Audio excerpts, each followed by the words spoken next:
Hello everyone and welcome back to VCOxLFM Infinity after an exciting evening yesterday where we had 5 races all split and all won by various drivers and various teams over various cars and various tracks. We are back though for 19 races over today. Don't worry, you don't have to deal with me through all of them. It's myself, Elizabeth Glade, it's Ewan O'Leary to take you through the first 4. Now, you watched quite a bit of yesterday's action. It was fairly interesting. It was quite good fun. Yeah, it was great fun. It was very interesting to watch and thoroughly enjoyed seeing all of the cars and all the tracks we're going to be using over the course of 24 races, the last 19 of which coming today. Renvelton's certainly dominant, there's no doubt about that. The only team to take a duo of victories out of the 5 races, 3 other teams taking just 1 as well. But the points lead is really the big story to come out of that first 5 races. I've got to say, I wasn't expecting that. I was expecting it to be still very close, to be honest, because that would makes up barely a quarter of this event, but actually they hold a very strong advantage coming into Saturday. When I saw the entry list, I was looking towards Renvelton as being like the main team here. Looking at some of their real heavy hitters that we've seen time and time again here on ACC, of course, over the last few years. It is a very, very strong outfit. VS Competition, though, did take victory with Niels Nyox behind the wheel. We had that first victory, though, from Armamentario that basically came out of absolutely nowhere. And then we had the team of many letters, the MG ITJ setups team. They also took a victory in all of that. I say it was very exciting, but a few teams struggle with consistency. VS Competition probably being high among them. Yeah, I've got to admit to not maybe expecting that from Renvelton. I wasn't setting them apart as the real top team. I was expecting VS Competition for one to really challenge them, but as you say, a really inconsistent day for them. They did win a race, as you say, but it doesn't matter if you're going to finish down outside the top 20 on an occasion. So it's leaving them with a lot of work to do, actually, after only 5 races. There's plenty, though, still to come for them to make that back up. Yeah, let's talk you through the format and the explanation. So each team comes in with a minimum of 3 drivers, a maximum of 5. And effectively, your drivers will be jumping between the 5 different cars, the 5 different circuits that we have going throughout the evening. Each driver in the team must drive a minimum of 2 different cars, and no driver can do back-to-back races, with the exception of race 5 and race 6. This is race 6 we're going into. Race 5 was yesterday evening. This is the only time where they can, in fact, do a back-to-back race, because obviously there's a few hours between it. The cars, the tracks will be changing every single race, so the drivers have to kind of jump around a little bit and figure their way through. These are the 5 cars that we have in action. We saw all 5 of these in action yesterday. You've got the KTM X-Bow GT2 car, the Ferrari 488 Challenge, the Maserati GranTurismo GT4 car, then you've got the McLaren 650S GT3 and the Porsche 911 GT3 Cup car. So despite them all being GT spec cars, Ewan, they are all quite different. It's not as if we're just driving 3 different or 5 different GT3s. Yeah, exactly. And that's the thing with ACC now, I suppose, isn't it? It's got more variety to its name. They are all GT-style cars, so they're all similar in some ways, but and we don't quite have the variety going from stock car to open wheel to GT that we might have had in previous Infinities. But we do have good variety in terms of the cars, and indeed the circuits we'll be racing on, many of which we're racing on in Infinity for the very first time. I'll say one of my favourite surprises yesterday was finding out Paul Ricard races quite so well. Yeah, I mean, look, Paul Ricard, here on ACC, it's the one that doesn't have the chicane on the Mistral straight. You run all the way down towards Scene and that. Like, it's a very interesting track for them to race at. It seems boring as. It was helped a little bit, I think, by it being at night time, so you don't see all of the enormous tarmac runoff, but that's fine. Great track for them to go at. Obviously, Monza, Barcelona, Bathurst, greatest racetrack on the planet, and COTA as well, which will be quite interesting. Obviously, had a great battle on there between VS Competition and Renvelton yesterday. Obviously, the focus, though, for the first race today will be Monza, which will be raced in the Maserati. So that is what we're starting with today. But you can see there, the first 5 races, those are all complete. We're running 6 through 24. And like I say, it's basically going to be completely non-stop. Next up, we've got the 650Ss at Bathurst, going to the KTMs at Paul Ricard. I'm wondering how that one's going to race. A lot of interest, but big one. 488 at Bathurst to end on. Woo, that's going to be dramatic. It is. They make quite a racket, by the way, the Ferrari 488 Challenge. Really enjoyed listening to them yesterday. And by the way, if you're wondering which combination is left out, it's the GT3s at COTA, because we've got 5 cars, 5 tracks. You'll notice 24 races, not 25. And so we're missing out that one combination. But a great lineup and 19 races ahead of us. It's going to be a long afternoon for sure, but very exciting indeed. Looking forward to this first race especially. Hope it's going to set the tone for the day. Yeah, of course. Basically what happens for each of those cars, tracks, and then for all of the teams, we will have a 20-minute race where the grid is set from a very short qualifying. They effectively only get 1 lap to set a lap time to put them onto the grid. It is open setup as well, which is a kind of the interesting thing versus previous Infinities where we have had a closed and fixed setup. Here's the points though. Ren Velton on 136 points, leading by a comfortable margin over MG ITJ setups. Armamentario there in 3rd position. They've been pretty impressive. 255 competition have been pretty consistent, but look at BS competition down in 9th place. I don't think anyone expected that coming into it. No, exactly, and you've got to look at the points gap more pressingly. 39 points, which is more points than you can score in one singular race. So they have got an awful lot of work to do here in this race, on these races, I should say, today. Right down at the bottom, down as low as 32 points for some of the teams, I'm afraid. Already over 100 points behind Ren Velton, who were so consistent yesterday. Their lowest finishing position was 3rd at Bathurst.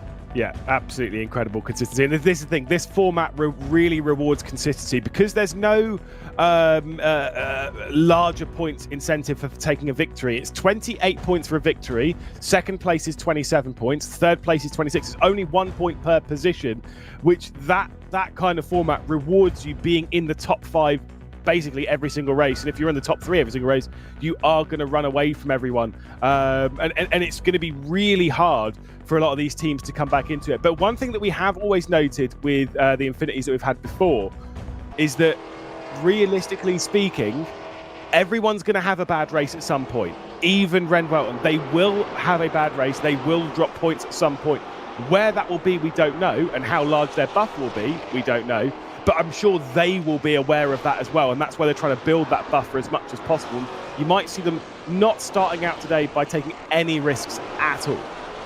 Well, you say that, but do you remember earlier this year in the other VCO Infinity we had on iRacing, I was saying all race long that Redline were going to have a bad race at some point. They were going to have a bad race, and then eventually they just didn't. So it could be one of those situations as well where everyone's expecting them to have that one slip up, and eventually it just never comes, which could be a pretty big problem for the rest. But we'll see. I mean, this race, as I said earlier, will set the tone. Tobias Grunwald is the one who will have the responsibility of kicking off the day. I think you were saying it yesterday, that they would have not wanted yesterday to end in terms of the races because they were going so well. Only 5 of them, of course, on Friday, 19 today. They would have hoped to have just continued through the night last night, though, because they were on fire. And they'll be hoping that night's sleep and coming back in the morning hasn't just stunted their momentum a little bit. No, indeed not. I will say, obviously, it was Grunewald behind the wheel yesterday in the final race, and he is behind the wheel in this one as well. So, obviously, will be, I say, like, fresh and in it, but obviously, when you've come off that last race, you've gone to bed, you've woke up, you're straight into a different race. The race we ended on yesterday was the Porsches at Barcelona, so it's quite a different combo. The Maseratis here at Monza. They are in qualifying, so they really don't have very much time left. Obviously, just 3 minutes a session. It's only a 5-minute session. They only get 1 lap in it. It is a tricky one to nail down. You've got to get a clean lap onto the board. No track limit violations. No nothing. Yeah, exactly. And we did see that a little bit yesterday. 4 or 5 drivers in some cases not being able to get a lap in, and that meant that they would be starting towards the back, and that's especially going to be a pressing issue at Monza. Of course, these chicanes that you're piling on down to on many occasions around this lap mean that you really do run the risk of cutting the circuit and getting your lap time to the bottom of the pile. So let's see if everybody can get it right. I'd imagine at least one driver won't, but let's hope not. And let's see who comes out on pole, because it is going to be important to start at the front. Not that you can't overtake at Monza, you just want to be out of the inevitable chaos. I wouldn't be surprised if we see a pole position here from, well, I was going to say from Rembarton, but then again, we did have Armamentario that shocked us out in the first race yesterday. But I do kind of lean towards our points leaders to potentially take this pole, maybe even the front row.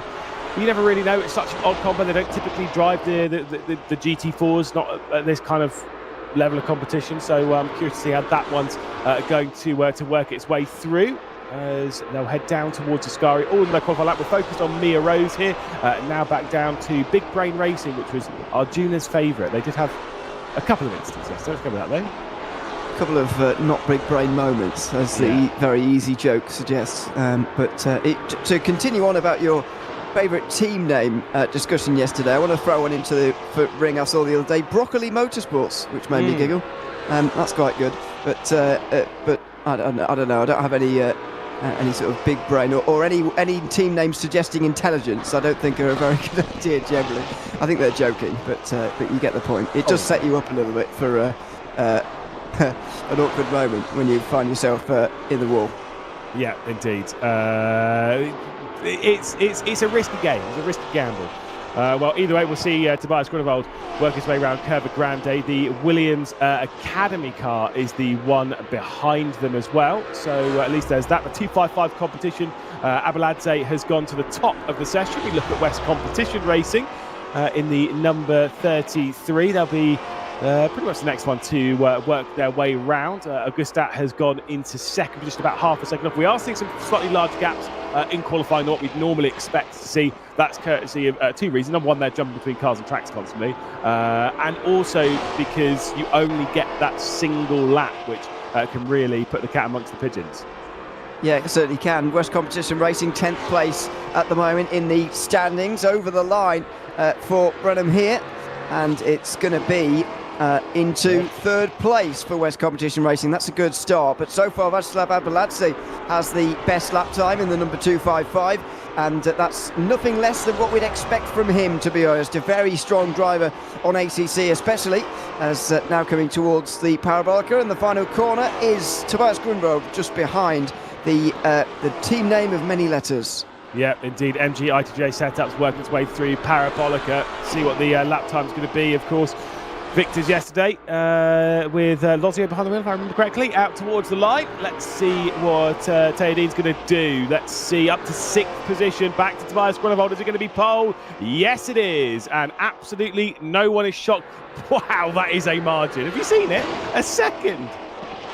You mentioned that the margins were going to be bigger because it is one lap, but maybe not that big. Nearly 1 second between Tobias Grunewald and the rest of the field, who will now be hoping that the slipstream can keep them in touch with him, because I can't imagine he's going to be very easy to keep up with in this race. No, indeed. Mia Rose across the line, just outside the top 10 behind Hitrov. One final lap time left to come, and it will be the Big Brain Racing car of Clarkson, who will head through the Parabolica now. And the last time to be set in the session, I mean, look, if you're within a second or so of pole, you're comfortably inside the top 10 and see what Big Brain Racing can do. At the moment, 23rd is the lowest there would be on a time, and it is inside the top 10 with 8th place. Superb stuff. But what a lap time there from our points leaders, really asserting dominance straight away. Absolutely, yeah. And we'd expect nothing less, I suppose, from Tobias Grunewald, but the margin is what's really surprising. To have nearly a second over the rest of the field in a field like this, that's very surprising indeed. And as I say, the rest of the field will be hoping the slipstream can keep them in touch. That's the one advantage you do have, I suppose, around Monza. More than any other circuit, you can use the draft to stay with the leader, but even then it's going to be a very difficult task. Well, let's just quantify this a little bit for the people that are watching at home that maybe don't watch ACC stuff, and you're seeing maybe a lot of names that you've never really seen before in the world of sim racing. Obviously, you know, on this platform, someone like a Tobias Grunewald is a top tier driver, right? Now that 1 second, you would assume, but maybe it's just a weak field or whatever. Václav Abeladze is a quality driver. Like, we have seen Abeladze taking part in SO Esports competitions at the highest level and competing pretty strongly in high level competitions. So for Grunewald to have taken that lap time, it is impressive. There you go. 1 second clear of 255 competition. Williams Esports Academy and Firefly up there as well. Firefly had a few impressive moments yesterday as well. Luna Gustat behind the wheel of that one, setting exactly to the thousandth of a second at exactly the same time as the Absolute Motorsport Assetto car, who struggled a fair amount yesterday. Yeah, and they're currently down in 20th place, unfortunately, in the standings. Haven't broken the top 10 yet in a single race. Hopefully they can do that on this occasion. And BS Competition down in 6th position. As we mentioned before, it's 1 point per position. And so if they were to finish as they are, they would lose another 5 to Remvelten, which they really cannot afford to do. All the other teams have got to almost conspire to try and get ahead of Remvelten and stop bringing down that margin, because coming into today, their advantage over the rest of the field is as big as 1 race victory. Well, I mean, look, obviously they're now second in the points, but MGI-TJ setups are a fair way down the order. I think 10th place is where they're going to be starting. You've got Armamentario back there as well. Here's a look at the grid in the beautiful sunshine. We ended the final 3 races yesterday in the night. There is the expectation that we might get some of the wet stuff throughout the day. And to be fair, we've been dealing with that a little bit in the UK. I don't know if you've got it in the north, but it's definitely been raining down here. No, actually. Really? For once, it's not raining. Although I haven't ventured outside yet. I don't think it's raining anyway. You said it with such confidence. Well, when I looked outside an hour and a half ago, it wasn't. So I'm going to presume it still isn't. And it's not that bad, even if it is. So we're getting away with it for once. We're normally the ones with get battered by the rain, but it's your turn. Yeah, it's in the amount of rain. There's thunderstorms and everything down here. Can't really have that here in AC, but we're gonna get some rain, I'm sure, throughout the day. You can see the grid all lining up. It's a short rolling start, so obviously they're heading down into the Parabolica and then basically getting this race straight away. Not a lot of time for these drivers to get themselves in the mindset of the race and calm themselves down and get themselves in position. There is the MGI-TJ setups car on the right hand side. A lot of work for them to do. Yeah, it is, and they're going to have to do it. There's no other choice, really. They can't bank on issues for those ahead of them, like Remvelten. They've got to do it themselves, and I don't think these drivers, to be honest, need much time to collect their thoughts. Just go around the final corner. It's very much in the spirit of this event. 19 races in very, very quick succession. There's not much time to think, to be honest, and so they won't be doing much thinking around the final corner on this very short formation lap to the line. And we won't be doing much thinking in the commentary box. Thankfully, the maths are done by other people. We get to just sit back and shout about all the racy cars that are going round. It's time to get day 2 of VCOxLFM INFINITY underway. Race number 6, 20 minutes onto the clock. And it's the Maserati GT4s that will take to the circuit. 1 second was the pole margin for Tobias Grunewald to Vladislav Abeladze. And see if maybe Abeladze can find something in the race. The green flag is out and we are racing for the first time here on Saturday. A good reaction to that green flag from Grunewald, but look at the start coming in from Augustat there on the left-hand side in that black car, able to drag himself alongside, using the slipstream of Abeladze as we get onto the brakes coming down into the first chicane. Nice and clean, at least for the top 4. Big send coming in from the Williams Esports Academy car as they head their way through 2s and 3 wide, but everyone's getting through cleanly. It's Skidmark potentially making their way up the order in the background. Very well behaved from everybody on that occasion. We saw it yesterday a little bit with the McLaren GT3s at Monza, where they got through the first chicane and sector pretty well. It was down at the second where things went a little bit wrong later on. As they go into the Della Roggia now, it is off camera up to 5th place, just on the outside and single file throughout most of the top 10. There is, though, a bit of contact for 11th as Zimbali gets just hit up the rear. He saves it and holds on to 11th place. Yeah, I think absolutely the one that was dropping back. There's some side-by-side behind all of this as they try and go through the first. Lesmo looking at Hitrov here, got Mia Rose directly ahead. There's some side-by-side going down to the second Lesmo. And there's going to be one running out wide. Like you say, they're all side-by-side, all the same level, which is always very convenient. But they are all running their way down now towards Ascari. You've got the Gladius Competizione, which I actually think is one of the best liveries, by the way. I love that Gladius livery. It's absolutely fantastic here on the Maseratis as well, as there's still some side-by-side in the background. Yeah, it's RNL trying to make up places here into 12th place, maybe 11th, but they're not going to get that done, I don't think, into Ascari. See how they pop out the other side. Yep, there's still some side-by-side further on in the background as they do now run down towards the Parabolica, the fastest road in the world, follows them down the straight. There we go. Oh, yeah. And as Steve said yesterday, it probably could win the race with someone else other than Mike Giao flying it down into Parabolica for the first time. and it is the top 10 who are absolutely single file here. The top 2 have got away from the rest of the field. But you've got Teodine going side by side there with Mia Rose. Mia Rose going to try and find a way past, and I think does complete that move. They go onto the brakes now. You've got Big Brain defending from Absolute. Oh, that's going to be the extent from Absolute Motorsport. Absolute. Mia Rose has gone straight on down at T1, trying to complete that move on Teodine, but that one's not going to work out. And I think the 179 of the MG ITJ setups car is going to come straight back through, picking up the slipstream of the Absolute Motorsport Absolute car. Not too far back is the Ontario car, as well as, of course, Gladius as well, that might bring themselves back into the mix. Here comes VS Competition then, the camera on the attack of Leon Augustin. He absolutely has to get the exit out of the De La Roja here and go for it into Lesmo 1, but he can't quite do it there.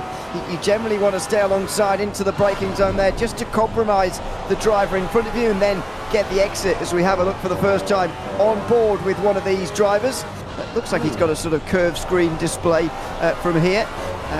As we get a very, very low view. It's almost as if we're peering from under his floorboards at what he's doing in his room. I was going to say, it's from a slightly different angle. Normally, I think, I'm pretty sure after the camera, doesn't he have a picture of Austria, of the Red Bull ring on his wall, if I remember correctly. There comes the move to the inside as he humps down into Ascari. There's a little bit of contact between the pair. Augustin runs out slightly wide. Could have a really slow exit, the pair of them here, and Klaassen might work their way through.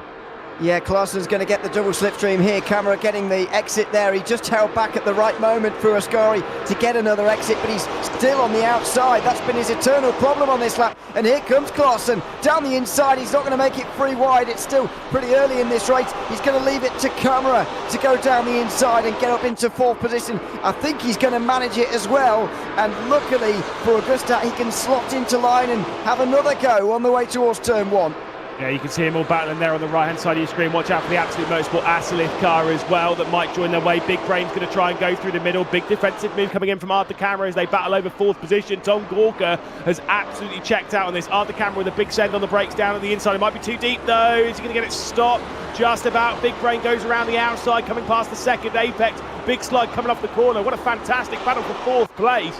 But that'll be a big move. So Klaassen's gone from 6th up to 4th there. That is some Big Brain racing. Great driving from Klaassen there. Helped, of course, by Camera going too deep on the brakes at turn 1, but Klaassen had to pick up the pieces, and he certainly did without any hesitation. Here comes Camera again, almost a replay of what he did to Augustin 1 lap ago. Klaassen has fell for it a little bit more, though. Oh, and Camera's going to try and go through. He's going to be squeezed all the way to the white line on the left-hand side, and he's going to be on the inside for the next 2 corners. He should have 4th place back again. Yeah, lovely stuff. Here comes a look to the inside as Augustin's going to fire one through on Klaassen as well. That will definitely help Camera. Contact between the pair, and it sends the Big Brain racing car off the road. So that was Augustin on the Firefly Esports car, just getting maybe a little bit too aggressive there on the inside. A little bit of contact between the pair. It could have been a bit of a turn in as well. You never really know. But either way, Augustin has dropped right the way back behind Mia Road, behind Teodine as well. So definitely not ideal. That should be music to the ears of Arthur Camera, who will pull nearly a second on this group.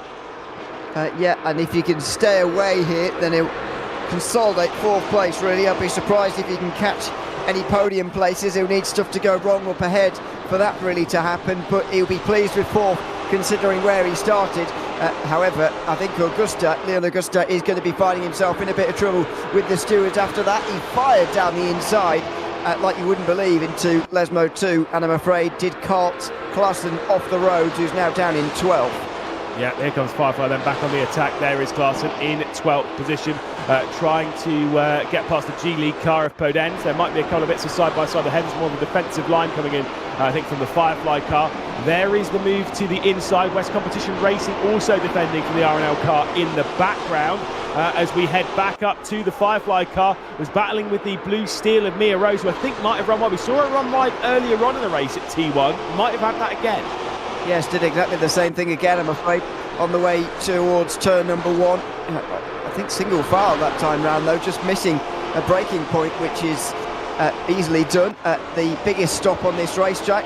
As we go back to the battle for, what was this, 15th, 16th position, somewhere around there, as Romano switches from the outside to the inside. Quite an extravagant looking move, but doesn't get him anywhere, and stays 18th. might drop him back even behind the skid mark car behind, which of course being driven there by Port. And to be fair, even the CDC, the Creme de la, what's it called, Creme de la Corse car, might be also on the attack. Back up to TAD then in the MG ITJ setups car, trying to get past Absolute Motorsports Assetto. Although at the moment I'd almost be more convinced to work together here, to maybe not go on the attack, to try and drag Arthur Camera back into it, although Camera's grown the gap now to 1.1 seconds as they cross the second split. Here comes a look to the inside for the East Sky WP Racing car. Whoa, that's a big look on the F1 mean squad. Yeah, it is, and it just needs a run out of Ascari, and that might help. Just a big slide from the number 13 Maserati, and so today is going to have another go in towards the Parabolica, I would suggest. The slipstream, of course, powerful on the way down here, although it is one of the shorter straights on this circuit. Round the outside, and a very tight line from number 13. Round the outside for Kevin today, it's not going to quite happen. But another chance coming on the front straight. You just get so many chances around this circuit. Yeah, indeed. I mean, today in the race yesterday, got punted off by Gregor Schill around here. Of course, when we were racing, what was it in? Was it in the McLaren? It wasn't the McLarens. Going into the Roger, obviously Gregor Schill got a fair penalty for that as well. Did cop the whack from race control. As you can look back, the Gladius car's got a lot of damage on the front end. You've seen that.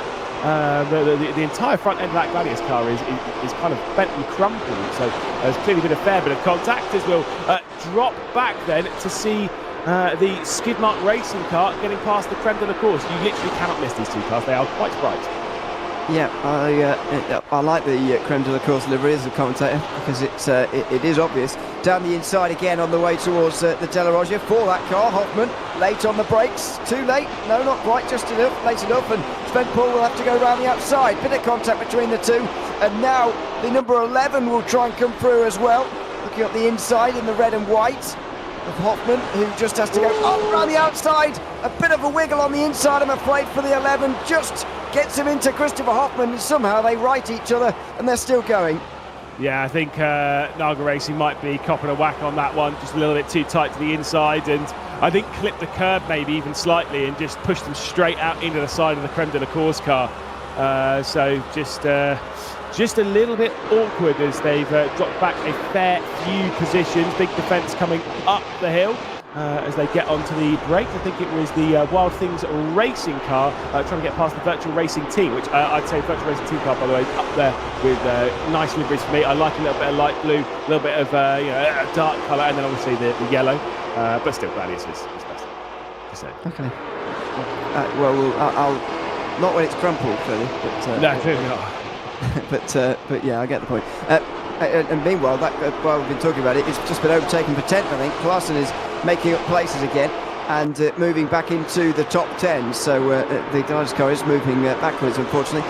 Here comes the Creme de la Course car on the back of WTR Healy, on Dom Healy, down towards turn number 1. It's actually he who's got the speed on the number 7 up ahead. Oh, near.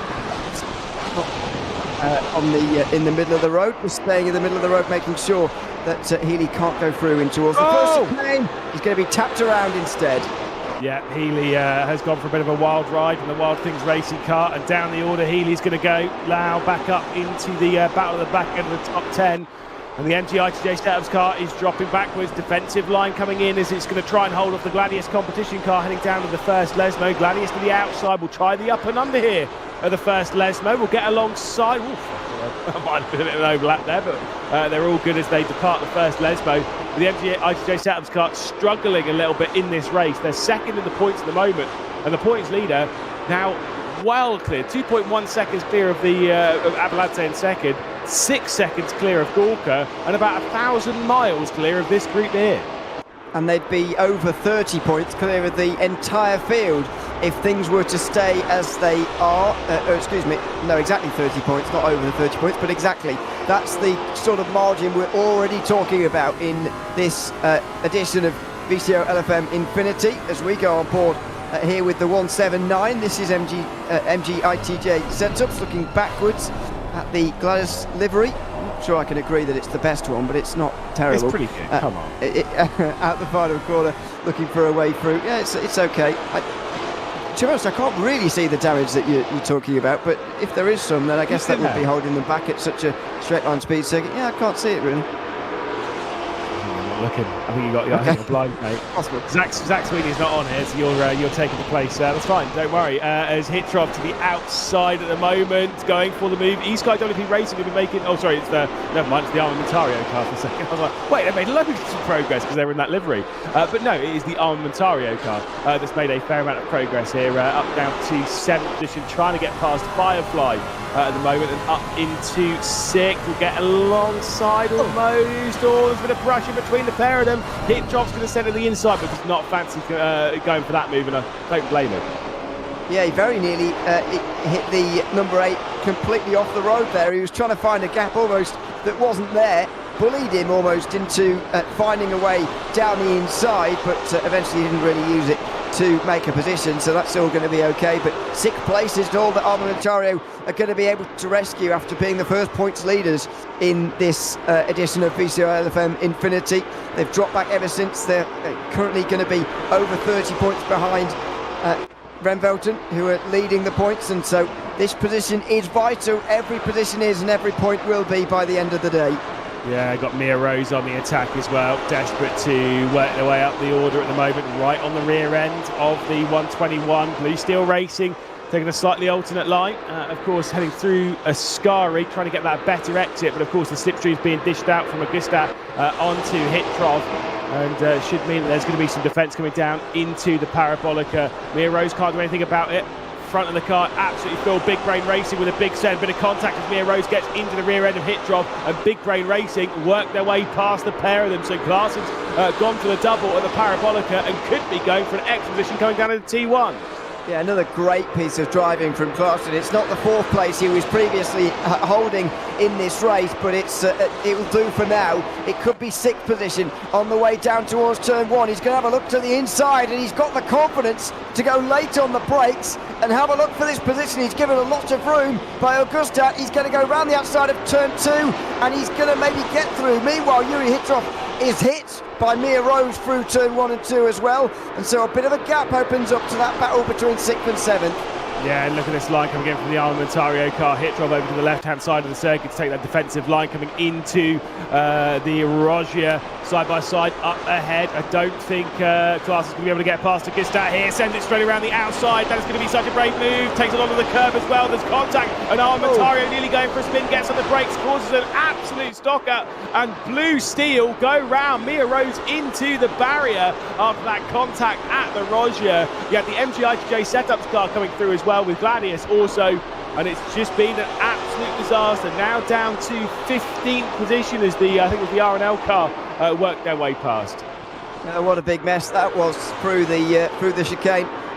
All sorts going on, absolute carnage really, and it's a bit of a miracle that Mia Rose was the only driver to end up spinning and immediately embroiled in another battle, looking up the inside and the way towards Ascari. This is what's left of the group. Klassen and Augusta miles ahead now because of all of that going on. Hitrov has now sealed 8th place, I suppose, but not without trouble. That was very messy. Yeah, indeed. Let's see West Competition Racing going on the attack, goes over to the left-hand side, trying to get past the MGI-TJ setups car. And like you say, Brennan on the fight, trying to get past the 179, won't do it into the Parabolica.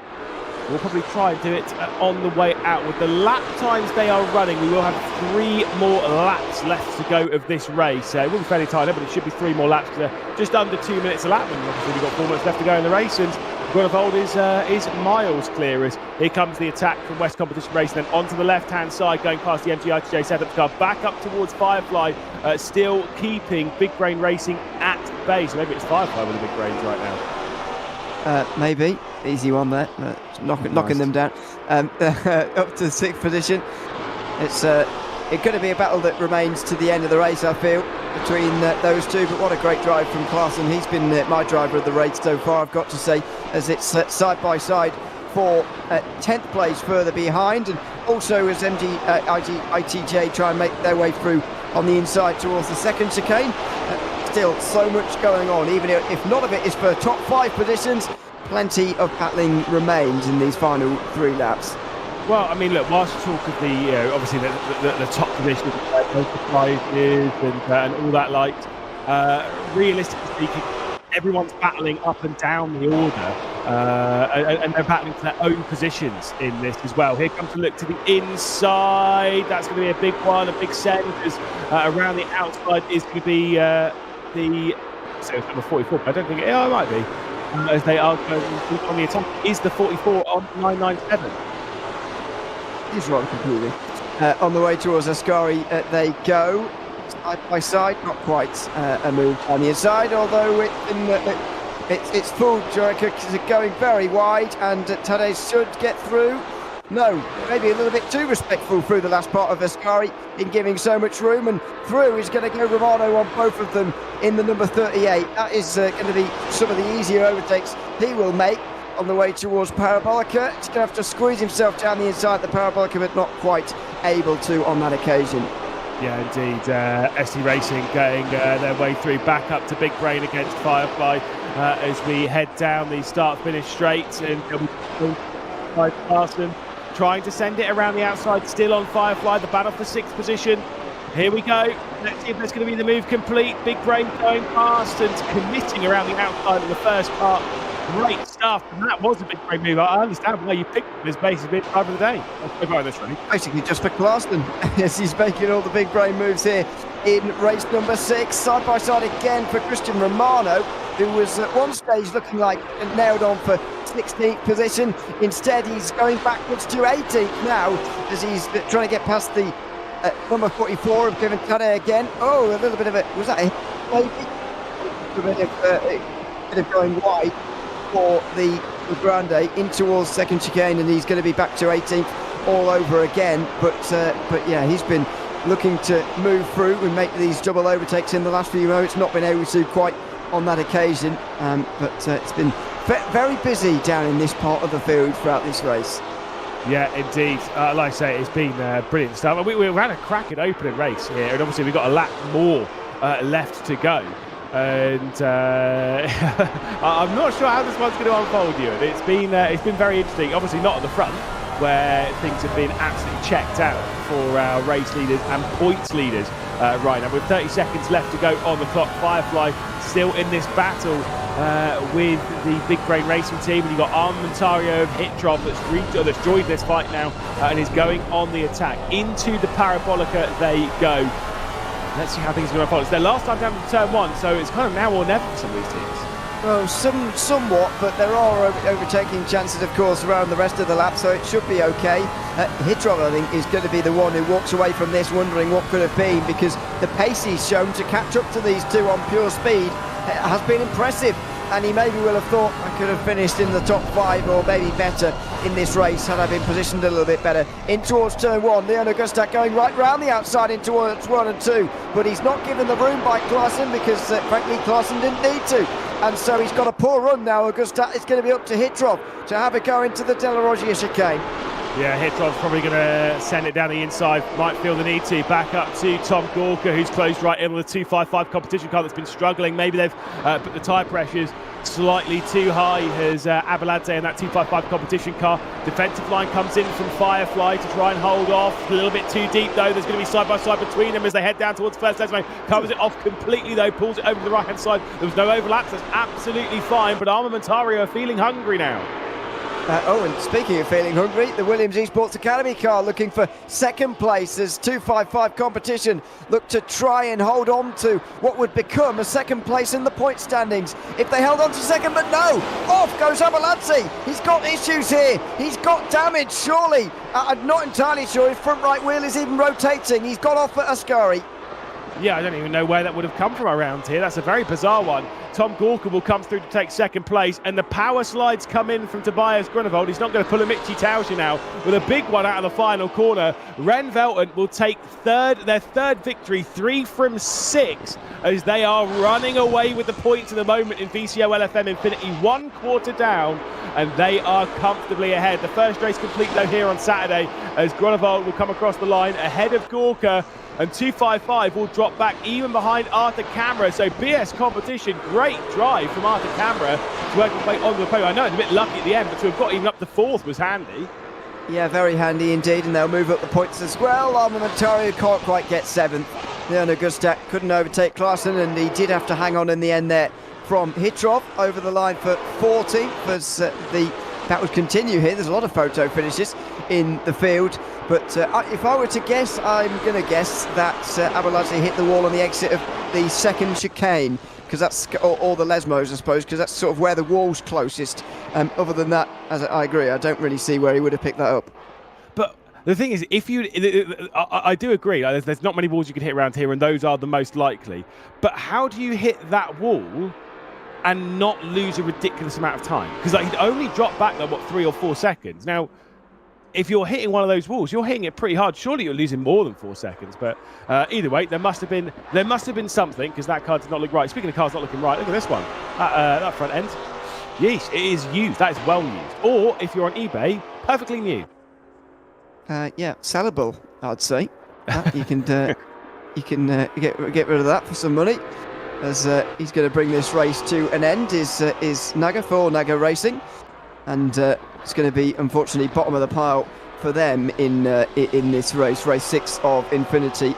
But time to recover. It's the best thing about Infinity, that you get more chances, and there's 18 more chances to at least have one individual race glory here on Saturday.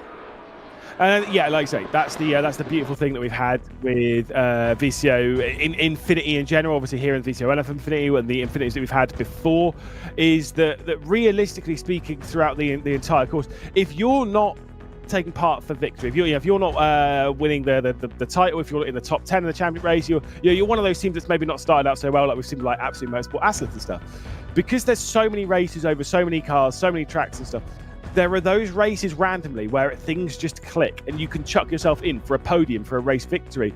And unlike a 24-hour endurance race where you can have one incident and then you're out of the whole race, basically, in this you just come back for the next one and just chuck yourself into it and see what you can get. It's a lot of fun. I love this format.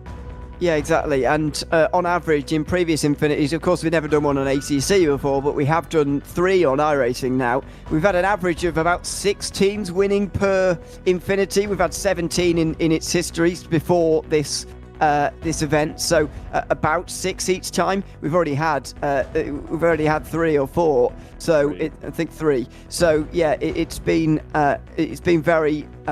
Or it is very unpredictable in that sense. It is opportunistic for those on one particular race to get that race fit win, and that might be all some teams are aiming for. I can't imagine every team came in today thinking, we're definitely going to win the champ. Let's maybe think, about race wins. I'm going to correct myself, it is 4. But Ren Welton will take a 3rd victory from 6 races. Williams Esports Academy there in 2nd. BS Competition, one of those teams that has won. Armamentario in 8th. They're a team that's won. And MG ITJ Setups in 10th place. Those are the 4 teams that have taken victory in a race so far in VCOxLFM Infinity. But I mean, what a dominant drive to have taken a victory by that kind of margin. I know it's probably assisted a little bit by how things are unfolded through that race, but still, that is very, very impressive from Ren Welton once more. Here's a look at your points. Of course, provisional race control, probably taking a look at a couple of bits. These are the bottom part of the standings, and we'll see the top half now. Ren Welton, 164 points, 32 clear, more than a race victory over 255 competition. Armamentario there in 3rd. MG ITJ Setups. BS Competition do move up to 6th position, but the margin is looking pretty grim for everyone after 1 quarter down in VCOxLFM Infinity.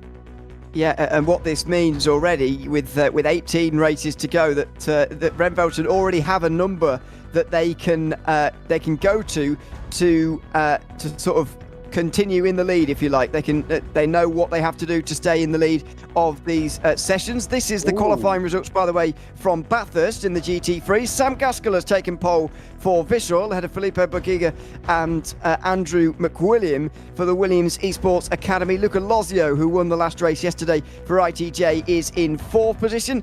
Let's have another look at it there. West Competition Racing, Wild Things Racing on row 3. 255 Competition, 7th this time. Where are Ren Welton? They're down towards the back. This is the one that everyone's been waiting for. Yeah, 19th place. And it's the thing is, it's not a slow driver. It's Tobias Pfeffer, who won this is here comes a little one for you.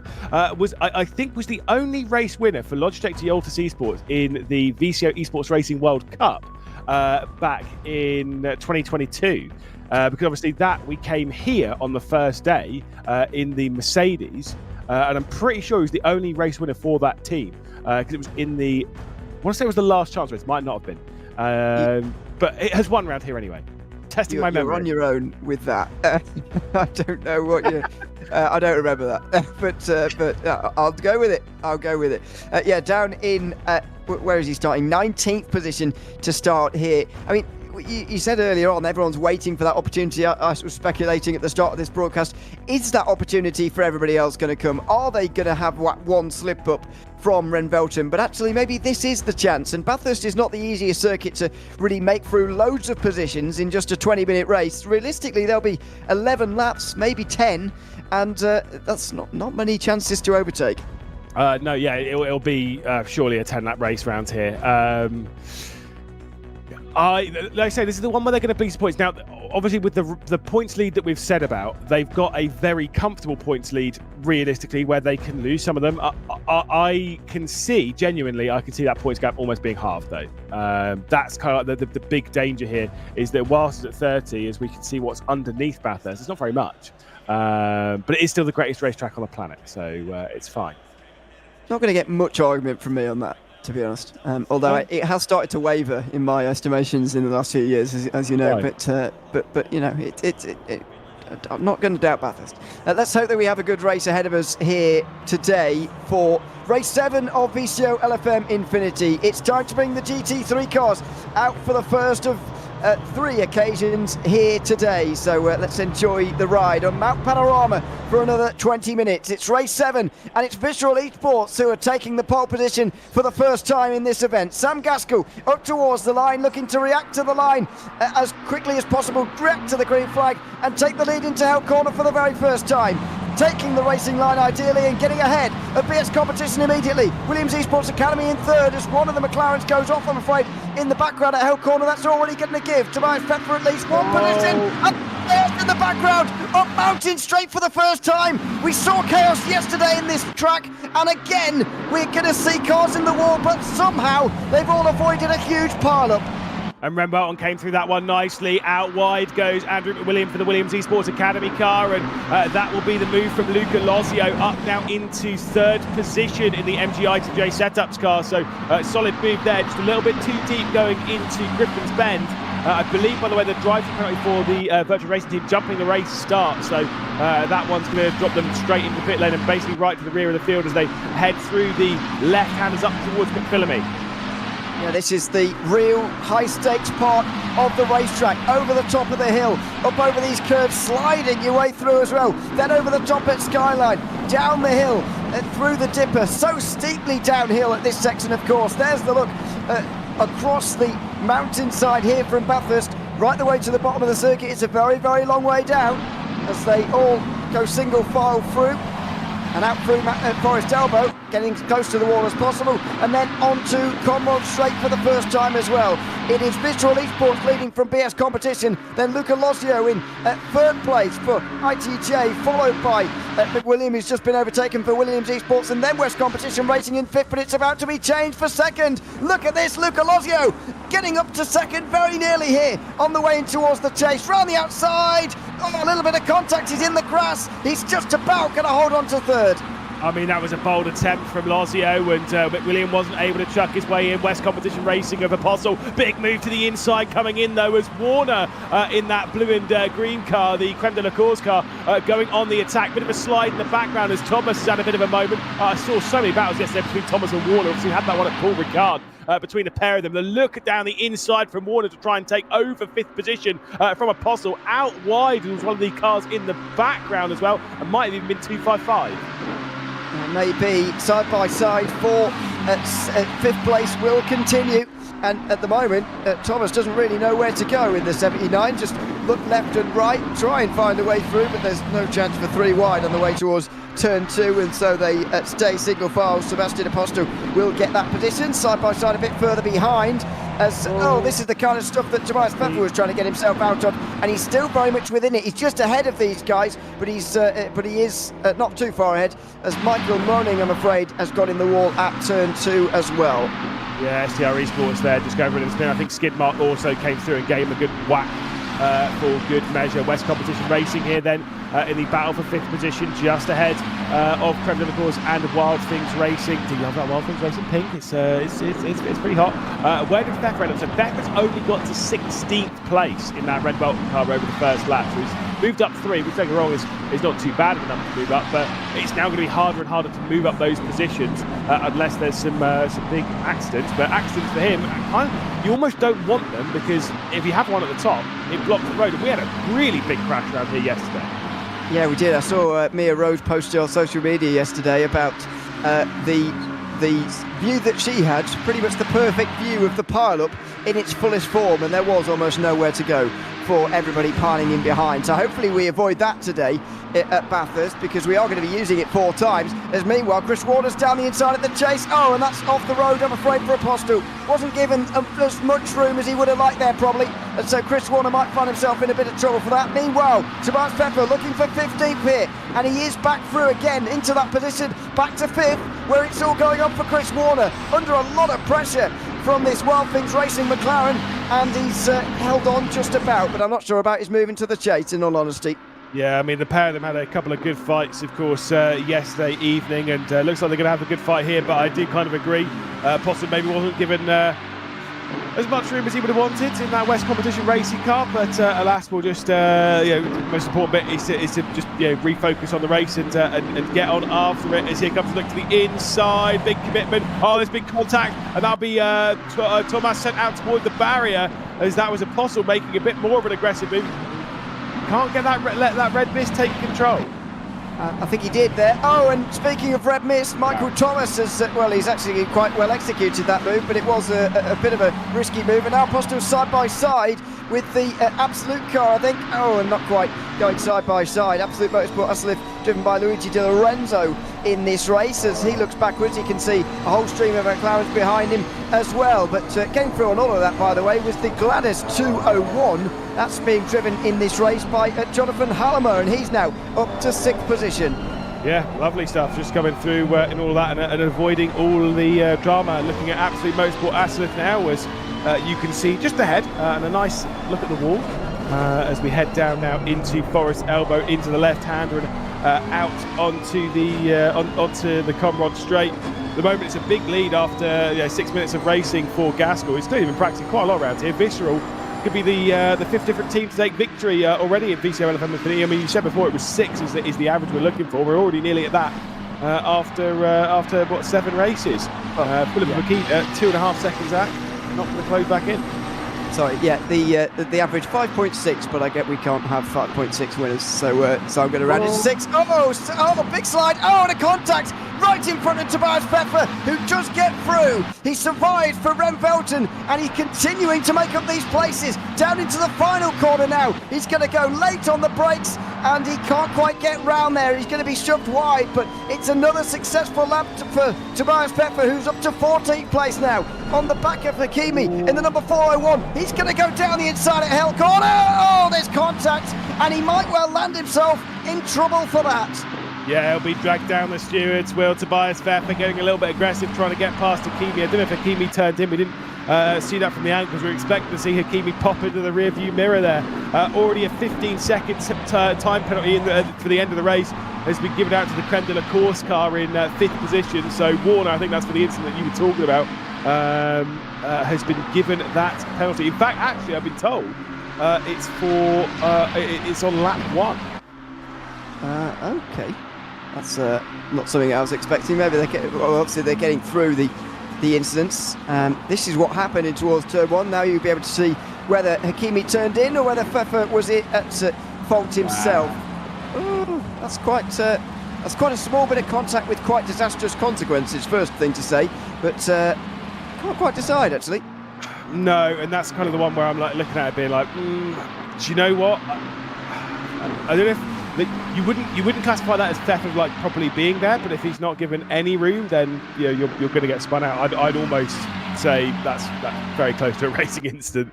That's a race control decision. That is tight though.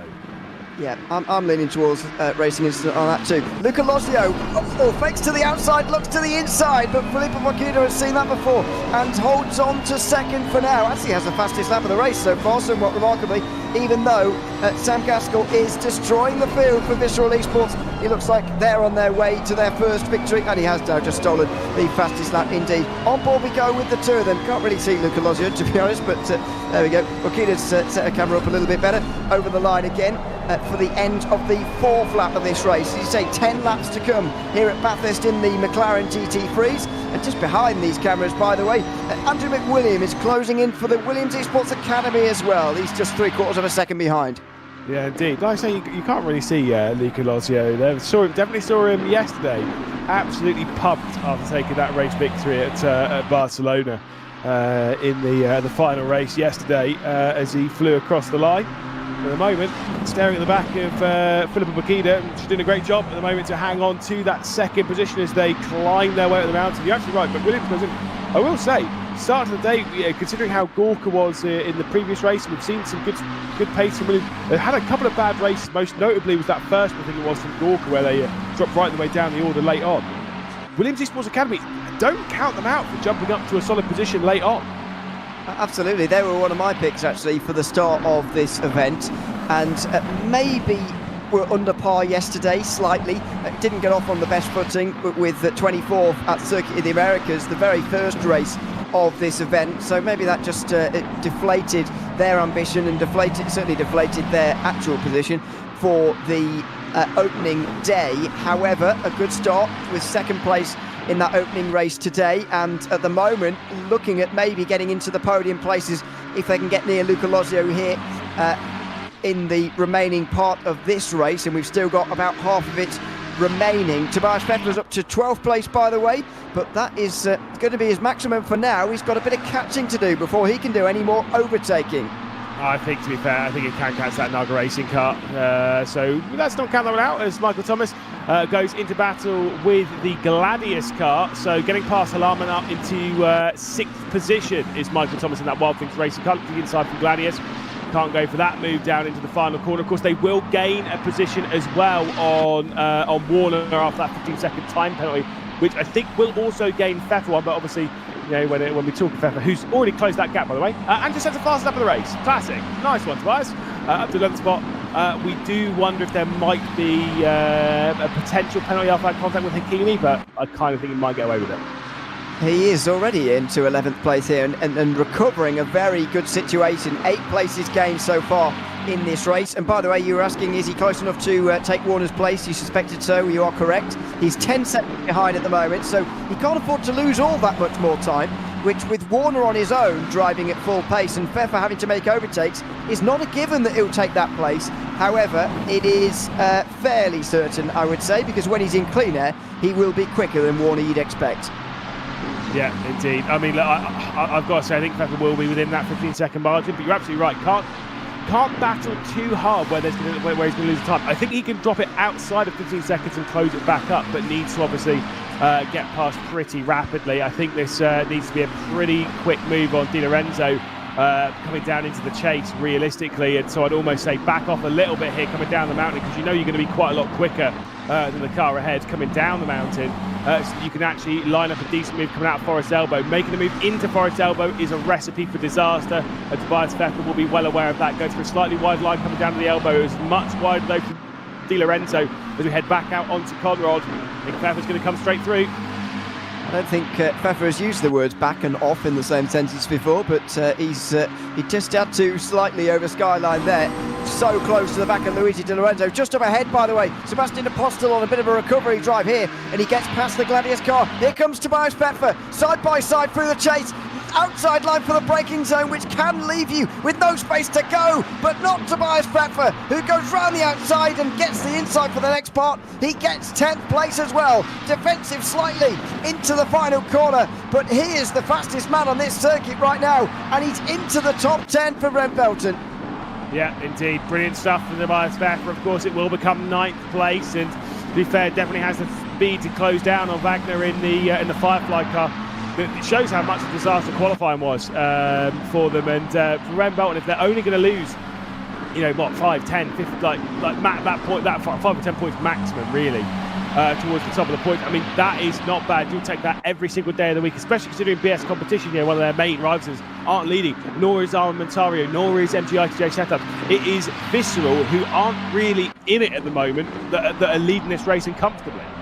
They're 52 points behind Visceral, in case you're wondering. They're 9th in the standings, so they are going to gain some, I suppose, but they're still a long way behind Ren Velton. BS Competition started this race at 41 points behind. They're going to gain 8 as things stand from Ren Velton. That's sort of what they have to do here at the moment. 255 Competition not really doing enough to gain what they should be from this one. Since they are in seconds, they're losing points, even despite Ren Velton qualifying so far down. So yeah, it is a good bit of damage limitation here from Tobias Pfeffer on the one hand. On the other hand, it's a bit disappointing for the likes of 255 Competition and Armamentario to not take advantage quite in the way they should be, as we go over the top of the mountain with another quite scary moment for 18th place.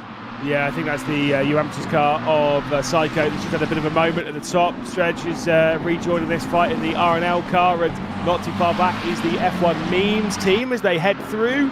To be fair, I'm going to say at McPhillamy, to have a moment at that speed, to not have a whopping crash is pretty impressive as they head down Conrod. And I think we might see the RNL car make a move here to the inside. They're going to go on the Uamatis car up now into 18th position. RNL car just with a little bit of damage on the front of it, actually. We're on the outside line here into the chase and through on Yevhen Seiko, who drops to 19th after 7 laps of this race. 3 to go here at Bathurst in the McLaren GT3s. Coming up next, it is Paul Ricard and the GT2s, the KTM X-Bow, which is one of my favourite cars in ACC, actually. I think it looks slightly odd, but it's great. As down the inside goes the number 13. That was pretty aggressive, as Seiko loses another place in the space of 3 corners. That was pretty aggressive down into the into that final turn, and I mean, they weren't leaving anything else to take. Back to Pfeffer, who's obviously closed right in on the Firefly car as we now head up through Quarry Bend and obviously up towards the likes of Sullivan Park, and then McPhillamy drops down, rises up. This is where the big crash was yesterday before we got into McPhillamy, and then up towards Skyline. And of course Pfeffer feeling confident. I mean, look, if Pfeffer gets through now, 2.6 seconds up to the Gladius car in a couple of hours, I wouldn't rule it out, and there will only be 2 laps left to go at the end of this lap, at least from my calculations. I mean, how impressive has this drive been from Pfeffer? Yeah, great driving. I think 8th is going to be his limit, although there are 3 queuing up there for 6th place, so maybe there could be something even better for Tobias Pfeffer here. He's going to lose, of course, some points, nearly 10 to BS Competition, but that's not a principal concern just for the moment, as he does move side by side into the chase here. He doesn't need an incident, that's for sure, but he's not going to get one. Manuel Magna knows what the situation is here. Firefly Esports are not in the same race almost as Ren Velton, and so Tobias Pfeffer is up to 9th place with very little argument there. Yeah, Pfeffer is flying at the moment. Obviously has the fast lap race. There's no bonus point for fast lap, so don't worry about that. 2 laps left to go from this point. Obviously Pfeffer will now be up to 8th position after Warner's penalty. But I will say Warner's doing a really good job. Pulled that gap down to 7.5 seconds over the West Competition Racing car. That's not the important bit really for them. The important bit is how many positions they're going to be dropping. But the speed they've been showing, keeping up with McWilliam at the moment, I think it's been closing actually back in on McWilliam. In fact, closed 2/10 on the previous lap. Could be embroiled in that fight, although I would say getting involved in that fight is almost going to lose you more time. So I'd just sit behind the Williams car and be like, look, get on with it. Very possibly, yeah. It's probably the best idea. Let's see where you would drop to at the moment. He's currently 8.6 seconds behind the leader, who'd be 12th or 11th as things stand. There's quite a big gap actually between those drivers down there, between 10th and 11th. So he could sneak into 10th, I think, if he gets a move on. And as you say, if he wants to do that, he needs to stay behind McWilliam ideally over the top of the mountain. They go here for this battle for 6th place. It's becoming, oh, that's a lap car staying out the way. That's awkward here at Bathurst, but very nicely done from whoever that was to stay out of the way through the dipper. But look at that, the gold Remvelton car in the background just gaining, and 8th place is looking on the cards by the end of this lap, maybe. Yeah, I mean, look, he's going to get through here. I think Pfeffer's going to fly straight past him. He's got 2 more positions ahead of him. Could a top 5 be very much on the cards for Pfeffer? The Gladius car seems to have some decent straight line speed here, and to the outside of the chase, it's going to be a big one. Well, he's going to get let through here. Jonathan Halleman knows the situation, and again, Pfeffer is given the place. So 8th at the moment. He's going to be 7th after Warner receives his penalty, as you say. Can he get 5th place? I don't quite think so. I think he's going to be 6th by the end, but this is a remarkable recovery. Don't forget, he started this race down in 19th, the first real slip-up for Remvelton, and it is still going to be their worst result of the race so far, the VCO Infinity so far. However, their previous worst was 3rd place, so they'll absolutely take this. Yeah, indeed. It's not going to be a 4th victory for them, but like you say, that 4th victory feels like it's just on the horizon, maybe even in the next race. What an epic drive from Pfeffer, who will get his way past Tom. I mean, to be fair, wouldn't even put out getting past Thomas here and then clearing the next one just down the road, but can't quite find the move on the Wild Things Racing car, so they'll hang on at the moment for 7th position. It will become 6th, of course, after the penalty for Warner, but I now believe that most certainly 7th is as good as it's going to get in this race, plus the extra position. Yeah, so 6th. Yeah, I agree. Yeah. Possibly too far down the road. Yes, I think so. He probably would have needed to overtake into turn 2, which is always tricky anyway, so it's going to be 6th at best for Pfeffer. On board we go with him. Haven't spent too much time on board here at Bathurst in the McLaren, but what a sight it is. What a committed racetrack this is, and what a great circuit to drive on. Great circuit to race on as well. We both really enjoy it. I mean, the onboard cameras though really give this circuit some sort of it's mesmerising to watch. Yeah, when you're in the flow round here, it is something else. Going down that mountain, it is absolutely incredible. And Gaskell's been right in the middle of all of that. Just absolutely fantastic driving every single lap. It's just not done anything wrong. Yeah, expected a bit more from Visceral Esports yesterday. Actually thought they might go a little bit better, but some good top 5s to their name so far. 3 of them, in fact, it's at the end of Friday. This is the best possible start to Saturday, though, as Sam Gaskell takes Visceral Esports' first win in VCOxLFM Infinity, and he does so by some margin. Filippo Bacchina finishes in 2nd, and Luca Lozio, and then Andrew McWilliam just hangs on ahead of Chris Waller, and here comes Tobias Pfeffer on the outside. Oh, he's gone! He's in contact! He's somehow saved it. He'll be down to 9th. He will get ahead of Chris Waller as the penalty's applied, but that last bit of contact drops in a couple of points. Yeah, I mean, I think they'll be like, that's annoying, but you know what, whatever. Gave it a good go, and most importantly, that spin was helped back around, and so didn't lose any more than just the couple of spots there. Is what it is. F1 memes through the final corner. There's going to be a bit of contact there as they work their way past R&L, just at the line by a 10th of a second. Fantastic stuff. Very close again, and yeah, I don't think they'll be losing much sleep over that, Remvelton, but as you say, if they'd have got into 8th place without that happening, I think they'll be ultra pleased with how it's gone, but because they had the opportunity to go 6th, they might be slightly disappointed, although only slightly. This is down the back end of the mountain, by the way, with Remy Papin here, through Forest Elbow, one long way off the back of the field. This kind of thing can happen at Bathurst, of course, the field getting very stretched out, but the main story from that race, I suppose, Remvelton losing some ground, but certainly not as bad as it could have been. No, that could have been much worse. So brilliant stuff there, and like you say, just driving well, driving well with Pfeffer, working his way up the order. But again, you've got to say, Visceral were absolutely fantastic. That means that we've had 5 different winners to start out here, and like I say, it's pretty impressive to have 5 already, and we're not even a third of the way through. I think also the other thing is that I'm looking at a lot of other teams that could potentially win. Yeah, absolutely. By the way, the drivers have all been different so far of the winners as we look at Visceral Esports and their victorious moment here in race number 7. So congratulations to them. Yeah, not to Pro Sim Infinity a couple of years ago. We've had so many different drivers winning one after the other. We got a good streak of teams going, different winning yesterday, but it was only short-lived after Ren Velton really took control. It's been pretty variable in terms of who's winning, actually, in terms of drivers, but not in terms of the team. There is still one dominant team. Interesting to see how that one slip-up does affect them, though. Does that set them on a path of spiralling qualifying performances? Because that's ultimately what it came down to. Tobias Pfeffer qualified in 19th place, and they can't afford to do that very often. It's kind of one of those ones, if this race had gone badly for them, right, i.e. them not making much progress or whatever, and then if they were doing a back-to-back race, which obviously you can't do, where Pfeffer would be in the next one, then maybe I'd actually agree with you. The fact that the instant reset button of Pfeffer's now out of the car and is not in it for the next one, switching, I don't actually know who's in the next race for them. But realistically, I think the fact that there's been a good damage recovery and the fact that it's a new driver in the car, the reset button is so easy to hit. Now, if this race goes slightly right, then they're in the thick of it. But to be fair, I don't see it. I just don't see it right now. They've not really put a major issue down. Yeah, it is what it is.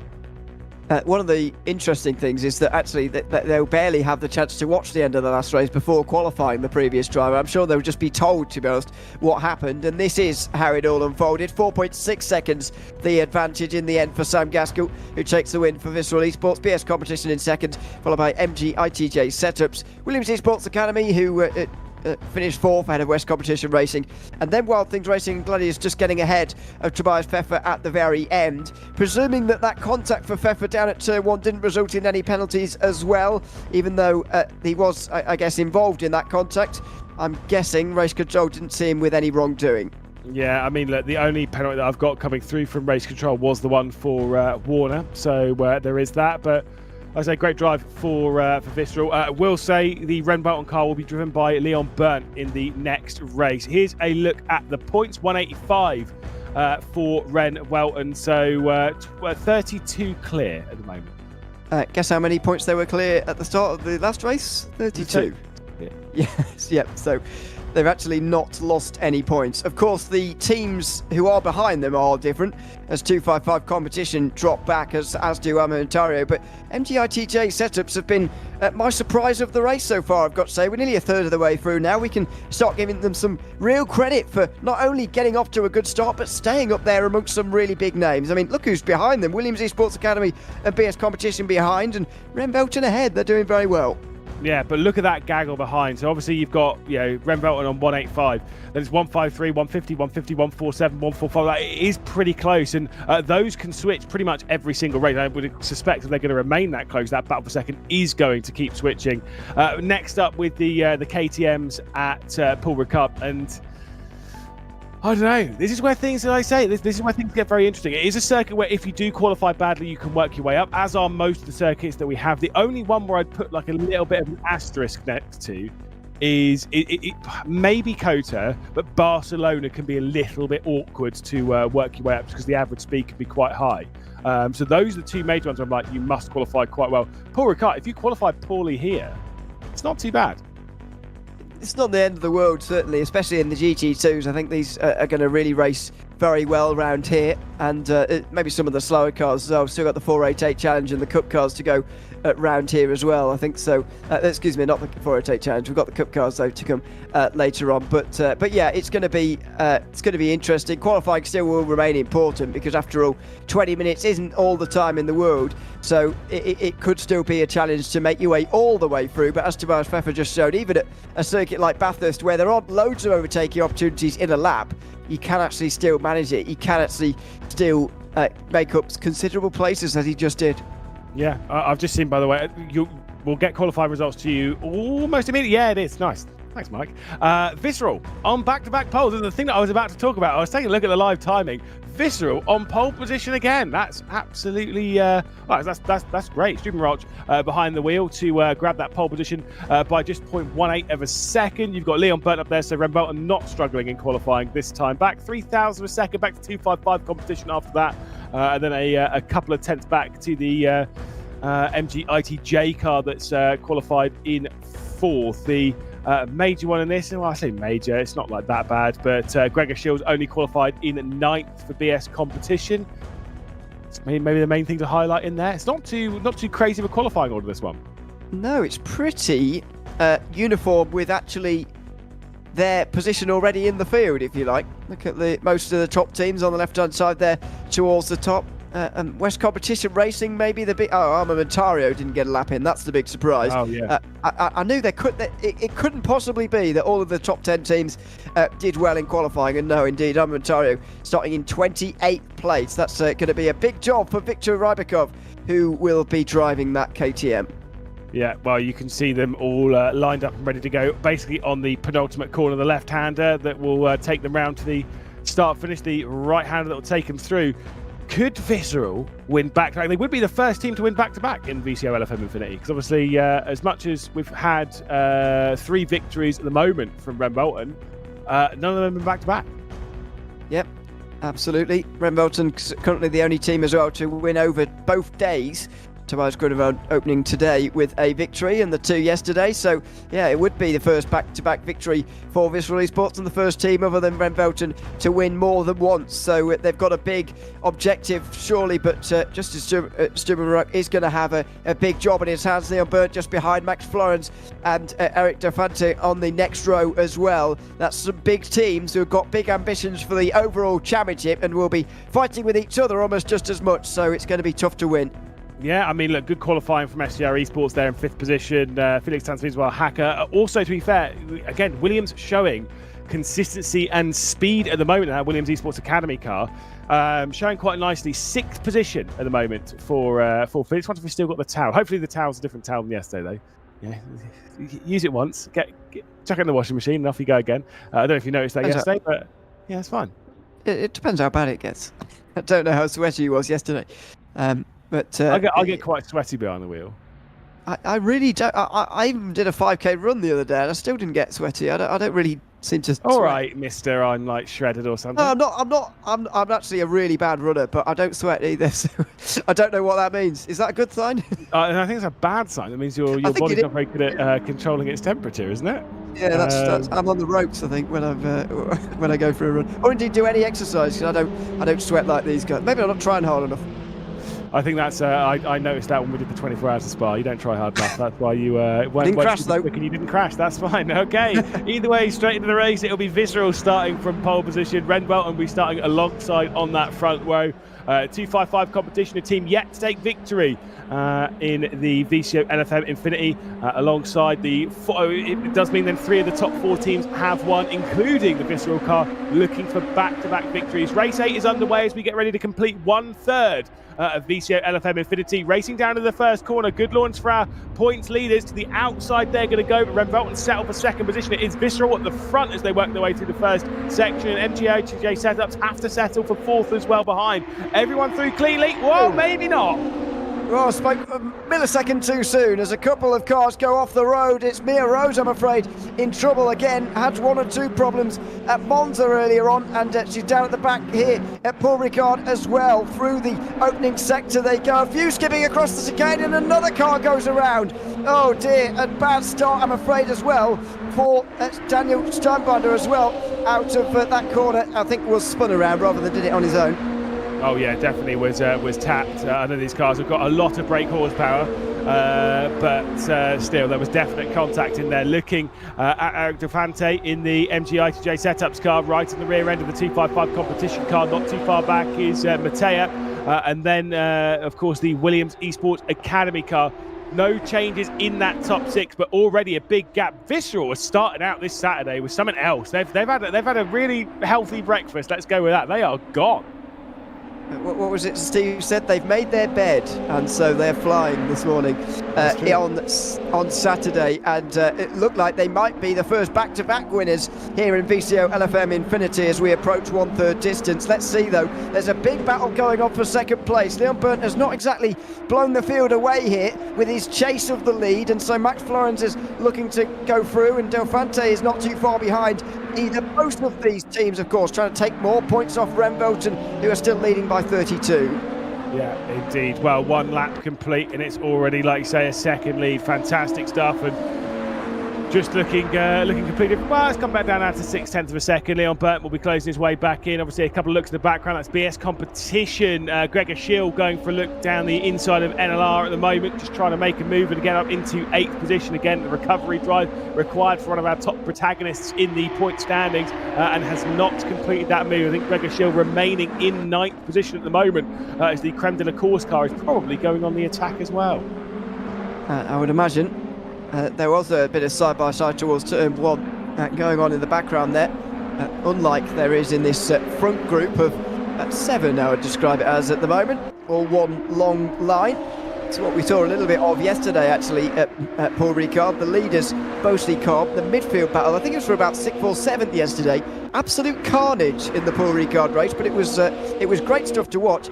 Gregor Schill has found himself on the wrong side of the split. I did wonder, BS Competition down in 9th wasn't a disaster in qualifying, but the fact he's found himself behind a split is a bit of a disaster.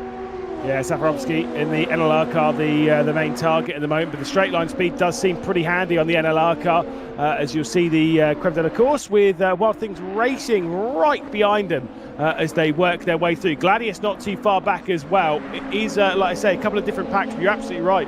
Gregor Schill and BS Competition have found themselves on the wrong side of the breakaway, and I mean, they're very much in the peloton at the moment, and I don't think that breakaway group is being caught. It's an analogy that we use very often, but it is true on this occasion. Top 7 very much running away, and it looks like it is side by side for the lead, or was. Leon Byrne, has he got through on Justin Stubenrauch, I wonder, because the gap, as you can see at the top of your screen, was at the last sector line 2/3 of a tenth of a second, and it hasn't changed quite, but you can imagine the leading group is very, very stacked up indeed, and here they are. Yeah, indeed. So it is still going to be Stubenrauch leading in that Visceral car. Ren Welton in second. The 255 competition car still hanging on to 3rd. They're just at the fast lap of the race, though. That's probably because there was a bit of side-by-side going on between that top grouping, as we see Delfante and Mattea 4th and 5th position. Williams being dropped a little bit. The G-League car has been dropped. It is now basically down to a 6-car breakaway, because G-League's not got quite enough pace to keep up. And the Williams Esports Academy is just literally hanging on by fingernails at the moment to the rear of this group. We head back out onto the Mistral Straight, where the slipstream should help that Williams Esports Academy car close back in, or at least just generally keep up. Yep, should do. Oh, here comes Leon Byrne on the way towards senior.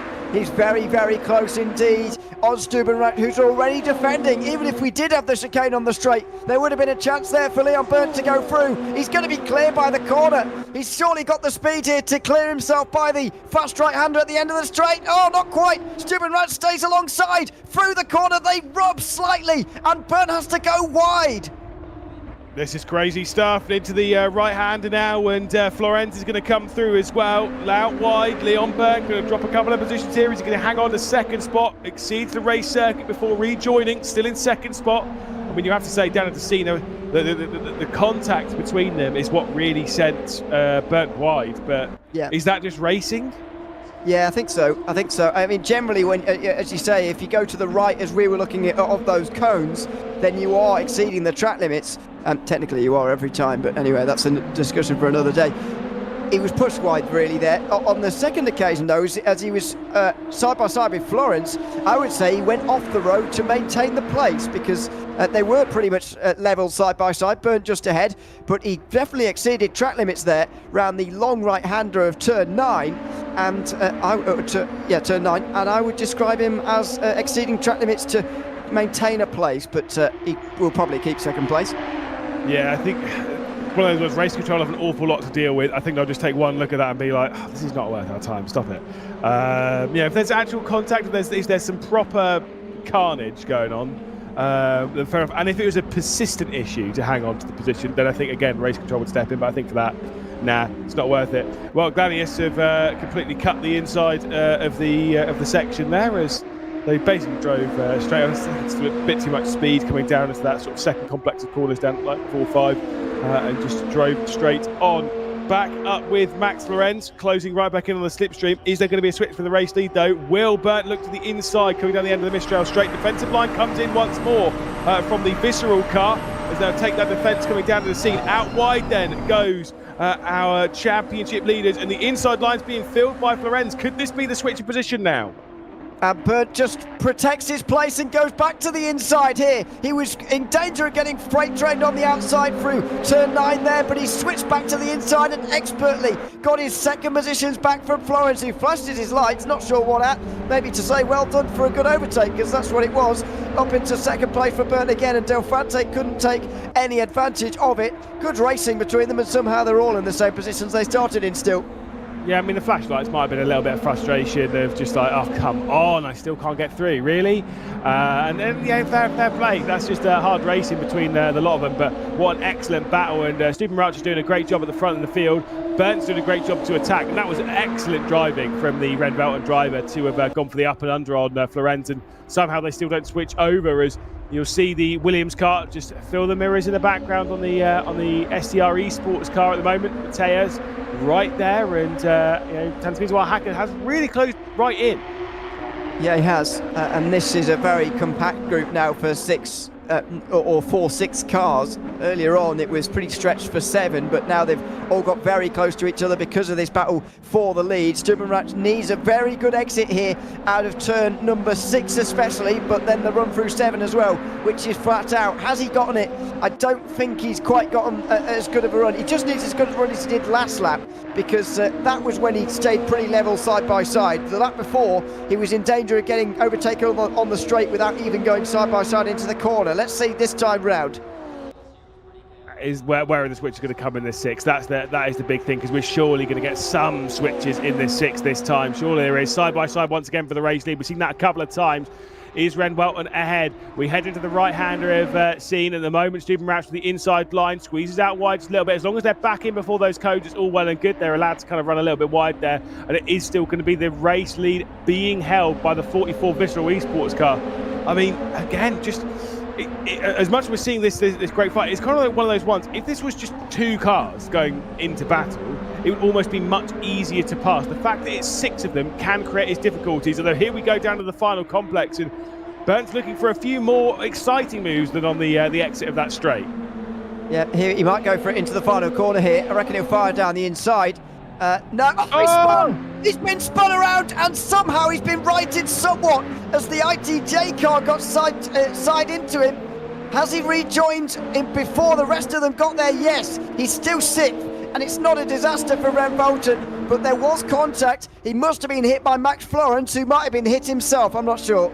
Yeah, race control, I'm sure, will get thrown a request to have a look at that, but this 6-car train has been split apart with 10 minutes left to go into the second half of this race, and Stephen Rauch leads by half a second from 255 competition. And so now we're going to have that question of, is it easier to battle when it's just the 2 cars? Because 255 competition have the perfect chance now to work their way through and become the 6th different winner of VCOxLFM Infinity. Of course, we've just had the victory from Visceral. They're looking to go back to back and be the first team to do so. I think it is now a 2-horse race.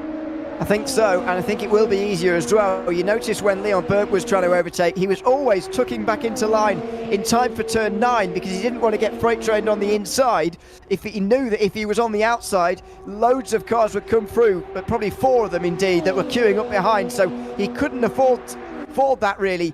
But Florence certainly can. Now, it's a question as to whether he's going to do it right now or whether he'll wait, because if they fight too hard, they will allow the likes of Lucas Bater to close in, but he will have that chance on his own when he gets there, and I think that will be a successful chance for him as well. Stubenrach is not capable of getting away from anybody here in this top 6 by the looks of it. And Williams Academy have, to be fair, probably to the delight of Ren Welton, Williams Esports Academy have just got through then into 4th position. So the MG ITJ setups car dropping back now into 5th. G-League a little bit too far back from this group as they'll try and keep the Ren Welton car at bay, although I will say I'd be shocked if Ren Welton aren't able to work their way past. It is 3 in the battle for the podium, just 2 in the battle for the race lead. Visceral versus 255 for the race victory. STR Esports, then Williams Esports Academy, then ITJ or MG ITJ setups in 5th position. Then G League and Ren Welton obviously in that grouping behind. And Lars a little bit too far off the back, so it is really just a two-horse race in the battle for 6th position. But I'm sure there's some frustrations in that Ren Welton car. Can't let that get the better of them. 6th place is still a solid result. They're not going to lose too much in the points. not too much, but these are the kind of things that can accumulate again and again and again and result into something a little bit bigger. So let's see as we get to the end of this race, as we go back to the battle for 8th place. This is Gregor still trying to find his way through here, and I'm surprised he is still trying now. I would have thought he would have made the move by now, and if he had done, he'd be right near where Leon Burnt is. But it's going to be another race where BS Competition could have gained on Remvelton and won't. Yeah, exactly. They will be gaining on Armamentario, though, so at least there's that. Armamentario, Rybakov up to 16th position. Back to the race lead then. And here we go at the end of the Mistral Straight once more. It's another look to the outside. It's 255 competition. They're trying to get past Visceral. But, 255 is given a 15 seconds time penalty. And that is for contact between them and the 71. So it was 255 that made the contact, as you predicted. It looked like an obvious penalty. The only query I had about it was whether they were hitting the rear for them to hit the 71 in the rear. But the answer is no on that one. They didn't get hit in the rear, and it was on their own. Max Florence getting a 15-second penalty. You know, it's a severe penalty, but it was a pretty severe bit of contact, and so they're going to drop right the way down outside the top 15 if things were to end right now. Yeah, I think obviously that's going to look slightly better towards the end of the race, but now, again, if I were that T55 car, I'm thinking, right, not just like what's the way to take the victory, because this is the thing, like, this is like the slightly confusing bit in a sense with racing, is that the fastest way to the checker flag isn't necessarily, like from your position right now, isn't necessarily the one that's going to win you the race. And the reason why I say that is that you can battle really hard with that Visceral car and then take the victory across the line and then get given the 15-second time penalty. And sure, you've won the race technically, which you're the fastest of all of them. But if you don't battle now, and you just sit behind, maybe bump, well, I don't know what bump drafting is rules-wise, but sit behind and not fight, that will be faster to get to the checker flag, even though you finish in 2nd spot, which means that you'll gain more positions from those behind because you're 15-second time penalty, if you follow what I'm saying. I've explained it really poorly there, but you get it. I would agree. However, in this situation, I would just, if I was Florence, I would just have a go on this lap to try and overtake, because I think he's quicker than Stubenrauch, and so now with that penalty, he is going to get a bit more leeway from Visceral, who might let him through, and he might be able to go a bit quicker on his own out front. And so maybe if he just threatens on the way towards Sinja, maybe this time he could get through. But failing that, yeah, he should stay behind and go quicker as a single file duo rather than battling away. Oh, free wide into Sinja doesn't work very often. And thankfully, Absolute Motorsport Assetto are the ones to back out principally on the outside line. These are the kind of cars, by the way, that Florence would currently come out behind because of the penalty. If they continue like this, though, he will be ahead of them. Yeah, indeed. This is absolutely crazy, relentless stuff. It's skid mark to the inside at the moment. The 121 of Armamentario comes straight over the front of Absolute Motorsport Assetto. So Rybakov trying to make that move in the Armamentario KTM crossbow, and up to 15th position. They're going to go riding on board now with the F1 Memes Racing team, staring at side by side directly ahead of them. Goes for the up and under, potentially going to try and work their way past Absolute Motorsport Assetto, making a little bit of contact. Oh, it's quite messy in this group, isn't it? It is, but it's great entertainment. Over the line they go, side by side. Armamentario will be very pleased to get away from this if they can. Side by side and towards turn 1 as they try to. Oh, and off the road for Vinogradov there, who very nearly got into the rear of the Absolute car ahead. That was pretty lucky that they were able to avoid and somehow hang on to 18th place, just ahead of Philippe and Scarpolini in the 19th and 20th. And he will just about hang on down the way in towards turn 3 as well. So yeah, this is probably the craziest group in the field now. It's previously the battle for the lead that was entertaining us like this, but it is now the midfield that is the primary action. Yeah, it was the Naga Racing team there, just trying to work their way through on the F1 Memes Racing team, and obviously behind all that you've got the Virtual Racing team as well. Absolute Motorsport Assetto closing in on the R&L car, and might be able to make a move back up though towards the top grouping. You are right, by the way, Max Lorenz has just taken over the race lead, but that was maybe at the sector split. I don't know if he still hangs on to it.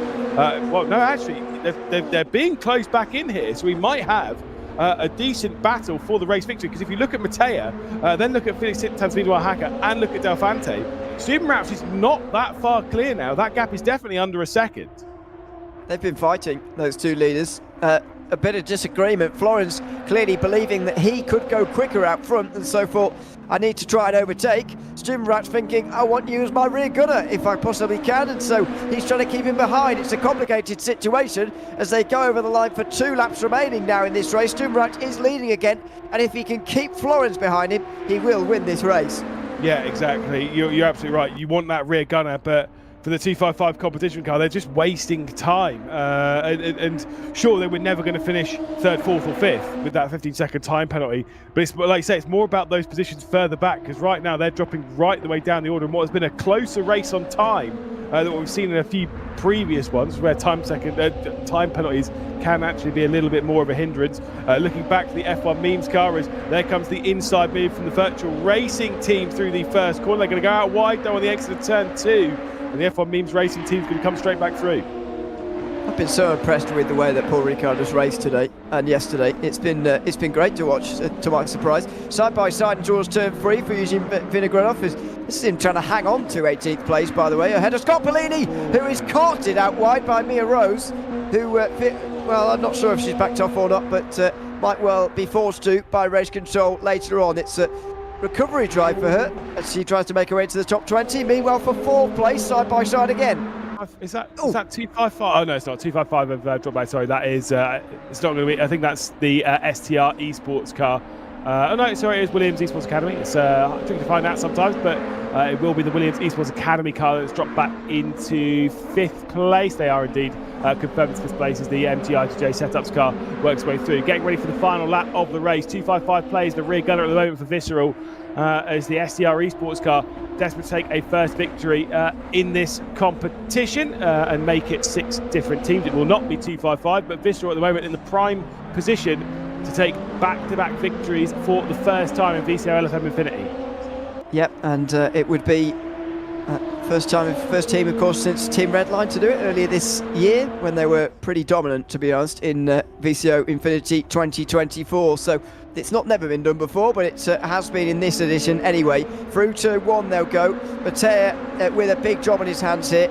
Maybe the double slipstream can afford him something, but Florence is going to be pretty demotivated to try and overtake the 44, and so that will provide some problems for Lucas Mattea. He might well just end up finishing 2nd here, but he's not going to go down lying down, I don't think. He is looking for a way through on Florence, knows that this is the last lap, and knows he needs to get through on those 2 cars ahead of him to get that win. This first overtake, though, is going to gain him absolutely nothing. Yeah, exactly. But it is an important one to get through if you want to go for the victory, because it could be a move down in the final corner. So obviously Florence is going to feel the pressure as Mattea is going to close in on the slipstream, but Florence has been following the slipstream of Stubenrat. So as soon as Mattea pulls out, you'll see that there. No slipstream now going to the front of the car, so the advantage on speed goes back the way of the 255 competition car, because it is getting the slipstream of the Visceral car that is leading the race. So Mattea unable to work their way through. I think it'll be 2nd place for Mattea now. I think so.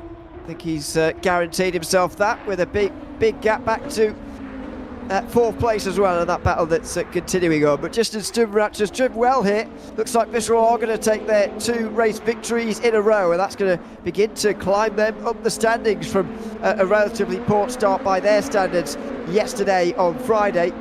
Been a good drive in a big battle here in the GT2s.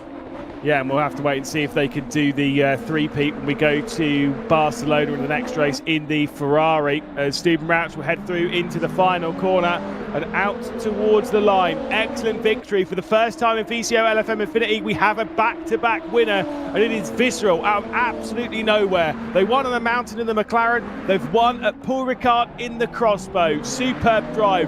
255 will drop right the way back, which means STR Esports and MGI2J onto the podium, as we'll see the battles across the line. BS competition, Gregor Schill dropping right the way back to 11th. Pretty big disaster for him, clearly not a fan of this circuit or this car or whatever it is. He struggled here, and for a driver of his quality, that's a real surprise to have lost points in that situation. So Red Belter will receive some damage from that, I do believe, as a result of the race. I think their gap may drop below 30 points, or at least 230 points for the first time in a little while, but it's not a disaster by any means. Visceral Esports are the one who are really moving forwards. 2 race victories in a row for them after a 17th place and a poor start to the day. Yep, nice easy graphic this one. Control C, Control V, bingo. Visceral Esports on top for back-to-back races.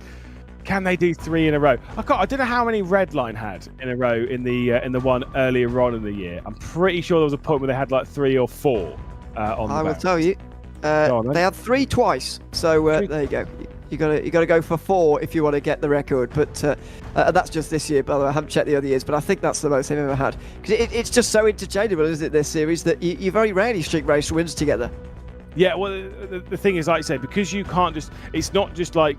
If it was one car that would then do like 3 tracks consecutively and just left your driver in, then yeah, sure, they'll probably, like, one driver that's pretty confident in it will probably win 3 races on the bounce.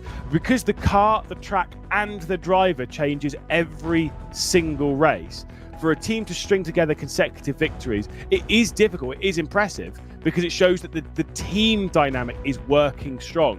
And so for Visceral right now, that's giving a boost to all of their other drivers going into the next races, where they're thinking, right, okay, you 2 have done it, and I'm feeling pretty confident as well. And that's how you build that good team dynamic and how you can close down things in the points. We'll take a look at their provisional race results.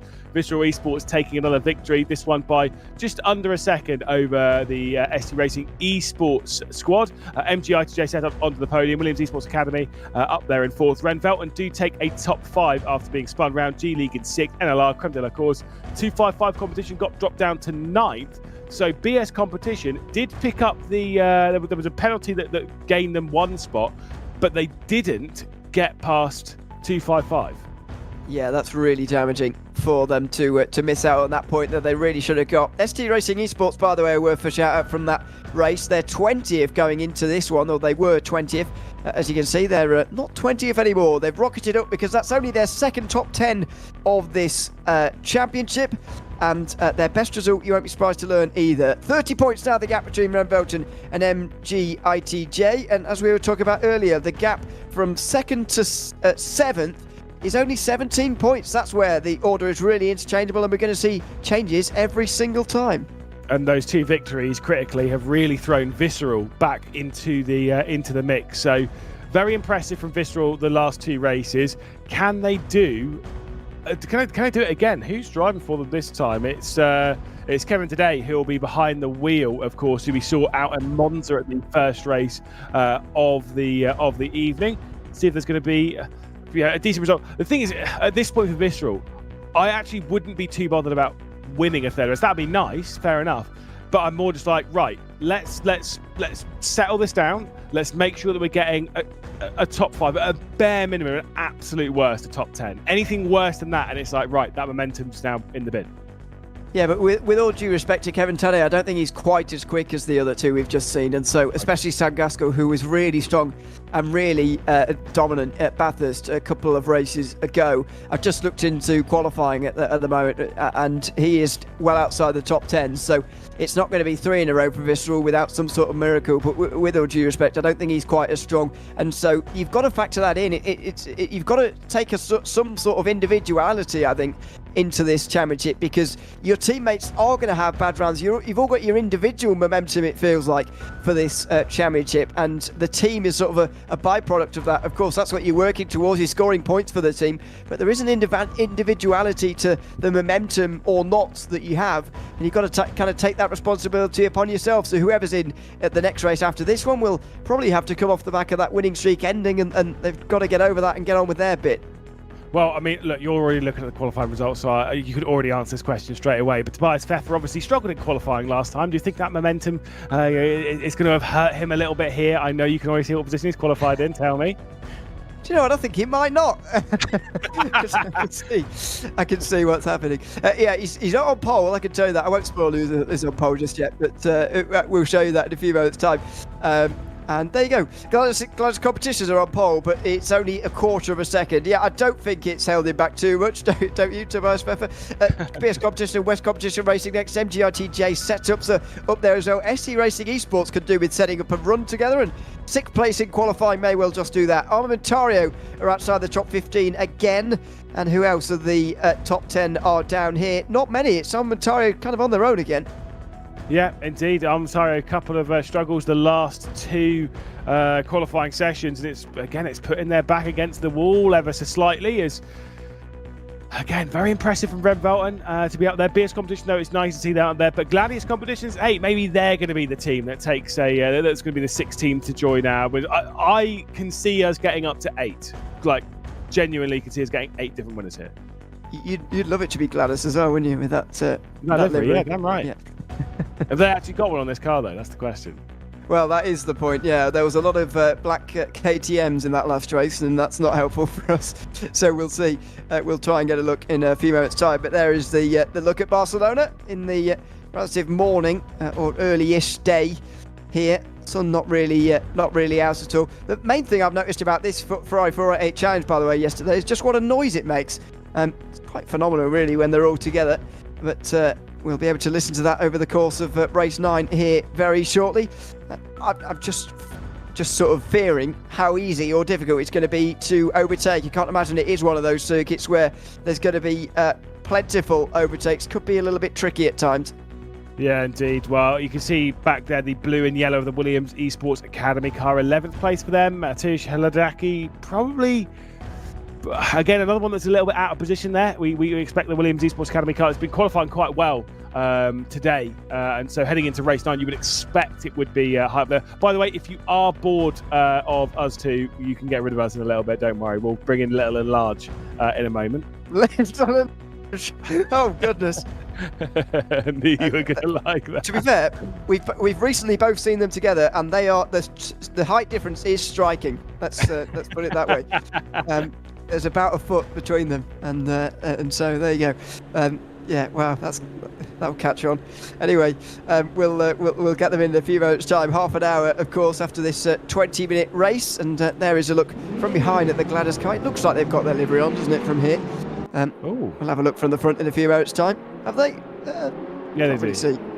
Do they? Yeah. Oh, yeah, they do. Yeah. We do indeed. So into the chicane they go for race 9 of VCOxLFM INFINITY. It's still Red Velton in control, but that control has just begun to slip in the last couple of races, with a couple of performances that have seen them outside of the podium places for the first time in this race. Let's see how they get on from the front row this time. Tobias Pfeffer returning to the series again after Bathurst GT3 a couple of races ago. He'll be starting from the wrong side as far as he was here, although he gets a very good jump immediately. Not a good start for Gladius, I'm afraid, as Filippo Bacchino immediately has to jump out from behind. It's free wide in multiple parts of the standings down in towards turn number 1. Pfeffer goes into it and he takes the lead through around the outside at turn number 1 from second position. He leads the pack through the first few corners. They all get through quite nicely as a couple going the gravel in the background. Pfeffer off of turn 3 should have the advantage here as he'll go posing defensive on the way towards 4. He takes the lead decisively here at Barcelona. Yeah, that was very impressive. Just a really poor start. Must be set from Gladius. There's contact in the background though, and a few cars off. That does look like the creme de la course car and Wild Things Racing. We've seen some great racing from, I've said before, when we were racing at Bathurst and we saw Warner and Thomas battling it out. Those two there showing quite nicely, but alas on this occasion, less so as the pair of them ended the gravel trap. Lewis Hamilton and Nico Rosberg style. Yeah. Oh, wow, remember that. Who's at fault? I don't know. Was it ever determined? No, not really. Turn 9 side by side for what looks like 7th place there, and all sorts of diving around for Lackey, who goes down the other side for Williams Esports Academy. As meanwhile for ITJ side by side towards the 10th corner, excuse me, for 5th place or 4th place, I think, and through goes Tadine for that position. Pretty lively opening lap actually here, although it is allowing the 3 leaders to get away, led of course by Tobias Pfeffer. Yeah, indeed. You've got BS competition. Also, Philip Bakina trying to go with big kick of oversteer coming in from the FCR Esports car. Williams Esports Academy right at the rear end, like you say, Ladaki trying to find their way into the mix. Got G League just off the rear end. You're absolutely right. The MG ITJ car did get through into fourth position, tied behind the wheel. But like I say, it's a 1 second gap now between fourth and third. And so realistically speaking, if they want to go after race victory, they can't attack too much. So they can close back down in on Philippa Bakina. He'll look to the outside though, as Cantor's trying to make a move stick on the skid mark car. Oh, careful. Side by side through turns 1 and 2 for 15th position, and Cantor should have a better exit off of 3 here. The 42 just got that line a little bit wrong in towards turn 3, and so Cantor should be able to get to the outside, but no, actually doesn't go for a move on this occasion. Back to the leaders. The top 10 or so seem to be right together here, as much as Lucky is still trying to find his way through the standings. Williams Esports Academy just been slightly under the radar in these last couple of races, but nothing too bad for them in the last few moments. 4th at Bathurst, for example, a couple of races ago. In the top 10 again, which is okay, but at the moment they're all losing points to the leaders, Renvelton, who are out front again. Yeah, indeed. I mean, again, speaking of current momentum, obviously that was with Visceral today, running in 13th position. So not too far behind this train. So realistically speaking, running right in the middle of the pack. We've got side by side just ahead of this between the Absolute Motorsport Assetto car. I don't know if that's even remotely the case. It's the number 9 of PCR. I don't know why I thought it was the Absolute Motorsport Assetto car. I just saw red and I was like, bang, it's there. It's not. Yeah, indeed. It's Liam Walsh in that car for the moment. Through the chicane they go and up over the curb, the very awkward curb on the outside. As you were saying yesterday, thank goodness we got rid of that at the end of many years. Out over the line again through the end of lap 2, and Tobias Pfeffer holds a 1.3 second margin over Gladius in second position. It's Renvelton who could be extending their lead again here as they go down towards turn number 1 again. That's a bit of side by side just up ahead of Lucky there, I believe. Not sure who it was side by side, but they're going to stack up the field behind them. It's probably for 4th place actually, as Øystein Brenham trying to work his way up to 4th place. Hasn't exactly worked, and so Tobias Schur will fancy his chances to go through for Firefly. Not quite able to, as they all go single file through turn 4 and into the middle sector again. Yeah, like you say, it has allowed the top 3 to check away, but Pfeffer is running clear at the moment. Full victory for Renvelton. Looks like it's incoming after a couple of races, them losing a little bit of that lead. Looks like they might be growing it comfortably as we look back. Oh, a little bit of contact there onto the rear end of the number 35, aka Hero Sim Racing car, as straight to the outside comes the charging back Creme de la Course car after their issues earlier on. Be a big one for Hoffman. It is a charge back, isn't it? That's very quick indeed for them to be all the way up inside the top 20 again. But they are on the way towards turn 10. There could be a chance. The biggest stop, of course, on this track other than turn 1.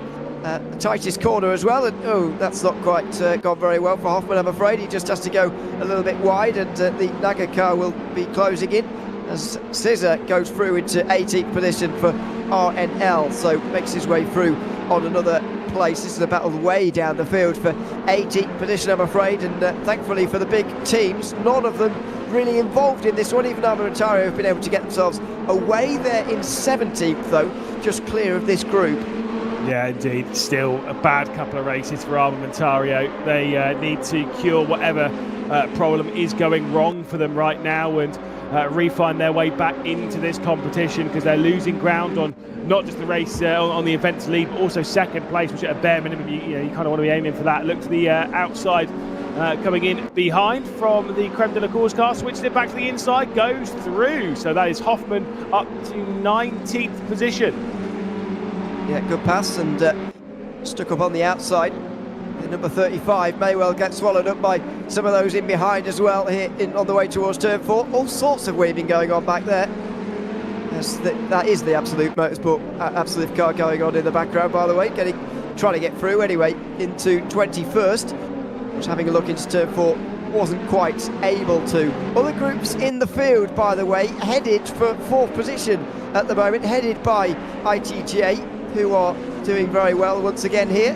They've got a whole host of drivers behind them. I make it 7 in that group, right the way down to 10th position at the number 49 of Podence, who is, oh dear, who's that running? And lap down. Oh, it's a blue flag, sorry, lap down. Yeah, you're right. So fear not.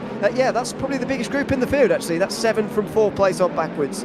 Yeah, indeed. Like I said, I think we've got some excellent battling to be happening up. I think the STR car was right on the rear end of Firefly for 6th position as well. As we jump back up to that grouping, there's been no major progress being made as Matej Sladaki goes a little bit wide out through the final corner, and I think that's probably going to remove any run on the PSUK car of Walsh. So no chance to work their way through as they head back down into T1. Now we look at the Firefly car. The gaps are tight, but no one's able to do anything with it. Exactly, and I mentioned this earlier on, overtaking could be tricky, and it looks like that is becoming the key factor in this one, I'm afraid. It's one of those circuits that doesn't provide very much in the way of chances, and the next circuit as well, Circuit of the Americas for the Porsche Cup cars, could be a bit of a tricky one, so we'll see how that goes. But this circuit does lend itself to very single-file racing because of the way that it drives. It just puzzles me that GT racing comes here so often, because I can't imagine very many circuits that are less suited to GT racing. These medium and high-speed corners are just not what these cars are really very good at. Yeah, indeed. They're, I mean, to be fair, they'll be all right with it, but like I say, it's not really what they're designed to kind of take on at the greatest level. But still, I mean, look, we're getting some great racing from. That's the important bit. Not in the top 3 though. Tobias Pfeffer leading comfortably from I can't say it. Gladius. There you go. Bingo. Second place at the moment. Philippa Bukida 1.2 seconds back. So the top 3 are separated by a fairly large margin. Andrei Pozniakov? Yeah. We'll go with that. I know you were practicing that in your head whilst I was fumbling the back. I absolutely was, yeah, multiple times. So I didn't use Google Translate though, so you know that's I wasn't fully cheating, but I was more prepared. Anyway, 1.9 seconds for Tobias Pfeffer ahead of Pozniakov there in second as they weave around on the straight again. Brennan towards turn number 1 has a chance here for 4th position, but not quite close enough. That's the story of this battle so far as we approach half distance in this race. 5 laps gone, 6 to go, and Brennan is starting to find some room to manoeuvre now, starting to get that exit off of turn number 3. Is there going to be a chance towards 4 here for a dive? Oh, not quite. Even being that close, there wasn't quite the space to do it. Again, this is where, I know it's only a 20-minute race, but if you get your tyre pressure slightly wrong, it can cause a couple of bigger slides. And I do wonder if Tayadeen and the MG ITJ setups car might have gone slightly the wrong route when it comes to tyre pressure. They're so critical in this game. 100%. Like, sure, you can have a great setup, and the tyre pressure is being off by a couple of kPa, and the car is garbage. Right, that's how quickly it can change, and getting those tyre pressures right.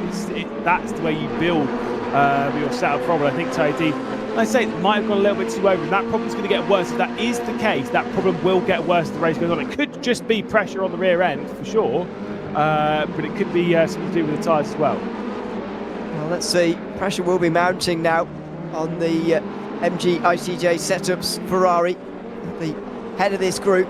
As I've said many times, it's been my surprise of the race so far. We're a third of the way through now, and they've held on to a top 5 position throughout almost the entirety of this event, and it's been very strong indeed. They're now second after finishing at 3rd in the last 2 races, finishing in the top 10 so far in every race of Saturday, with one blip I should say, at Bathurst yesterday. Side by side a bit further back in this group, as I think Halaki is the one, Matthias Halaki for Williams Esports Academy, the one on the move. Finally there is a move, and up the inside into 8th position at the expense of Liam Walsh goes Matthias Halaki.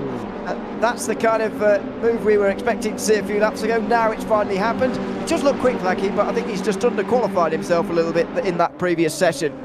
Yeah, I mean, look, just overdriving it ever so slightly, going down into the first couple. To be fair, I thought he was actually going to re-drop that position almost immediately to Walsh, but did a great job there just to hang on. Now needs to focus to close back down on the STR Esports car of Hutchinson, but again, that's easier said than done for Hladaki, but yeah, just keep your nose clean and get on after it. I think he could do it, to be honest. And it's worth mentioning, actually, ST Racing Esports are having a good one, as you say, with Jade Hutchinson currently running in the 7th position in the field. It's been a pretty difficult race so far for ST Racing Esports. Didn't finish in the top 10 until the very last race of yesterday, and it was here at Barcelona, so maybe they can do it again here and string a bit of a run together, because they haven't had 2 in a row just yet. They've only had 2 altogether, top 10s that is, for ST Racing. So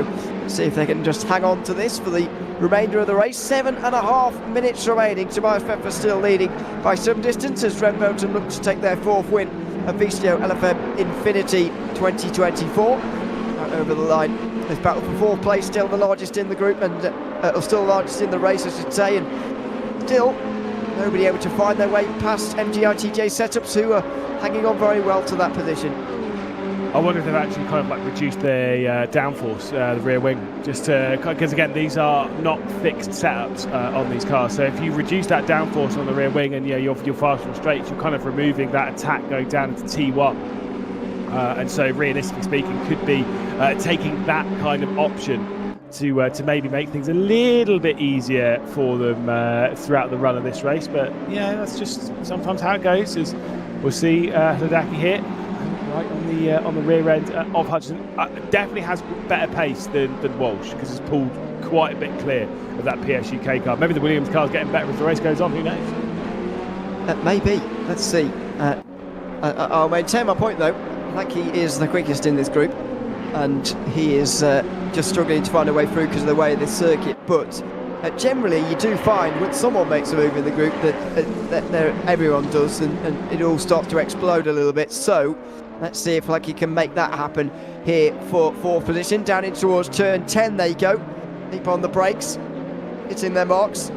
If you do that and you don't make any errors, it's very difficult for the driver behind to do anything. You need a real speed advantage over those ahead of you to actually make something happen. 6 minutes to go. There'll be 3 laps to go at the end of this one. Actually, I hesitate on that. There might be 4 yet. We'll wait and see just how many Tobias Pfeffer is going to force everyone to do with his speed as they go out over the line again. Hladaki will be hoping for 4 laps, I suppose, to give him as many chances as possible. Yeah, indeed. I mean, look, the pace they're running at, it's what was the last lap time from Pfeffer? It was 1:48.7. So, like I say, I think it will be pretty close, but it should be 4 laps from this point with the pace that Tobias Pfeffer is running as our race leader.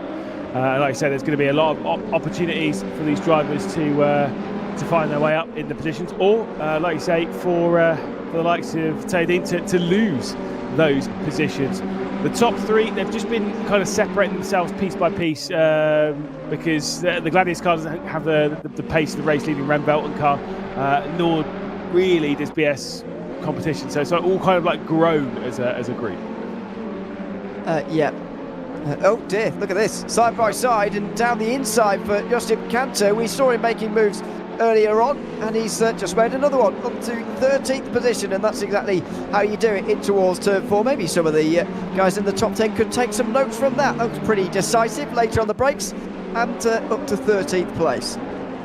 Yes, indeed. As they head their way through, like I say, Kanter in the Alpha car is just find that spot, nicely done. But alas, as they head their way through turn 9 and out onto the backstretch, any moves you're making now, you kind of need to make that move and run away, because you don't want them too close, otherwise you're the one defending for the final few laps, and that's never ideal. Just a little bit too deep on the brakes there going down to turn 10, and Josip Kanter might be feeling that pressure on the start-finish straight once more, and we could see the skid mark car work its way straight back through.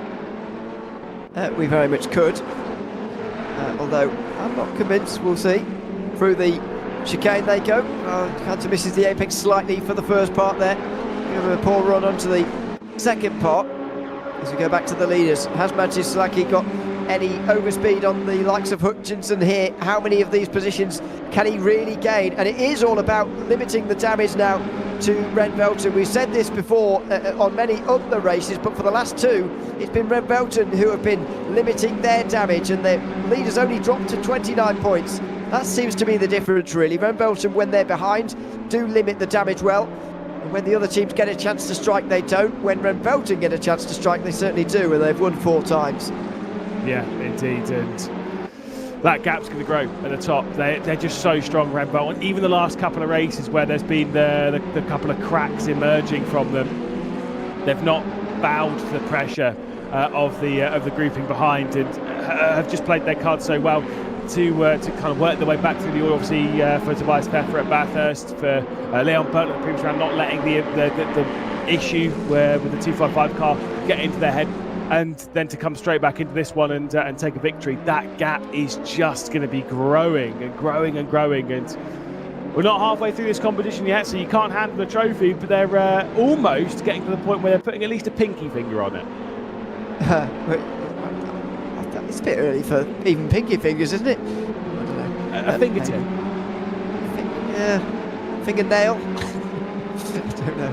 Maybe even a bit early for a fingernail, but anyway, they're certainly leading. That's no doubt about that. Into the final chicane they go, and it will be 2 laps to go, I think, here.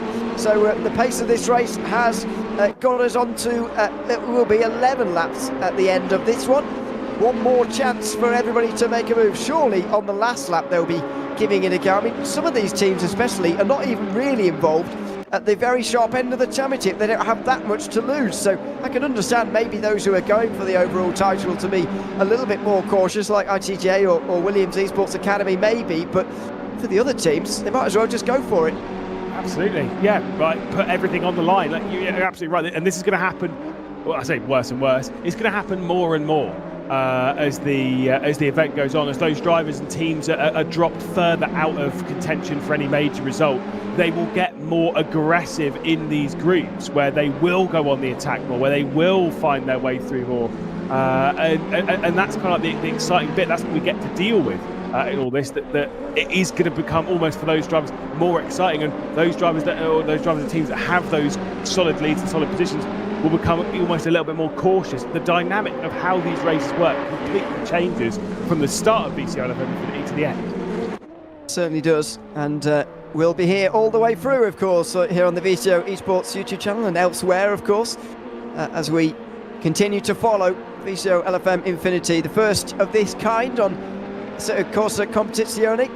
And so far, it's been Van Belten who have taken control right from the very second race. They didn't quite win on the first one, but since then, they've taken their first race victory in race 2. They've led the points ever since, and they are continuing to do so. Tobias Pfeffer through the final corner has got just about 20 seconds remaining, and so forces another lap. 4.3 seconds between himself and Pozniakov, who is in second. What's going to happen in this group behind, though? That's a big story here. For 4th position, the battle will go on to the final lap. It's the last chance for everyone now. Yep, and they'll see that timer ticking down. They've started their last lap. They're well aware as to where they are in the race. There is the Gladius car. Pozniakov, of course, in that second position. Philip Makita closing in a little bit. So BS Competition are, building that gap down. So Philip Makita might be going on the attack. She might find a way through. I think it might be a little bit too late, though. There's not too many overtaking opportunities in that final sector. And with this grouping here, the MG Satub's car at the moment leading West Competition Racing and Firefly. At the moment, again, where do you find that way through? It does seem as though the MG Satub's car is quick enough in a straight line to keep the rest at bay. Yeah, it does. Just seems quick in the right places, not quicker than them overall. I think each of these 4 might be quicker over a lap or over this race distance indeed, but when you're stuck behind, there's very little that you can do. Down in towards turn 7 they go now, and it's just so tricky to actually make anything happen here. Øystein Brennan has really got one more chance remaining.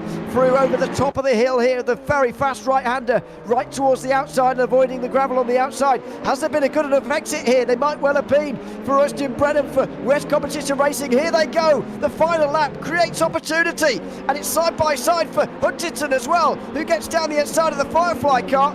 Oh, up over the curb, very awkward, and he slots into line just at the very last moment. That's always the fear with one of these trains like that. Meanwhile, Tobias Pfeffer comes round the final few corners to take his first individual win of VCOxLFM INFINITY 2024, but more importantly, Van Belten's 4th victory in just 9 races to take an over 30-point championship lead over a third of this race.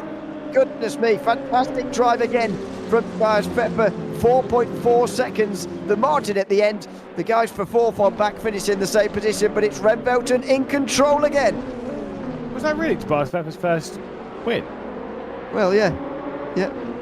Oh no, it's good. I was going to say, I'm looking at this being like, I don't think it can be.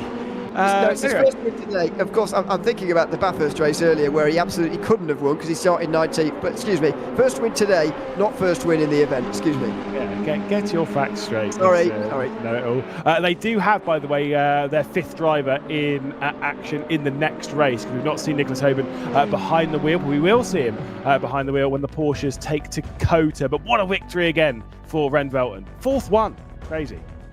Yep, and that's more than any other. I'd imagine they will keep more than any other to the very end, even if they do or don't win this thing overall. What a great start for them. 4 wins in 9 races. Tobias Pfeffer had to do a rescue job at Bathurst earlier on, and he did that very well indeed. Hard to decide which of his drives more impressive so far today. We've seen him drive twice. Recovery drive at Bathurst or lights to flag victory at Barcelona. I'd be tempted to say his Bathurst drive was more impressive actually, because I underestimated him, that's for sure. But let's not take anything away from this drive. Very, very impressive indeed as well. Most of the other teams in the top 10 in the points finished in the top 10 in that race as well. No huge casualties, although Armamentarios' last couple of races have really damaged them in the points. Yeah, I mean, look, the last couple of races for Armamentari, the most important bit for them is they've not got qualifying right, and that's kind of put them right up against it, and it's dragged them right the way back down where they were running in that fight for the top 2-3 positions. They've then moved down. They're going to be dropping right the way down the championship order, but there's still time for them to drag their way back into a top 5. I do genuinely think that the victory's slipping through their fingers. Might well be. Already it is a big gap, as we've seen. Still so many car and track combinations yet to come at Circuit in the Americas. The Porsche Cup cars coming up pretty shortly. I mean, those are going to be interesting in terms of trying to overtake one another as well. As we just saw there, it was a little bit of a sticky situation now and again. This is the race result though, 4.4 seconds for Tobias Pfeffer in the end. Gladiator Competitions were slipping in their margin to BS Competition towards the end there, but they still finished comfortably second.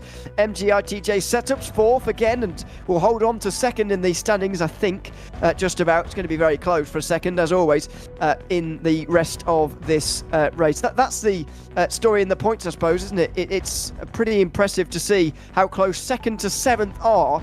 If only that was the battle for the win. It'd be very exciting.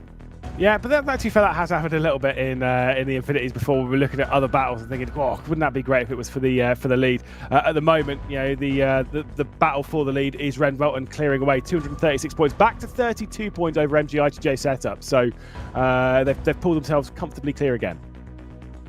Yeah, absolutely. It's a big margin for this stage in the event. 32 points. MGITJ Setups, to be fair, are pulling a little bit of an advantage for second place. And as I said earlier, some are starting to slip through the standings. There are the bottom end of them. A few very long way away from the top of the standings after only a third of this event. VCOLFM Infinity for 2024. 9 races and race 10 is coming up very shortly. It's the Porsche Cup cars here at Circuit in the Americas. Little and large are coming up. Arjuna Kankipati and Darren Facker take you through the next few races. Me and Lewis will be back a little bit later on. We'll see you then. But for now, we'll go to a break. And after that, it's Porsche Cup cars at Circuit in the Americas.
Well, hi there, welcome back to VCO Esports and to the LFM channels as we get set for race 10 in VCOxLFM Infinity. My name's Arjuna Kankipati, just woken up, ready to go for the racing that lies ahead, joined alongside by Dara Thacker for the first time today. And Dara, we've had plenty of exciting racing. I think that's one thing. These 20-minute races have been full of chaos, and so now Porsche Cup cars at the Circuit of the Americas, this should be some fun. Yeah, COTA, I love this track, realistically. It's such a good circuit to go racing on. Hopefully we're going to see some good action. Of course, we've seen it all the way through this morning and last night as well. I hope this can wake you up nicely, Arjuna, because I know how early it is for you. But yeah, this race, to kick us off for the second third, it looks fantastic. And so as we take a look at qualifying, you'll see BS Plus competition at the top. Couple of tenths back to find second place, and then the margins a little bit closer as we were talking about with the results of the previous race. In the mid-pack, we've seen plenty of close racing. Interesting just to note, a couple of the drivers and teams with no times on the board in this particular race. Gladius Competitions and the Creme de la Course team, we've seen them both be relatively quick on occasion in our prologue yesterday. Shout out to Super GT for hosting the event, having us on his YouTube channel. But today, of course, a slightly different day, a lot longer for them. And there's a look at the drivers. Got to ask you, we had this discussion yesterday with Steve himself. Do you like the Circuit of the Americas, Dara, or are you bad at driving it? Which one of the two?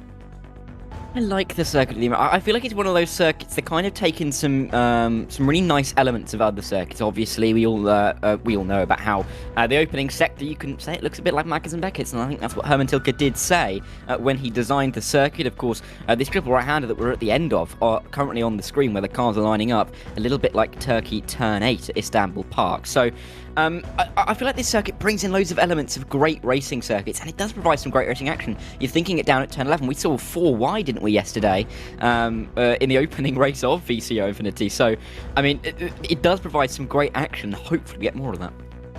Well, you say we had 4 wide. I'm not sure we all enjoyed the 4 wide, but yes, it was there. It was a thing. It happened. Field looking resplendent, by the way, in their liveries. Love a good Porsche Cup car, and I'll be missing the last couple of races of VCOxLFM Infinity because Porsche Esports Super Cup Porsche Esports Super Cup qualifying series now rolls into the Contender Series. I'll be on the comms with Paul Smith for that one, but. Prediction, how many cars go around at turn 1, Dara? We played this game yesterday, it was fun. I'm going to say that the 4 are not going to make it out of turn 1 facing the right way. That's what I'm going for. 4, that seems aggressive, but who's going to be aggressive on that funnel up into the opening corner? You've got gravity to help you, always incentivizes you to brake late. Who's going to break latest of them all? Niels Naujoks was dominant yesterday and really showed his speed. What's he going to do, though, as he tries to bring BS Plus competition back into the fight here in race 10 of VCOxLFM Infinity? Red lights turn to green, and we go racing here at the Circuit of the Americas. Instantly, 255 competition tries to slide across, but Naujoks is there. He'll control the tempo up towards the opening corner. Long arc, and are instantly going around. 255 competition will set off the chaos. We've got 2, 3, 4 cars that are going to get tangled up in this one without a shadow of a doubt, but roll ourselves down to the S's. Williams Esports Academy going to take advantage, slide their way forward to second. ITJ directly behind them as well. BS Competition trying to run away. Yeah, and then perfect start from BS Competition just to get away at the front, not going to be caught up in any of that incident. Down at the opening corner, we saw some late dive bombs to the inside, making, I think, 4 wide at parts, which created all of that contact and carnage that we saw on the exit. But perfect start from BS Competition, exactly what they need. And Niels looking for his second win of the event. Get onto the power very, very carefully here out of this very crucial turn 11, a long back straightaway, although it does arc around a little bit. It's got elevation as well. It's one of those straights where you'll often find drivers missing their braking zone at the end of it, but I don't think it's going to be the case for the top 2. Instead, is Lozio going to go defensive, as Hubin in that Ren Velten machine doesn't really need to go aggressive. Maybe thinks, though, he's faster and can close the gap to Niels Naujoks, who might try and break away through this tight complex for the very first time. Watch the Porsche Cup cars squirrel around as their drivers try and control them. Yeah, and Andrew McWilliam knows that he needs to close that gap to the BS competition car in the nearer future as possible. He cannot afford to let him get away at the front, and that gap has come down in the last minute or so in the middle sector of the lap. So important for him to keep on gaining, but he's got to be aware because he's got some very fast chargers behind him. Of course, we've got the Renvelten car, of course, 4 wins out of 9 so far, currently sitting in P4. They are going to be looking for 5 out of 10.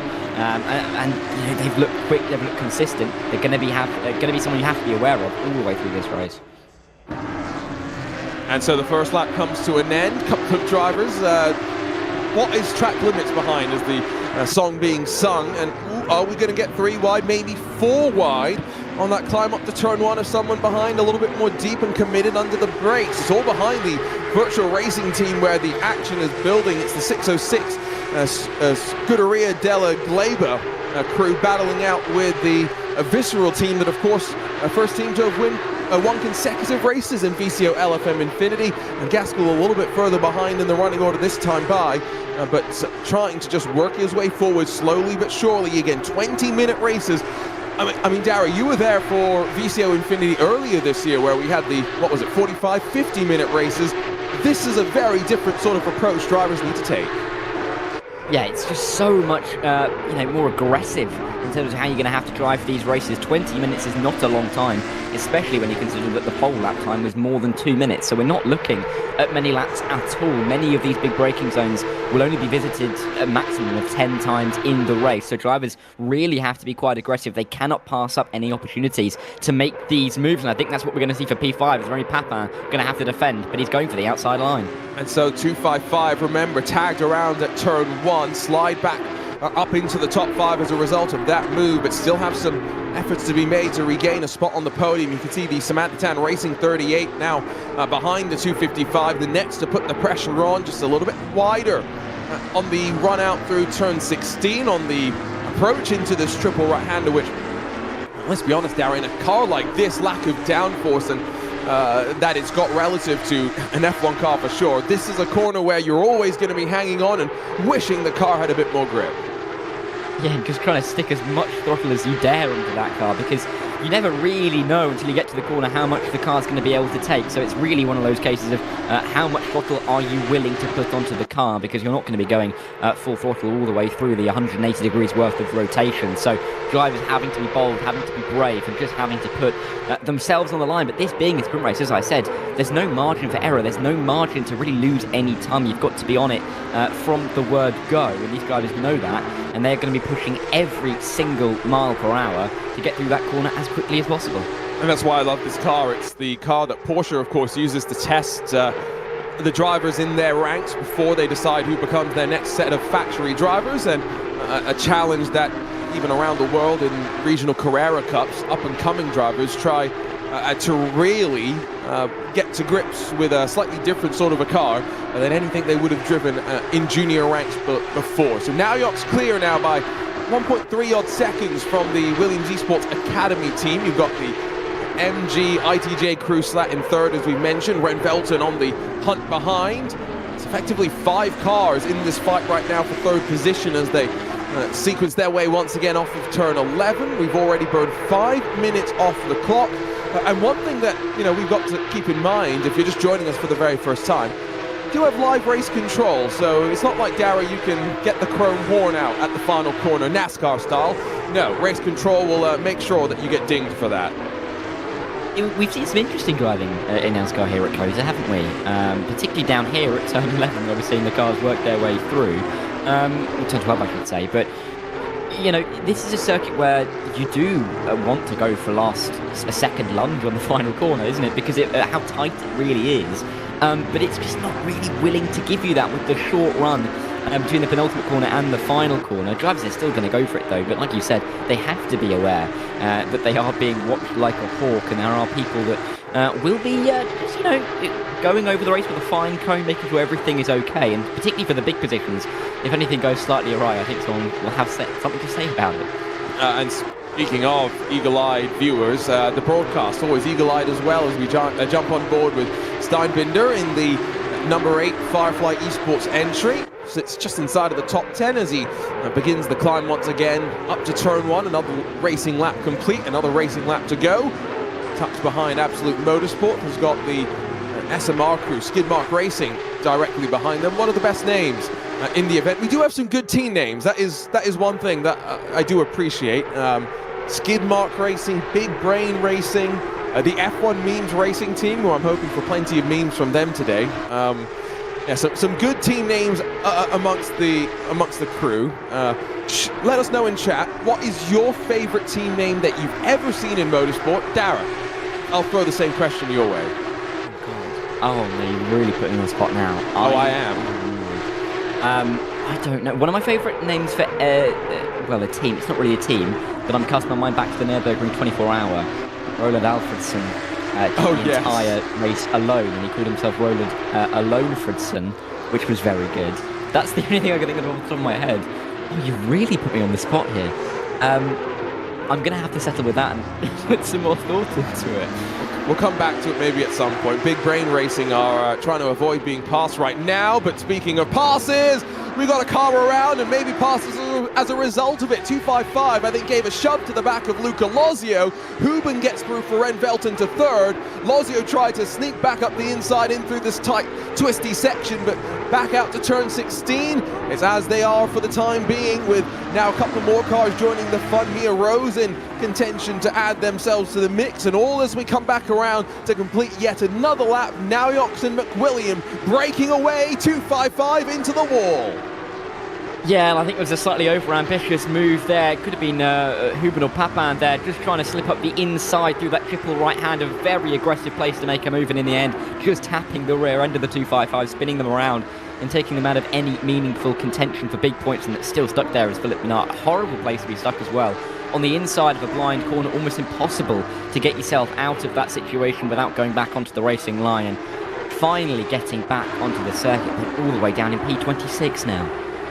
Maybe a bit too much aggression at the end of the day for the point in the race where we were, as they will finally be able to rejoin the racing surface with most of the field having streaked their way on through. We rejoin this fight now with Mia Rose behind the G League Esports crew, and a couple more drivers behind now in the mix as well. So I'm not sure if there's been another bit of separation. Samantha Tan Esports losing about 2.5 seconds to those in front, but as the Blue Steel Racing 401 slides its way up the top of the crest. I love that livery. I did mention we've got some great liveries on display. Now, can Rose get the drive off the corner here? We'll have a slingshot in terms of toe. He's got a bit of a gap behind as well in terms of Absolute Motorsport, and the other cars behind not necessarily having anyone else to worry about. So 5 cars in contention, running down this back straightaway. You mentioned NASCAR's had some shenanigans here. Will we see anything this time by?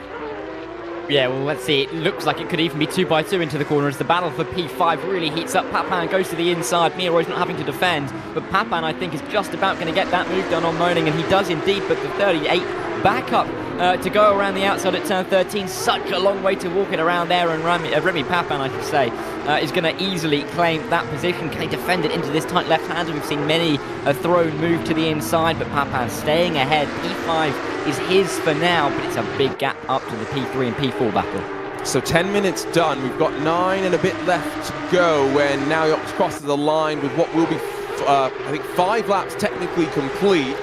Let's see what the margin's going to be to those behind, how much he's going to be able to then just work at maintaining his advantage, making sure that BS Competition, who really a points deficit built up overnight in the prologue, not necessarily going all their way. 1 or 2 results seeing them outside of the top 10. 1 result seeing them all the way down out of the top 20 as well. They're trying to recharge to the front, trying to close the gap to Ren Velten. But the point system, 1 position for every point. So first position grabs 28 points. 28th position grabs just 1 point. So, you know, if Ren Velten can stay up there in the top 5, it's going to be very difficult for everyone else to try and close the margin. That's why the start of the day that they've had here on Saturday, Dara, is so important. The fact that they've been struggling to get out of the blocks, this is the kind of result, of course, after the win last time out, that will really kick them off into drive. Yeah, I think that's what makes this VCOxLFM Infinity event so special, really, is that every position realistically counts for the same. If you're fighting over P10 and P9, if you're fighting over P22 and 23, you gain a position, you gain a point. It's the same throughout the field, and it just means that every single battle means something for all of these drivers. It means exactly the same. You may not be fighting over many points, but still, every single point is going to count when there is no winner's bonus to speak of in this race. So it's a really good way, I think, to do it, and it really makes it tight towards the end of the championship, because no teams can really run away too far with the fact that they can't gain too many points per race. It doesn't matter if they win in every race. If the team in second in the championship finishes in second in every race, they're only going to be gaining one. So yeah, I think this is going to be quite an intriguing way to run us through, and it also means that a lot of these teams are still going to feel like they have a chance late into the day. I wonder if that is something we could maybe talk about in terms of formats for the future. But for now, it's the battle. Can Big Brain Racing squeeze up the inside? No, not just yet. West Competition Racing, hold on the edge of the top 20. Like we were saying, just when Darren and I jumped on air for this 10th race of VCOxLFM Infinity, mid-pack, back of the field, plenty of great racing. It's just at the front where, for the most part, our winners have been relatively in control of these 20-minute races. So very, very interesting just to see if, as we get later on into the day, maybe fatigue starts to play more of a factor. Will we see more errors and more fights up towards the front? Luca Lozio onto the back, though, of Nicholas Hubin as they run down out of turn on back towards the S's. The slingshot through this first sector. They're only 2.4 seconds off the back of McWilliam, who's pretty comfortably now nestled in that second position. But I wonder if there is still a chance. 6 minutes to go. Can these two close for second?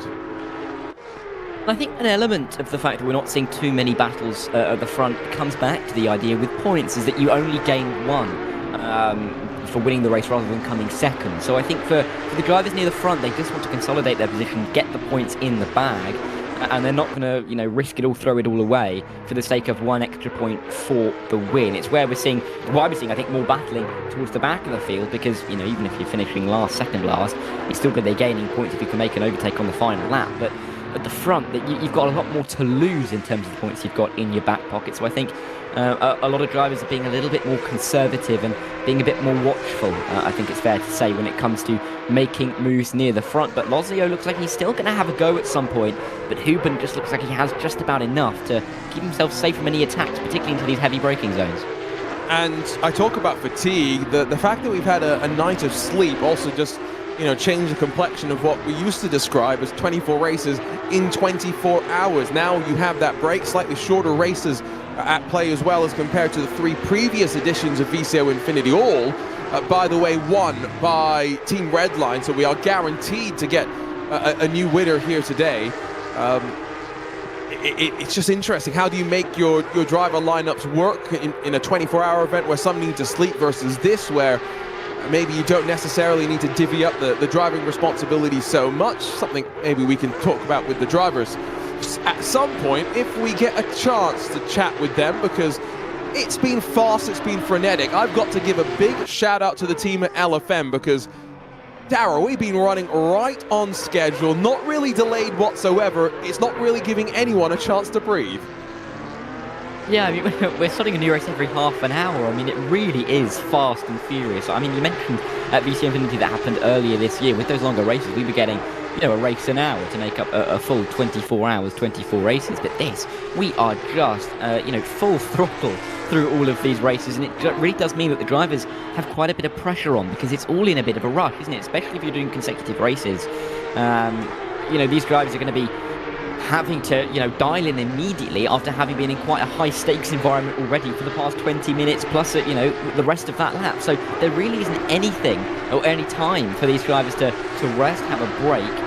Even if you're off for a race or two, that is still not a lot of time. It's 30 minutes, an hour, and these drivers have got to get back in and engage back into the cars. So even though the drivers may not be involved all of the time, it feels like the gaps are too short for them to really go away and do something else with their time. Oh, I trust you on that one, especially as a commentator who's probably going to be around here until about race 20 or so, on and off. So, yeah, not much time to run away. Not much time you'd want to run away and look away at the end of the day, though, either, given the level of racing that we do have. Samantha Tan racing slightly up the road in that very distinctive blue coloured car being hunted down by Mia Rose. Still yet to make the move. We're still watching as Absolute Motorsport Assetto, who had a bit of a rough day yesterday in the prologue, hunting down the Firefly Esports crew for 8th position, gap opening up slightly to the battle just in front of them, which at one point, let's not forget, was a 5-car train. 2 laps to go this time by, though, as Naoyox continues just to build his advantage. He is 5.2 seconds clear. I mean, we kind of knew that he was going to be the one trying to lead BS Competition to the victory here, the one to try and atone for the difficulties in the prologue yesterday. Another flying lap up front, and just 2 more laps to hold on for BS Competition.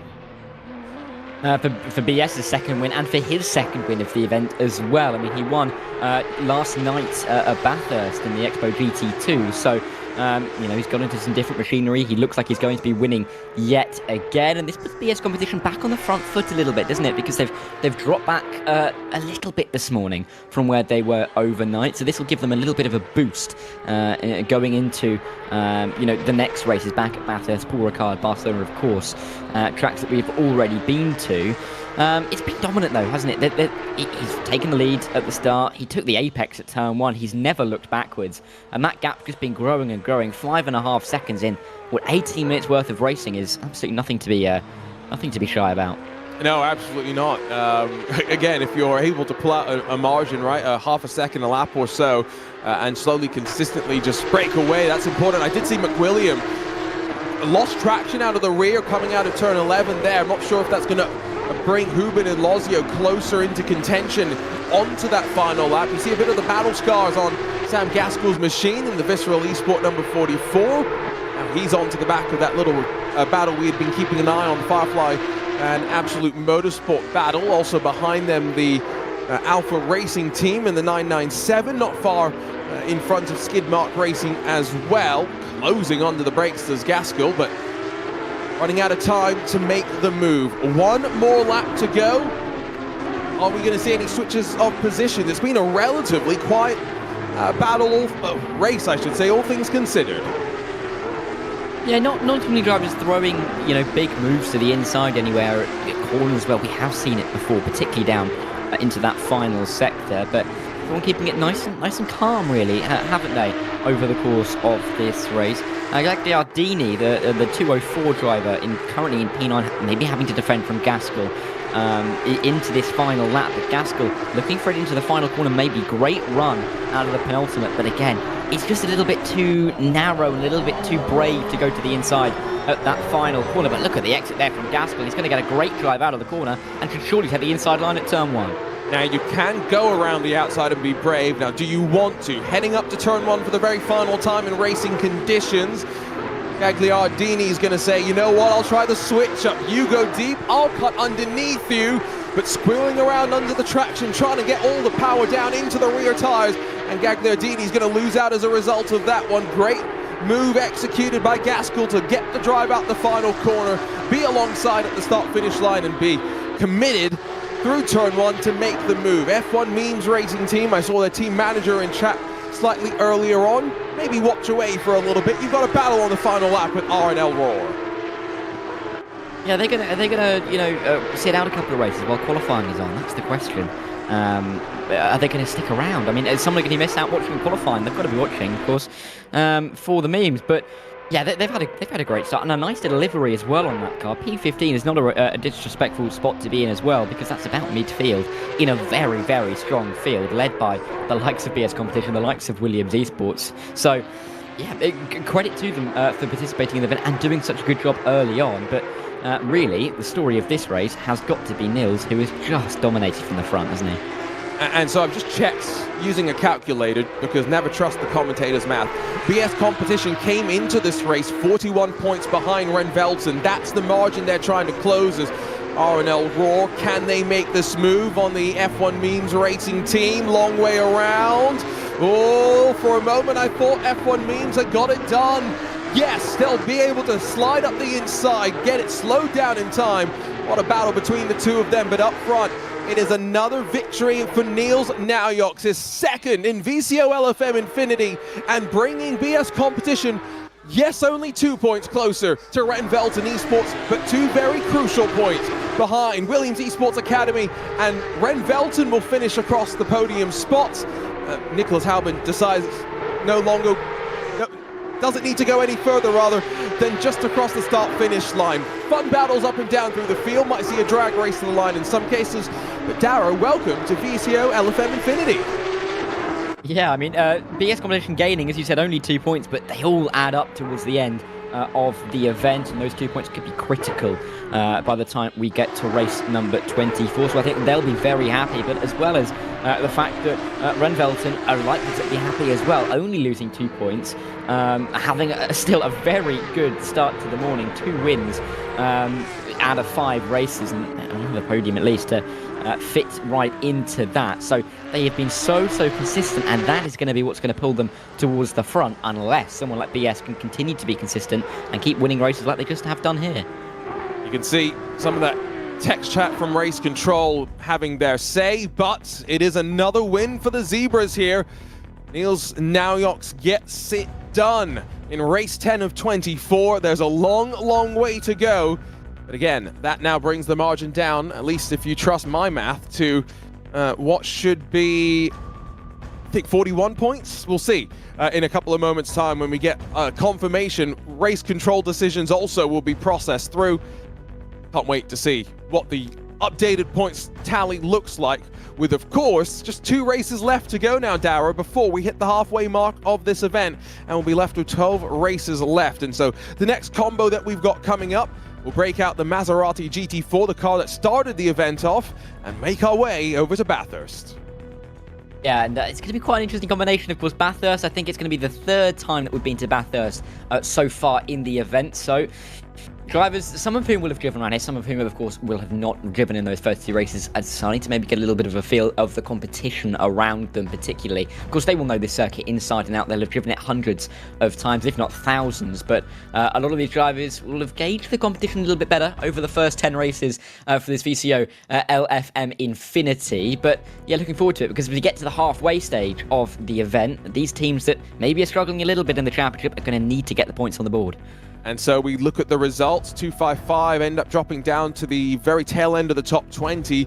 Also saw Visceral lost a couple of positions. So I think the bit of a melee that we had on the start played a bit of an impact into the proceedings for some of the teams and drivers. But of course, BS competition, never looking back from that pole position. Williams Esports Academy, and then Ren Velten, the rest of the podium spots. Don't think there's going to be too much for Race Control to jump in and to intervene as a result of that one. And so, grab a look at the points, wait for it to cycle back around to the first page to grab a look at the margin at the very top, where 262 now for Ren Velten. BS competition are on 223, so 262 minus 223, 39 points. I said never trust the commentator's math, but I'll give myself an excuse. It's 5 in the morning. Hey, you know, you'll get there eventually. I mean, I did well at maths at school. I still can't add up maths on the fly as a commentator, so I do not blame you at all. But I mean, it now means that we have got 4 teams within 30 points, or 40 points, I should say, at the top of the standings. So there's lots of competition. There's lots of teams that are really involved in this now, and I think there's going to be a few of the drivers and a few of the teams overall that are going to be looking at that, thinking we've really got a shot at this now, especially if we can gain a few points in the next couple of races.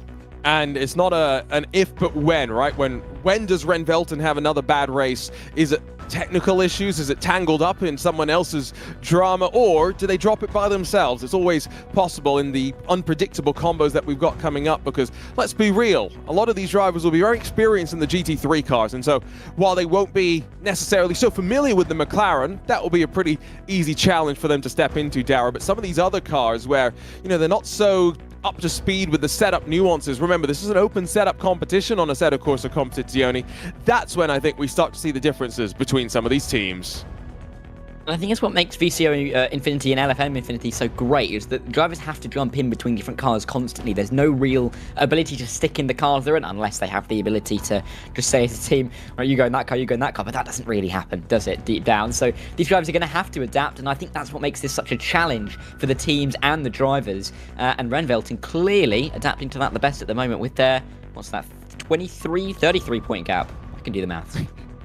You do have to drive 2 cars throughout the course of the event, so it's not like you can be a total specialist, but we talked about this in the iRacing editions, right? Let's say you had an IndyCar specialist and then the rest of the cars were all sports cars. Well, maybe they do all the IndyCar races and you do get them to do just one of the other cars and try and divvy up the time like that. All different things to think about.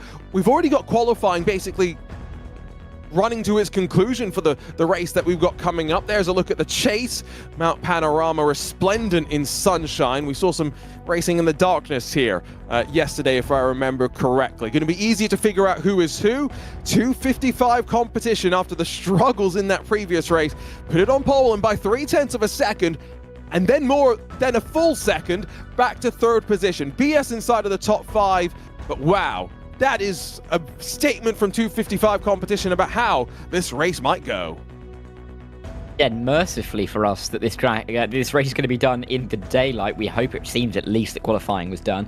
But no, 255, big statement, as you said, down in P10 in the championship coming into this race. Lots and lots of points that they'll need to catch up if they want any hope at the championship. It's slipping away, it's fair to say. But, you know, they're going to be gaining if they can maintain the pace and try and hold on for a win here at Bathurst. And maybe put themselves into the mix once again. But as you said, BS competition back in the top 5. There's a few teams that are looking to keep their consistency from the last few races up. Now, I'm counting, give me a sec. We're 10 races in. Okay, 10 races in. We've had 2 drivers as repeat winners, Tobias Pfeffer and Niels Naujoks. And then outside of that, we've only had, and this is where I had to count because I wasn't quite sure if I trusted myself or not, 5 different teams who have been able to win races so far. Armentario, of course, won the very first race. Ren Velten have won 4, BS Competition 2, Visceral 2 as well, and then MG ITJ Setups, got to make sure you say that one correctly, won the last race, of course, yesterday in the prologue. Are we going to start to see some new winners? Because, you know, some of the best moments of VCO Infinity are the fact that we have the biggest teams in sim racing, but also some of the smaller teams and drivers who are up and coming and ready to make their name. And I think back to when Was Cooking Racing Adventures won a race in VCO Infinity, how cool that was. I know Jose Sorias, he's done pretty well in some races as well, and he's pretty proud of that too. Could we see, Dara, some teams make a statement over the course of the remaining however many races we've got by coming out on top? Absolutely, I think we can. I mean, we often see so many teams have a couple of just good races, don't we? And they can fly towards the front. I mean, the 255 team will be hoping about that, but don't count out Williams Esports because they're 3rd in the championship. No wins for them just yet.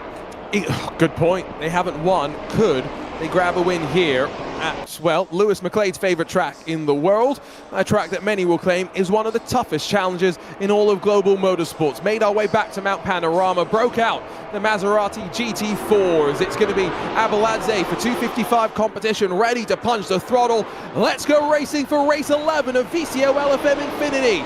Behind, it's 2x2 through Hell Corner.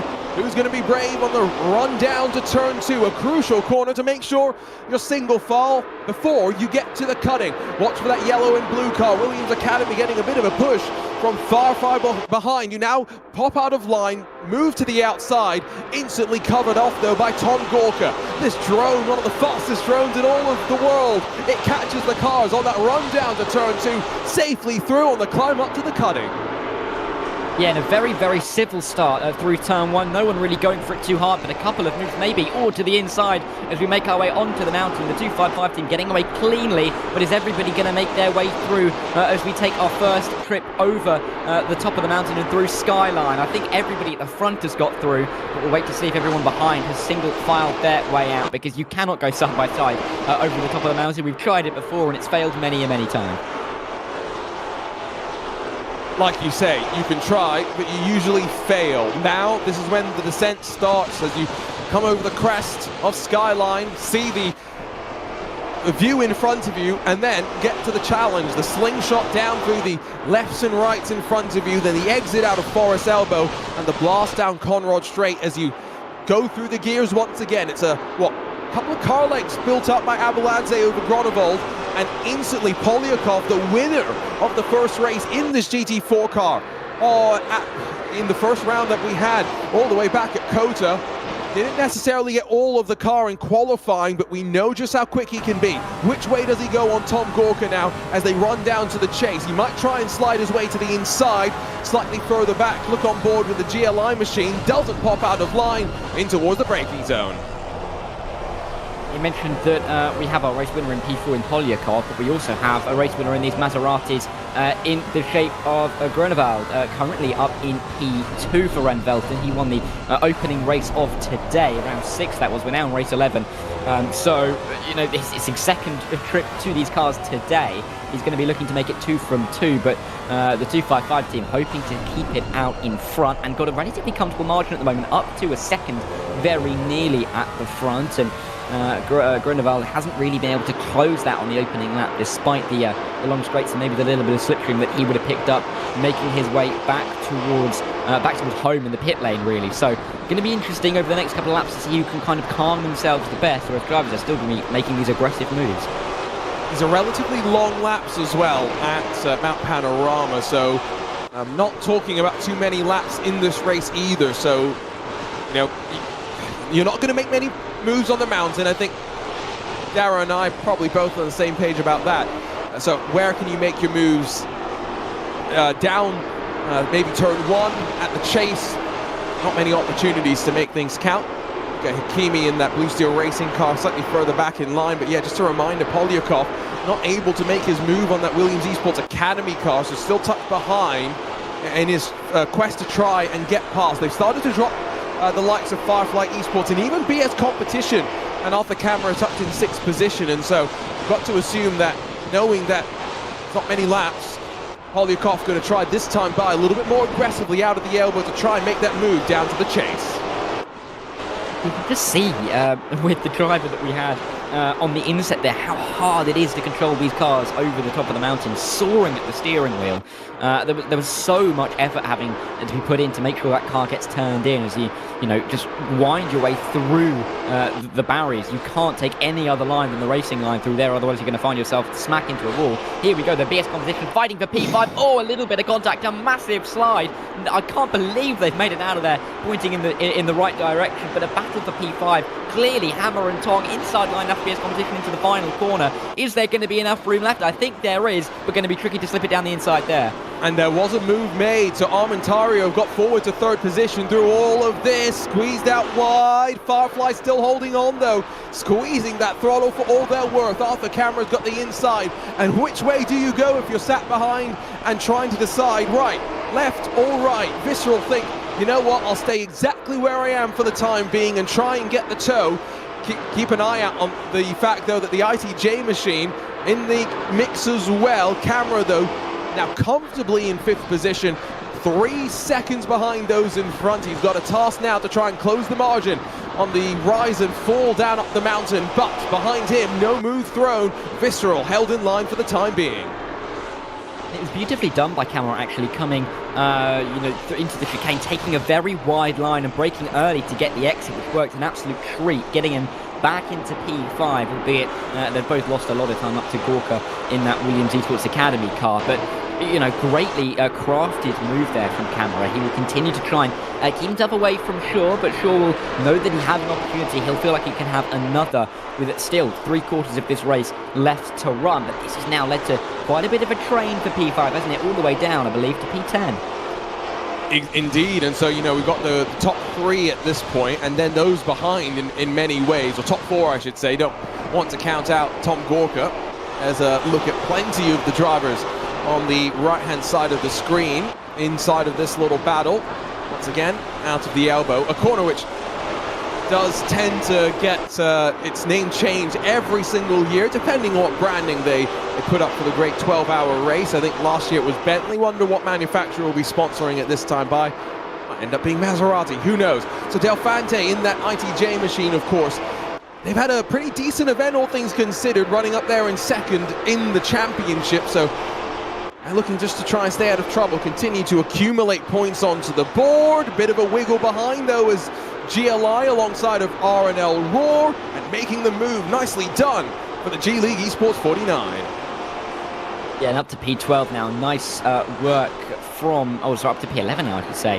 Nice work to nearly be on the fringes of that top 10. I think a little bit of work will need to be done to just find yourself inside that top 10. It's a good couple of seconds up to Brennan, who's currently sitting in that 10th position. But these guys are quite congested, aren't they? There is quite a nice little gaggle of cars all the way from Camera down to Brennan at the moment. So any fighting could lead to the likes of Podens in P11 at the moment, trying to gain up the 49 car, looking to get inside that top 10. But I mean, these positions are going to be hardly fought for, and there's a couple of teams up here that wouldn't mind the points, and a couple of teams that really need the points to not lose too many to the cars up front. A position is a point at the end of the day, and that's why we kind of had this discussion with Steve, Super GT, yesterday. If you're sitting in third and you've got a 30 points advantage with 10 races to go, do you really need to fight to get up to second, to get up to first? And then, you know, the same question you ask yourself that as the races get chopped away, because if you've got a 30-point advantage going into the final race, Dara, it doesn't matter. You've got the championship locked and sealed before even heading off to that final race, which is going to be Ferrari 488 Challenge back here at Mount Panorama. Definitely not a combo that I think you want to be risking too much in. So, you know, you're thinking with Ren Velton's mindset for the next, whatever, 12 races or so. They're just going to be trying to, again, stay out of trouble, accumulate points, stay inside of the top 5. Yeah, I think really good qualifying is going to be the key word for them, is just to make sure they're in a good position to not force them to make too many moves, and, you know, pick up a couple of moves if you feel like it's able to happen, but then don't force anything. Just stay where you are. You know, pick up the points and just keep the team rolling. I think that's really what Ren Velton are going to be looking for in this, for the rest of the event, the second half at least. It's just to keep that team rolling, keep them on the board, and keep them just out of reach of everybody in behind. The fact that they have 3 teams chasing them means that, you know, there is lots of opportunity for a couple of those teams, or one of those teams, to get a couple of a run of a couple of races, maybe pick up a couple of wins and start to gain a little bit. But equally, another one of those teams could get a little run after that and take away from the team that's just been gaining on you. So there's lots of, I think there's an advantage for Ren Velton at the moment, but they're just going to have to make sure that they hammer it home over the next, you know, 5-6 hours to make sure that no one is really going to be anywhere near to them come the end of the day. So G-League get in front of Blue Steel Racing as they head out of turn 1. That's the fight for 13th spot. Behind them, Samantha Tan Racing. You've got the number 79 thrown into the mix as well as they rumble down the straightaway. That's the Wild Things Racing crew and their very distinctive pink entry. Jump on board with Dom Healy. Wrap yourself out of Griffin's Bend on the climb up towards the cutting, and it's a steep climb as well. That is for sure. Healy's going to open up the corner a little bit more, but not necessarily something that gives you an opportunity to try and then slide it up the inside. Although we've seen some great battles in supercars in the real world where drivers have made moves like that stick. So, you know, with 10 minutes done, 10 minutes to go, maybe something to think about heading on to the final lap of the race. Yeah, it's so tricky though, isn't it? Just to get the run out of there and up in towards the mountain for anybody to really make the move there. Healy trying his best, but there's no room at the end for him to really put the car to, well, anywhere to try and get a bit of a run on the exit. So difficult at the moment for the man in the 79 car, but maybe a little bit of a mistake there from Romano, getting a little bit loose as they dive their way. So close to the wall, I can say so. Dive their way down the mountain, but Healy not getting the best of exits onto this long back straight in the 79 car with a lot of work to do, and not going to be able to make a move down here at the final few corners. This long straight, by the way, the interruption of the chase very much necessitated by the introduction of FIA Motorsports, which said, I think, no single straight can be too long, and so when they wanted to bring, I think it was touring cars here, they added the chicane, and it's introduced one of sim racing's greatest things, the Bathurst jump. If you don't know what I'm talking about, end of every race, go straight on at the chicane and just take the jump instead. Great, a little bit of fun, and something that on iRacing no longer works because they made the gravel slow you down too much. Hoping we'll see a bit of that though for some of these drivers here at the end of race 11. So Creme de la Course tucked up behind the virtual racing team. The green and blue car did have its fair share of action yesterday and being up towards the front. But again, just a reminder, this is the shake-up of having 5 different cars, 5 different tracks, needing to master them, 24 different combos and be up towards the front. And I think it's quite interesting as well, right, Dara, that this is open setup as compared to the previous VCO Infinities, which were all fixed setup.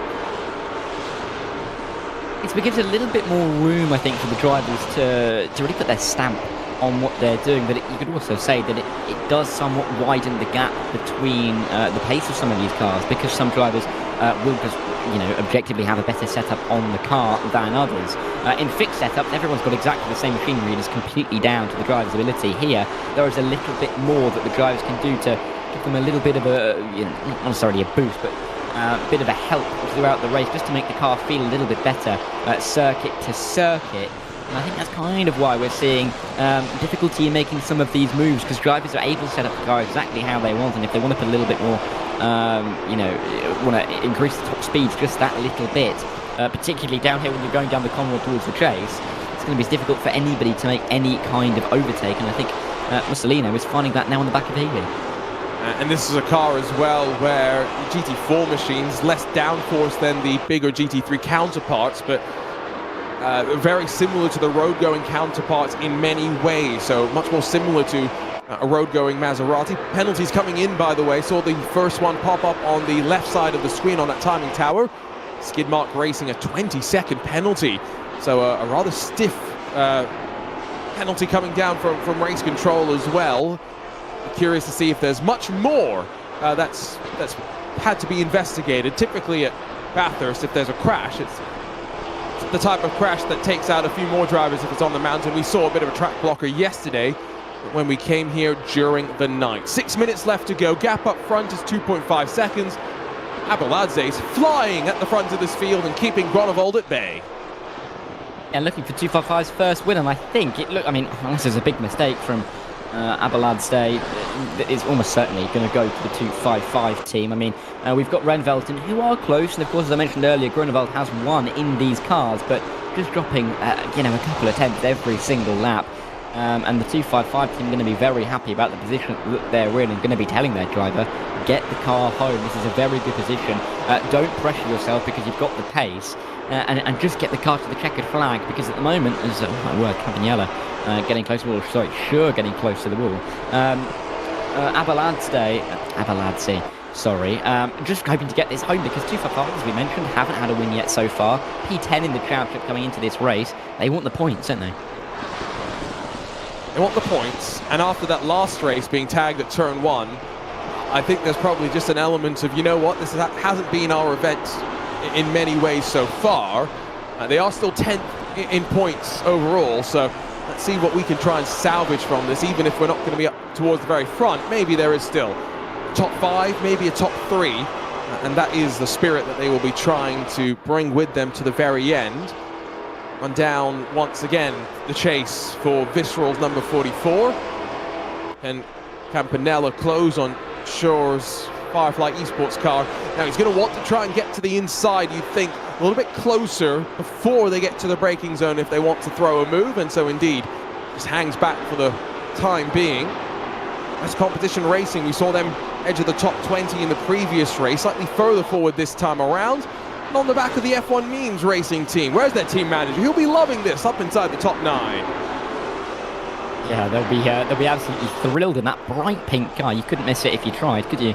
On any circuit, especially in the night, it stands out like a sore thumb, but it looks resplendent in the sunlight. But Brennan hoping to see it in his rear-view mirror in the not too distant future, because he wants to get through, but I don't think he's going to be close enough on this run down in towards Griffin's Bend. But this is still a battle on the inside of the top 10. Big points for these teams that maybe haven't had the days that they were looking for, or just not near the sharp end where they might want to be. But up front, just in front of them, we looked at the battle between Shaw and Campagnella for 6th and 7th briefly, but Del Fante is there as well. If any of those three come together, it can open the door for these two to try and walk through, and they are running very close together in the battle for P6, so you wouldn't rule that out with only 4 minutes to go. And quite a few of those guys maybe wanting to go a little bit more aggressive towards the end of the race. And to the next race officially, we'll see us reached the halfway mark of VCOLFM Infinity, so stick around. We've got the fire-breathing McLaren 650S, the GT3 machine at Paul Ricard next time out. So that's going to be quite interesting. The, almost full kilometre blast down the Mistral Straight. Are we going to see some excitement before we then break out the GT2 cars in the X-Bow, which looks, I've got to say, a bit like a jet fighter when we return to the Circuit de Barcelona, Catalunya for what is the second time today. All kicking off slightly further behind, though, now as ITJ have gotten in front of Visceral.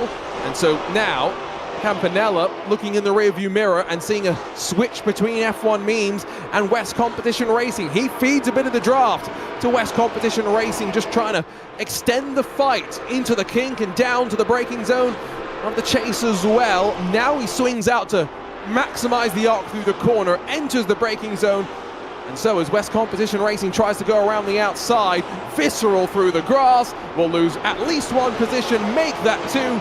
Campanella in a world of hurt. Yeah, and he's lost, what, that's 4 positions, isn't it, over the last, barely anything, in the last half a lap, really. So he is really struggling at the moment in his number 44 car for Visceral. But look at this, Brenham, I thought he was going to go to the inside there at the opening turn, but no, thinking better of it. But these 3 now in a very, very tight train. I think they've got another 2 laps, don't they, to run around this circuit. This is going to be close, I should say, because Brenham is looking for that outside line, but Campanella's in the slipstream as well. He might get involved up into Griffin's Bend. I was wondering if there was damage for a second, but the fact that Campanella's got back into the fight indicates that no, maybe just not wanting to fight down that run into the chase. Ooh, gets a great run out of Griffin's Bend, but now on the outside on the entry to the cutting, definitely not where you want to be. And so, as the corner juts to the left and then into the braking zone, he slides back into the line and concedes himself into 10th position. I didn't quite catch the time as your leader was coming around to cross the line, so I'm not quite sure. Are we on the final lap, or Dara, are we going to see one more after this? I think we're going to see one more after this, because I believe our leader is probably coming has come out of Forest Elbow onto the Conrod Straight, and I think, yeah, that should be gotten within 50 seconds, but I think it's going to be quite close, actually, Arjuna. This could be touch and go right up to the line. Ooh, I think you're right, though. I think we will get the one more. Might be down to around 15 or 10 seconds left on that clock by the time that Abuladze comes out of that final corner at Murray's and makes his way across from the pit building and down the main straightaway. Just a reminder as well, if you're joining us for your first time in VCOLFM Infinity, we've got a bit of a longer break coming up at some point today, so you're not going to want to, rather I should say after this race, you're not going to want to go very far, but we'll let our race control team and our broadcast team behind the scenes grab a breather. Dara and myself will continue chatting nonsense to one another and then be back in your ears in about 30 minutes time, ready to go once again. We're on to the final lap though, back over to this fight inside of the top 10. F1 Memes sandwiched behind West Competition Racing in front of Visceral. Yeah, Visceral, 2-time race winners this morning behind F1 Memes Racing, nearly in front of them as there was a big old slide through that opening corner as Timor in that car, the number 13 car, is just trying to hold on for dear life. Campanella in the 44 looking like he's got a nice little run though, up towards, I should say, turn 2 at Griffin's Bend. Outside line is going to be where he's going to have to go, and Campanella, can he tiptoe around the outside? Going to be very difficult to just make it all the way there, and in the end the door is slammed shut from the F1 Memes team, and this Esports is going to have to find something else, but looking for it all over the road. This is great though, loving the action that we're getting in the mid-pack. Even again, if it's not so exciting towards the front, does not mean that there's not excitement through some of these storylines. Teams and drivers still on their own journey through VCOLFM Infinity. It's what makes this event so great, what makes it so wonderful. You have a crash at the start of race 1, doesn't matter, you can go again at race 2. And the fight continues for all these teams. Dom Healy still behind Mika Hakimi. And then you've got that virtual racing team car a little bit squirrely as they now begin their run out of McPhillamy Park down towards Skyline, back up towards Visceral. Couple more corners for them if they want to try and make their impact. The exit out of Forest Elbow where they'll try and get the drag. And this is really where they're going to have to make the move. They've got no other option than trying to make it down in towards the chase. The slipstream is very much to their advantage. F1 memes have absolutely none of it on the back of West Competition. So can Campagnella take advantage of that all the way down through the run, through the kink and into the chase? Let's see, inside, outside, which way is it going to go? We'll have to wait and see. But 255, they're crossing the line, Arjun. And so Vyacheslav Abuladze, the first win for 255 competition. What a way as well, breaking away from points leaders Ren Velton. And so here at Mount Panorama, take a bow, Vyacheslav Abuladze. Plenty of great fights behind, but none for him up front. Polyakov able to grab second, and then to Tom Gorka third. BS Competition will grab fourth. Now, am I getting myself mixed up here? Where are the points leaders? It's a question, actually. I am Oh, looking down they have disappeared off the tower, that's why. that's... Grotewold would have finished in second. Polyakov finished third. Tower jumped around on me. Excuse me for that one. Yeah, no, that's fair enough. I was looking up and down and I couldn't find them either, but you're right. They will get P2 in the end. Good points haul. They'll gain on pretty much everybody that they're concerned about, particularly Williams in P3. It was, in the end, BS, who... I don't know, were BS in the end, actually. They may have been further up, but I couldn't see them on the tower. But 255 have won Arjuna, we know that for sure. Wow. Almost missed them coming across the line, but for Abuladze, definitely, we've seen the speed.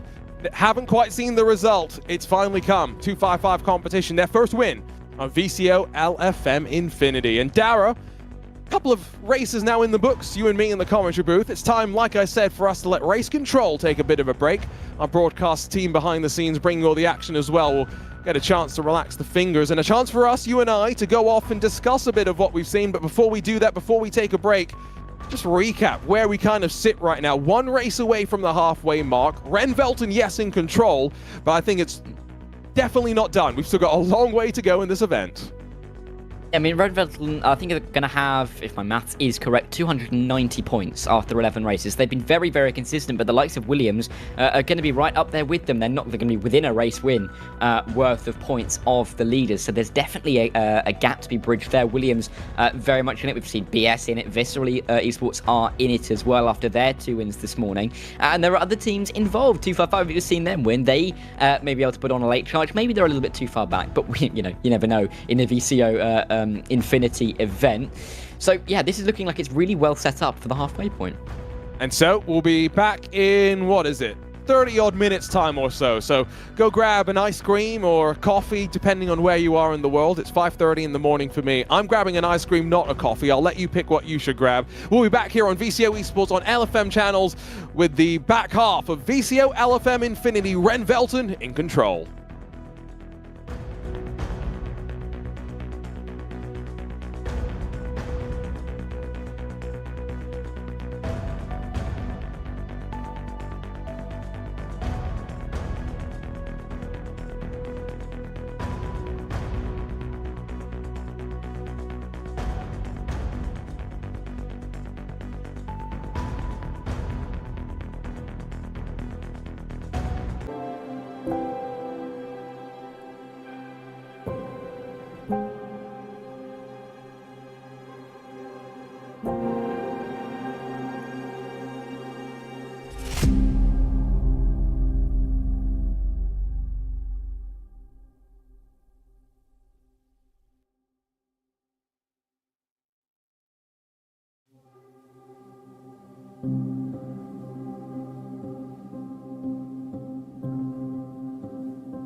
Well, welcome back to VCOxLFM Infinity. We are almost at the halfway mark. One more race to go in our 24-race affair. My name is Arjuna Kangipati. Delighted to be joined alongside for this portion of the broadcast by Dara Thacker. And we've just commentated, Dara, on two pretty interesting races, let's be honest. And now that trend sort of continues, right? The 5 different cars, the 5 different tracks, never-ending challenges for our drivers to get to grips with. It's now time for the McLaren at Paul Ricard. What are you thinking about this combo as we get ready to go?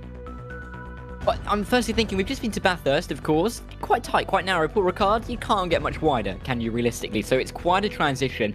But also, this is going to be quite an interesting race. To have the McLarens at Paul Ricard, I think it's going to be quite tight. We're going to see quite a lot of, probably some slipstreaming down in towards that Mistral straight. And we'll have to see how it leads from there, because it's a track that lends itself to overtaking, but at the same time, you've got to be very careful with how you make those maneuvers, because you can find yourself offline and then you're losing 2, 3, 4 positions.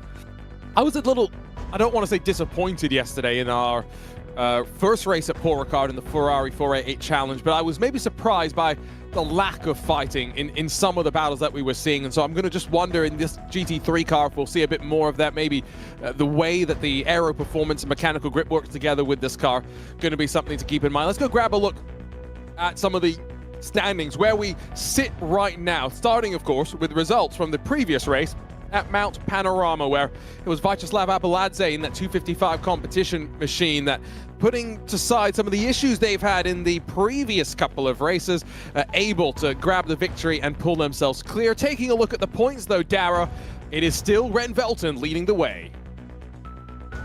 Yeah, and they have a relatively comfortable margin. No, 38 points is where they sit, but then from there back with MG, ITJ, Williams Esports Academy and BS Competition, there's only 4 points between those 3 teams. So Ren Velton have really got 3 teams to be worried about in terms of challenges at the moment. I think that's going to be quite close all the way through, and even if the championship is kind of sewn up for the win by the time we get to our final race, I think we're going to have a big battle for P2 all the way to the end of the day.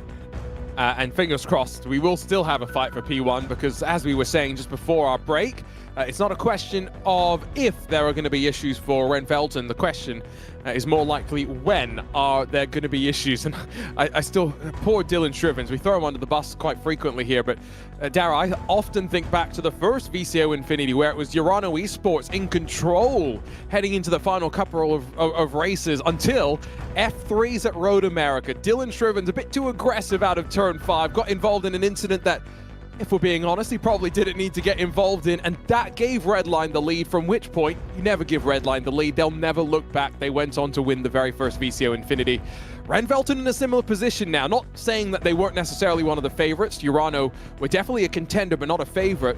Ren Velton, though, have to make sure they keep in mind that case and continue just to put the rest of the field 1 race, if not 2 races, clear in terms of points. And it just shows how quickly things can change in these events. You can have that gap, that about 30, 40 points for, half of the event. It just takes a couple of bad races and a couple of really bad results to put you right in that mix. There's now 3 teams joining you in the battle for the championship. So you've got to be aware, you've got to be careful. But I think for Ren Velton, they know that, and I think they're probably going to be a little bit more conservative over the next few races just to consolidate their position in the championship. And this, I think, is also a case where, if you keep qualifying well, you'll stay out of trouble. And so I was just glancing across at the qualifying results, how they stand right now. Tobias Pfeffers on pole. Do you want to guess the margin of pole position here, Dara? It's either going to be a lot or a little. Was it like 200ths? Or is it going to be 2 seconds? 9/10 of a second. Maybe you went a bit too hyperbolic, but you weren't incorrect with the comment. It's either going to be a lot or it's not going to be much at all. 9/10 though. I mean, let's be honest. At Paul Ricard, where draft can play its part, I'm sitting here thinking, is that going to be a case where he can break away and try and leave those to fight behind, because the margins behind are pretty close second on back. So that's going to be something to keep in mind. How many races, Dara, have you commentated on at Paul Ricard? Because I'll be honest, I've only ever done a handful, mostly with VCO. Well, I have to say, having been, on the F1 circuit for quite a while, I've done a lot of races, but not on ACC. So this is going to be slightly new for me, but same thing's ring true. The opening sector, if you can get into turn 1 in the lead and you can kind of consolidate that advantage, you can really have quite a big advantage by the time you get it onto the Mistral straight. And if you've got a 9/10 advantage in qualifying, that looks pretty daunting if you're starting second, if you're starting third, because you know that you've got a lot of time that you're going to have to find somewhere, and that you cannot let the pole sitters get away immediately at the start, otherwise you may not ever see them again. I've got a question. Yesterday we raced in the darkness at Paul Ricard. Today, can we turn the sprinklers on? Can we go racing in the rain? Now that is a possibility here on the second day of VCOLFM Infinity, Dara, the potential for some of that rain. I just want to see it. I want to see things get shaken up as we take a look at qualifying results for the next race ahead. Yeah, Renvelten then on pole, as we mentioned, by nearly that full second. It's just shy, isn't it? Ahead of MG, ITJ Subs, William Esports Academy alongside ST Racing Esports on the second row. 255 just won a race. They will start from fifth. Looking further back, though, Armamentario starting in P16. They're going to have a lot of work to do from back where they are, but not too many other of the big teams are going to be sitting near the back of the order. Going to be important to get that start, as I mentioned here at Paul Ricard, but that long straight could be critical. Other big names, VS Competition, they're going to be starting in P8, so they've got a little bit of work to do. Visceral will be 7th, but I think, Arjuna, this is going to be a setup for quite a nice start to this race, and intriguing to really see who's going to gain an advantage in these damp conditions. Let's go! We turn the sprinklers on! Oh, they listen to my prayers, Dara, and I've got to say, that's maybe where the margin has come from in qualifying, right? Because we always talk about if it's constant rain, that's difficult, yes, but everyone can kind of, get familiar with it. And at that point, it gets back to muscle memory in sim racing. When it's damp like this, when it's changing, and so from corner to corner, you're going and figuring out where the grip is, how much rain or how much dry tarmac there is. That's something where the best really shine, the best really adapt. And so 9/10 of a second, we could see him break away and end up 20 minutes later of racing. I think clear well and truly by 10 or 15 seconds. Yeah, for Renvelten, they're looking for their third win of the day in only 7 races. They'll be on pole, and that advantage looks scary, but it is, of course, so difficult to judge these wet conditions perfectly, judge them well even, especially if you've not had much practice like the drivers are unlikely to have in this Infinity event. But so many cars on the grid, so much opportunity for quite a lot to go wrong. Arjuna, I think you did this to me earlier, I'll do it to you now. It's wet, it's Paul Ricard. How many cars are around at turn 1? I think that's a relatively easy answer. No, it's not easy, especially in these damp conditions. If it's dry, turn 1 at Paul Ricard's relatively trivial, right? It's a fast left-right chicane. I don't say trivial meaning it's easy. I just mean trivial in terms of it's probably not too difficult to get out of without slip-ups. I'll go 3. I'll go 3, even though I'm expecting to be proven wrong now. We'll see how many go off on the runoff area as well. So deep, you can't really hit a barrier unless you've done something incredibly wrong. Pfeffer will be hoping to leave everybody behind him in his wake. Lozio is going to be trying to get that launch as we get racing here for race 12 of 24 in the VCOLFM Infinity Series. Pfeffer trying to hammer home the advantage that he has with the team. Turn 1's not going to be kind to him though. Got a car on the inside, and Lozio is going to be making sure he takes the lead at the opening turn. It's very much tricky through the opening couple of corners. Cars going wide enough of the circuit, but they are 2-3 wide as we get towards the back of the field. Everybody though making it through the opening couple of corners. Lozio looking to try and hammer home an advantage over Pfeffer, who has lost that lead on the opening corner. And important that the move was made early, because we saw the margin in qualifying, right? If you don't let the move happen, then you're able to hold on and break away. So now let's see what happens onto the Mistral straight as the windshield wipers start to work. Are there going to be any drivers here that just try and go flat out at seam, even though in these wet conditions that's not going to be possible? I'm hoping they realize that they're going to have to be a bit more careful in the dirty air, the wake of those in front of them. But Pfeffer up front and Lozio trying to break away. I think it's going to be all about the battle for third behind. Yeah, this is battle for third behind, because Subtrick is looking to try and defend. He can't really afford to lose too many points, I have to say. I think I got the liveries confused. Pfeffer stayed in the lead. He was on the inside. Lozio was trying to go around the outside, but Pfeffer still in the lead and trying to pull away. But through we come in towards this such tricky double apex right-hander. Tricky to get right, but at the same time, a good overtaking opportunity if you can slip the car to the inside. But nothing going there near the front. You can really see Subtrick under pressure, under increased pressure from everyone in behind. But you can just see as well how all of the drivers struggling to find the grip through the final sector, which can be so tricky in the drive. It it's tricky in the dry. How much more difficult, right, is it in the wet? And at least in the GT3 car, you have traction control and ABS that you can dial into, really get the car dialed into the best of your ability. Now, Wild Things Racing, Michael Thomas, great effort in qualifying to bring that car up in the field. Now, what can he do further forward to try and put the pressure onto those around? He's maybe got less of a worry in a fight in the championship standings, right? Not like Wild Things Racing aren't going to be focused on their own stories, but they're not in that top 5, that top 10 equation just yet. So could they be a bit more aggressive than those around them? Yeah, we're starting to see some gaps opening out through the mid-pack, aren't we? A couple of clumps of cars forming, but you can see the pace difference is very much clear to see. A second at the front for Pfeffer as he leads the way on lap 2, and then it's another big gap back to Somchik. That gap actually widening for the race veteran car to 1.3 seconds. Massive advantage with 71, and only looking like it's going to be increasing. Lozio, Somchik, they're in behind, they're chasing, but Somchik has got his own problems to worry about. That battle for P3 is going to be heating up as we work our way through this race, and this long Mistral straight is going to just allow the slipstream to the 255 team to see if they can do anything about it. But even if those two can't do anything about each other, there is still a battle for P5 between Moning and Thomas, and they don't look like they're separating anytime soon. And I'm going to keep an eye on the left side, that purple next to Pfeffer's name indicating fastest lap last time by. Is he just going to continue being fastest, and just break away at the front? Because that's what we thought we'd see from qualifying, already being proven right. You were also saying, you know, cars running off track. We're seeing plenty of that right now. A big old wiggle from Visceral there as they make their way through a long right-hander at turn 11, just behind the creme de la course car, Chris Warner behind the wheel. Remember, you don't want to be on the normal racing line for the most part. You need to be offline where the water will be dissipated a little bit more. Which drivers are remembering that? Which drivers are staying on the regular racing surface?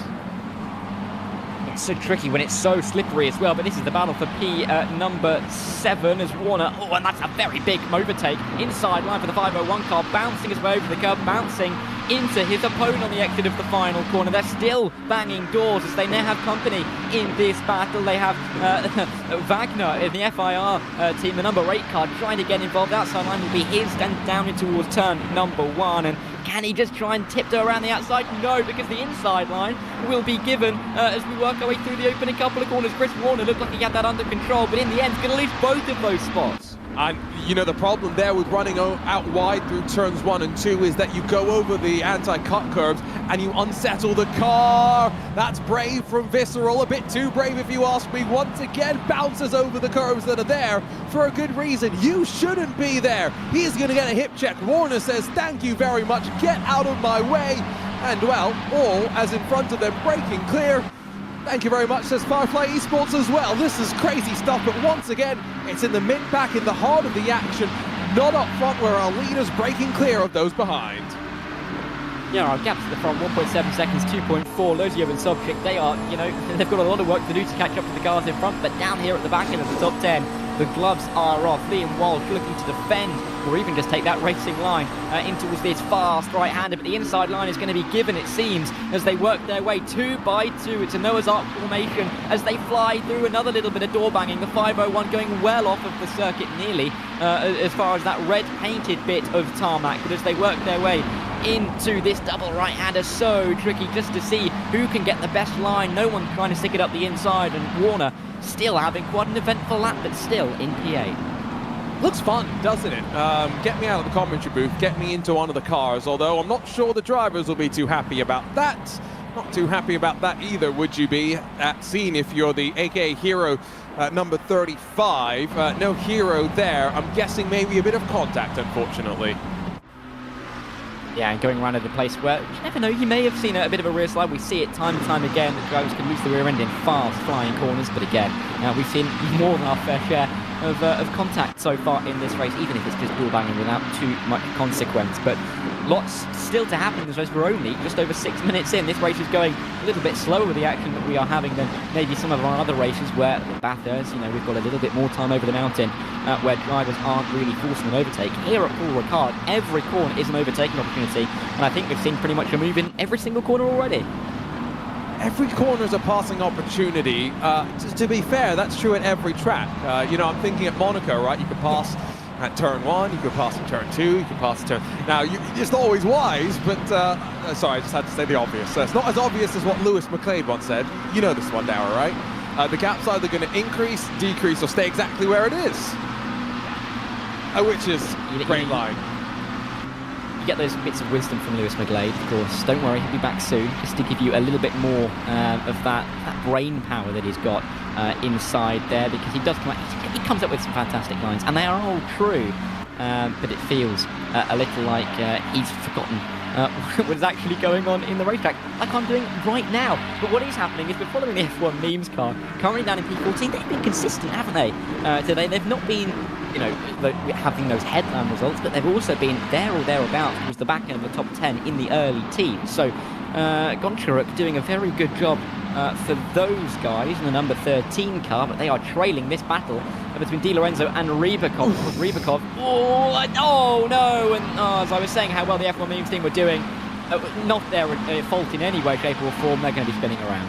It was Armentario, the 121, that I think also was part of that, so I'm not sure if Rybakov had some other bit of contact, but previous race winners, not ideal. And yeah, the F1 memes team coming off, you know, their first top 10 of the event as well, so full of confidence. Be slightly deflated now. I wonder what the meme template that they're going to use for that one's going to be. Yeah, I don't think they could be too pleased about it. I think they might have to laugh at themselves, because there was nothing they could do in that scenario just to make light of the situation, but they have dropped right down the order, and it's given BS a nice little boost up to P11. I think they were a little bit further down, so they've gained a couple of spots through all of that. But we are following the 255 team, fresh off of a win at Bathurst, currently another top 5 incoming. I mean, a couple of races ago they were P10 in the championship, but Arjuna, it looks like they're going to be trying to work their way up the ladder in these few races that we're seeing now, over the halfway point. Yeah, and again, you know, they've had speed, inconsistency though as well, and one race where they didn't start, so I'm not quite sure what happened there, but listed as a DNS, so we'll see. Back half of this campaign, could they be one to maybe push Ren Velton, and just not in terms of the overall title, but out on track and make them uncomfortable? Maybe that's what some of the other teams will be hoping for and looking for, given how assured Ren Velton seems so far, right? This is going to be what, their third win of the day, add to their 2 wins from yesterday in the prologue. I mean, they come in as alongside BS Competition as one of the favourites, but with that tag often comes some pressure. They haven't let that get to them. They performed admirably so far. Yeah, and gaining a lot of points on their championship competitors. Think about Williams in P3, granted only 2, but you mentioned BS, they're down in 11th. That'll be a 10-point swing in favour of Pfeffer and the number 71 team of Ren Velton, I should say. They are racing here at Paul Ricard, but Pfeffer doing a very good job. Of course, he already has 2 wins to his name in race 2 in the McLaren at Monza, and in race 9 as, oh no, that's a big incident, and again, Warner involved.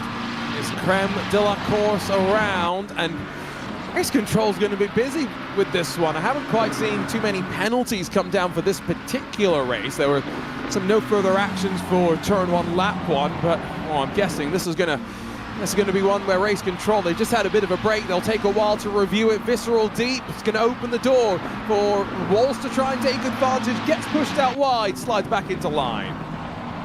Yeah, and Walsh looking for that P8 and looking like he's going to be trying for it in the very near future. We've got Warner still in the battle, and then Schill for the BS team, who know that they need to gain some points, who are going to be driving hard. They're going to be driving fast over the next 10 minutes of the rest of this race through these damp conditions, which are being heavily dominated by Ren Velton at the moment. 3.5 seconds they lead, then 3 seconds back to the Williams Esports team. Then you have another couple of tight battles before you get back to that battle that we were just looking at for P8, but there's also battles towards the back end of the top 20. Apostol in the West Competition Racing number 33 car on the back of Cantor for P17. This looks like it's going to get very close down the Mistral.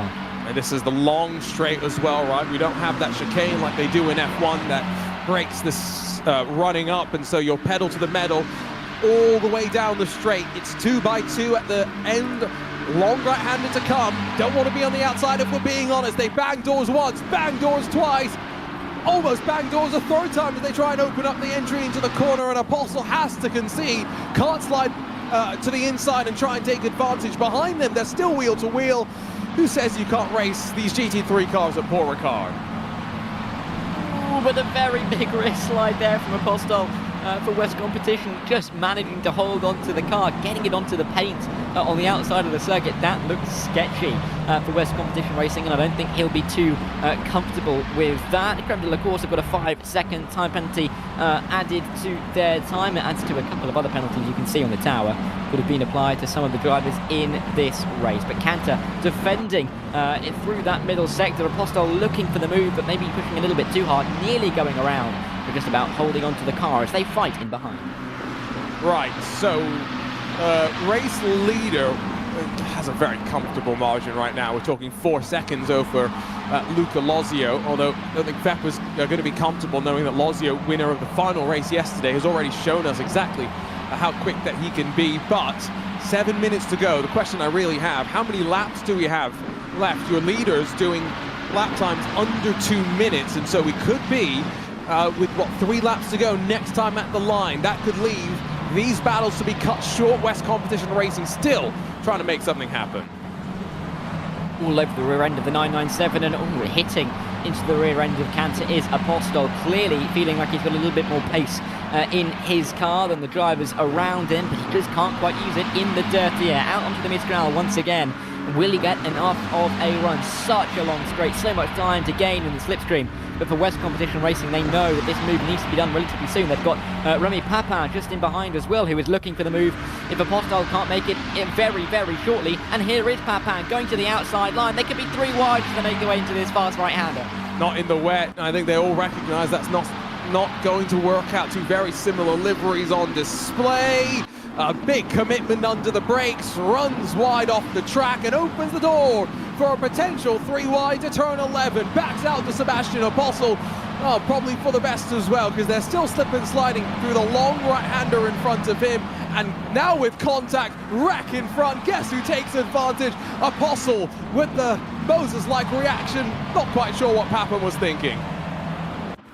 Yeah, I don't know where Papin's gone there, but he's clearly finding some new racing lines for them to put down here at Paul Ricard. But disappointing for those 2 drivers, but it's fantastic news if your name is Apostol, gaining those couple of spots and getting into a very, very nice position indeed. Back up towards the front, Sobchak, he's been defending all race long. He's been looking in his mirrors, unable to look in front as Lozio has just gained away and away over the course of the last 15 minutes. But Merning is applying the pressure for STR, but Sobchak holding firm for the time being, but the advantage in terms of the slipstream is definitely in favour of Merning. Out of that final corner, we've seen a couple of drivers be aggressive. Haven't necessarily, though, in this race, or rather in this event, seen any drag races to the line. Why is that important? Because I think it means that this run onto the Mistral, you have to try and get close enough to set something up before you get to the last corner. You can't expect to try and make a move there if you're close enough. And so for some of these drivers, time winding down, laps ticking away as well, opportunities running out. Another good race for Samantha Tan racing up towards the very front of the field. Can they get past the Williams Esports community car? Sorry, my Zach Sweeney slipped out right there. We always love to make fun of Zach Sweeney, don't we? He's too much of an easy target, but bless him. We all make mistakes. He just made quite a big one in calling that car the community car, but it's the academy car. It's drivers who absolutely deserve their place. It's Sobchak proving his worth once again, defending valiantly ahead of Merning as we make our way through the final sector once again. That clock down at 4 minutes. You know, I don't know whether we might get another lap, a 3rd lap on the end of this one, as they will cross the line, as Pfeffer will cross the line with just under 4 minutes on the clock. Going to be touch and go. We will have to wait and see how many laps we do get in the end. Maybe a situation where Pfeffer can control the pace if he wants to do 1 less lap. But these guys further back, like Di Lorenzo, Rybakov, Schill, Mia Rose, they all want an extra lap for this fighting to occur. They want to gain an extra couple of positions, and who can doubt them? There's been some great racing action into the final corner, but that was a big old... I think it was a bit too much of a send, and someone went around. It could have been Strunerak. It was Visceral, seemingly lose a little bit more ground in this race. Now, again, we're not quite sure where the leader is in comparison to the clock, so we'll try and get an update this time by, but could be winding down the laps. And like you say, the gap that Pfeffer has is such that if he's only 2 seconds shy of slowing down and avoiding an extra lap, might not be a terrible idea. Why take the risk if you are in this position, right, comfortably leading the championship, comfortably leading the race as well, extending the margin to the rest of the chasing pack. And right now, the worst result for Ren Velten, an 8th place at Bathurst a handful of races ago. Outside of 2 races, they finished on the podium in every single race so far. That's the type of consistency you need to win an event like this. And consistency is the word of a VCO Infinity, no less in the VCOxLFM Infinity for 2024. And as you mentioned, Ren Velten, that is what has got them to the top of the championship. And increased consistency, a 5th win out of 12 would be even better for them. Just get them that little bit further away from the chasing pack, and that's exactly what Pfeffer is currently delivering. He has got at least 1 more lap to go, maybe 2, to consolidate on his advantage. But I think it's realistically who's going to come in 3rd in this race. Lozio looks very comfortable for 2nd, as Sobchak is 4 seconds behind him. It's just this battle for P3. Bigger gaps in behind, all the way down towards the back end of the top 10, where a lot of the battling is occurring with the likes of VS Competition, who know that they need the points to keep track with Ren Velten, who have had that consistency and who are on course for that 5th win out of 12. So we don't know if this is the final lap of the race or not. I'm going to make a wild prediction. We've got 2 more laps to go. I've no idea if I'm right or not, but I'll throw that in the air and we'll see if I'm right. It's going to be close, isn't it? It's going to be really, really tight. I think we are talking about 1 or 2 seconds in it. So I'm going to go with, if you've gone with going to have an extra lap, I'm going to go with this is going to be the final lap. We have a bit of a difference there. But either way, it's going to be very tight, and I'm sure Pfeffer will be able to control that decision with the gap that he has, 6 seconds. I don't think he's going to need to give up any more than that if he wants to end it on this lap. Or maybe he wants to go 1 more lap to try and throw in a little bit of jeopardy for the teams around him, knowing that he's picking up a lot of points. He's confident in that, but can everybody else behind him pick up the same amount of points? Or can the likes of BS maybe have a little bit of more of an issue? Already down in P12, chances are that BS could lose a couple more spots they were running in the back end of the top 10 in the first half of the race. But Pfeffer looking calm, looking controlled. I mean, he has been so good, hasn't he, in this edition of the VCOxLFM Infinity? Yeah, no, he's just doing exactly what he needs to, right? They've got a strong lineup. We know that they've come in with the confidence that you need to enter an event like this with a stacked team lineup, but also challenges that you're going to have to adapt to on the fly, like this, right? Like the rain. They didn't know when it would come. They knew it was a possibility, and Pfeffer's done a great job so far. I'm not quite sure if this is the final lap or not, though. 20 seconds left on the clock. It's going to be close for Pfeffer. It is. He's going to come around the final couple of corners. The subject continues to defend, but here is Pfeffer through the final corner. That timer is at 10, 9 and 8. Is he going to cross the line? Is he going to find a white flag for the final lap? We will see. I think he's just about going to cross the line to finish the race. I think he will. And Pfeffer, has he? White flag! I believe he has not. Yes, it is white flag. It must have been out. He crossed the line, Arjuna. Oh, that is drama. Now, he had the margin to slow down as well, right? So keep that in mind. He could have slowed down, 6 seconds clear. We'll get 1 more lap, and so that fight for 3rd now takes on a bit more intrigue, right? Can the Williams Esports Academy car hold on? STR, Samantha Tan Racing slipped up, I think. They've lost some ground. Now suddenly 255 Competition is in the mix for 4th.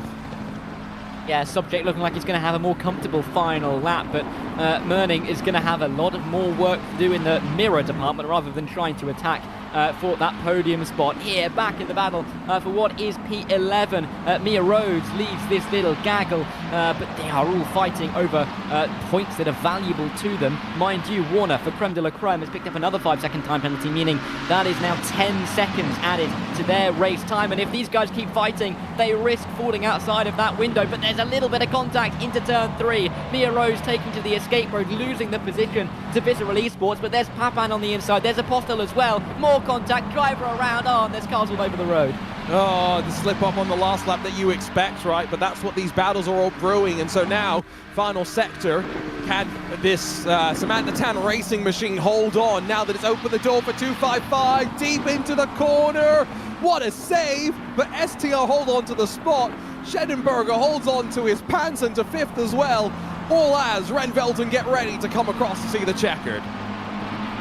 Yeah, Lucas, I don't know how he managed to hold on to that. Incredible stuff. Nearly losing that rear end, but keeping the car pointing in the right direction, albeit losing out on what could have been a possible P4. Moaning will be very happy, though, to make sure that that P4 is consolidated, as is the P1 for Tobias Pfeffer, Rennfeldt Esports. It's race win number 5 and race win number 3 for Tobias as they take even more control in the championship as we reach the halfway mark in the VCOxLFM INFINITY. It's Rennfeldt who win again here at Paul Ricard, ahead of Lozio in P2 and Sobchik, who will come home in P3. A dramatic race in behind, not at the front. Pfeffer controlled it from the start. It's now 39 points, the advantage being stretched out by just one solitary point. That's all they've got to do. Every single race from here, try and keep the rest of the field at arm's length. We saw some good fights further behind. I mean, Papin got both the good and the bad of some of those fights as well. Disappointment for BS Competition, though, all the way down in 15th spot. Remember, they're trying to claw their way back into contention for the overall championship. They're still trying to stay in contention for second. Results like this, not going to help their case. Not at all, but I mean, BS, it's BS Competition. We know how good they are, particularly on this platform. They will always have a chance, but down to P14, not where they'd want to be, maybe gaining a couple of spots with penalties that are likely to be applied in front of them, but even still, losing far too many spots for their liking, I think it's fair to say, over in Paul Ricard. Rennfeldt, though, they are doing what they need to do. They are pulling away from the rest of the competition, and it's making it a lot more difficult for anybody else to have a shot at winning the title here today, despite the fact we're only halfway through the day.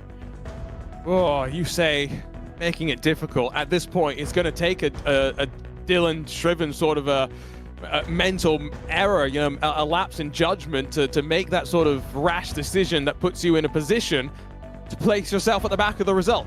And I think something else that we've got to keep in mind, right, Dara, is a slightly smaller field than we've had for previous VCO Infinities. Just the 28 cars, which influences the point structure as well, right? Because every position is worth a point. So we've had grids as big as 50, which also really extenuates and accentuates the margin between finishing first and finishing last. There's a little less of that here today, which maybe also is going to mean that the margin that Rennfeldt have to build up a little bit smaller as well. I mean, the jeopardy is slightly less as well. I seem to remember there was an MX5 race at Phillip Island in a VCO Infinity, and there were cars all over the road, drivers dropping out a long way down. But here, a bad race doesn't cost you as many points. So Rennfeldt, I think, will be quietly confident with how they are going, but you cannot rule out the teams in behind. MG, ITJ, Williams Esports Academy, BS Competition. Williams had a good race there, albeit they didn't gain points on Rennfeldt and they lost a couple, but P3, again, still being consistent. For a team to be, I think, now P2 in the championship, if not P3, to have not won a race yet, is incredible consistency. Yeah, and you know, staying out of trouble is difficult in events like this, right? And now that we've added the rain into the mix for the very first time, we had a bit of that night running yesterday, that sort of different element that maybe these drivers weren't all familiar with in terms of practice, but also might not have dialed the setup in as well, right? How quickly were they able to get the setups configured in a car that maybe they don't run as much as some of the other GT3 machines, right? For example, if this was a BMW M4, you best believe that BS Competition have a wet, a dry, and then a damp setup probably ready to go, right? Not necessarily for the McLaren. No, they're always prepared, aren't they? Yes, especially in those BMWs. But, I mean, they are a team that you've got to be aware of. They can string together a string of very good results. Of course, they've won a few races so far, and they have been there. Rennfeldt, we've mentioned it. It only takes a couple of bad races for them to be right back in the mix with the rest of the guys fighting over P2 at the moment.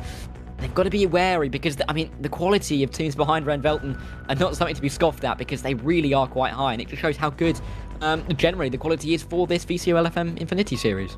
And so as we get ready to go with the X-Bow GT2s at Barcelona, I think once again we're going to be tracking qualifying margins, right? And it's now the case where if you again find a big gap for Rennfeldt at the front, you'll start to get worried. Here's a look, though, at results from Paul Ricard, where confirmation of a 7-second margin of victory for a dominant Rennfeldt 71. MG ITJ setup, say that one 5 times fast in second, and then the rest slightly further behind. Big losers, of course, Creme de la Course after a couple of different tangles. But, you know, you look up and down through these results. We'll take a look at the updated points as well. The margin, Dara, grows to 39. And so now Here's that confirmation. BS Competition just behind Williams Esports Academy, all hunting down MJ ITJ. Ren Velton running away. Yeah, they really are getting away now, aren't they? I mean, Williams Esports Academy, they're P3, not P2, as I mentioned, but they're still very, very close. But BS losing a big chunk of points where they really, really can't afford to. Visceral Esports as well, up in the mix. Armamentario, Firefly, and 255, they're in the top 8. They're still running around trying to battle for likely what will end up being the likes of P5 overall, but they are still in it at the moment, and you cannot rule them out for, a few good races towards the end and a good finishing position by the end of our 24 races. Mind you, we are only 12 races in. These points are likely to double. Yeah, I think, and what we had calculated a theoretical maximum at 672 points. So divide that by 2, you get 336. Ren Velton aren't far away from that by any means. They have only lost 19 points to that theoretical maximum. 19 positions. Qualifying results, guess what? Ren Velton on top once again, but this time the margin a little bit smaller. So Williams Esports Academy, BS Competition in 3rd, and then Samantha Tan Racing, another impressive qualifying from them. It's Lucas Matea in 4th. Rest of the field on display with Firefly included in 3 cars with no times on the board. They've got a lot of work to do from the back of the field. Yeah, and they've got to just really keep out of trouble, because we can see quite a lot of incident down at Turn 1 and Turn 2 at Barcelona, with it being relatively fast and with it being quite damp as well. I mean, this could be another challenge for the drivers, but the opening lap here is going to be critical for anybody looking to win this race. Now, these KTM X-Bow GT2s, remember GT2, it's one higher number than GT3, but that actually in a lot of ways means less performance, but not in the ways that you're thinking of. They've got more power, less downforce, and so that means that, the drivers have to be a little bit more on top of everything that's happening. 600 horsepower in the wet. The cars look like fighter jets or something. They look very sleek with the closed cockpit configuration. This should be interesting. I think, again, going to the fact that Dara, the drivers, don't have much experience with the car, who's got the setup figured out in these wet conditions? And these are the kind of races where I think we're going to see a little bit more of a spread of the field in terms of the outright pace, with it being wet, as you said, with drivers being maybe a little bit less experienced in these cars. It's an opportunity for those top teams to really hammer home an advantage. But the likes of Samantha Tan Racing up there doing a very good job to stay in the fight. Obviously, not doing overly well overall in the teams championship, but definitely a chance to gain quite a few points on a lot of the teams around them. Be critical for their championship overall. But Ren Velton on pole again. I mean, who is going to stop them at this point, it seems? Might have to be someone like Niels Naujoks from 3rd, although keep an eye out for that Williams Esports Academy car.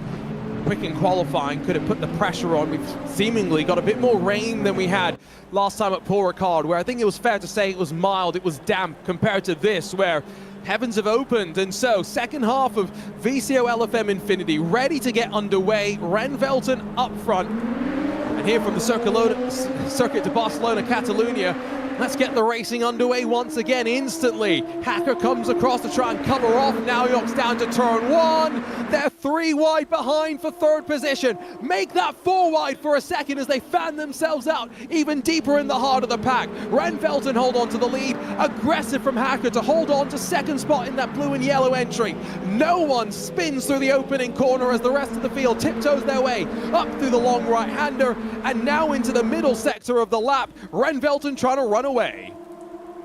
Yeah, and Burnt would have been licking his lips seeing those 3 go 3 wide behind him. He can just gain away that little bit more. Into turn 4, though, we go. This tight 180. Oh, it's not that tight, but it's still a very long radius right hand. And they all make it through, it seems. A couple of drivers drifting out a little bit wider. But it was critical at the opening couple of corners for Williams, BS, and Samantha Tan just to come out alive in that scenario, as there's a driver going around at turn 5. That is going to be the Neverlast Racing Esports that, let's be honest, they haven't lasted very long without going in the wrong direction in this race, along with West Competition Racing, who again, they need the points, don't they?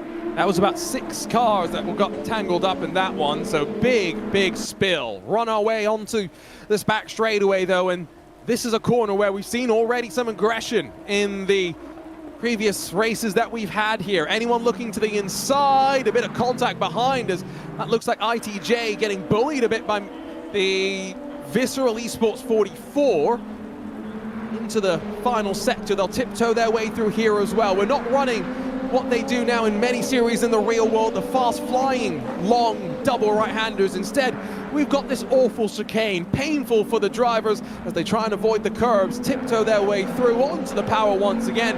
Ren Velten not clear up front. The pressure's being put on with 1 lap complete.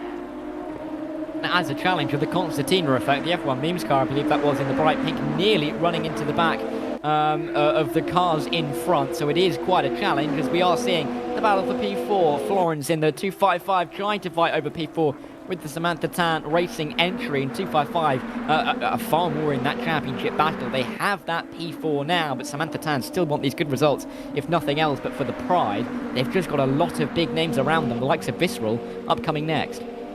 Ooh, that's unfortunate, as Callum Morgan maybe slightly escorts one of his competitors out wide from behind. Firefly Esports, who didn't qualify, let's not forget, started at, 26th position, slowly carving their way on forward already, now up to 20th spot.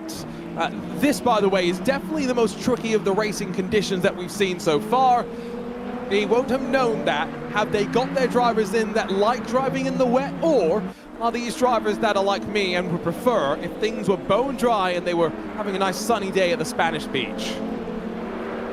And you often get a sunny day at the Spanish beach. It's surprising to see it raining, I think it's fair to say. If this was the UK, if this was Silverstone, I think we'd be less surprised. But Barcelona not known for its rain, and I think a lot of the drivers will therefore not have done too many laps in wet weather conditions here, and particularly not in these cars. So this is really a challenge for the drivers, but it just does seem that the teams that are adapting best are those top teams, the likes of Ren Velten, Williams, BS, 255 as well. Those guys that are at the top of the standings are at the top of this race as well. But it's also nice to see another couple of teams sticking it in there, trying to do their best, even as Sven Paul goes a little bit wide, coming into this final chicane. That was uncomfortable for a second, wasn't it? Just pushed that little bit too much behind. For a second, I thought R&L Raw were going to get the back end stepped around on them as well. Fastest lap is training hands, by the way. Chaos in the mid-pack, edge of the top 20 once again, where you want to be watching, not where you want to be necessarily. Also though, up front, Niels Naujoks trying to put the pressure onto the Williams Esports Academy car now through that opening sector, trying to switch back and show himself in the mirrors and maybe set something up to turn 4 or 5, but seems like for the time being, Naujoks will stay in line. Yeah, looking for his 3rd race win of the event in 13 races, which is no mean feat, apart from the fact that you remember that Tobias Pfeffer already has 3 race wins, hoping to join him there, but at the moment struggling in P3. Lots of battles through the mid-pack and further back as well, as we went back down to this battle over, I believe, P18 and P19. But there are still some great battles near the front of the field. I mean, this is important for the championship as well. When the points are so close for P2, the likes of Williams, BS fighting, every single point is going to count towards the end, and just in the front of the shot there, it looked like Scarpellini nearly went to the back of Felipe. Now these cars, difficult to slow down, but you have to remember that and back up your braking zone. Make sure you get onto the brake pedal 50, 100 meters earlier than maybe where you would in a GT3 machine, especially with these conditions that we've got right now. And as we mentioned, try and maybe move off the racing line if you're finding that there's a lack of grip and water pooling where traditionally you would be running. Naujoks out wide, pushing a little bit too hard, and now 255 competition will sniff an opportunity here. Naujoks has got to get a great drive off that final chicane. Morgan's going to fight now with the Firefly Esports car and lose the spot, so through goes the 8 onto the main straight. Naujoks with the clear air in front of him, watching the mirrors behind down to turn 1. Yeah, gonna have to be watching his mirrors because he's nowhere near close enough to Williams, but the 255 car is right on the rear end, looking for the inside. Naujoks pushing them all the way to that bit of green concrete on the inside. In the end, 255 with Florence thinking better of the move there, but Naujoks clearly defending hard, clearly going to be making sure that he makes that car as wide as is humanly possible, while still trying to fight for P2, because he knows that he can't let the Williams Esports Academy team get too far away. The widest KTM X-Bow in the world there, down to turn 1, as Naujoks was having none of it into the opening corner. Remember, he has been a very consistent driver in that BS competition machine. And no matter what car, you do tend to expect Niels to be up towards the front. Doesn't seem like he's going to make it a third victory here today in the event. However, expect to see plenty more of him. And next race, if you're going to continue sticking with us, it's Ferrari 488. It's time to head back to the Circuit of the Americas. So I'm not expecting rain there, but you know what? I've seen crazier things. I mean, I've seen rain, hail, snow, and sun in the space of 5 minutes where I live. But then again, I live in the UK, so that should be expected. It is Texas. It is the desert, isn't it? So it should be dry. But stranger things have happened at sea. You know, Texas is prone to a big old thunderstorm. So you never know. We will have to see what the conditions are when we get there. But I think the drivers are likely to be looking forward to some more settled, more calm conditions. Than what we have here, especially as they are just sliding all over the road. I think it'll be nice for them to get back to some nice, more consistent conditions as we can firstly see the collision down at the final chicane and then see nothing out of the front windscreen of Max Florence. Is his windshield wiper not working? That's interesting. It gives you a real perspective, though, of how difficult it can be with all of that spray. Not gonna force the issue just yet, though. Niels a little bit too close to the car in front, behind, a bit of contact. Samantha Tan Racing, Lucas Matea says thank you very much. The 2-for-1 special down at turn number 1 and slides his way in front of all of that mess. ITJ getting slightly caught up there, and Matea, I think that might have been traffic actually, only grabs one position on the board. Yeah, it's unfortunate there that Samantha Tan Racing going up and down like a yo-yo in the tower throughout this race. We've only had just over 8 minutes of it. Florence, clearly, I think, probably using that bonnet cam rather than anything inside the cockpit because he just wouldn't be able to see, would he? Otherwise, but if we make our way through towards 7 and 8, he is still trailing Naoyox. He's not been able to have too much of a go in the last couple of minutes, and Naoyox has been able to close back up to the back of the Williams Esports Academy car in that battle for P2, which is so critical for the championship. And we've seen a couple of penalties start to make their way on through. Wonder if there's going to be a bit more down the back as the chaos maybe continues. Only Creme de la Course sitting in pit lane. Everyone else out on track and continuing to run with 9 minutes complete and a bit more contact. Absolute Motorsport sends one of their competitors off and into the wall. I wasn't quite sure exactly who that was. Probably expecting it to be the AKA Hero crew. Callum Walsh there as well. Big Brain Racing, not very big brain down at the hairpin. Oh, the rain's causing all sorts of issues. Yeah, cars all over the road. We've got to be careful when emerging back onto the circuit there for the drivers that went around. Unfortunately, they've all come together, but it's given a boost to some of the other teams further back. We'll see when the timing tower, updates itself, who has really gained big there. But gaining big down in towards turn 1, it was going to be Florence, but not enough to make any kind of move on Naoyox, who is just continuing to eat away at that advantage. For the Williams Esports Academy car as these three continue to run line astern. I cannot imagine we'll get to the end of this race, Arjuna, without any move being made for P2. Exactly. You have to assume that there is going to be a fight. Niels isn't going to want to sit back, although, again, maybe the mindset of trying to close in points. Whereas the MG ITJ crew, they're down in 6th, let's not forget. So maybe in the fight for second, that's what Naoyox is looking a bit more at.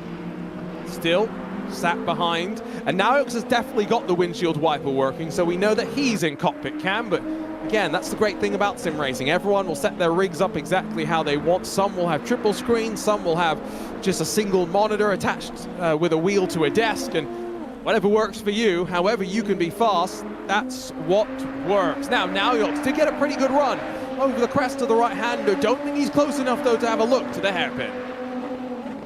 No, too far back. Very difficult to make a move into the hairpin, even though Naoyox is forced a defensive line and actually going wide is the Williams Esports Academy car. And 1 and 2 will slip up the inside.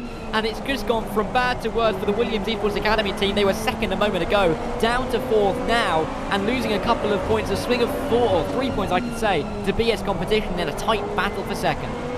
And while at this point, I think Randvelton are probably thinking, can we just take the championship and go home? Do we need to run the remaining races? The rest of the teams are thinking, this is fun, let's continue this. And again, remember, we got a new car, a new track up next, and so these drivers can't do back-to-back races. Qualifying going to get underway for race 14 in just a handful of minutes' time.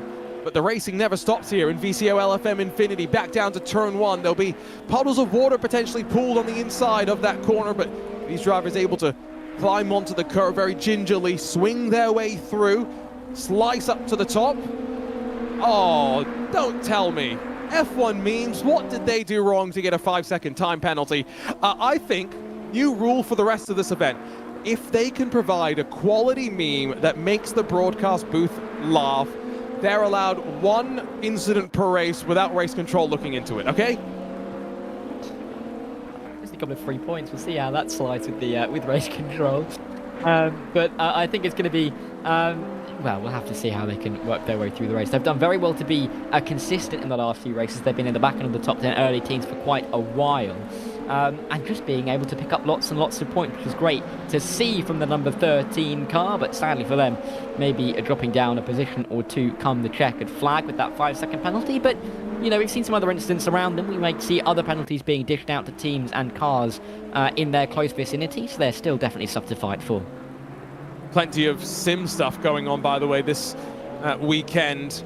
Also some stuff in the real world where sim drivers are making the crossover once more. So I want to give a shout out to Phil Denez, who's going to be driving the BS Ceccato BMW M4 GT3 in the GT World Challenge Europe race at Monza this weekend. He'll be up against James Baldwin, who got a late call up to drive in a McLaren 720S against top level competition. So should be very exciting to see how they go. Turn 1, lap 1 at Monza.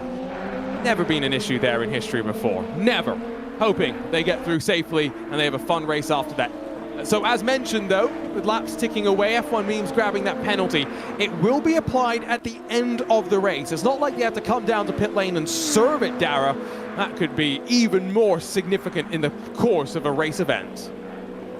Yeah, with only 20 minutes in a race, you can't really gain that time back, can you? It's really just a penalty that's going to cost you any effectiveness in a race. I'm just going to mention quickly that with James Baldwin racing in those McLarens, I've heard that Zach Sweeney will be watching intensely for his favourite racing car drivers. So keep an eye out for that. I'm sure Zach will be all over that one. But, you know, drivers in this particular race are trying to just keep it on the road, because we're seeing drivers off the road all of the time. Particularly, I was going to say, I didn't know where Yuri Hitrov was there. He was riding behind Nabiel, I should say. But we're seeing drivers go wide, we're seeing them drift off the circuit, we're seeing deep moments, and it's costing drivers important time and positions in this race.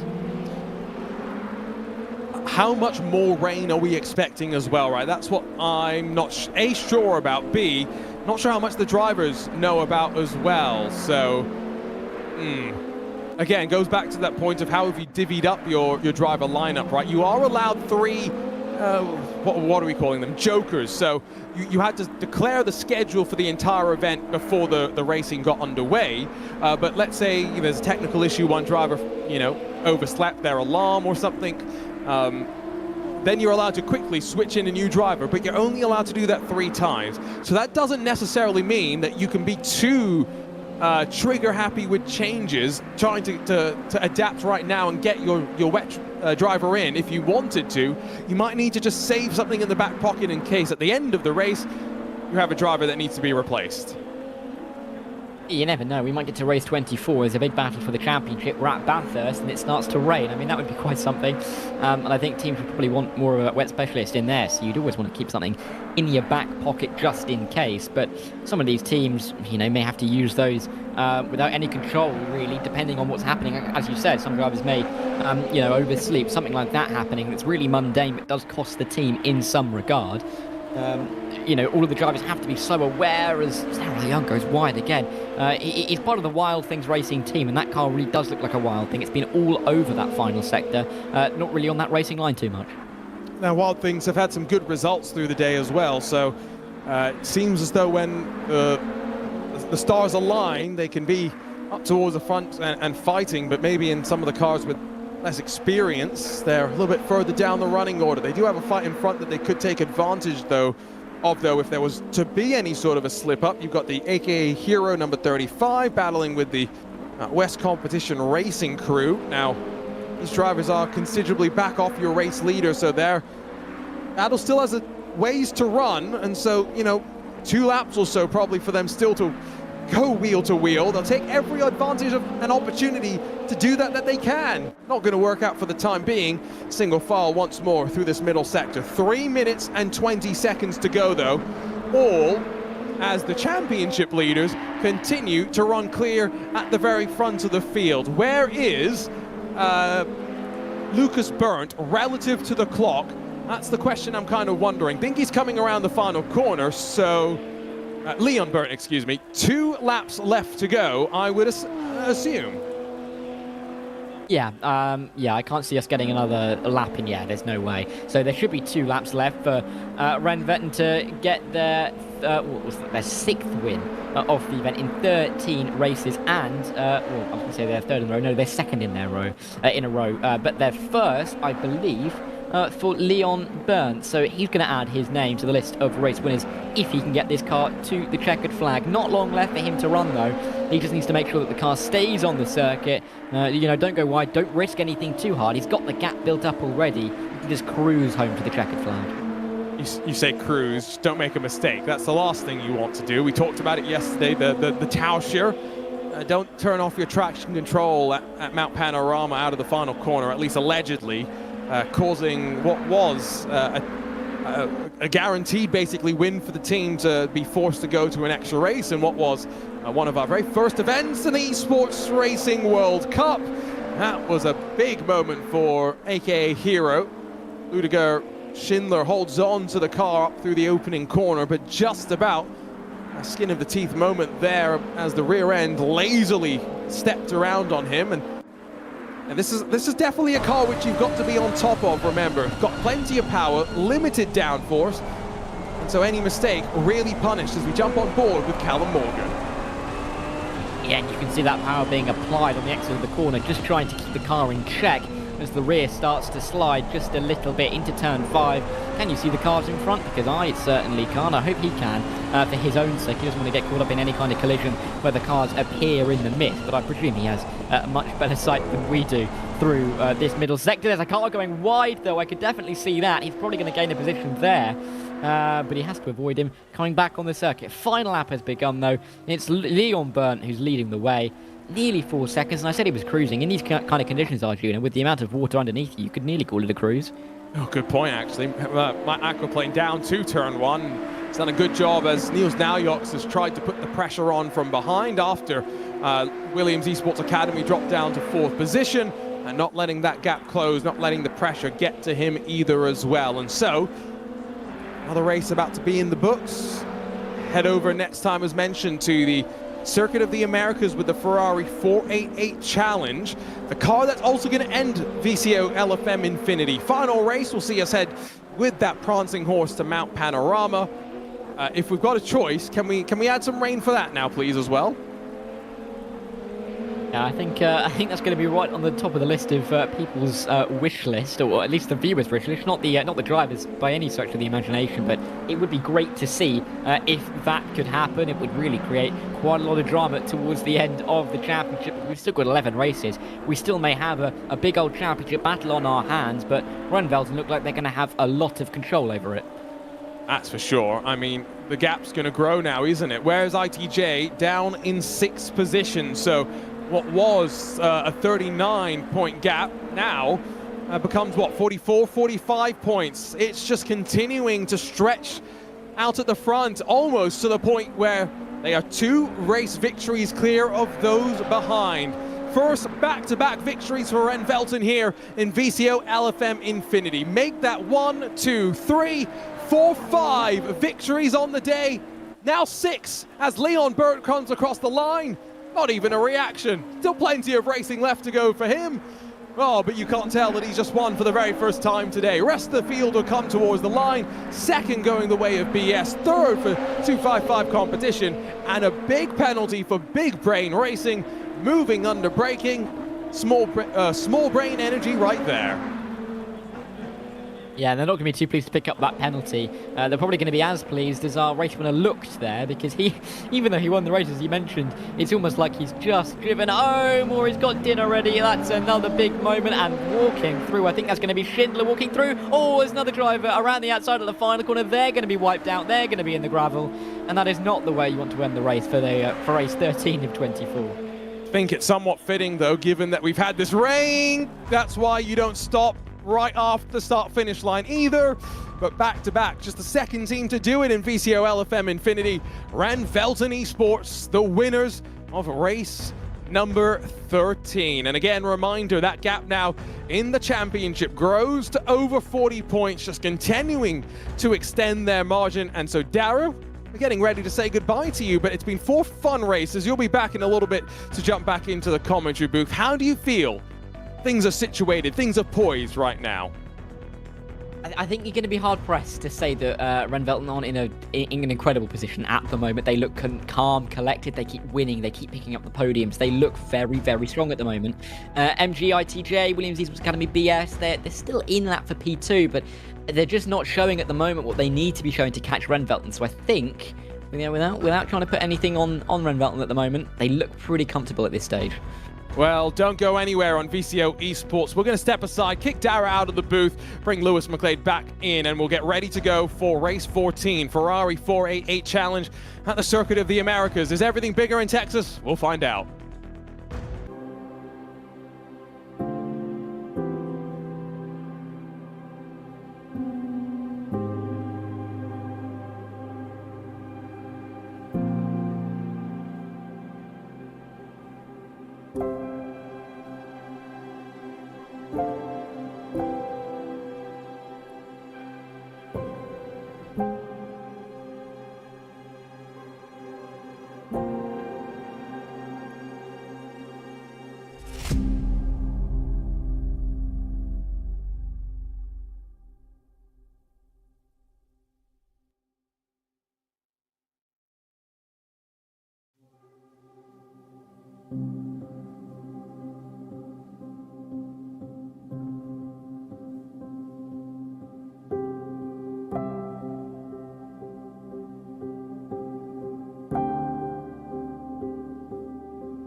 great job in qualifying, but dropping back after that pass from BS to 4th. Still a decent result for them. At the end of the day, Lewis, it's what now? 44 points between Ren Velton and the rest of the field. I mean, they'll be arguing, can we wrap things up right now? Yeah, I mean, look, that's exactly what they'll want. We'll take a look at the standings, of course, and when it filters over to that first page, you'll be able to see exactly what the gap is towards the top. But Renwell, again, they're very much in control. They'll want this to be over now. Alas, there is still a long way to go in all this. A lot more races and a lot more drama potential to come. Like you say, 46 points ahead of Williams Esports Academy, who are now a point clear of MGI2J setups. I mean, look, that battle for second looks fantastic. Williams versus MGI2J setups and BS competition. But they're all sat there being like, that gap's still kind of catchable. All it takes is... Now it's up to the point where really it's 2 bad races for Ren Velton rather than the 1, right? But yeah, and I was kind of waiting for the rain because I was hoping, fingers crossed, that could close the margin down. I've been proven wrong so far, and so now, you know, I'm hoping it's going to be a third race, not a third race in the row with rain, because here at the Circuit of the Americas, I think in the dry with these Ferraris, it could be a really interesting race, Lewis, as we take a look at the qualifying rundown. Yeah, look who's on pole. Yeah, Ren Velton. To be fair, when it comes to those up there in the standings, Ren Velton, MGI2J setups, Williams Esports Academy first, second, and third. There is a certain team missing from this top 15. BS competition, where are they? They have filtered their way through, and I don't think they've ever set a lap time, have they? No, they haven't. Failed to set a lap time. BS competition. Yeesh. So is that for running wide and picking up a track limit penalty, which, you know, you can do here, but, you know, given that it's one-shot qualifying, we have seen a bit more, I think, of a cautious approach to qualifying from many of the drivers, Lewis. You know, just get a banker lap and make sure you're up towards the pointy end, even if you're not at the very front of the field. Because the one thing you don't want to do, we know the fighting's been great in the mid-pack, stay out of that as much as you can. Yeah, but I mean, look, around here, there's actually a few places where, there's quite a lot of places where you can exceed track limits. You've got exit of turn 1, even getting that wrong, you can actually exceed a little bit there. It sounds like it's really stupid, but it's like, it is one that you can tick off. Running through the SS section, there's a couple of points where you can do it. And then, of course, the most notable one, turn 19, the penultimate corner of the racetrack, running wide there. Just because it's legal in IndyCar doesn't mean it is legal here. Oh, I'm still angry about that race. To be fair, that was pretty ludicrous, right? Like, in terms of track limits, there is track limits, and then there's that. I mean, it's almost comparable to Spa, that 1 year during COVID where they basically just said, you know what, you can do what you want through the final corner, and so they decided to basically go and pave their own track all the way to pit entry. Yeah, that was ludicrous. I've got other words for it, but I might get in trouble if I say them on broadcast. Everyone said that the Spa was better with that final chicane, though, when they just weren't ignorant. But yeah, they were the drivers, you mean? They said, had much better flow. And I was like, perfect. But no, here in IndyCar, I remember Felix Rosenquist getting out of that car and, after he got taken out by someone rejoining in front of him. He was like, well, that's just how it is. And I remember sitting there being like, no, it's not. That's not how it is. But well, that's fine. Right, I can hear the rage. It's fine. I'm going to see if I can not make a mistake between these two. It is Ren Velton on the inside, going on to the start-finish straight, and of course MGI2J setups on the right-hand side as they're about to run up the hill. It'll be Bastian Richter from the pole position. Is he easily going to win this race?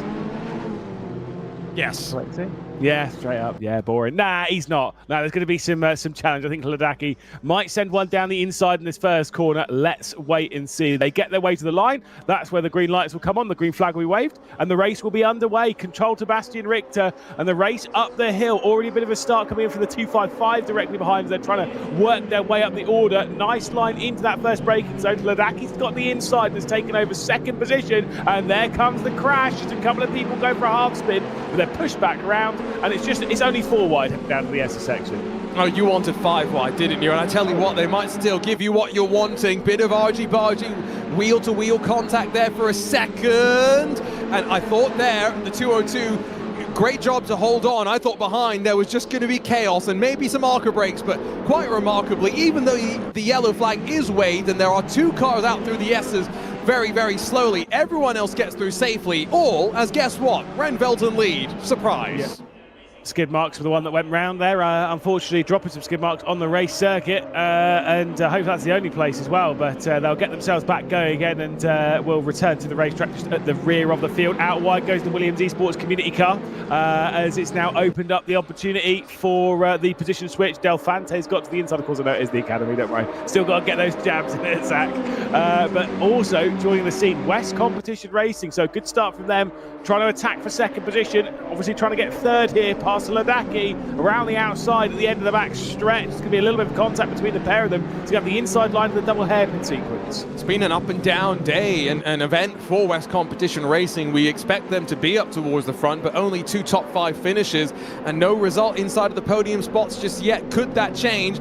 Gerard is on the inside as they switch back out of the stadium section, pushing Ladaki wide, and the Williams Esports Academy car bounces over the curb a little bit uncomfortably, and G League's 49, Poden's going to take advantage, waltz around for PS UK Esports. Saw Arthur Camera going side by side as well, just in the background of that PS UK car. There's Wild Things Racing going a little bit wide there. I think it's RNL that might be trying to find their way past on the Wild Things Racing car. Might not be, but alas, they are going side by side here. Gladius on the inside line. There is a look at RNL, and there is Wild Things Racing behind them. So those two have switched positions as we head back up to Gladius, getting past G League. So G League were in 5th position. Gladius have worked their way back through, and I will say, as much as I do like the Gladius livery, I still see this Ferrari very well.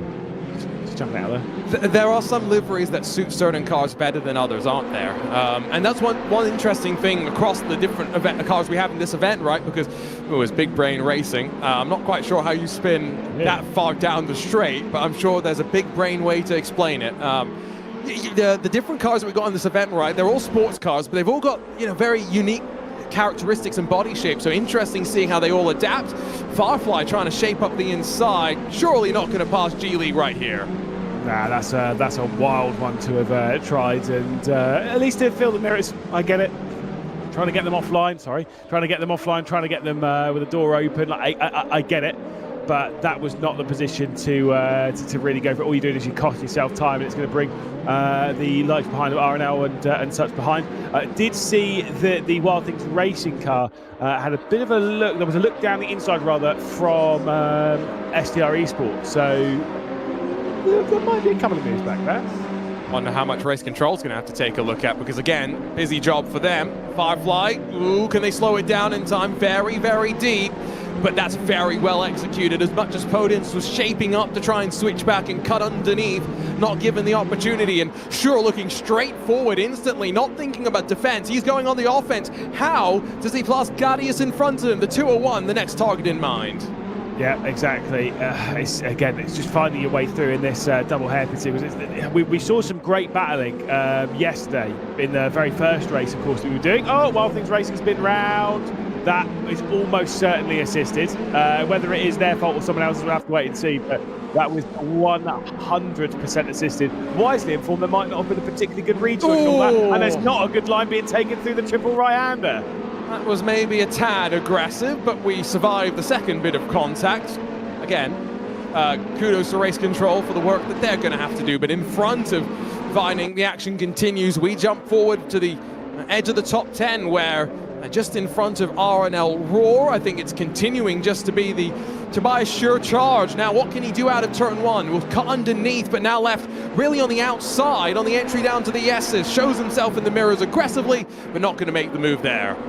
No, but again, just trying to get the other drivers offline going into the S section. Sher is offline, and 5th position at the moment is his, but obviously you've got that Gladius car just sat behind. They have been joined in this fight. There's the big look. Gladius coming straight through on the exit of the S section. Oh, it's nearly going to be 3 wide up the hill. You don't typically see that, as well as G League sat behind thinking, where is my opportunity? That might be down into this next complex of corners if they continue to rumble like this. Now, you can open up this next corner and really try and get a good drive onto the back straightaway. Opens up the door for the slide up the inside, exactly what G League were trying to do. And for Tobias Schur, quite intriguingly, does not get onto the power very well. Oh, we've got some memes behind, F1 memes involved, and make it 5 wide. Yes, count them.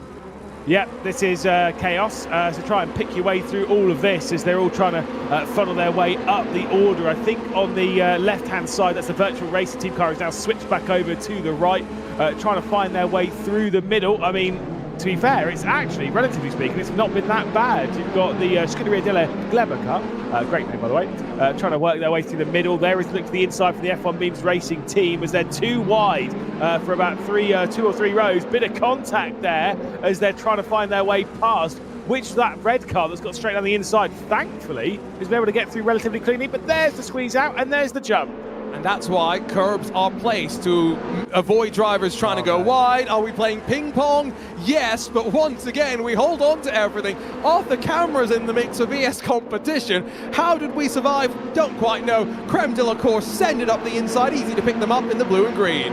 Yeah, and Artigama is going to try and get past the F1 Memes Racing team, who completely covered them off and sent it in. How? Whoa! I mean, to be fair, how was there no contact? How did that car not go flying off the circuit? It was braking that late. Artigama comes straight back up and under and might just about pick off the F1 Memes Racing team car. Now you've got the virtual racing team in that blue and black with the yellow highlights joining the scene behind. Now going for a big send down the inside of the F1 Memes Racing team car. But that was absolute chaos. Thought for a second almost out of control, but no, slowed it down in time. Wow. There is some aggressive stuff going on now. We're getting to the point, right, where there are enough teams that have been frustrated surely by the opening 13 races that now they're just going to leave it all out there, right? There's little prospect of them really finishing well in terms of the overall results, and so maximize each of these individual races. You still, after this, let's not forget, are going to have what? 10 opportunities for a race start and a race finish, so 10 opportunities to go haywire on either end of a race. Expect plenty of fireworks all the way, I think, to the end of this event, where, Lewis, it's going to be a question, do we still have our voices? I think relatively comfortably. Thankfully, these are only 20-minute races, so we're pretty chill on that. But it's whether we have our minds still. No, that's the bigger question. We've already it's already a long shot anyway. But after a lot of races like this, yeah, probably not. I agree with that one. Bit of a look in the background, bit of a look up the order as we're looking at Lankey trying to get around the outside of West Competition Racing, and all that Gladius have got a drive-through penalty. We'll update you on that from race control, because we get side by side through the triple right-hander. Lankey in the Williams Esports Academy car on the inside of West Competition Racing, and will get past Gerardus here. Lovely move. you want to be on the inside if you are fighting for position and not ensconced in traffic, because preferred racing line can push the car out wide, but it does leave you at risk, like Never Lost Racing just found out there, coming out of the hairpin, pushed wide onto the curbs, and you can see how uncomfortable that ride is when the car bounces over. Can you imagine, Lewis, what that would be like in an Indy car? Clearly that's what they needed to do at the penultimate corner to make sure they abided by the proper track limits. Yeah, whoa, okay, never mind. That was pretty scary from the MLR car, just almost making contact with the rear ends of, I believe, Wild Things Racing. Update, by the way, on that drive-through. It was a penalty for the 2 on the Gladius car for contact between themselves and the number 44 Visceral car. Weirdly enough, it says lap 0 turn 1, I think it was lap 1 turn 1. So there must have been contact at the top of the hill, and that's why they've got a drive-through penalty. So does that have to be served? Yes. During the race? Ooh, interesting. Well, as it does say drive-through, then generally. Well, so my confusion was, remember, there are some penalties which do get converted automatically to time penalties at the end, right? So we had one team yesterday that got a drive-through on the final lap. Did elect to come down and serve it, but I wasn't sure what would happen if they didn't serve it. They should have just not served it. Because you've got to serve within 3 laps is what you always do, right? Okay, so it's just like iRacing. Expect, yeah, right. Oh, right, it's like iRacing. It's just like motorsport, mate. Is that a motorsport rule? Okay. Generally speaking. Well, I mean, is there a place where you get a drive-through and you're allowed more than 3 laps? In F1, they try and do a PowerPoint presentation to argue their case, you know? Yeah, which is disgusting. Oh, yes, absolutely. But no, so drive-through within 3 laps. If you don't serve it, i.e. if you're at the end of the race and there's like, you're on the last lap, whatever, you don't serve it, it gets converted to a 30-second time penalty after the race. And effectively, what that means is that it is twice the amount as the 15-second time penalty. Obviously, so like the base penalty, generally speaking, is about 15 seconds. What we've seen typically handed out for proper contact. So the step up from that is a drive-through, really. And so that's why we've not seen too many drive-throughs being dashed up by race control. But as per normal, within 3 laps, you've got to come in and serve it. If this is the end of the race, yeah, fair enough, go to the checkered flag. But right now, you want to come in. That's it. 30 seconds is more than a drive-through, isn't it? Fair enough. No.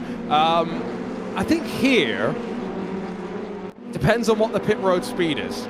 Because it could be... and they're coming in to serve it right now, so we'll get a pretty good indication, actually.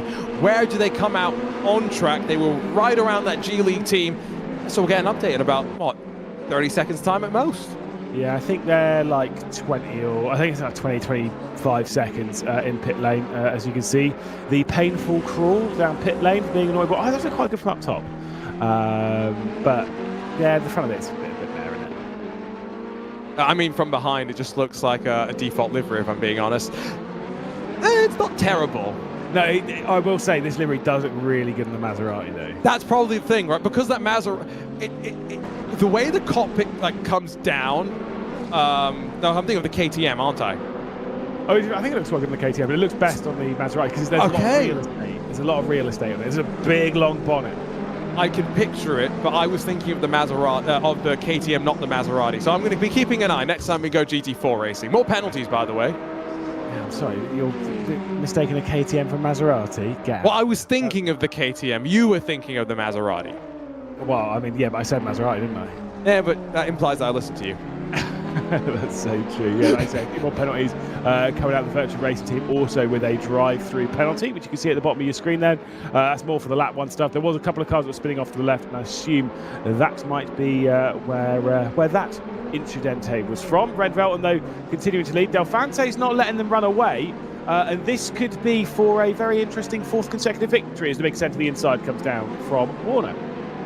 If it is another victory for Red Velton, I mean, this is probably the one where they'll be, I think, most happy with it, right? Because this is the one where they've not been allowed to run away in the same sort of vein as Liam Walsh, who's already been around once in this race. Continuing to be involved and going to go around again, although he gets corrected, tagged around by the 7, and then pushed back into line. I mean, contact helps him there. I'm not sure I'll be too happy about it. No, I mean, you're never really happy with contact anyway. Sorry, it would be a 3rd consecutive victory, not a 4th. So a 3rd consecutive victory here for Red Velton if they are able to take this one all the way to the checkered flag.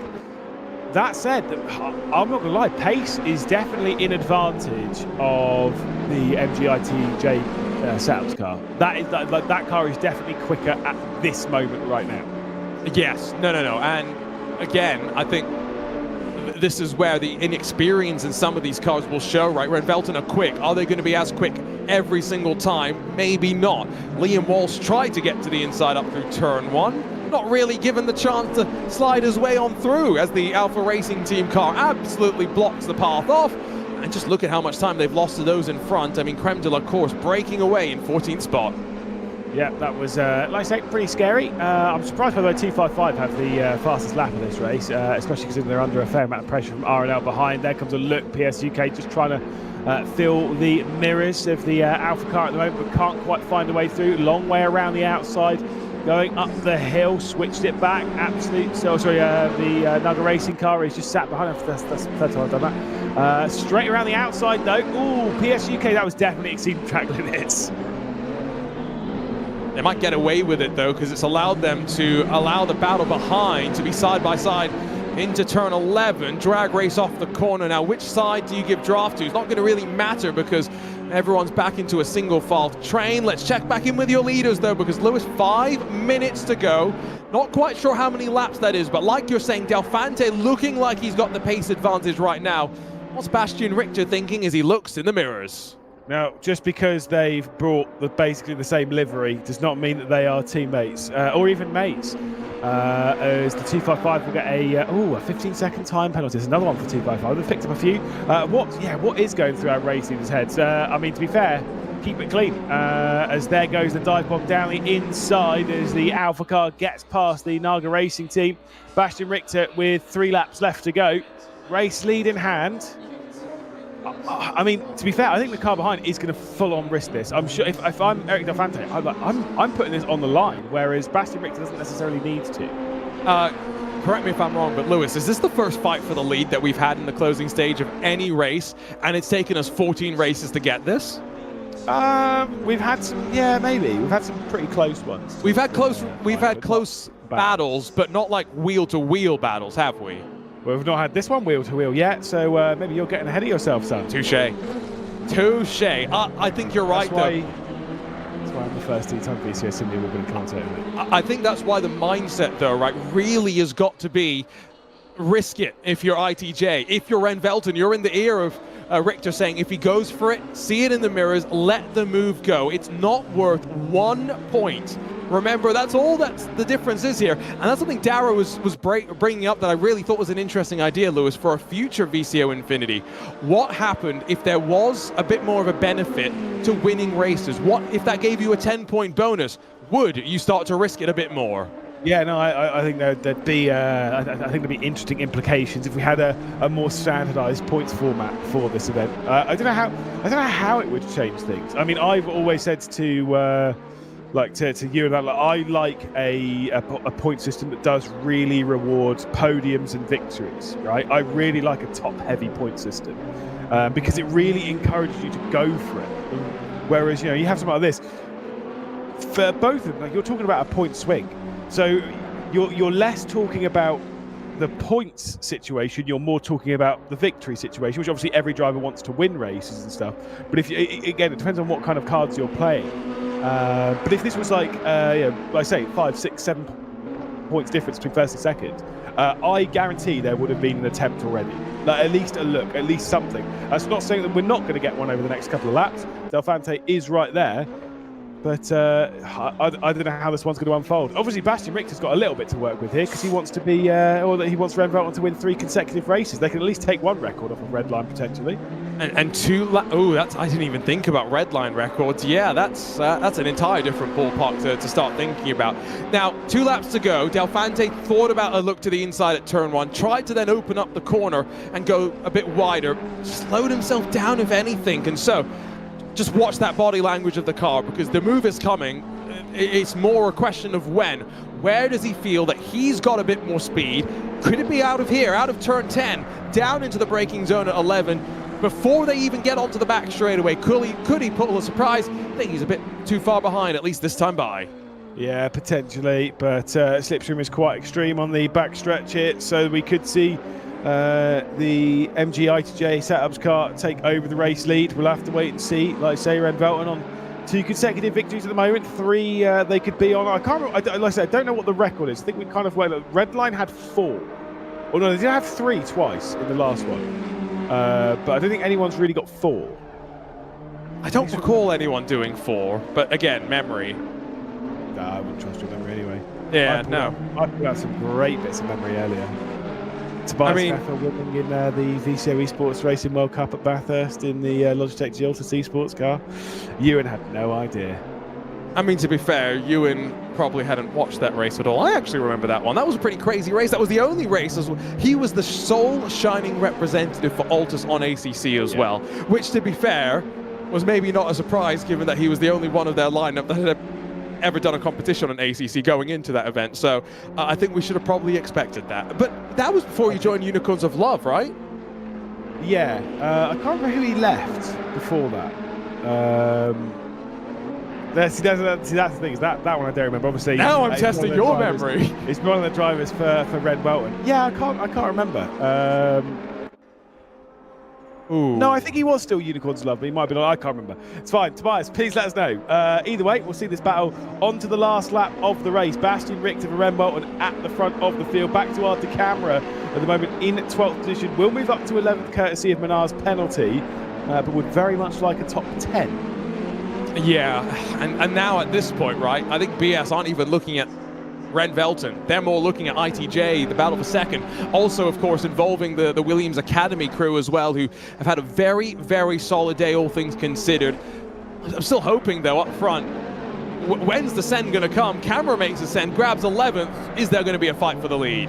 There's got to be. There's got to be a fight for the lead. Surely the MG ITJ setups cars, they're going to at least have a look. Delphante surely has to try something. What they did win the last race yesterday. Obviously, Luca Lozio behind the wheels. So for Eric Delphante, it's another one to chuck onto it and be like, look, lads, I'm pulling my weight in the team as well. Let's see what it's going to be at the end of the straight, though.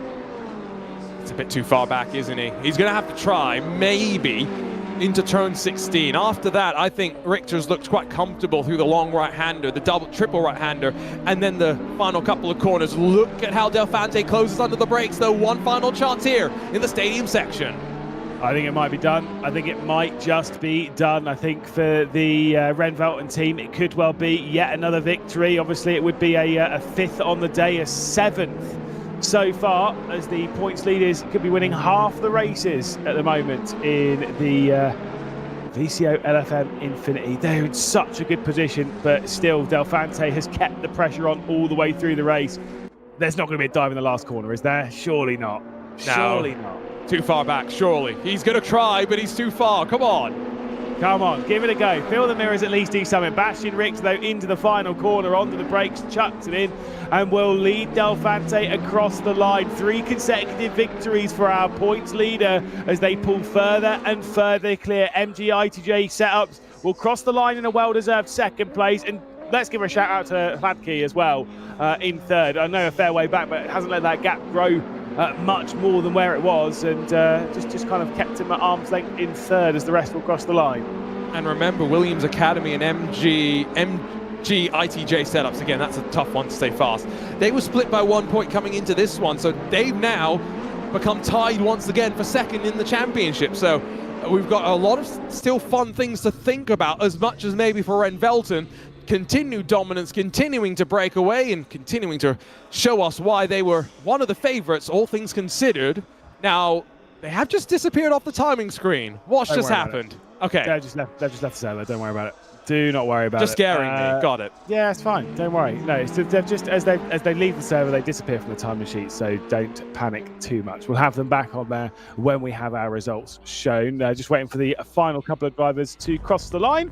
But yes, indeed, another excellent victory from Renvelten, who just moved from strength to strength here, and obviously they only pull an extra point clear on MG ITJ setups, but still, it is what it is.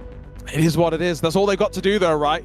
Because if we get to a point where they're, 56 points clear, which officially then is 2 race victories beyond the rest of the competition, they will start to relax a little bit more, right? Then they're not only thinking, right, we don't have to stress about the final race of the championship, but maybe more importantly, right, the race before that, Porsche Cup cars at Paul Ricard. I mean, that also is a bit of a gamble, a bit of a lottery, especially if it stops raining like we saw in our previous race at that track. Yeah, I mean, look, we'll have to wait and see on that one. I think you're absolutely right. As soon as you get to that, especially that 2 race buffer over the field, that's where it's a very different competition. But I don't think Renvelten are taking their foot off the gas at any point. I think they are going to keep the pressure on all the way through until it is over.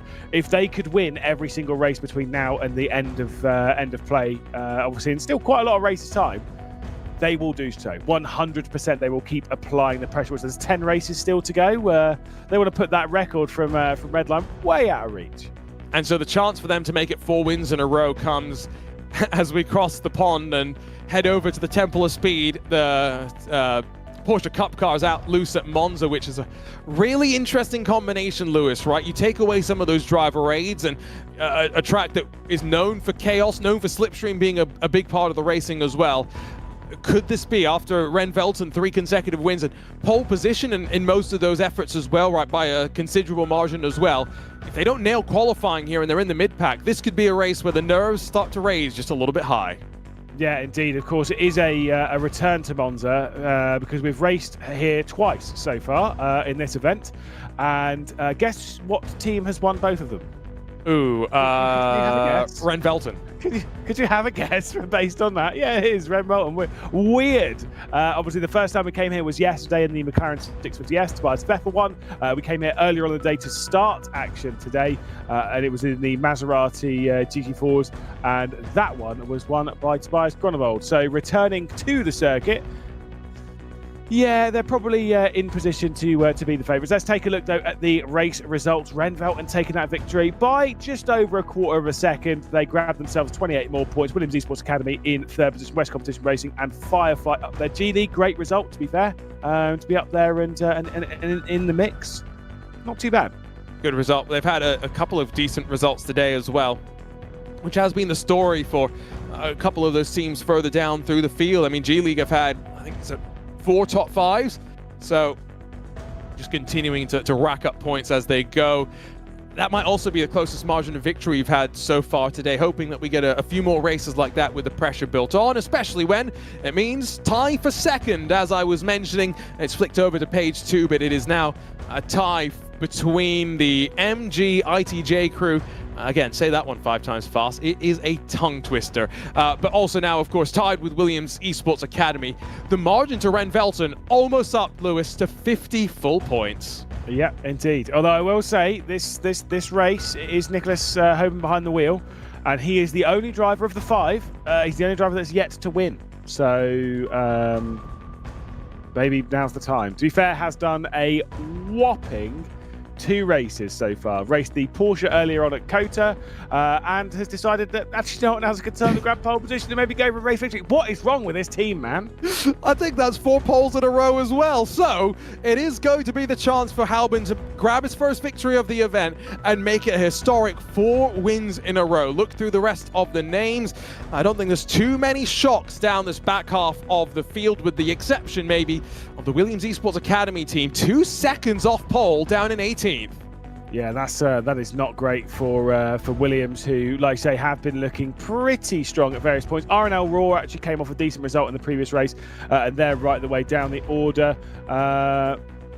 Who is behind it? It's Tom Gorka behind the wheel of that Williams Esports Academy car. He's been qualified up in the top 5 quite consistently. It's very bizarre. He's been good in multiple cars as well, so yeah, a bit of a surprise there. Maybe, again, 1 lap to get it done. Small mistake, and potentially because there's some rain afoot. So, going to be interesting, tiptoeing down to turn number 1. Who's going to be most aggressive?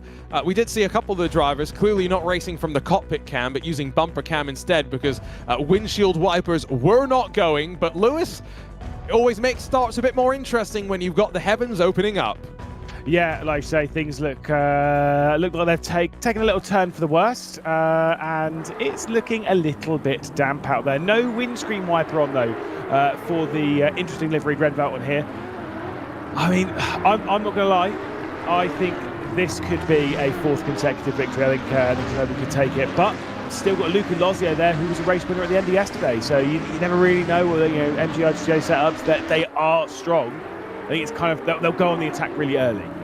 And Lozio's been good today as well. Keep an eye out on Alan Cruz, 12 years young, the BS Colt, part of the Academy program for BS competition. Going to be lined up inside of row number 2. Plenty of strong drivers towards the front of the field, though, but throw 20 more minutes onto the clock. It's race 15 of VCOxLFM INFINITY here on Assetto Corsa Competizione. Green flag flies, we punch the throttle, we're racing from the Temple of Speed. What does Lozio do on the run to turn 1? How much pressure does he put on Hoban? Who's going to go late on the brakes and be a bit aggressive? Not 3 wide until you get to about 9th position at the very tail end of the top 10.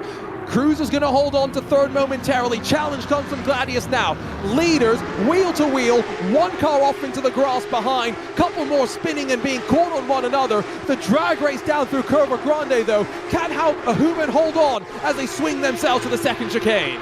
Here comes Lozio straight around the outside as they go around Curva Grande. 3 wide basically in the background, but it's still going to be 2 wide as they remain their way in. Lozio with the inside line. Oh, Cruz is gone. It's going to collect our leader straight over. He's going to go. We'll go home. And you know what? I think that's a great shout. Get that contact and go, right, I'm out of here. See you, lads. Oh, I mean, come on. That was about the best case situation for what looked like the worst case situation for a moment. We'll look on the left side of the screen, confirm how things shake out for Alan Cruz, but front of the field, it is Ren Velton that hold on. We know now, though, that Luca Lozio is going to be aggressive, going to push the pace. Run up to Ascari for the first time of asking, looked like a car into the wall behind. Definitely a crash back, and it's Armentario, our first winners earlier on, and they have dropped right the way down the order, sadly. Back there with the virtual racing team, who was the driver when we saw that the big shot going down to turn 1. They were on the right-hand side of their camera, left-hand side of the circuit. Obviously, they got pushed off onto the grass. I'm not sure what happened there. Ren Velton, though, with a comfortable lead at the moment over Luca Lozio. And to be fair, Gladius not too far behind, but it does seem as though this might become a 2-horse race based on their pace so far this afternoon. And so BS drop outside of the top 10. Cruz has got some work to do to try and fight his way back into contention, but onto the power out of the parabolic, as Lewis and myself will both insist on calling it, and run our way across the line. 2 minutes complete, first lap officially in the books, and Lozio 7/10 off your leader, and an equal margin back to third position for the time being. Couple of cars run to the middle of the track trying to cover off some moves behind. Not going to open the door for any passes as everyone stays in line for the time being. Yeah, just chuck it into that first chicane and work your way out of it, getting that traction. To be fair, this is the kind of time where an inside move at turn, the first part of that chicane, right, is definitely the ideal, because you actually kind of see the outside line is sometimes what you want to take, because it gives you the inside for the second part. But especially in wet conditions like this, you want a long traction zone. And so if you go around the outside of the second apex, that's going to certainly help you. What's not going to help you is completely skipping over the chicane, as the West Competition racing car found there. That said, you keep it pinned, baby, and yeah, you'll hang on to the position. That's basically true. How many times can you get away with that before ACC tells you no more? I think 4. I think it's 3, and then you get a warning, and then the 4th, I think it's just straight drive through. Okay. But I don't know how, I don't know, like I said, I don't know if we've got that all on and ready to go, because they could turn it off, like you can turn it off as race control, and some people do when it comes to rain. I don't know. I'm going to hold fire on judging. On judging, or judging race control, or judging the driver? Sorry. Oh, no, yeah, that's fair. Judging race control, I'll hold fire on. Judging driving, straight up, you broke the rules. Like you went straight on, as we've seen just here in the background. I think, is that big? No, it's not Big Brain. Who was that? Was that West Competition Racing?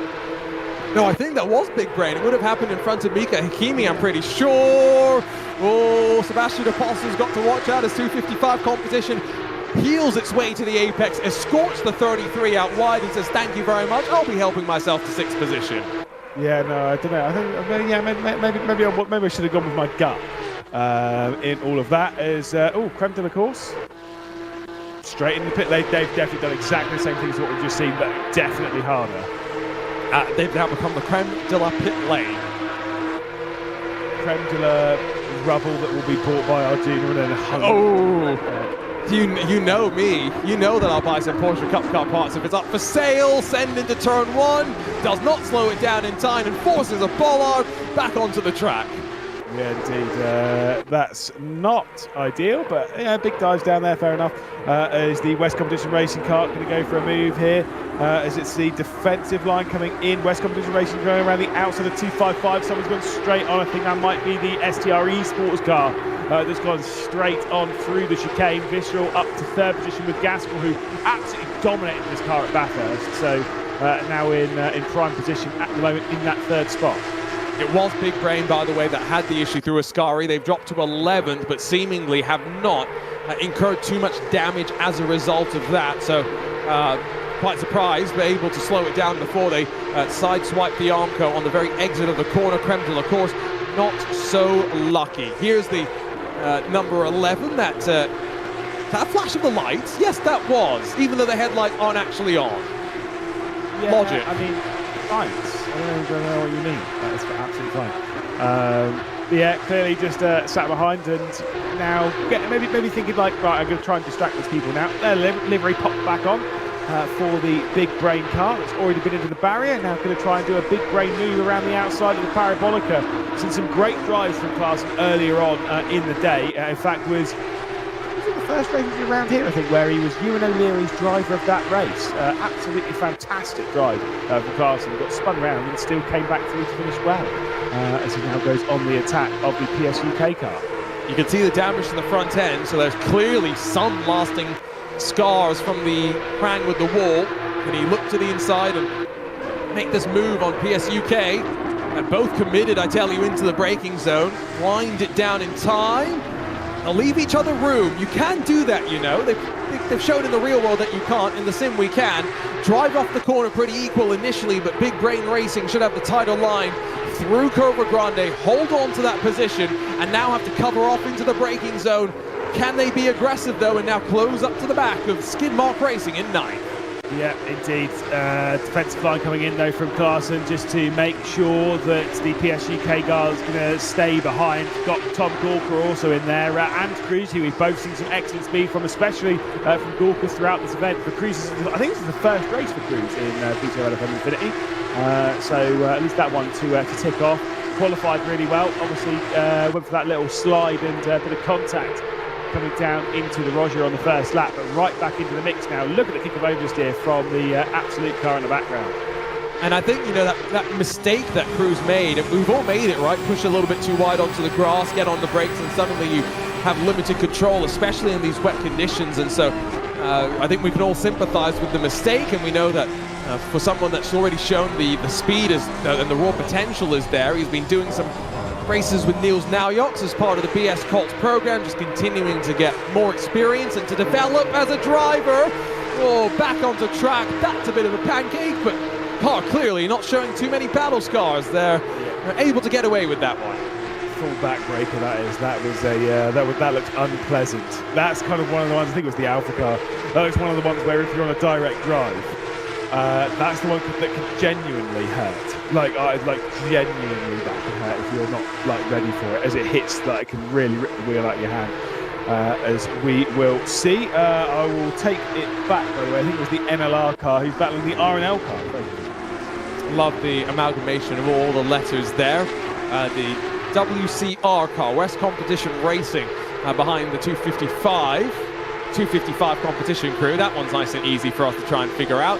Left side of the screen, you can see, by the way, both the driver names and the three-letter team abbreviation. So if you're trying to find your particular team, then try and figure out what they will have been shrunk down to, and you will hopefully find whoever you are looking for. But the margin up front, at one point we were hoping that Lozio would put the pressure onto Ren Velton's number 71. It's now 1.5 seconds, coming close to half race distance. Ren Velton continuing to look comfortable. Yeah, indeed. So Cruz has made their way past on Gorka. So Gorka's dropped back now to 13th position. Unlucky for some, but the VS competition car has made some progress. Big slide in the background, a bigger slide behind that. That's the Naga Racing car, which is definitely going to lose out.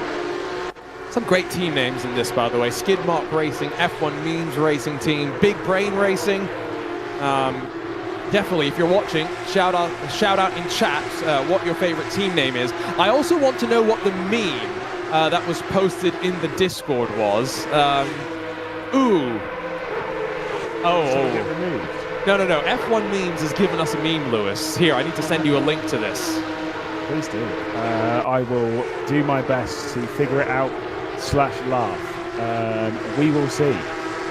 But it's fine, the F1 meme team, they are a little bit further down in this race. We can give them a little bit of a shout out anyway, as we'll see Cruz potentially get attacked here by Gorka on the start finish straight. I'd assume with the margin in front to PSUK that potentially they hold fire for the time being. The meme, by the way, every Infinity driver, as soon as there's a 0.0001 millimeter gap for a dive bomb, my time has come. And it's what's his name, Master Ingwe or something like that from. That's why I didn't say who it was, because I wasn't going to try. It's the turtle from. Kung Fu Panda. Kung Fu Panda, absolutely. Wow, no, I respect that. Love a good meme. Can we ask for another meme now, please? I'd like some more memes. I'll take it. I'll take a meme. I mean, it's either a T-shirt or a meme.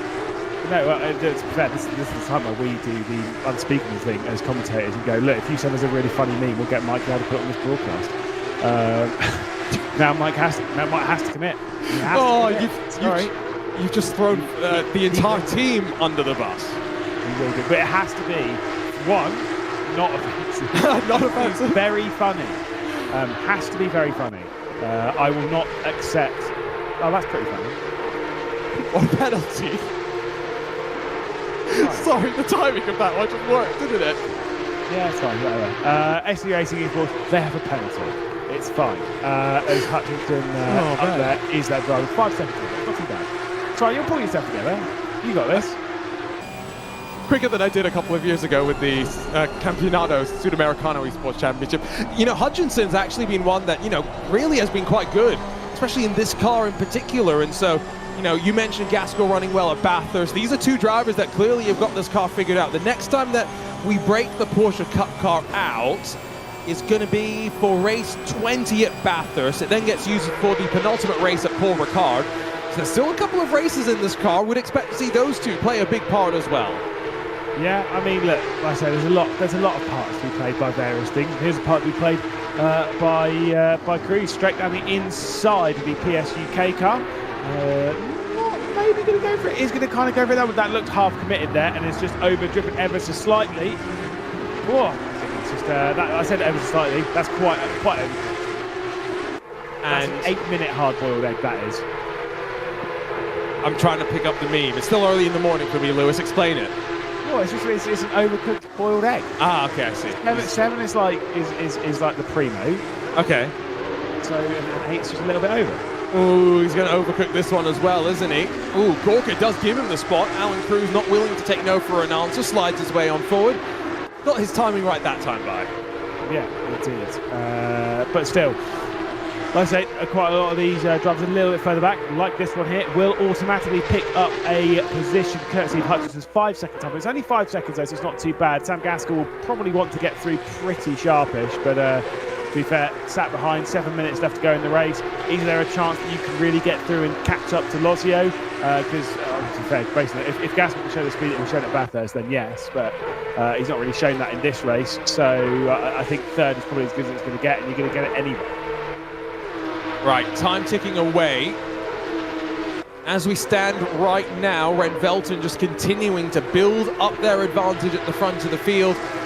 We wondered if this could be the race where things played it out and potentially the gap came down. I mean, you blink and potentially that moment down at the Roger goes differently. And Alan Cruz runs into the back of Nicholas Halbin, and suddenly Ren Velton slide down the timetable, find themselves in trouble in this particular race. But sometimes, Lewis, you're just lucky, and you make your own luck as well, don't get me wrong, but they're having that sort of event so far, right? Yet to finish outside of the top 10. Qualifying well, consistency, not putting a foot wrong in the one-shot qualifying effort. I mean, they came in as the favourites, and they've really put the rest to the medal. Well, the only real qualifying error that we've seen from Ren Velton was Tobias Pfeffer at Bathurst. I think he qualified 19th, if I remember correctly, and still came through to basically finish in the top 5. So even when they're qualifying poorly, they can still come through in the race. So just showing how it goes sometimes, as we'll see the Wild Things Racing car making a little bit of a move there down on the exit of T1 as they head up towards the section. We'll find out exactly what position they're running. It's 18th at the moment, so it was the Naga Racing car. They've just got through. The NLR car directly behind us is the one that might have a fair amount of damage after biffing the barrier, coming down through the exit of the Ascari chicane. And so they knew rain was going to be a potential threat. They didn't know which races would end up being wet. And these drivers have, first in qualifying, now in the race, continue just to adapt to the challenges. Rear end steps out behind the Wild Things Racing crew. It's a good save from the Naga Racing team. Unfortunately, AKA Hero, not so lucky. The car going slowly and down in 24th position. Back up front, on board with Absolute Motorsport through Ascari as it's getting tight and tetchy. Williams Academy on the charge. Yeah, Gorga's trying to get past the copy on here in the PSUK car. As we ride on board with Di Lorenzo in the Absolute Motorsport Ashworth car. Outside line's going to come in from Gorka in that Williams Esports Academy. Big braking zone and the big chuck around the outside, but still unable to make up that move, unfortunately. So for Williams, it will still remain behind. The addition in this fight, I think, is with Firefighters. There comes a look at the inside. That's Gaskell getting a move complete on Hutchinson. Finally happened. Potentially some history between the two drivers as well. Someone in chat pointed out the 5-second penalty, though, for Hutchinson, something that he might have been reminded about in his ears. Deep and squirrely under the brakes with Di Lorenzo, and then runs into the back of Gorka, who made contact there with the PSUK car, and so as it tries to rejoin the racing surface, what's going to happen down to the Roger? I'm sure this is going to continue. I was expecting there to be a bad rejoin, and well, we've come back to this, and there's a car backwards, there was a car rejoin. I mean, I don't know if that's related, but probably. Hits off there, getting hit off, or hit round, hit there, whatever, it's fine. You figure out your own one on that. As Di Lorenzo makes a little bit of side-by-side contact and sends one of the cars, I think the Firefly car, off. Not gonna lie, Lewis, I'm quite looking forward to the fact that I've got a break after this race and I can relax for a second, because this middle part has not slowed down by any means. Usually in a 24-hour endurance race, right, the middle period is where you go full podcast mode. Don't get a chance for that here. It's full action here at Monza. Yeah, you only get a race off, so it's fine. But you get both the breaks, both half-hour breaks, so that's fine.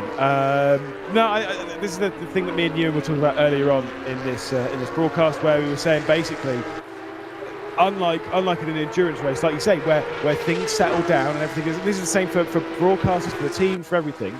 In a normal endurance race, you kind of settle in, and then you just keep doing the races, and you keep ticking it off, and it's not too bad. Whereas in this, you're constantly having a race start, constantly having battles, constantly having this, constantly having that, and that is obviously not in this 24-hour period, but for a long period. I was like, for race control, you said this yesterday. For race control, it's immensely difficult because you're always basically playing catch up as race control. You've always got race starts to look at. You've always got something else. It's like, it's a lot of work. Yes, and so the team at LFM, again, great job. And the second collaboration between VCO and LFM as well, as we check back in with Skidmark Racing, Mika Hikimi in the Blue Steel racing car just in front of them. You've got the Big Brain Racing entry, the 74, that's trying to atone for its small brain moment down at Ascari. Bit of damage still on the front end, but VCO LFM Flex Stream was fun. This has been wild in its own unique way. Great to have LFM continuing to support the team at VCO. Now, can Big Brain Racing do this? Yes, they can. What a pass that is through the Roger. Confidence in these damp conditions and making their way forward in bold style. Yeah, maybe if we do this again in the future, we'll get some of those big teams back into it. Like obviously we've got the Williams Esports Academy card. I'd love to see Williams themselves in it, maybe even a little cheeky Veloce. We've seen those race, of course, in VCO competition with the Esports Racing World Cup and such. We just get some of those other big teams that we've seen in like SRO Esports and such that battle up towards the top week in, week out. Love to see those jump into this competition. Onto the final lap of the race, though, and back up to our race leader. The gap's 2.6 seconds. That blue and black and yellow car behind, that is not for the race lead. That is the virtual racing team car that's gone one lap down. So, a bit of traffic, but not really playing its part as we come back around to see final lap of the race start. Back over to Wild Things Racing. Things getting a little bit wild for them through Ascari. Look how out wide they swing. Taking advantage. F1 means back past to grab 16th position away from them. And now it's PSUK and the Naga Racing crews still lined up behind. Look at the amount of cars in this little battle. One more lap for them all to fight it on outs, and well, some of them still struggling for some traction. Yeah, I mean, look, I'm not surprised anyone's struggling for traction out there at the moment, and when it is so tricky in a car like this, you do slide around. I am pretty sure you won't see a big power slide though for the victory from Nicholas Hogan, who will just try and bring it across the line, take another victory for the team, an 8th victory for the team, be the 5th driver from the team to win, because all 5 have done it. That wasn't a prerequisite, by the way, coming into this, that all 5 drivers must win. It's just 2 drivers taking 2 cars. That's all it was. It's straight over the curb goes the Firefly car. And, well, the Firefly car that has been up and down and everywhere through the field today. They've had a lot of excitement and action, not necessarily at the pointy end of the field all the time, though, as much as they've shown that potential. One more time down to the Roger. Are we going to see some moves here in this fight for what is 15th position on back? Naga Racing do have a 5-second penalty, which had popped up on the screen slightly earlier. Pello for Wild Things Racing once again takes a shortcut through the Roger. Not quite sure how close he is to getting a cut course penalty. No, I mean, look, I think most of these drivers, they won't be too close to it. They're well aware as to what they're doing. And in 20 minutes, you don't typically see it. Even though you see like track limits being abused, there's ways you can give speed back, so that's fine. And that is the reason why Naga Racing have the penalty. Unsportsmanlike conduct for their YouTube community. Maybe not, maybe for the car itself. Anyway, out to the final corner. It is yet another victory. Is it history? It's 4 wins in a row for Renfelten Esports, extending their margin up front.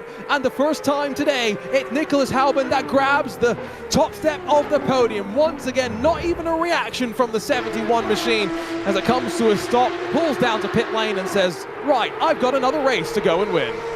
4 consecutive victories for the team. Very, very impressive, and it continues to be more impressive as time goes on, and moving into the next race coming up after this. Let's wait and see if they can make it 5 in a row. Maserati's at Paul Ricard. I mean, they've been pretty quick in the Maserati. They've been pretty quick at Paul Ricard, so you just never know.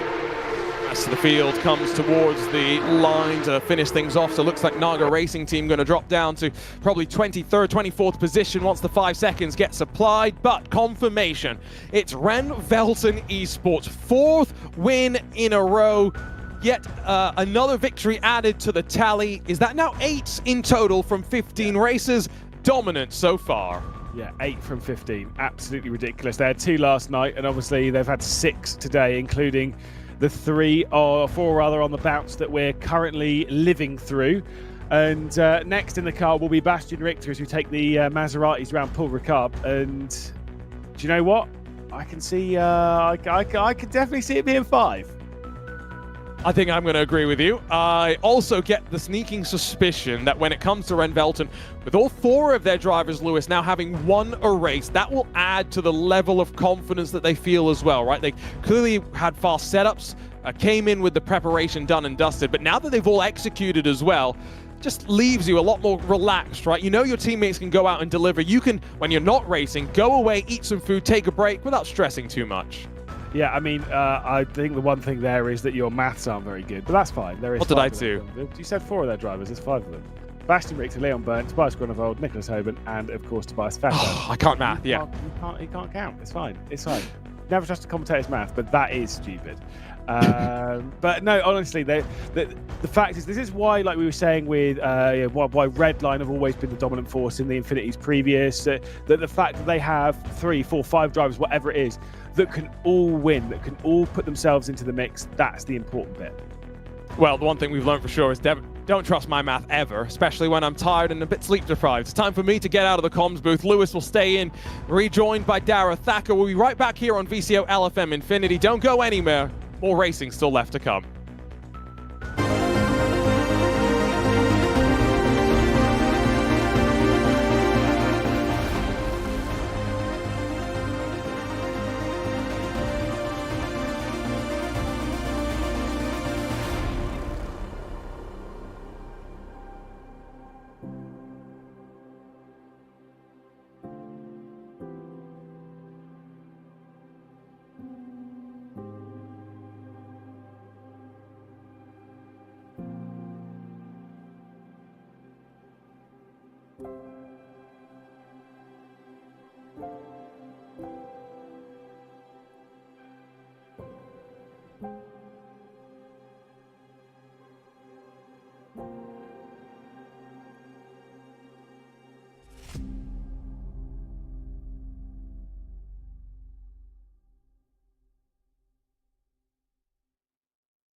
Jumping back in then, VCOxLFM Infinity ready to get back underway, of course, as we move from one race straight into the next. Ren Velten on an absolute tear at the moment. Now, the height difference in this comedy box has absolutely changed. You knew it was going to be a height joke, but of course, Arduna's jumped out, and it's now time to bring in the little part of little and large. Hi, Dara. How's things?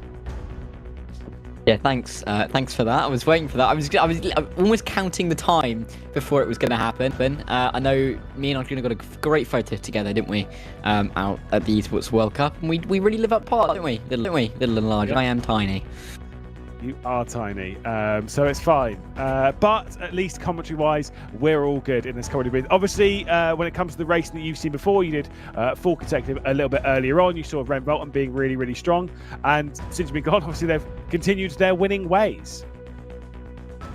Yeah, I mean, if they're looking for 5 in a row, I mean, that's crazy, isn't it, realistically? I mean, the points gap that they've been able to build up over the last, 4 or 5 races is really quite worrying now for everybody else. It's looking like it's getting to the point where it could be insurmountable.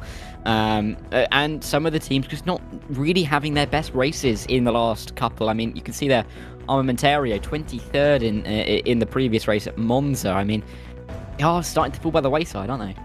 Yeah, indeed. Everyone's kind of taking a step back, and we're looking at what is a cracking battle, by the way, for second. But it does seem as though that might be the battle that we're focused on. There you go. You can see the 50-point lead that Red Bull would have over MG ITJ setups. Williams there in third, BS, Visceral, then 255 Competition, who've dropped off despite having some really consistent pace earlier on. Just a few wayward races has seen them drop back. Armamentario, who obviously won the first one, they've dropped back down to 8th. Like I say, it's how this leaderboard's been chopping and changing all the way through. And let's be honest, MG ITJ setups have been fantastically consistent, at least finishing very, very close to the top. Yeah, and only having one win all event long and being P2 in the championship, very, very much respectable. We've also got to remember that in P3, the Williams Esports Academy, they haven't won a race at all. So they're going along quite nicely. BS Competition have been a little bit up and down, a couple of wins to them. They've dropped back a little bit over the last few races. But as we get in towards another event, it looks like Granville aren't going to have it all their own way. No, finally their pole duck has been broken. 255 Competition, Vacilav Avaladze grabs the pole position ahead of Bastian Richter. Then we've got Visceral up there as well. They've been looking fairly strong. And then Williams, so Felix Tanzvino, hackers, kind of chucked one up into the mix as well. We've seen him qualify a couple of times on the front 2 or 3 rows. So that might be a good one for them. And then in 5th place was the MG ITJ Setups car. Arta Camera's 7th position. You'll see him there a few positions back. It looks like this 5th, but we're missing the front row on that. Starting this race from 7th. You got Wild Things Racing up there as well. Do we have another victory though for our leaders at the moment? Do Ren Velton take another one? Are they going to find their way past 255 straight away? This is the difficult thing. I mean, we're in the dry, we were in the wet here a few races ago, weren't we? So it's very different conditions. But I mean, Ren Velton, they have all the momentum, they have the confidence. The only issue to that would be that Abaladze in the 255 has won already today in the Maseratis. That was the previous race in these cars at Bathurst. So 255 definitely with a very, very strong chance. This car, we've had 3 races in. We've had 3 different teams win it. So this could be quite an interesting one. I think it's pretty open, but I think between 255 and Renvelton, we've got probably a winner out of the front row. Yeah, also I will say, by the way these GT4s race and the way Paul Ricard races, this actually has the risk of being one of the best races in VCOxLFM INFINITY. That's not me trying to build it up, that's just statistically how it is. That's how it be. Either way, onto the front row. So the left-hand side, that's the 255 right side that we're looking at now, the grey and white car. That's the 255 competition car. The yellow is the number 71. Bastian Richter behind the wheel of the Ren Velton car. We are racing down into that first corner. It's the 255 with the control. Visceral's trying to go on the attack to take over third position, or rather to hold third position from the Williams Esports Academy car. Straight around the outside goes our points leaders in Ren Velton, and they're just about able to hang on. Then the Williams Esports Academy car will work its way through up into third position. Felix has judged that one well, and there's already a crash into the barrier in the background. Yeah, someone skittled off in the background. Didn't look like it was their fault at all. That's Toaster Racing, who are toast at the start of this race, quite frankly. Williams Esports Academy, through the opening sector, they're going a little bit wide, fighting around with Visceral Esports as they work their way to the end of the opening sector, bouncing the bollard off of the windshield there, but getting through the end of the opening sector onto the Mistral straight. These guys have been fighting harder for P3, but look at the gap up to P2.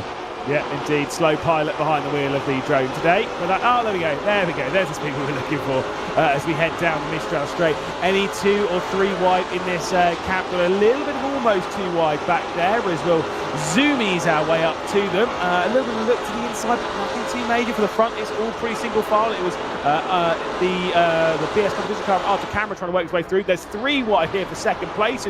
Straight through and straight back will go the Williams car. Straight through will come the MG ITJ car. Up and under, here comes Felix. Yeah, making it 3 wide into this double right-hand, or it's 2 apex right-hander. Very difficult to make a move there, but made it work. Williams 3rd to 5th, back to 3rd again, all in the space of about 30 seconds, working their way back onto the podium positions and now trying to consolidate that as they all fight in behind. VS Competition with Camera are in this as well. Big bit of contact. I think that's Polyakov and Podens who are involved in that. The VS Competition just managing to bounce over the exit sausage curb with ease. There is so much runoff area here that you can go wide and kind of get away with it, but this is the kind of stuff that VS don't really want to be happening right now. Yeah, awkwardly, it's an all-black car with no number on it ahead of Articamera, so we have absolutely no idea on planet Earth until we crossed the line here to find out who it was. Definitely wasn't Healy, though. That's in the bright pink car behind. It was the Visceral... No, sorry, it was the Armamentario car of Polyakov, as you were right in saying. So just a little bit of contact there as we head back up to our races in the 255 competition car. Abeladze behind the wheel, leading by 0.6 of a second over Bastian Richter. Then the Williams Esports Academy car, and then Eric Del Fanta behind the wheel, of course, of the MG ITJ car that was fresh off of really challenging for the race victory at COTA not too long ago. I mean, they've been challenging for a race victory nearly everywhere, haven't they, really? That's why they are doing so well in the championship. But still up in P4, it is a good position to be in. They just want to be ahead, of that Williams Esports Academy car, who they are really fighting in the championship with. I think P2 has got to be the goal for all of the teams, the likes of BS, the likes of Williams, the likes of ITJ in there, who are really fighting for it, because Van Velten are just carrying themselves away. But there are other teams involved in that, and that just includes BS further back, who's just in front of this battle between Healy and Podens. Whoa! Big brake marker going missing. Thankfully, they don't need that one for the braking zone that we've got, but there was certainly a bit of contact with it. Is G-League going side by side here and taking it all the way into the end of the Mistral straight. We lose them in the camera there as they're still going side by side, just with the R&L car at the moment, obviously being joined by the F1 Memes Racing team, who's making it 3 wide here, gets down the inside straight out wide, goes the 202 of R&L, and now the F1 Memes Racing team going to drag it side by side off the double apex right hand. It could be 3 wide again. Yeah, looping it all the way around the outside, such a long way around at this left-hand corner. F1 Memes trying to go for it, not going to be able to do it, maybe getting, although, a better exit out of the corner. Difficult to use that on the run to the final 2, but in the end, I think just about the Podens is going to be able to hold off the F1 Memes team for the time being, but it looked like maybe there was a bit of a move to the inside. Would have been brave to go from that far back. Would you believe we've only just completed 2 laps of this race? Feels like we've done a little bit longer, Lewis. Yeah, indeed. It will be a 10-lap race, so we'll have 8 more from this point. And Abeladze at the moment has strong pace and control of this race, but let's be honest, Bastian Richter definitely going to be using the slipstream, definitely going to be closing his way back in. We're definitely going to have a fight between these two for the race lead, I have no doubt. I don't think the Williams Esports Academy car will be able to rejoin it, though, unless it's like a really major battle and they lose a lot of time. Thing is, around here, you don't actually lose that much time from battling, just the nature of the circuit. Most of it's done on the Mistral straight, and when you're doing that, you don't tend to lose, like half a second to a second a lap. It's actually it's relatively calm on that side. There's quite a few lines you can take in a lot of these corners, particularly up at the top of this, or at the bottom of the circuit, whichever way you look at it, up at turn 3, 4 and 5 particularly, and then down in that final sector. Lots of different lines that you can take into the corner, so going to abreast doesn't really lose you that much time in the grand scheme of things, compared to somewhere like, for example, Monza, when you're coming into those 2 opening chicanes of the lap. You can lose a lot of time going side by side through there. The same can't really be said here at Paul Ricard, but we're looking at this going to be side by side in towards this fast right hander at the end of the Mistral. This looks a little bit tetchy. Are they all going to make it through? Yeah, Polyakov with the up and under there in that all-black Maserati as he sends his way down the inside. Great move from Polyakov to get past Zerbin in the Visceral car as we ride on board with the MG ITJ Setups car. Eric Del Fante behind the wheel at the moment. Articamera now knocking at the door. Bit of a look to the inside there coming in from Del Fante, trying to get Zerbin offline at the moment, and kind of did there, but Zerbin with a good exit there as they'll all be in this. Obviously the bright pink car behind, unmissable, that is Healy behind the wheel of the Wild Things Racing.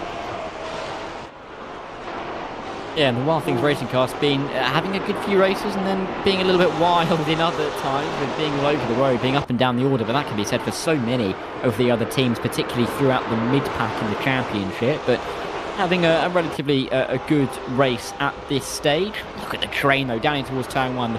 Fabio Zerbin trying to find a way through, and Polyakov, who of course did win the opening race of the event in these cars at the Circuit of the Americas. So got pedigree in this event in these cars, and he's just trying to show it, trying to recover from a qualifying which he may consider poor for his standards. Yeah, indeed. Like I say, you're going to get a bad qualifying. A lot of these drivers, they're probably going to end up doing 5-6 races, maybe more, depending on the if they're a 3-driver team, and maybe more anyway. But you're kind of expecting that sort of 4, 5, maybe 6 races, 7 races. One of those, your qualifying is not going to be great. There's no way that you're getting through all of those with just qualifying perfection. Even like the very, very best at sim racing don't necessarily do that, because you're jumping between different cars, between different tracks. Something's not going to quite work here, as Bastian Richter will go for the race lead to the outside of Vyacheslav Abeladze, trying to go around the outside at Scene. That's going to be way too wide. Whee! Straight off the road. There's no way that's sticking. No, he's gone even past those little markers on the outside of the corner just to try and usher the cars back onto the circuit again. So far wide, and Bastian Richter a little bit more work to do if he wants to make this 5 wins on the trot for Renvelten. The 255 team wouldn't mind picking up 2 in 2 in these Maseratis, as well as that would be helping them try and catch the likes of Visceral Esports, BS Competition, and the Williams Esports Academy over what could be P3 in the championship. They're not too far back from those guys, so these points could be invaluable, and I think Abeladze will be doing his best to keep those positions, or keep that lead as much as he can. Yeah, exactly. I mean, whilst track position is not exactly king round here, it is kind of one of those ones of you know where the attack's going to come. You know it's going to be at the end of the Mistral Straight, right? That's always where the attack's going to be round here. And to be fair, Bastian Richter will know that as well. That's his prime opportunity to go on the attack. And so as the race goes on, you really kind of want to try and attack in awkward places, like even down into turn 1, turn 2. Setting yourself up for a dive down here doesn't really work that well down into like the 3-4 kind of section. But even like the final sector and even into the final corner, that's where you can maybe try something. If I remember correctly, earlier on in the day, was it the 255? It was actually. So now think about it. We were racing around Paul Ricard earlier on in the day, and there was contact between Renvelten and the 255 at the final corner. The 255 got a whopping penalty as well. But, you know, history can repeat itself, can't it? I mean, hopefully not. Hopefully they stay nice and calm and we get some clean racing. But these things do happen in events like this. You know, tensions run high. I mean, these teams want it so much that they really will do anything to get a win, and sometimes they just do go a little bit overboard. Hopefully, though, between these two currently on the circuit, they can get to the end cleanly, but there is some very harsh defending to the inside there from the 255 car. Defending late, defending fairly, allowing Richter to go to the outside, but nothing doing there for the Renvelten car, but he's close enough to maybe look for a send somewhere in this final sector.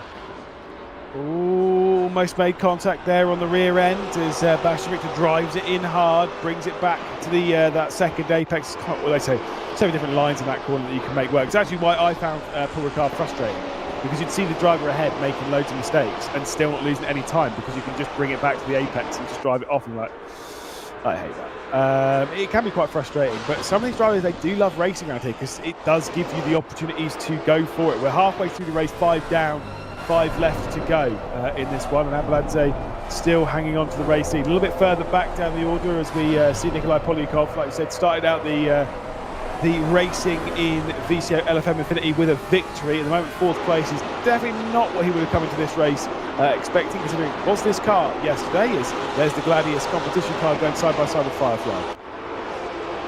Yeah, Firefly looking to pick up points after a disappointing couple of races. They are still in the fight as well. They've dropped back just a touch over the kind of the middle races or the second, third in this event. Inside line, it seems that Cesar to the inside, trying to get 2 in 1. I don't think he's going to get anything in the end. Zimbal defending well through turns 1 and 2, and now right on the back, sitting on the rear wing of Shure, and looking for the move maybe into 3, 4 and 5, but I think he's going to stay right where he is for now. A bit of a flashing of the lights as well, though. Yeah, I mean, look, basically, these are basically touring cars, right? They're as close to we get as touring cars. They're a bit quicker than a touring car, but they're as close as that. A little bit of bumping and barging, a little bit of light flashing. It's just part of it, right? That's just how the cookie crumbles. I was actually very good. I very rarely made contact, but boy, was my light button hammered. Well, you know, you get to turn on those lights a little bit, and you kind of enjoy it, don't you? Really, where you can just flash the lights. You think you've got a little bit of power over the rest of the competition. Outside line again. It's not working around there, is it, for Richter in that Renvelten car? The 255 defending well there, and knowing that the inside line really can just, you know, maintain the advantage for the time being. And I think we're only going to have 4 more trips down there in the race, so Richter's going to have to be thinking of something new to do, because otherwise he's going to find himself still running in P2 come 8 minutes time. Yeah, so this is where I'm like, I wouldn't even be looking down at the end of the Mistral straight anymore. I'd be focused on making sure that I get a good corner to maybe try and get something into the corner after it. Almost even like let things settle down for Abelardo. Maybe even like let him think that, do you know what, I'm actually happy with second place because we're still outscoring everyone else comfortably, and then pounce, then go for it. You've got to play a little bit of a psychological game against them, and pouncing in places where they're maybe not necessarily expecting an attempted overtake. Because like you say, at the end of the Mistral straight, you know it's always going to happen, you know it's always going to be there, but it's just not, like I say, it's just not working there for Bastian Richter, and he's well aware of that. As a quality racer is Bastian Richter, but then again, as is Vasilij Abelardo. Those two have shared many a racing experience on the race circuit over the last few years, and like I say, they're going to go toe-to-toe in this one surely over the next 7 minutes. Richter, he will know, you know, the possibilities for him to try and make this move. He knows what he needs to do. He just needs to be able to be, you know, maybe wait for a little bit of a mistake from 255's machine just to let him through somewhere. But at the moment, Abelardo looking very consistent and weaving a little bit to try and break that toe from Bastian Richter, who is just not close enough, is he, as we get onto the Mistral straight to make a move down in towards Fania. But you can just see him gaining. He's got a tow rope attached to the back of that car, and he's slowly pulling himself in. But he's just not going to pull himself in early enough to have any kind of go. That gap halves to about 0.2 of a second, but it's just not close enough. No, exactly. But this, you know what? I actually don't hate the gap there coming down the end of the Mistral straight, because it just means that, like, you're kind of carrying the momentum into this final sector. That's way too deep, though, unfortunately, for Bastian Richter, who will bring it back for that second apex and close back in. Abelardo's just not putting a foot wrong at the moment in this race. But still, there's 3 laps left to go after this, and it's getting closer and closer. I feel like there's something coming as out wide there goes the bright pink F1 Memes Racing team car. Gladius will work their way through as well, trying to fire their way past the Fireflies. Joining the fight as well is that RNL car behind on the right-hand side. To be fair, not too far behind is the Blue Steel Racing car, that sort of white, more white-coloured and black vehicle directly behind.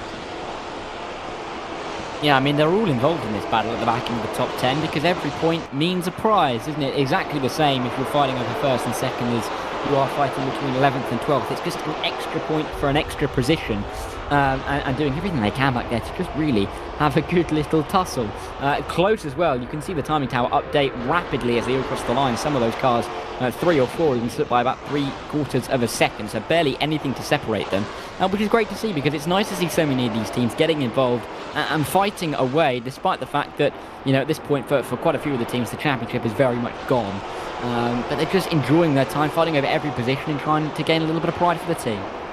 Yep, certainly so, as we are preparing for that final moment of the race. No, there's only 3 laps left to go. This is closer for Bastian Richter, and you can see already trying to break that slipstream, as you were alluding to, by just weaving on the first part. But this weaving seems a little bit more desperate than it was a lap or so ago. And you can see how much Bastian Richter is closing in. There'll definitely be an attempt here at the end of the Mistral straight, as he'll get to the outside. We've seen the outside attempt tried a couple of times, but how does Bastian Richter play this one? He has actually got over ahead, but the understeer takes over. He goes out wide and doesn't really bring it in before those basically the bollards to bring you back into the circuit. But it felt closer. It did feel closer.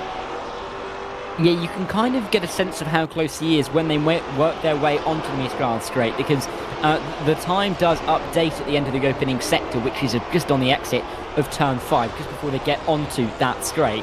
And the last couple of laps before that, it had been about 0.5, but it read 0.375, so he was about 1/10 closer, and that was all he really needed to just get that extra gain down that straight and to really have a go. So keep an eye out for that gap as they work their way to the end of Sector 1 next time round. See what kind of gap it is saying, you'll kind of be able to judge how hard the 255 is going to have to defend. Yeah, indeed. It's... I don't know. I think this is actually very much advantage 255. I'm seeing this as being a bit of a struggle to actually see Rembrandt take this victory right now. I just think, every attempt that they've thrown at it, every attempt that there's been, Václav Abeladze has had an answer. And for the next 2 laps, at the moment, I'm seeing him have answers to all of it. And for Bastian Richter, there's just no really real large requirement to go for the overtake other than to extend the race-winning streak to 5. But right now, 255, they're sat there, they're comfortable. I don't know. Let's see if there's a switch this time at the end of the Mistral straight.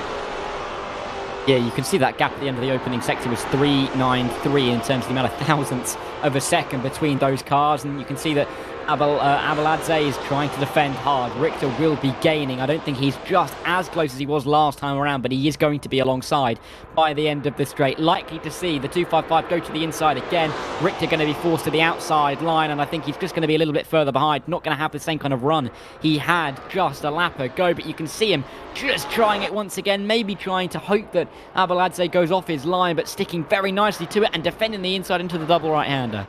He was trying to go for the up and under there. He's going to try and go for the up and under again. Misjudged it slightly, but to be fair, it's mostly because Abeladze was so good on the brakes, really held it down to that first apex, despite the commitment and the awkward line on the way in. Really solid driving from Abeladze, just not putting a foot wrong, just taking that defensive line when he needs to, and holding it really nicely at the moment. Yeah, and you can just see him in the background, cars all over the road in the early teens. Nabriel was fighting away there. I think it was with Cesar or Churchy. So big moves happening in behind, even when there's not a battle for the lead. There's barely anything to separate the leaders. I think when they came across the line, or no, that was the middle sector. It was that it was less than 1/10 of a second. But we only got one more lap to see if Abeladze can hold on to this, or whether Richter can finally get through on his last attempt. Yeah, indeed. These really are the last attempts for 255, looking for another victory for Rembrandt and looking for another victory. Yes, I know it's the same word, but you understand the context of how many race victories that Rembrandt have had. That's why it's almost a bit more of a boring another. But they are looking to extend that race-winning streak. Just again, where is that opportunity? I just think Abeladze's got the answer here. But final lap, maybe Bastian Richter's been holding something back. Now we're about to find out.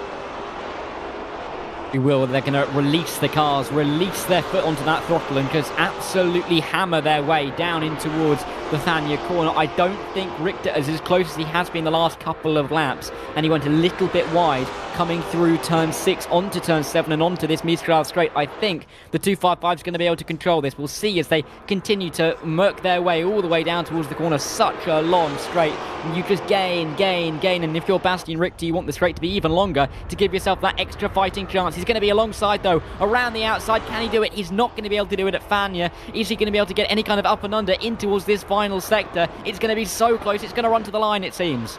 Yeah, indeed. This is almost a carbon copy of what we had in the previous lap of the race, but that front left on the Rembrandt car will be absolutely screaming. There's a lot more speed being taken, though. This is going to require a defensive line for the 255 of Václav Abeladze. He's not had to defend here before in the race, really, as he dabs on the brakes, finds the apex. Just a couple more corners left to go. The 255 desperate to head its way back into victory lane. Rembrandt, I think it's going to have to be the settling of second place. How hard do they fight coming down to the final corner? It's going to be very close. We go through the penultimate one. Middle of the road goes Abeladze, exactly as you need in the final corner. It's going to be a drag race to the line, but the 255 is going to win again here in VCOxLFM INFINITY. And the points leaders, well, their victory streak has officially been broken, but it's still second place. Yeah, they're not going to be too disappointed. I think they're just trying to get themselves to the end of the day without too many issues, because they look in control at the moment. They look very much calm and collected. And even though they couldn't get a win in race number 16 of 24, I mean, they picked up 4 of the last 5, haven't they? And the other one has been a second. So you can't really get much better than that. I don't think they've dropped anything more than 25 points in 16 races, just to put in perspective how dominant and how consistent that they've been. Yeah, I mean, that is crazy. That is absolutely crazy when, obviously with the 28 drivers out there, the fact that you're always expecting a race or two where things don't go wrong. I think Ewan, I think it might have been Ewan who was saying this, that obviously in the Infinity that we had earlier on in the year, we were expecting the same thing for Redline. We were expecting that Redline were going to have a bad race, and yeah, they had to have a bad race where they were going to lose a load of points, and they just didn't. As the 255 competition car takes victory though, and takes at least a single point off of our points leaders, Ren Welton. But again, superb drive from Vacislav Abeladze. Oh yeah, again, 2 out of 2 for him in this machinery. So I mean, he's on a good little bit of form here. Watch out for him when we do return to these Maseratis, which will be in Barcelona. So that's going to be an interesting one, I think. Yeah, if he's behind the wheel, of course, when we get to that point. I'd have to double check that one. And you know what? I'll double check it later on, because it's quite hard to find it on this spreadsheet. But either way, it's like I say, it's another victory for them. And I don't know. I think he's definitely not he is in that car, by the way. I've just checked. Vacislav Abeladze is in that car when they go to Barcelona for race 21. Like I say, are they in a strong position? Yes. But I think for them, it's moving up the point standing. It's trying to get themselves back into a contention for a top 5 or something special. There's no way they're winning it. I think everyone's probably kind of accepted that maybe the victory is a little bit too far down the road. Yeah, I mean, it's interesting, isn't it? Because we've got a big battle for second overall in terms of the big championship picture. Ren Welton pulling away. Realistically, Ren Welton, they just have to get home. They're not going to be fighting too hard for all of these wins before we get to the end. But the likes of MGITJ, the likes of William Esports Academy, BS Competition, Visceral, 255 as well, they're going to want those wins, if nothing else, just to pick up a second, because those goals are more attainable, I think it's fair to say, than P1 for anyone other than Ren Welton, because they just look so safe at the top, don't they? But do you not think there's like a difficulty in a sense for Ren Welton to kind of ease off a little bit here, because they've got such a large lead that maybe even they're going to get bored of winning to a degree, where they're just like, oh, well, it's another good result. Is there any complacency that there's risk of? It might be, and that's completely fair to say, but I think the way that the point system works here in Infinity, the fact that even if they, have a big mistake, drop down 15 positions, they'll only lose 15 points compared to where they would be. Even if they have a bad qualify in P10, they're still going to be picking up, within 10 points of any of their competitors. So there is a chance for complacency, but it has to be consistent complacency at this point. It can't just be 1 or 2 races where, they drop off. It has to be in the moment, one race. In the moment, 3 or 4 races in a row where they drop off. Well, here are the results from the race. 255 competition taking that victory by 1/4 of a second over Ren Welton. So another race where the gap has been very close across the line. Williams Esports Academy in 3rd, Armamentario up there as well. We are going to have a slight breather for a second, because it is time to reunite Little and Large. It's fine. Before we go into the next race, I get a breather for a few races, and you get to deal with Arjuna. So don't go anywhere, because we'll be back in just a moment.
in transition. Mike's hot. Hi guys, and welcome back to VCOxLFM INFINITY, and well, we're getting into the closing stages now. Slowly but surely, we're winding down the races, not far away from a bit of an extended break as well, so our race control team, our broadcasters, and maybe some of the engineers behind the scenes can go away and take a break, maybe grab a bite to eat, and get ready to go and push to the very end. My name's Arjuna Kangi-Pati, rejoining the broadcast alongside Dara Thacker, little and large as we've been put. There's some photos out there that will show just how pronounced the size difference is, but Dara, I think the one thing that you and we both know is that our passion for motorsports is pretty much equal, and the next combo is one that's going to test our passion for motorsports, McLaren at Barcelona. Yeah, it's going to be an interesting one. I think it's fair to say we've seen racing at Barcelona today in multiple machinery. It's been tight in the opening couple of corners. We've seen racing all the way through. We've seen incident as well. So drivers are going to have to be aware. Of course, we're using that chicane at the end, as we've mentioned, rather than flying through the final two corners. So the drivers having a little bit more to worry about. But I think everybody in the field is going to be worrying about a particular team in this race after looking at some of the qualifying results. Yeah, that was not a very... the timing of the camera cut did not get to show me giving a thumbs down to the chicane. I just want to make it clear, get rid of that and get rid of it as soon as possible. Margin, by the way, for Ren Velten, well, quite considerable in qualifying. I guess we're becoming a bit resigned and accustomed to this at this point. Creme de la course, though. Great to see them back up towards the sharp end of the action, and we're already rolling and ready to go. So chit-chat will get cut short instead. Sunshine back out here at the Circuit de Barcelona, Catalunya, and it should be a fun one as well. Ren Velten very much in control. Question will be, after their win streak came to an end and Vyacheslav Abuladze became a two-time winner in this VCOxLFM INFINITY, can Ren Velten return to victory lane in race 17 of 24? Ticking down those races, that is for sure. We've got a 30-minute break coming up after this race, so the drivers know there's a chance to reset. Let's get the pedal punch to the floor, though. Green flag back in the air. We're racing for race 17, and it's neck and neck between Warner and Pfeffer down to turn number one. They fan out behind, and look at Warner try and open up the corner. He'll swing through some speed, can't quite challenge though for the lead. He'll run off the track and now lose second spot as a result of that as well. Oh, what a great defense there from Pfeffer into turn one. And Seville for the 255 competition crew takes advantage, trying to make it 2 wins on the trot for his team. Yeah, 255 really in a bit of a rich vein of form at the moment. Pfeffer and Seville running through at the front of the field, but really disappointing for Warner just to drop back a little bit off of that start. Looking for P1 into turn 1, now looking for P2 into turn 5. A little bit of a touch on the rear, and this is going to open the door to Sobchak and Merning. Ooh, look at that little bit of contact, and yeah, that's what I was worried about. Warner gets spun around into the kitty litter, and will go spinning outside of the top 10 as a result of that as well. Spun right round, and now outside, not just of the top 10, maybe the top 20 as well. Meanwhile, the rest of the drivers crest their way over the right-hander to the tight hairpin that lies ahead of them, and now onto the brakes once more. Going to be some movers and shakers. Remember, you've got some drivers not really thinking championship at this point, just trying to grab some results. Yeah, and some late sends there, and there's a car going around. It's exactly what I thought I was going to see as we just work our way through that tight hairpin. That is going to be the Wild Things Racing team right at the back of the field and emerging just in behind one of the other cars that is that they are running through the final sector. Another driver having a big moment, spinning off the corner all on their own. So they are dropping down the order as well. It's carnage in behind, but up at front, the lead that Pfeffer has, oh, it's massive. 2.5 seconds it is. And somehow Williams Academy, Sobchak, has passed Seville. So that's a bit of a maybe the scene of the prime reason for the gap that your race leader has. Keep an eye though on Lozio in that ITJ machine, because expecting him to be aggressive. We know how fast he is and how quick he's been in this GT3 already in this competition. Does have the equally quick in many ways Samantha Tan Racing number 38 stacked up behind. So watch them down now on the second lap of racing action. Where did Warner end up as a result of all of that? He's now 18th in the Creme de la Course machine. I think that's going to be one storyline. 17.5 minutes to try and charge his way back up through the field. Yeah, how much further can he get? The question is really going to be quite difficult, or the answer is going to be quite difficult, because there is all of this happening in front. Well, that's going to be one free position for Warner.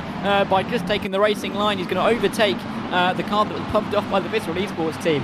It could be the car that I think was just ahead of Ricard there, but into turn 7 and 8, this is more fighting with Visceral Esports, giving Warner a bit of a chance to maybe look for any kind of move around the outside at turn 9. Going to be very brave to go round there, and in the end I think going to have to slot back into line, because that is quite a place to make a move around the outside of. You can see a big defense being thrown as well as Warner continues his charge up through the field, trying to make the move on Alpha Racing, but as he gets now slammed the door shut on the corner exit, almost some contact made between the two of them.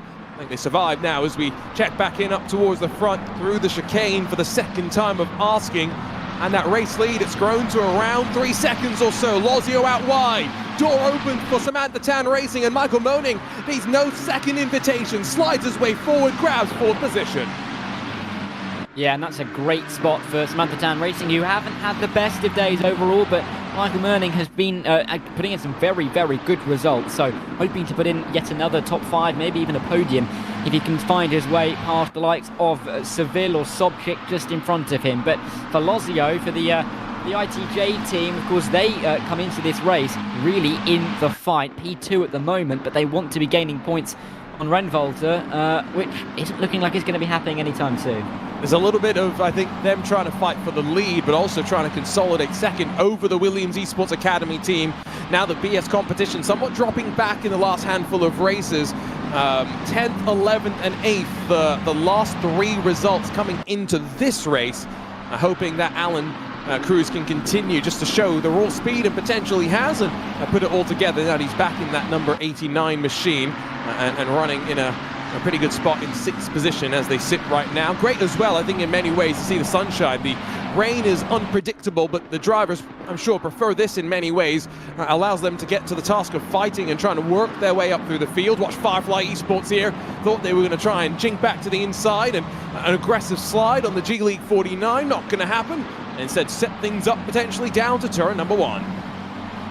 Yeah, there's a familiarity, isn't there, with being in dry conditions. Drivers race this so much more often, and they can just kind of get a little bit more comfortable in the cars than they can when there's wet conditions, when there's added pressure and added variables into their race. So I think the drivers will be happier, more comfortable in these dry conditions, but you know, drivers like Warner won't be too comfortable at the fact that they've gone from P2 to P17 for the Creme de la Creme team. So it's not been great for them, but for other teams that have just been able to work their way through piece by piece, there's, as I said, that added almost not luxury, but the safety net of just having a dry race and just kind of knowing how the car's going to act.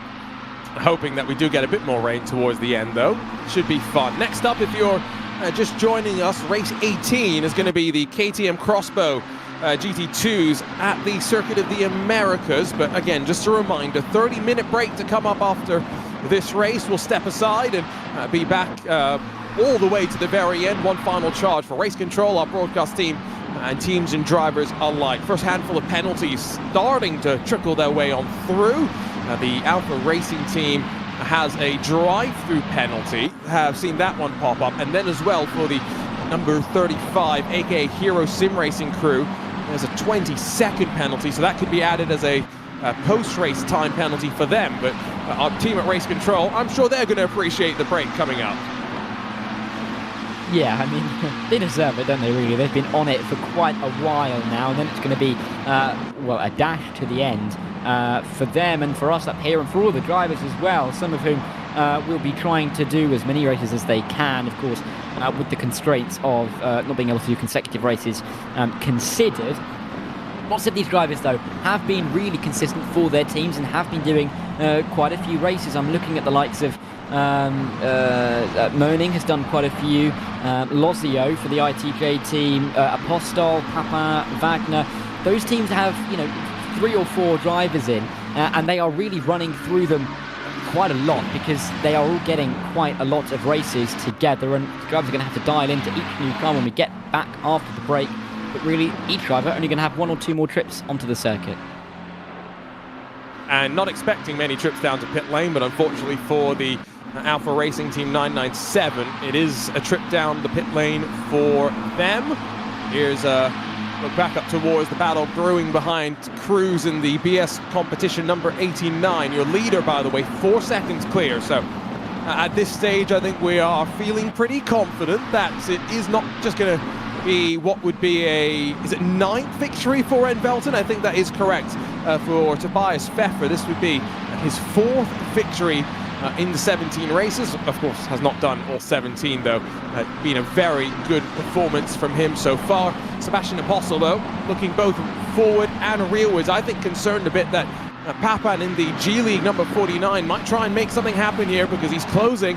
I was going to say in his McLaren, but they're all in McLarens for this race.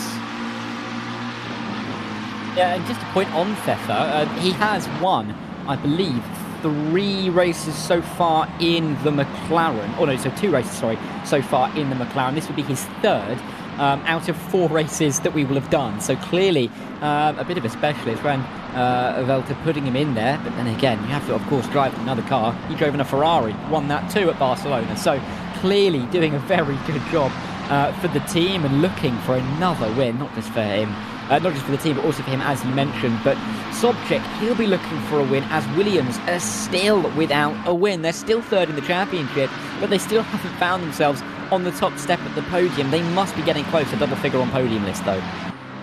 And the consistency right there also, I think, is important because I think Lewis was saying at one point he'd love to see the main Williams Esports team back in VCO Infinity, maybe here in Assetto Corsa Competizione once again with LFM. But you know, the academy team have had a very solid effort, all things considered.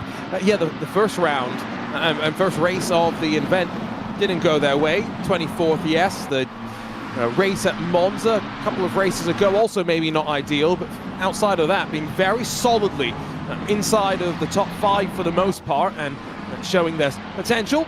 Scuderia della Gleba, that's not looking ideal though as they come to blows with Big Brain Racing and lots of damage to the front end of the 74 Big Brain crew as they rejoin the racing surface.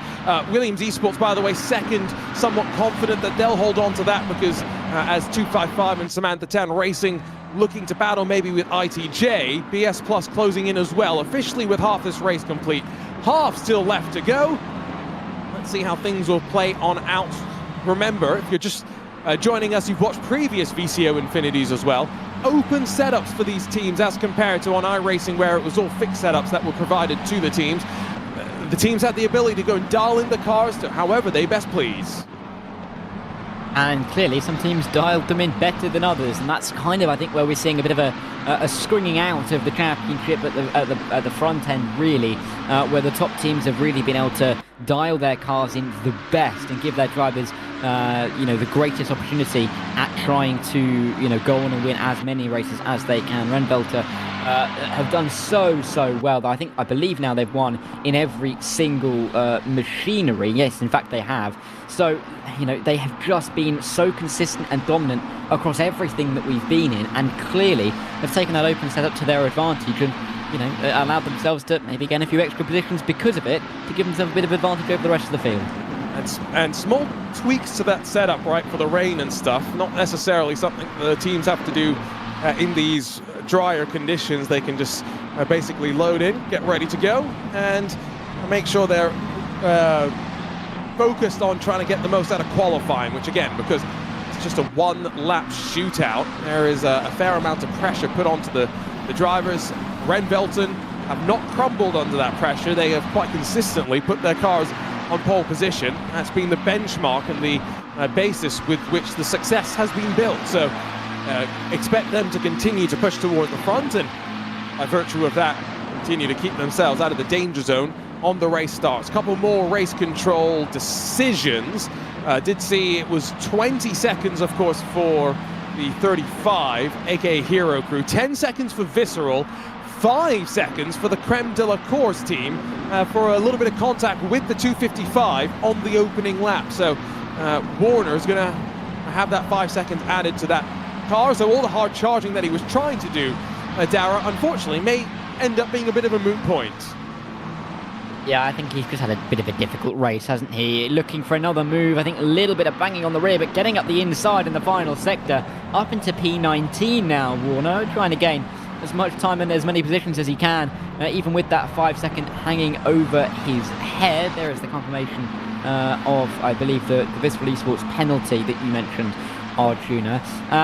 but I mean, we've got 7 minutes left of this race. There's still quite a long way to go. It's taken a little bit of a while at the start of this race. It's going to be interesting to see how many more laps we get here. But I think it's going to be close to, if we have an extra one like we've had a couple of times, like at Paul Ricard, where we had that final second moment of not knowing whether it was white flag or checkered flag coming out. But either way, I think Renvelter just cruising. I think I said it earlier as well when I said they need to focus on the qualifying, because if they can qualify well, they'll pretty much be safe from everybody else, and that's exactly what they've done so far today. 100%. And I always love the one-lap shootout in qualifying. I know there are some drivers that appreciate being able to build up in the session a little bit more, but it's been a bit of a staple in these VCO events, and so the Renvelten crew very, very experienced in that regard. So, you know, they would have known it was the thing to focus on, the thing that they build on, and from there, now 6.3 seconds clear, 6 minutes left to go. What sort of lap times are they doing? If you're curious, it's around 1:45s. The race leader did do a 1:44.8 last time by. Now, can he improve on that? Already has the fastest lap in the session. Crosses the line, it's only a 1:44.867, within half a tenth of a second of his previous lap time. It's pretty close, isn't it? I mean, it's consistent though. That's the key word of the day. I mean, Pfeffer doing such a good job at the front.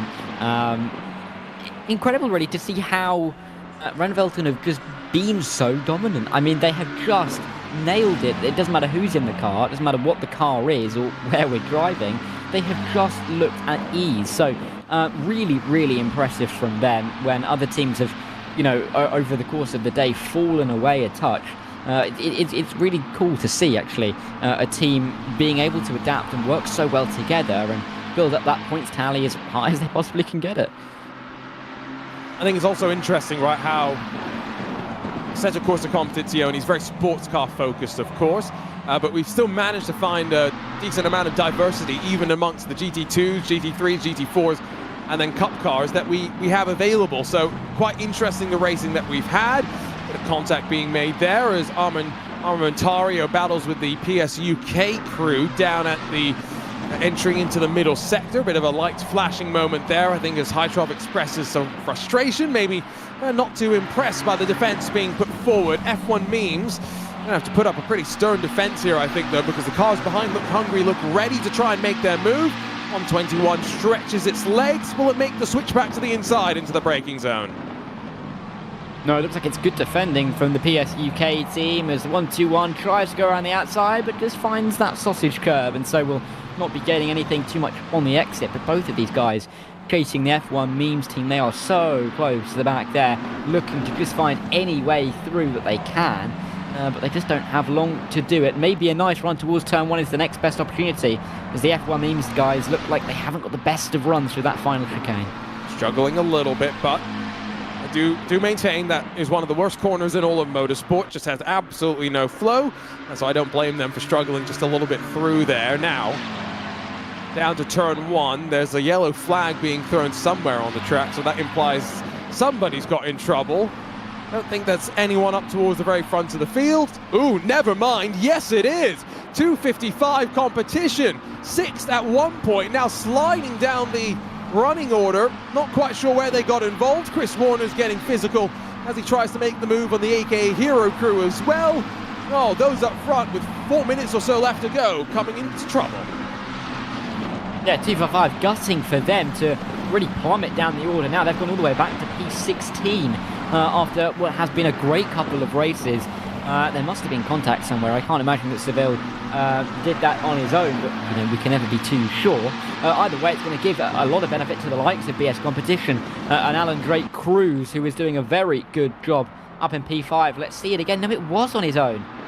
Just losing the rear end, coming through turn two, that is, and then being on the racing line. That is not where you want to be at all. I think pushing as well to try and close on the back of MG ITJ and the back of Luca Lozio, but unfortunately just now, as he tries to finally spin it around, takes him a while, but fortunately rather safe, all things considered, on the rejoin. Could have been a lot more dangerous. Race leader crosses the line, 2 more laps to go. Pfeffer with a 10-second advantage, and Samantha Tan racing now in second. Not sure what's happened to the Williams Academy car either. There's a fight on for those final 2 steps on the podium.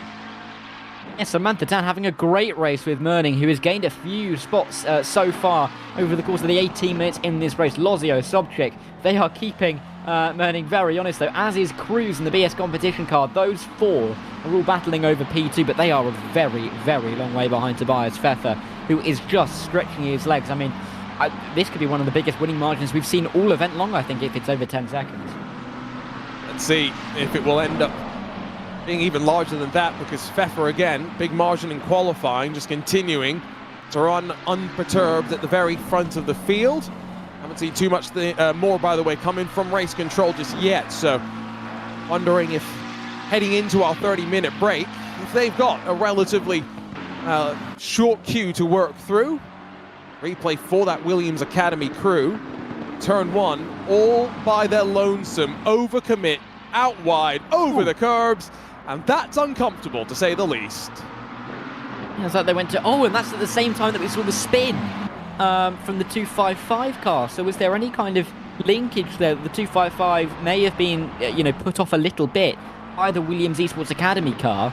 I mean, well, that'll probably be an excuse that I'm sure Seville will use, but there's definitely a chance that Sobchik going wide maybe put off the 255 machine, leading to a spin. But either way, for Merning, the Red Sea opened up, didn't it? 2 cars going off at the same time, and just being able to walk through the middle must have been a great feeling to be up into P2 then. Nice and easy, isn't it? Anyway, it means we can focus a bit on a fight for second, but I think also a fight now for 4th, as that Academy car comes under pressure from BS Competition and its own BS Colt, its own Academy program. Luca Lozio sweeps his way up through the right-hander. You can always judge how well the drivers have been able to get comfortable with the racetrack itself when they really maximize the use of the track, although for Moaning there, a bit of a mistake through the mid part of the corner. Lozio's going to get a little bit closer onto the final lap, though. Time's winding down. All he's got to do in the 38, avoid making a mistake into 2 crucial braking zones.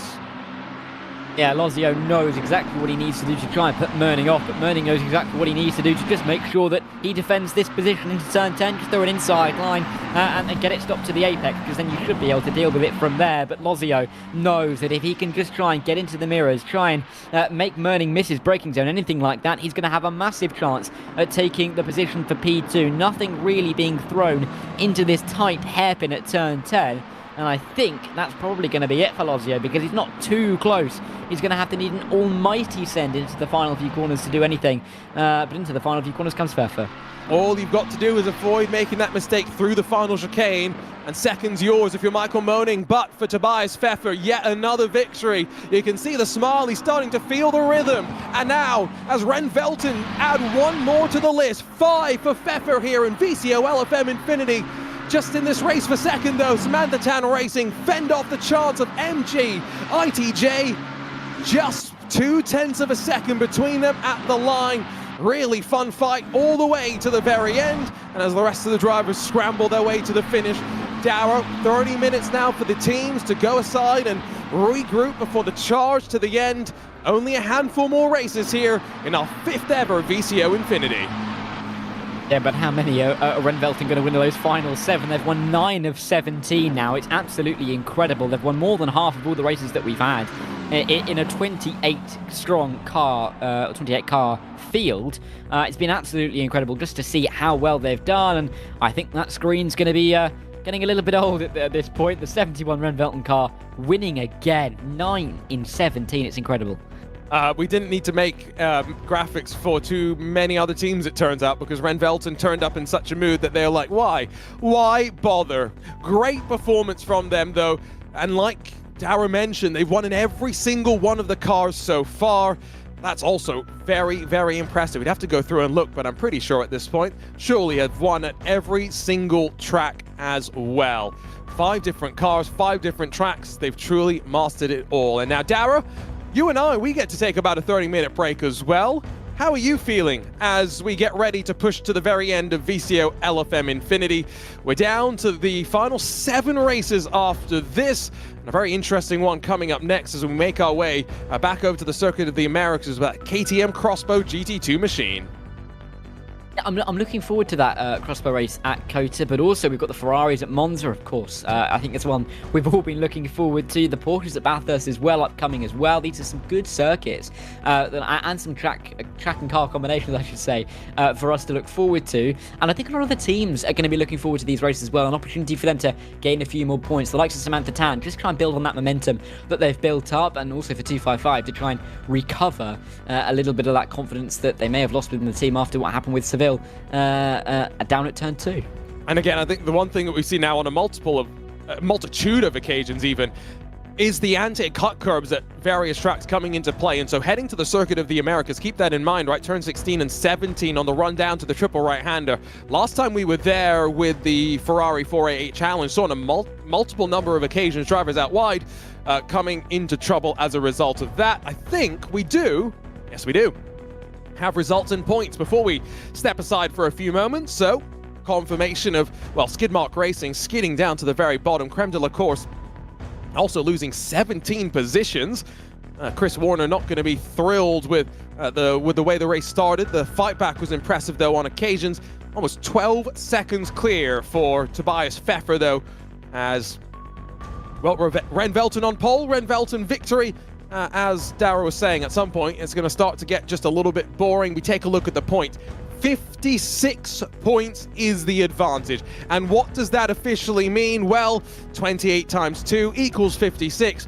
It is officially now 2 full race victories that Ren Velton lead from the rest of the competition. Yeah, and I think I'd done the maths before, but I've lost it now. But 456 that they're on, I mean, I think is somewhat like only less than 20 points short of a maximum so far, just to show how dominant they have been. And yeah, it's an incredible lead. 56, I mean, can we see anybody bridging that? You're right, by the way, 20 points clear of the theoretical maximum, which means they've dropped 20 positions in 17 races.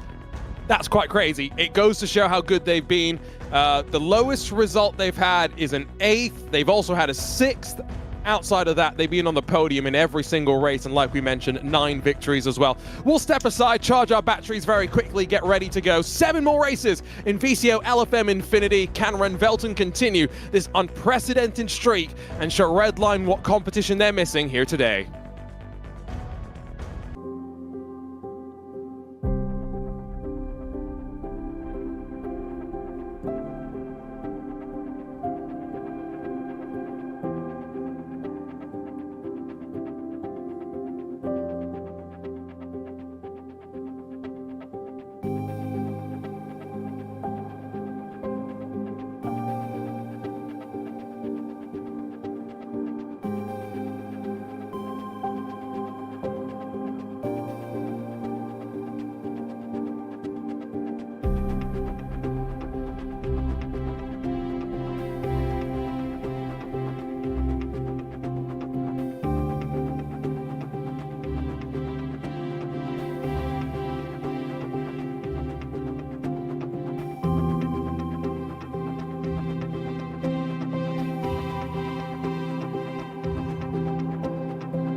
all ready to go for the final stretch here in VCOxLFM Infinity. We've got 17 races in the book, 7 still left to go, and so welcome back to see the McLaren 650S make its way from Barcelona, now crossing over to the KTM X-Bow GT2 at Circuit of the Americas. Arjuna Kankipati alongside of Dara Thacker for the next handful of races. And Dara, I think we're excited, right? Everyone's had a bit of a break. Hopefully that means all the teams, the drivers, raring to go once again. Hopefully so. Hopefully we've got some teams that are likely to push some of our more dominant teams. I'm thinking of Randvelten in that particularly. Hopefully we've got some drivers that are there or thereabouts, but I think I've just seen the qualifying results. Maybe that's not starting just yet. It seems like once again, they've been able to do it. Randvelten on top, and it seems like Nicholas Huben going to try and make it 2 wins in this event. He won the 15th race in the Porsche Cup cars at Monza. Had a bit of rain at play as well, so should be quite interesting to see how things play out for us here. 4/10 the margin to 255 competition, another 4/10 the Visceral, then second, the battle for second rather, with MG ITJ setups and Williams Academy. They're 4th and 6th respectively, and BS Competition not far behind them as well, still trying to keep themselves relatively close, and only what, 4 teams rather, with no time on the board. NLR, PSUK, and after the great finish just before the break, Samantha Tan Racing all the way down the very back. These KTM X-Bows though, I mean, they look spectacular. I love how the canopy almost comes down. It's very jet fighter-esque. It looks sleek, and they're ready to rumble. 700 horsepower at their disposal. Yeah, we're not going to quite get a flyover, are we, from a jet? But we got them on the track. We don't really need a flyover, do we? So, yeah, they look fantastic, and they race really well as well. These drivers adapting to them nicely, and it's good to see that we've got some teams that are filing it up near the front. It's a shame, like Samantha Tan, not having the kind of, or being able to continue the kind of momentum that they built up before we had a break. But still, a lot of teams up there or thereabouts. Great to see so many cars on the grid in general, isn't it?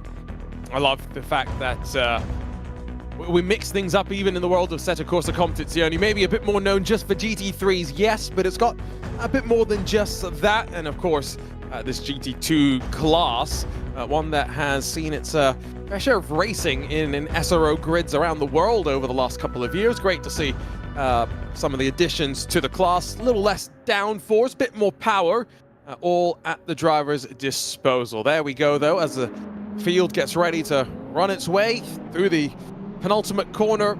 What are we expecting then, Dara? We've got 7 races to go. Randvelten in control and in, well, pole position and control of this race as well.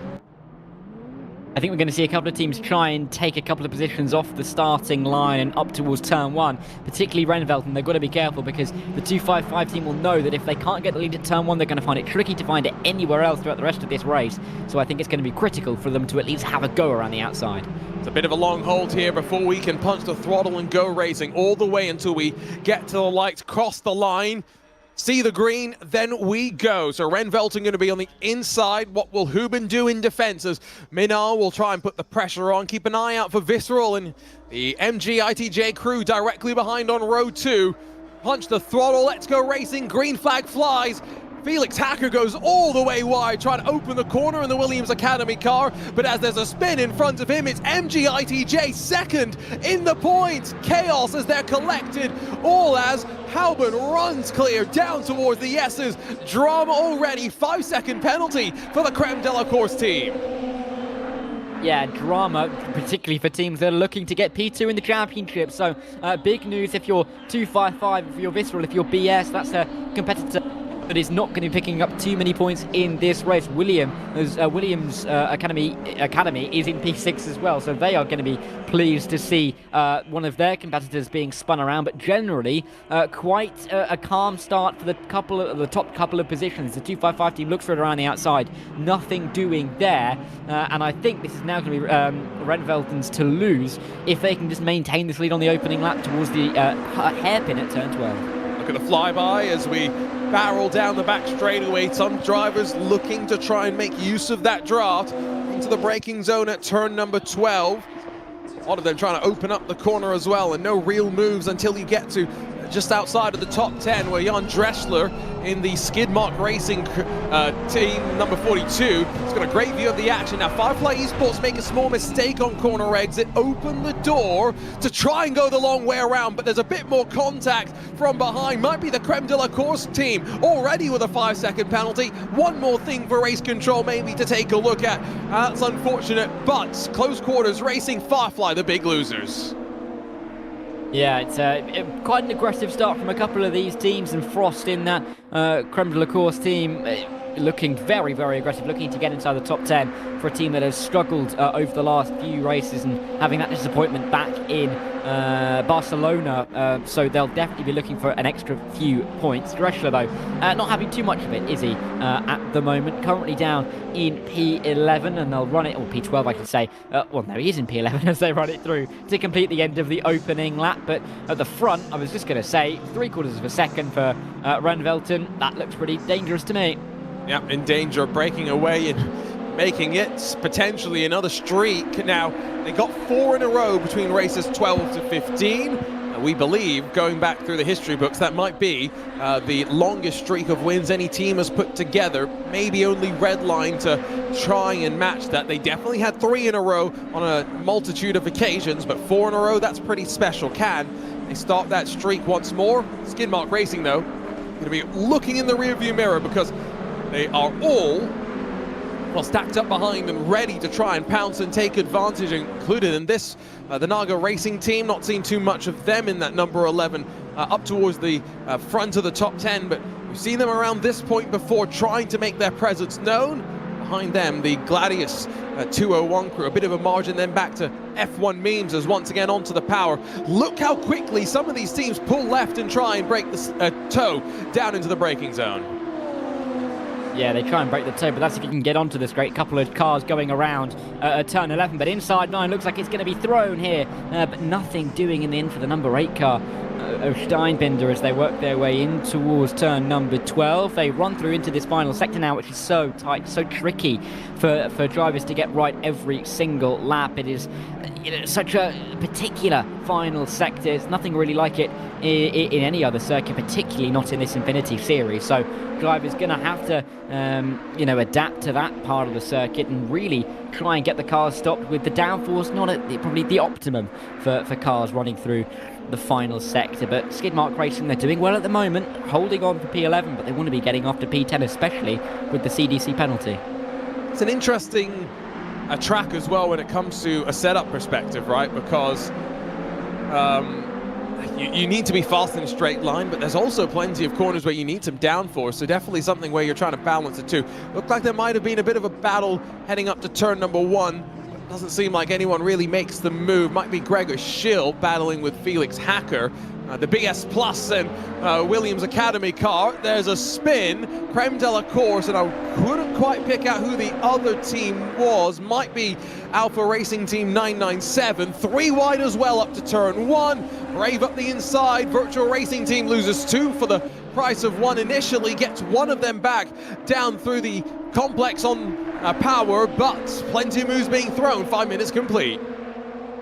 Yeah, brilliant sent to the inside at turn 1 there, exactly at how it should be done. Taking a little bit of liberty though on some of the track limits, making the way through the opening sector was the team that made their way to the inside. Very, very well done. In towards the hairpin we go on to the, well, it's not the main straight, but it is the longest straight, biggest overtaking opportunity on the lap at the end of it, and we are seeing the BS competition car trying to follow the Williams Esports Academy team, but they are dragging along quite a train as well, and this all for the battle for P4. So it did seem like it was a move that saw Felix Hacker get up in front. They've lost a handful more time. I do have to say, to the credit of 255 competition, by no means have they been dropped. Still staying within touching distance of Renvelten. Let's see if they can try and keep the gap closing down into the final stages of this race. Alpha's 997, just in front of them. The G League Racing team gets the rear end stepping out as they stamp onto the power. Remember, 700 horsepower or so in these GT2 machines, and not as much downforce as a GT3 car, even though you'd think have a bigger number, maybe would have more downforce. No, instead, a slightly different philosophy of car, and it requires a bit more of the driver's input to get the most from it. Lap times 2:05.320 for your race leader. He's the only driver in the 2:05s. Everyone else in the 2:06, if not in the 2:07s. Oh dear, though, in towards turn 1. It looked like BS Competition were going to be spun around. I do not know how that contact hasn't led to Schill facing the wrong way. Around the outside goes Ricard, though, not going to be finding any kind of grip or position out there, and nearly losing a position to Alfie, who is sitting in behind, and then getting all out of shape, maybe giving Senatore a bit of a look as they work their way through this opening sector. But that was a big old hit onto the rear end of the BS Competition car. Amazed that it hasn't got around. I was fully expecting us to see the driver in the cockpit there as the BS Competition car gets spun around. But luckily for them, they've got through. But it's allowed Williams Esports Academy to scarper away a little bit. That gap now nearly a second and a half. I think Gregor Schill had the steering quite straight, and so didn't. The momentum of the car wasn't sent around, instead sent straight. Very, very lucky, though, has allowed Felix Hacker to just build that advantage. 1.4 seconds, and so now as Schill goes defensive, a bit covering the middle of the track down to the end of this back straightaway, a bit more behind where I think there might be a move. No, the Absolute Motorsport 204. Senatore thinks better of trying send down the inside with still 12 minutes left to go. There's a decent amount of this race left, and there's almost a bit more contact between the two of them. Ricard, look how much of the powered down phase he was drifting the rear end of the car. Definitely not, I think, what you want to do, heating up the rear tires. Yeah, and especially in the final sector here, where, there's lots of heavy acceleration zones. You don't want those tyres to be warmer than they absolutely have to be. They're likely to heat a little bit more through the final sector than they would in the other parts of the lap as well. So going to have to be careful, especially when you consider that turn 1 is very much a downhill, heavy acceleration zone, and you don't want your tyres too hot for that. Otherwise, you may find the rear end stepping out a little bit too far. So drivers having to think about so many more things than just the driving and just gaining a position or two. They have to keep control of their car in such a tight-knit way, so that they know that they have exactly what kind of control they have over their car. Up towards turn 1, though, we will go. Nearing half distance into this race, we're kind of seeing a bit of a holding period in this battle for about P10, because a lot of these teams are happy to sit where they are for the moment. No one really gaining or losing at this stage. I guess part of that might just also be the unfamiliarity with the car, and it's a bit more, like we said earlier, requires a bit more driver input maybe than a GT3, where you can lean on the driver aids a bit more, so potentially finding it a bit more difficult to take advantage even when there are mistakes from those in front. You saw Dressler, slight slip up in the 42, skids his way through the S's. Behind him, as much as the 79 is closing, I think equally, keep an eye out in the rearview mirror. So Wild Thing Racing going to be watching for the Naga Racing YouTube community. Meanwhile, Power off the corner, long run down into turn 12. Gregor Schill's got a bit of a gap behind him, but as the Alpha Racing team just continue to close up, half this race almost complete. We'll look to the inside, and it's not going to try and commit under the brakes, but just trying to put the pressure on Gregor Schill. At this level of racing, though, not sure if it's going to work. You've got to try everything you've got, I guess, at the end of the day. And just moving around the mirrors can put off your opponent and can maybe make them go a little bit deeper than they otherwise would want to. A key example of that I can think of is all the way back in 2019 in Formula 1, when Charles Leclerc feigned a move to the inside, never was really going for it, but it meant that Valtteri Bottas went wide, and in the end it gave Charles Leclerc the position. So it can happen in the highest levels of motorsport, and we can see it here in sim racing as well. Drivers just almost pretending to go for an inside line and nearly scaring their opponent off the racing line, and it can work out well. Darren Alfie not committing to that kind of move, but suggesting that might be something he may think of as he kind of looked to the inside going into turn 12, but nowhere near close enough to make a move up in towards turn 1. If anything, Schill might try and make a move for P5, but again, I think he's just a little bit too far back this time around. With the time ticking away as well, just a reminder of where we sit in terms of the championship standings, of course, because 6 races to go after this. Next race on deck is a trip back to Monza with the Ferrari 488 Challenge, so a bit more of a familiar car maybe to some. I think car's been used in a handful of esports competitions already, as compared to this GT2, maybe a little less frequently used. Fight for second, ITJ setup. Sorry, stumbled over that team name. They're 24 points clear of Williams Esports Academy. So this is a race where the Williams Esports Academy team going to bring that margin down slightly. BS Competition 3 points behind Williams as well. So, you know, they're still pushing. And as much as Renvelton are clear at the front, I think we've said all it takes is one, maybe two slip-ups, and suddenly the rest of those teams are in the mix.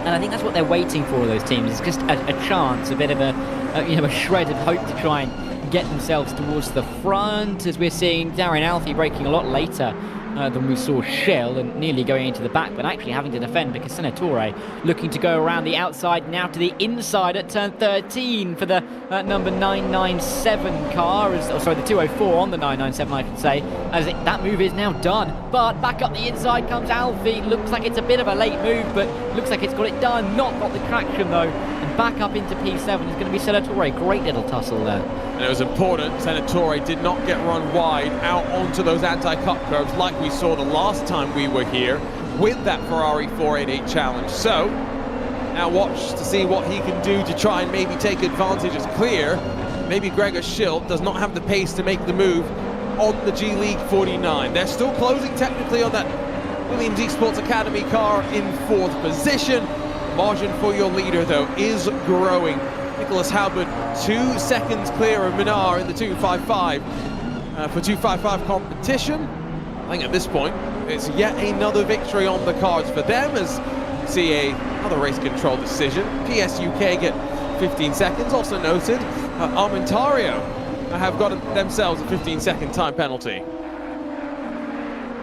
which is not good for them. I mean, it's not going to cost them too much, considering that they're already down in P19, but there are a lot of teams that are likely to overtake them with that penalty applied. Gives Creme de la Course just a little bit more of a respite with their 5-second penalty. That's one car that won't be,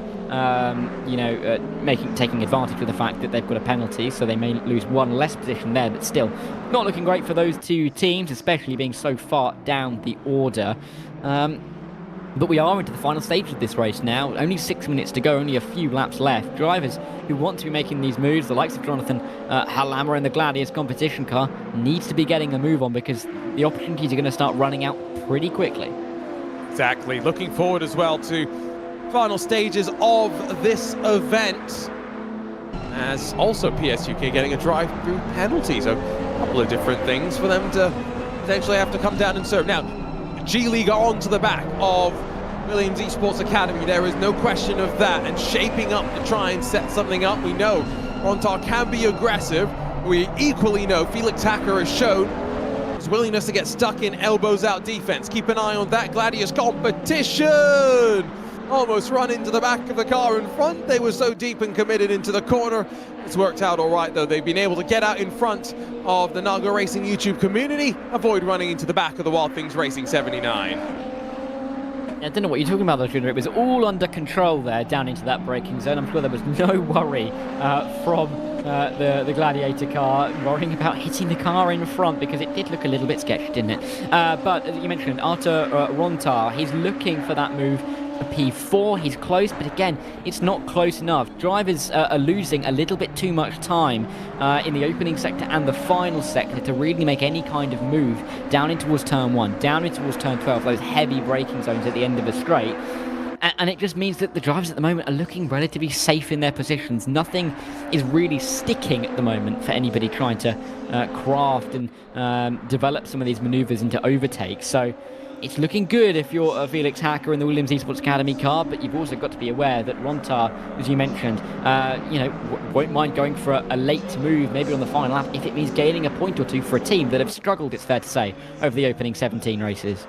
The fact that they're not able to, maybe follow that closely through the opening sector does imply maybe some dirty air impacting performance of the car, maybe dialed in a bit more in a straight line. Let's see what happens as they once again launch onto the power. 700 horsepower sent down this back straightaway. Also behind, Absolute Motorsport ducking and diving, trying to break the toe from Alpha behind in the 997. Once again into the braking zone. No change up towards this fight for 4th position. All as, let's not forget, lap times in excess of 2 minutes. We're coming around to start what should be the penultimate lap of this race. Time is winding down to make your moves. Felix Hacker's got an opportunity here to hold on. Yeah, and making that gap a little bit bigger, it seems, as they come into the final sector. Again, Ricard getting into the mirrors, looking like he may go for the move, but not in the end, on the back of the P4 man at the moment. But Schill is staying in there, being watchful at the moment, making sure that he's not dropping too far back, and ensuring that if anything happens between these two up in front, he will be right there to capitalise. And just like we've seen some partings of the Red Sea already in this event, I'm sure he's hoping that he can find the same thing happen for him. Massive slide from Ricard out of the final corner. This could be an opportunity for the BS competition car. And what does Gregor Schill do? Will he try and weave to the inside? Yes, he does. Last of the late breakers, gravity on their side, and Gregor Schill gets to the apex first. Ricard was trying to turn in. Schill says, no, I'm here first, and takes the position away, back up to 5th. And a look at the perspective from Gregor Schill's number 89. We always like looking at the setups, the 49-inch ultra-wide monitor. Nice little rig on display. Almost looks like he's in like the hold of an aeroplane there, doesn't he? Can you imagine? But, no. Just out at the airport in your sim rig. No, I think there'd be too much noise to distract you there, but great move from Schill. And really important for BS competition. Of course, they need the extra points, and especially now that he's got the chance to get after the P4 man in the Williams Esports Academy team, a team that they are directly fighting for P2, if not P3 in the championship. That fight's going to come down to the wire, I get the sense. I think championship at this point.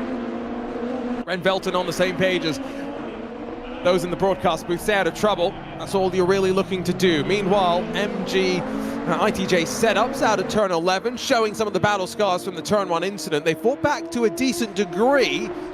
Can they get up to maybe the outskirts of the top 10? They might be 3 wide. No, they're just going to stay 2 wide and make the move around the outside work before they even launch onto the brakes. Avoid being run into as well. That was very close. Maybe a bit too close for comfort with the F1 memes team, but I guess, you know, it worked for everybody. And now we sequence our way into the final sector, ready to start the final lap of the race. Yeah, any late move to be thrown here by the F1 memes? I don't think it was. Defensive line being heavily thrown there by the team defending as we work our way onto the final lap now. It's going to be one of those more comfortable final laps. We know exactly how many laps are left because a full minute on the clock, nearly 2 minutes for a lap or over 2 minutes for a lap, seems pretty safe. But it still means that Nicholas Huben's got a little bit more work to do to make sure he can bring this win home with all of these guys fighting in behind. So let's see what happens as Gregor Schill finds his way to latch into the slipstream of Felix Hacker's Williams Esports Academy car. Now, these two teams are fighting, let's not forget, for second. So this point could come down to be very, very important. Whoever's racing in the final race might appreciate the fight that both these drivers put up right now. 2 crucial places, though, to think about. Turn 11, turn 12, the entry into the back straightaway, and then the braking zone at the end of it. Outside of that, you can maybe make it work with a dive through the stadium section before the triple right-hander. Anything else, it's asking for a bit much. Gregor Schill a bit too far behind on the run to turn 11. Yeah, but it looks a lot closer than he was this time last lap. I think he went deep, though, in towards the hairpin as Huben comes up towards the final sector. But Schill looking like he is still going to be pushing for the move down into the corner that Nicholas Huben is going through now. A little bit of, traffic in the way between our leaders, but it's going to be interesting to see if Schill can get through for P4.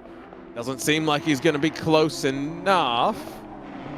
In fact, he's lost a whole bunch of time at the end of the straightaway, so maybe just lost all traction, and Felix Hacker holds on. So, as all of that drama unfolds in the fight for second, it's all as the streak continues. I mean, what more could you ask for if you're Ren Velton team management, sitting and watching behind the scenes? Your team's dominating. 9 wins becomes 10. For Nicholas Huben, it's his second of the day, this time at the Circuit of the Americas in the KTM Crossbow. Not even a wry smile for us. There's still some racing to do, but the championship lead is extended and they continue to dominate VCOxLFM INFINITY. Yeah, and that means they've only dropped 20 points in 18 races, which is absolutely crazy to say over the course of last night and all the way through this afternoon. They have been so dominant, and yet another win, putting another finger, if not another full hand, on the trophy, which was almost surely going to be going the way of the Renvelten team. But again, another win, 10. That's 6 in 7 races for them. Incredible stuff. Yep, 255 competition breaking up that streak, but the streak now building up once again. Some fight behind, Big Brain Racing trying to put a bit of a squeeze on to PSUK. It's all directly behind the virtual racing team, I do believe. Or maybe that is one of the laps down cars, because the lights are flashing and they may be asking for a bit of help here as they get the power down. Indeed, that it is a lapped car, so PSUK versus Big Brain Racing. Might there still be a dive in the final couple of corners? Answer to that is no. Big load of understeer for the number 74. Yeah, and they will stay exactly where they are into the final couple of corners, but Callum Morgan just going to coax the car all the way home and find himself in what will likely be P15 come the flag, because I don't think he is going to be gaining enough on the two guys with penalties to say anything else. But again, Arjuna, I feel like I'm getting deja vu looking at this screen again. Renvelten winning. Renvelten make it 10 wins in 18 races. That's a lot, and at this rate, they are going to try and win the remaining 6. Can you imagine 16 in 24? That's what they're thinking about. That's what they're aiming for. Rest of the field hoping to disrupt them on their roll to the championship, but at this point, that roll seems somewhat, Dara, inevitable. It's not mathematically done and dusted just yet. We've got 4 races to go before we can say that, but we're getting awfully close, that's for sure. Is it going to be 4 or is it going to be 3, depending on how many points they start to gain? You know, I mean, it is really quite scary, the pace that they've had over recent races. 6 wins in 7. And I believe, if I'm not mistaken, all 5 of their... Oh, no, 4 of their drivers. No, 5. In that period. No, don't make that mistake. Lewis really called me out for it earlier. There's 5 drivers. No. I'm saying that 4 of the 5 drivers have won in the last 7 races. So I thought it was all 5 of them, but I made the mistake there. But I was looking for that final name, but I think it's just the name of Tobias Groeneveld, who's the only driver of the 5 who hasn't won in the last 3 hours or so, just to put a stamp on how dominant they've all been. Yes, and I don't even think he's been in the car very much either, so hopefully we'll see him in next, and then that stat can be rectified. Here's a look at the results, though. 3 seconds the margin of victory, which maybe doesn't sound that impressive, but it's just a 20-minute race, so broke away, controlled, and never really looked back. You can see Blue Steel Racing, one of those that struggled. Here's a look, though, at the points. Now, I'm not sure if those were updated or not, if I'm being honest. Let's see, now they're updated. 484 for Renvelten. It sometimes just takes a refresh on, on and off. Everything in technology sometimes works like that. Again, keep an eye on the fight for second at this point. MG ITJ setups only 14 clear of the Williams Esports Academy, which means 14 positions, Dara. Yeah, but that lead is now, what is that? Is that 69 points? Yes, it is 69 points for Renvelten, and we are getting serious. I was going to say we're getting seriously close to that 3-win margin. That's all I was saying. I managed to stop you in your tracks with that one. Oh, I hadn't thought that through, had I? I'm a 30-year-old. I have not grown up one bit, have I? Oh, well. I'm not the one to... Oh, it's dark. Sorry. Is that really what it looks like right now as we get ready to go? It's pretty dark. It's the daytime, but it's so dark with the rain that it looks like it's nighttime. I mean, it's crazy dark. Should be fun. Down to turn 1, asking for a little bit of chaos, Dara, as Monza madness. Just add a bit of rain. What more could you ask for? Oh, exactly. Turn 1 and turn 2. I mean... It doesn't really need too much more rain, does it, to make it a little bit more dramatic, but we might get it, we might see a little bit more drama, because it does consider up heavily there. I mean, even if you get onto pole, in the wet, I wouldn't feel safe. I'd probably only feel safe at the back of the field. So here's the qualifying results. Dara, talk us through them. Right then, Renvelten again on pole position. They will lead us away, but like I said, you'd only want to be, you'd only feel safe at the back of the field. The likes of RNL Raw, aka Hero Sim Racing, Blue Steel, and you amateurs may feel a little bit safer because they can't get hit from behind, but a lot of the teams near the front will, I'm sure, be concerned. Visceral Esports down near the back of the field in P23, but as we look back up to the front again, we're looking at some other big names. 255, Williams Esports Academy, MG ITJ Setups. They're all behind West Competition Racing, and they've had a great qualifying session. Yeah, it's great to see West Competition Racing. A bit hit or miss in many ways in this competition. Managing to find and hook it all together as Manos Gerardis is going to roll off on the outside of the front row. Also keep an eye on Abuladze in the 255 machine. Now, he's already won 2 races, race 11 and race 16. So I think this should be interesting if he can get comfortable in these changing conditions. And Dara, he's going to be, I think, my one to watch as we get ready to go look at this field of Ferraris ready to rumble. Yeah, I mean, again, 2 wins from him for the 255 team, but you also have to remember that we've had 3 races so far in the Ferraris, and they've all been won by our championship leaders, Renvelten. So they're looking for 4 from 4, and of course 5 from 5 could be an aim at Bathurst in the final race, but the first step is to win here at Monza, which is easier said than done. Despite getting pole, they've got a lot of work to do, and I don't know about you, Adrian, I just genuinely would not feel safe if I was leading into turn 1, to the point where I wouldn't be surprised if we see a few of the leaders brake too late into the opening corner. Now, I forget which race at Monza it was. Now, when we were here at Monza when it was raining with the Porsche Cup car, that's what it would have been.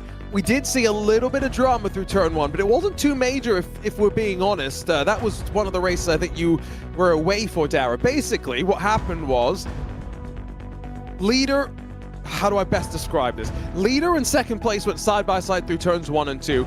I think it was 4th or 5th. One of them had to take a shortcut through the first chicane. But then on the run down to the second chicane, it was BS Competition that touched the grass and then spun, made contact with the very tail end of the Renvelten machine, pushed it actually through a shortcut in that second chicane, and it was able to hold on and take the lead and control from there. Not sure what to expect here, but if I'm Bastian Richter, I think you're right. Look in the rearview mirror. You still have to brake when you're comfortable, though. You can't brake when you think the rest are going to brake, because you might overshoot the corner.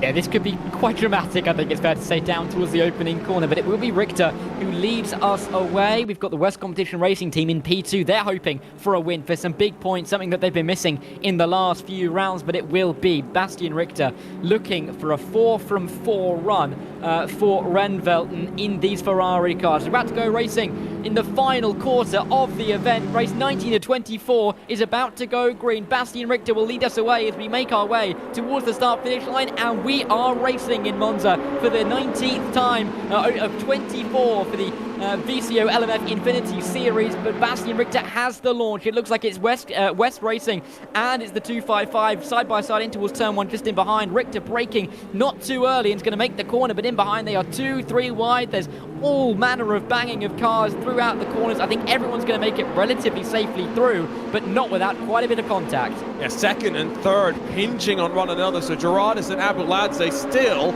in a bit of a drag race through Curva Grande. Who's going to be brave into the second chicane at the Roger, because the outside can work here if you sweep the momentum around. BS Competition into the wall hard. Arthur Camera is going to drop to the back of the field, but meanwhile, 5 for second, 255 Competition. Abuladze sweeps his way on forward, and watch for Warner now to pile on the misery for Manos Gerardis. West Competition Racing lose yet another spot, and if you're Hladaki in the Williams Esports Academy car, you're sizing him up, trying to spot your way to pick your way through. Warner, of course, looking for a little bit of revenge for what happened in Barcelona. He wants to get that podium at the very least on the board, but he's going to have to overtake a couple, no more cars. He's in P3, but P2 just in front of him for the 255, I think, is where he's going to be aiming at. Nearly too wide in the background in towards the Ascari chicane. I think that's a defensive move being thrown by the ITJ team, but again, they have to single file out. Too dangerous to go side by side, it seems, in the wet here through Ascari. Such a high-speed chicane, and a couple of drivers washing out wide in the corner, even more in the background. Yeah, that's one of the risks that we saw with the Porsche Cup car, just how willing some of the drivers were to keep a little bit too, trigger happy on throttle usage and running out wide. hoping that we get away with a few less wrecked race cars this time by as we swoop out of the final corner. All the drivers trying to use as much of the track as they dare to then blast back down to turn 1. And Bastian Richter has got a 3.2 second advantage up front. Guess what? The streak's continuing. They're ready to start breaking away. What can ITJ do, though, in their fight for second as they slide up the inside of Williams Esports Academy and just about, I was going to say slow it down in time. No, they run into the back of West Competition Racing. Yeah, and I don't think they're going to be making any friends down at West Competition Racing. That was such a late braking manoeuvre, and in the end, not able to pull off. There's a car slowing down. That's the PSUK of Liam Walsh coming out of the gravel, it seems, at the opening couple of corners. But they will be getting off of the racing line. Up at the front, though, we did see that battle running all the way now to the Della Roger. Oh, big bit of contact on the back of the Williams Esports car. They're going to go deep. They're going to make contact, it seems, and just about making it through without any kind of massive incident. Matthias Sladke, I think, will be pleased in the end to get through there without really smashing into the back of the car in front. But they've got more pressure in behind as 1, 2 and 3 cars are going to be attacking him. That's Lucas Mateo, who showed some restraint but also willingness to then still commit side by side. Makes the move in the Samantha Tan Racing number 38 now as they drag their way up towards Ascari.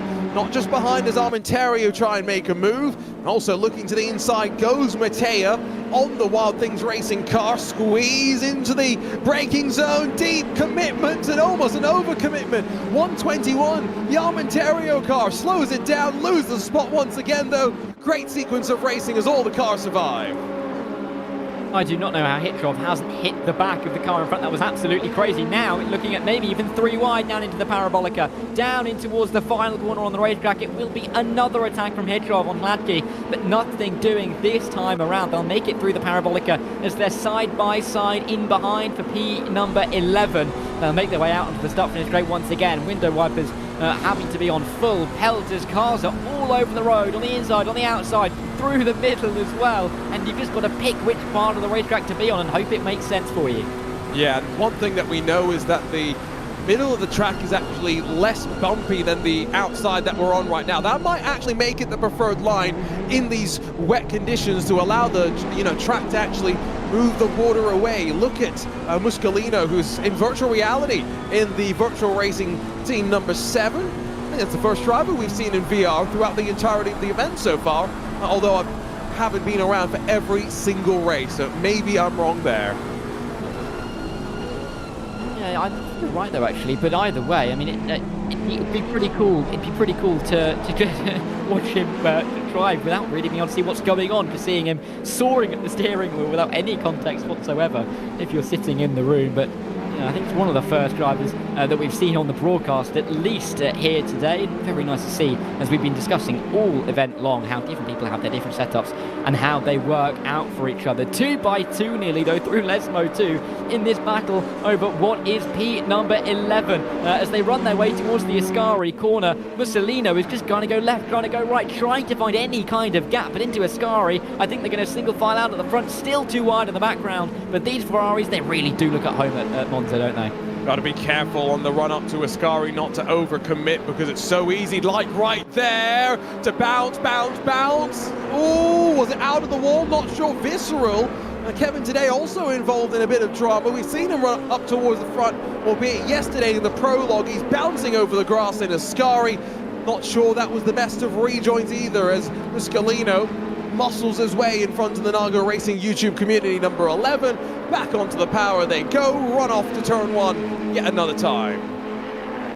Yeah, breathless first 6 minutes to this race, it's fair to say. Cars all over the road, overtakes happening absolutely everywhere. Nathan Whitty looking for the move for the Naga Racing team at the outside at the opening chicane. Can he find the line? I don't think he will. Mussolino just braking late enough to control the car into the first part and into the second part. The only concern he may have is the exit of the chicane, but it looks like he has it all under control. A little bit of car banging as we work our way through turns 1 and turn 2 with the F1 Memes Racing team, who are just ahead of BS Competition, not where they want to be, and Camera trying to regain those positions that he lost on the opening lap.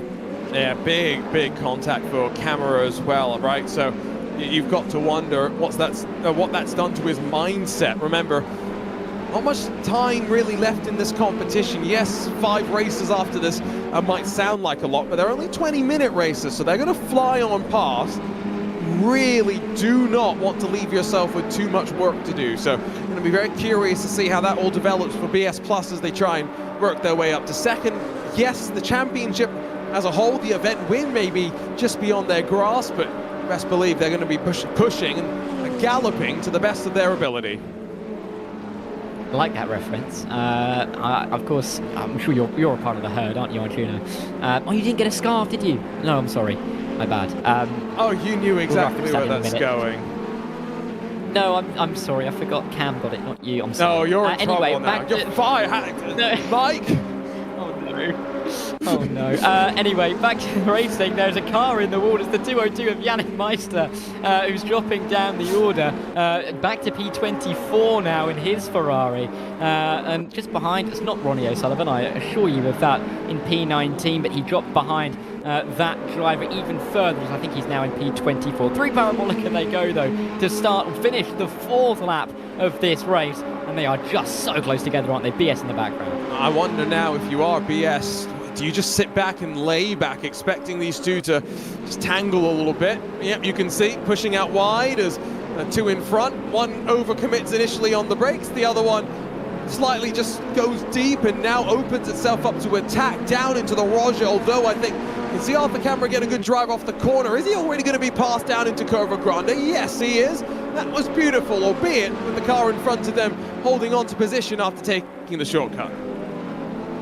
Yeah, I think they won't be holding on to that position for too long, though, if we take that by any example, because Camera looks like he's on a charge and looking to gain as many positions in as short a space as time as possible. P14 is his next target, and you wouldn't rule him out from getting towards the top 10 by the end of this race, with us not even being halfway through yet. In towards Lesmo 2 and out of Lesmo 2 goes this battle for P6 and P7. Podens and Mattea are running their way towards Ascari. They're not going to be side by side, I don't think, but big points on offer for these teams who, it's fair to say, haven't had the days that they maybe would have wanted.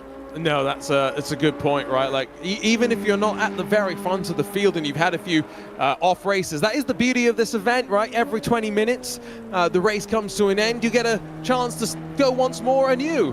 Qualifying, yes, does play its part, but if you've been involved in wrecks and stuff, put that aside. So definitely something that incentivizes that energy, right? The willingness to keep fighting. Penalties do start to come on in, so 10 seconds already added to the big brain number 74. We watch, though, out of the final corner, drag race off to turn 1. Lucas Mattea pushed wide slightly by Christos Pedens in the G League 49. He'll hold on down to turn 1.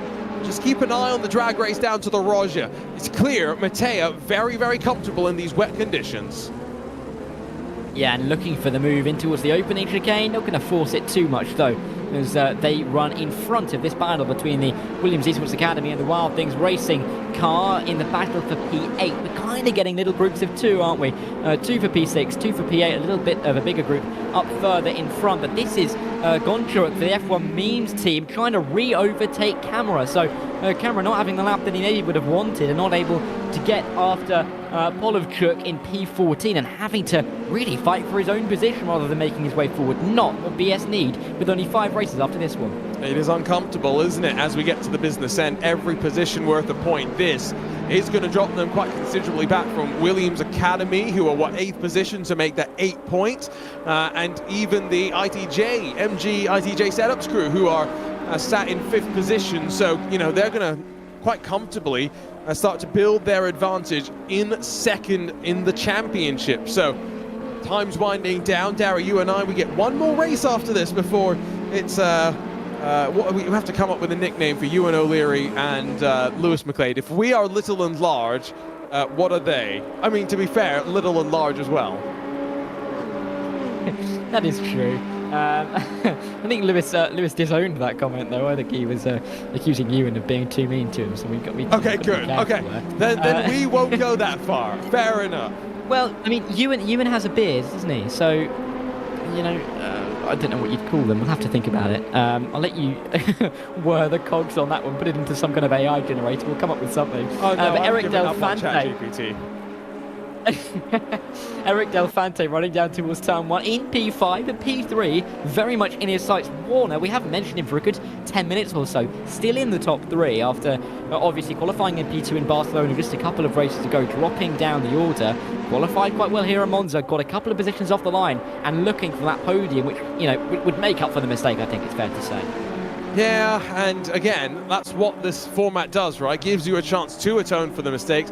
That's one thing, right, about 24-hour races that can be somewhat frustrating from a team and a driver perspective. You know, get tangled up in a first lap incident, sometimes no fault of your own, and you're sat there for 23.5 hours with a damaged race car going around 3 laps down, and there's nothing else you could do, right? So you make a small mistake in a format like this, get the chance to regroup.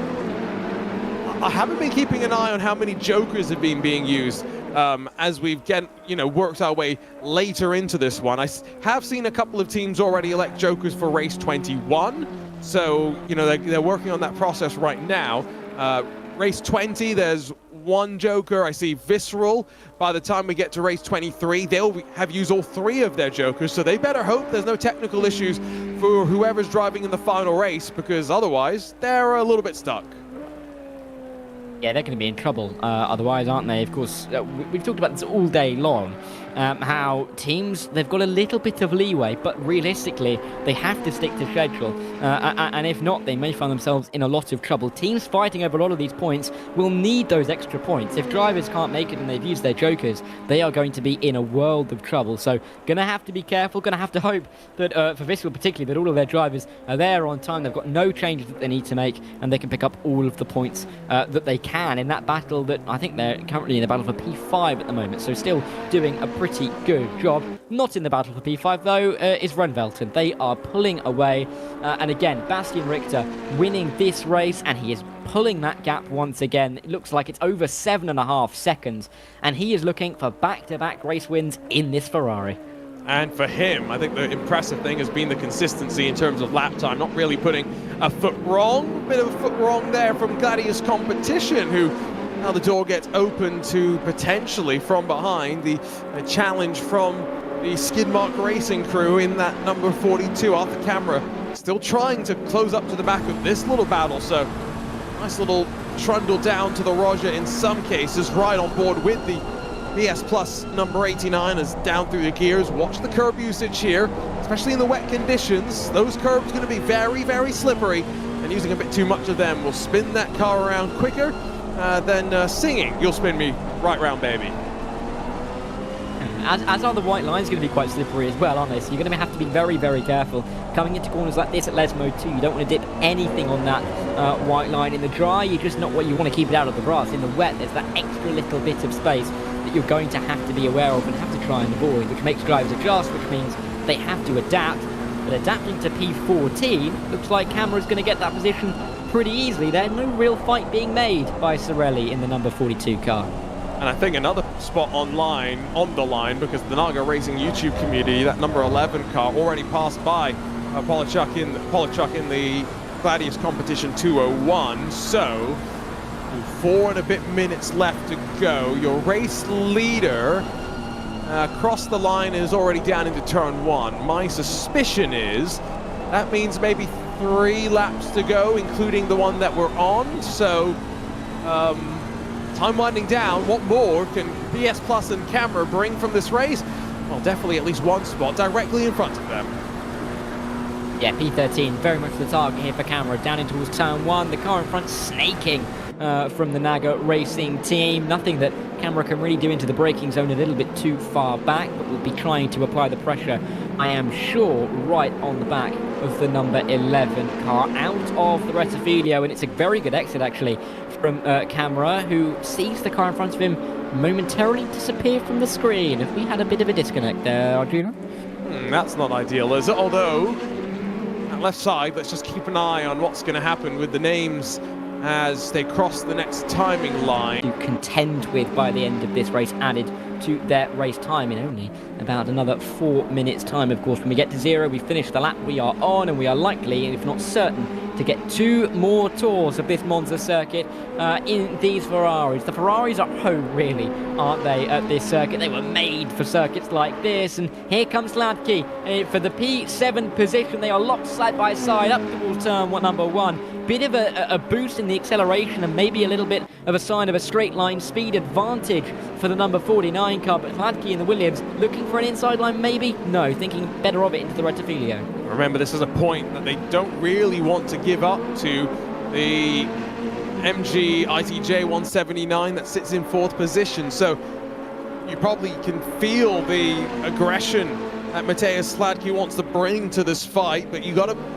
have calculated aggression in conditions like this, and ascend from this far back into the 2nd chicane, probably asking for a little bit of trouble. Behind them, Wild Things Racing and Armentario keeping each other busy. So right now, that's all that Williams Academy is looking at, right? The battle in front of them, not the fact that I think Armentario will finally get past the Wild Things Racing 79, get themselves up to 9th position.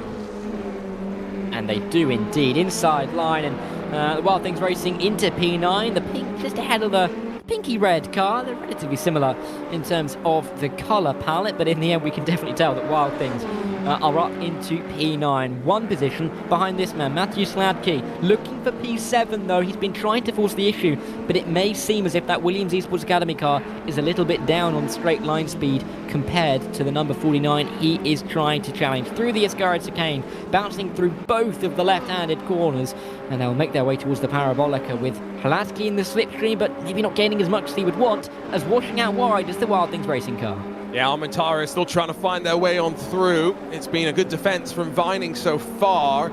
That defense might be coming to an end, especially knowing that behind seems like the Virtual Racing Team and Gladius Competition starting to close as well. But look at this from Hladky, a little bit tighter on the apex of the final corner, enables him to get onto the power slightly earlier as well. But like you say, just struggling in a straight line. The G Elite 49 just has that ability, especially in the longer straights, to hold on. It's going to take some bravery, it's going to take some confidence. He'll get it slowed down in time, bounce his way over the curb. Watch for the cut back here. He tries to cover it off, and now down to the 2nd chicane. 7th spot the way of the number 77. Astute defending, I think it's fair to say, from Hladky on the exit there, as the Wild Things Racing will drop a couple of positions, but Hladky really making sure that he was going to control that line. He knew that the switchback was likely to come, and he defended it very nicely indeed. But in towards the De La Rocha, he's just about going to hold on, but he's going to have to be looking into his ring mirrors, comes into Ascari. Yeah, and you feel like for these drivers, knowing that the car behind has got the straight line advantage, it's more when does it close than if, and so how do you defend? Where do you place your car if you are Hladky? That's what they'll be thinking about now as we get ready to see the final lap of this race. Bastian Richter, what a drive from him, 10 seconds clear at the front of the field. Like you say, ready to take back-to-back victories for him in this Ferrari. Yeah, and Bastian Richter, he has been dominant. That gap, nearly 10 seconds. Can he eke it out? We'll have to wait and see what the 255 driver of Abeladze does do come the final couple of corners. Hladky is safe in P7, but into the final couple of corners, out of the final corner, it will be Bastian Richter. 2nd win in a row for him in these Ferrari 488 Challenge cars, and the 11th win overall out of 19. For the Ren-Velden Esports team. They have put yet more distance between themselves and the rest of the field. Their run now extends to 7 wins in 8 races. You saw the smile, first time in a while we've seen the reaction. Here we go, drag race to the line though, Gladius Competitions trying to get a bit of a tighter line, get the power down, not going to be able to get the run though as much as they would try. Monza always puts on a show. This was the penultimate time we were able to come here. We'll be back here for race 22. It's definitely treated us well, that's for sure. Not treated Big Brain Racing well around at Ascari, already with a 10-second penalty to add to their race time. Now they wait and drop even longer. Yeah, making sure they get back onto the racing line without trying to cause anybody any damage, and I think they've just about done that, but still a horrible race for them overall with the penalty, with a couple of incidents, and will be right at the back of the field. Big races in the end, though, for Creme de la Course up in P2 come the checkered flag. Great result from them, as well as the the ITJ team. I've got that wrong, but the MG ITJ. I know what you mean about saying it 5 times quickly, Hydrina. It's almost impossible. Big results for them, along with Samantha Tan Racing, meaning that it's just even more points for Ren Velten to gain away from everybody else, and they look really comfortable now. Nearly 3 full race wins in front. Absolutely, and we're getting used to this. We're getting bored of it in many ways, right? Still got some races to go, and I'm hoping that we are going to see a bit more of a fight up front, because there are some teams that have deserved some race wins, have shown the pace. Now, can they deliver as we head into these closing stages? That's what we're really waiting to see. Lots of teams in that battle. P2, P4 in the championship overall, and they're going to be looking to pick up some nice points in the next couple of races. A couple of those teams, sadly, not doing as well as they probably would have hoped to be doing throughout this race, but Samantha Tan Racing, they did very well in this race, came into this race P12 in the championship. Same can be said for Creme de la Course. They're not even in the top 15 coming into this race, so big points for teams further back, and they may be able to push themselves up the rankings. Again, though, we have seen Creme de la Course run relatively well over the course of the day, so something to keep in mind. Again, a topsy-turvy nature of the event. Some drivers may be quicker than others with certain cars. Never quite know what to expect, right? So I think that's going to be fun. Looking forward, though, to what is our final race of the event. Dara, Porsche Cup cars, Mount Panorama. We head back to the mountain at Bathurst. What do you think we're looking forward to in this one? Ren Velten again, though, I think if they qualify well, could be in a spot to extend the streak up front. Yeah, I mean, if you can lead as you work your way onto the mountain on the opening lap, the chances are you can pull that gap out a little bit and try and defend it for the rest of the race. Conrad Straight, the chase, obviously places where we're likely to see any kind of overtaking manoeuvre. If Ren Velten get themselves back to the front of the field, then pull away on an opening lap, as we've seen them do time and time again today, going to be tricky for anybody else to catch them, and they're going to maybe be putting themselves into a situation where they could win it next race after this. Yeah, we are getting close to that point, right, where the cutoff definitely starts to be a bit of a factor. We'll grab a look at the race results, then grab a look at the championship standings. A good fight forward from Gladius Competitions, moving forward 5, Creme de la Course, plus 4 to grab what is another podium, I think, to add to their collection. They've had a few of them. Race 2, I can definitely remember having them very much up towards the front. Big losers, though, Naga Racing YouTube community, Big Brain Racing amongst them. And so I think once we grab a look at the updated points situation, which reflects these race results, Ren Velten 512 points, MG ITJ setups on 441, and the Williams Esports Academy team leading by 10 points over BS Plus Competition. What's the margin between the top two? Calculator out 71 points. So what's 28 times 3? 84 points. We're not far away from getting to that point. No. I mean, we're probably likely to be seeing the championship one. We're thinking probably like race 22. But race 21 is an option. 2 races to try and eke that out by another, 13 points? It's very much doable, especially with the fact that the Williams Esports Academy team is now 89 points behind. They are that much further back. And so unless Ren Velten get beaten by Williams Esports Academy, they should be out of it mathematically with 3 races to go if that gap maintains about the same. So realistically, we're looking at Ren Velten versus MG ITJ, and I think we might be able to see them win in the next couple of races. Yeah. It is just going to be, it's more when, not an if. Trying to make sure I got my ordering correct there. It's been a long morning and it's only going on 10:30 for me. But I'm wondering, will we see a bit more rain? This should be one of those combos that I think would be the most feared if we did get a bit of rain, right? The lack of driver aids in this car, the difficult nature of Mount Panorama, and the final 4 combos, if you're wondering. Maserati GT4 Barcelona, KTM X-Bow at Monza, Porsche Cup car once again at Paul Ricard, and then Ferrari Challenge at Bathurst. So just got confirmed in my ear, it is racing, Dara, and qualifying, bit of a shake-up as Gladius Competitions at the very front of the field, Visceral alongside them on the front row, Ren Velten 5th, MG ITJ in 3rd, and the Williams Academy team not even on the front page. They're all the way down in 26th. No time for them. They've got some work to do in their fight for 2nd and 3rd. Yeah, hello, this is the most shaken up grid we've had in quite a while, and really interesting to see that Ren Velten down in only 5th. team that has dropped 20 points in 19 races, meaning that they've nearly got an average position of second across the entire event, which is incredible to see. Gladius up there, Visceral looking like they may gain some points. MGITJ, they are doing absolutely everything they can to try and keep this championship alive. Renfelten down in P5. See how many positions they can gain, because you expect them to be a little bit higher up, I think.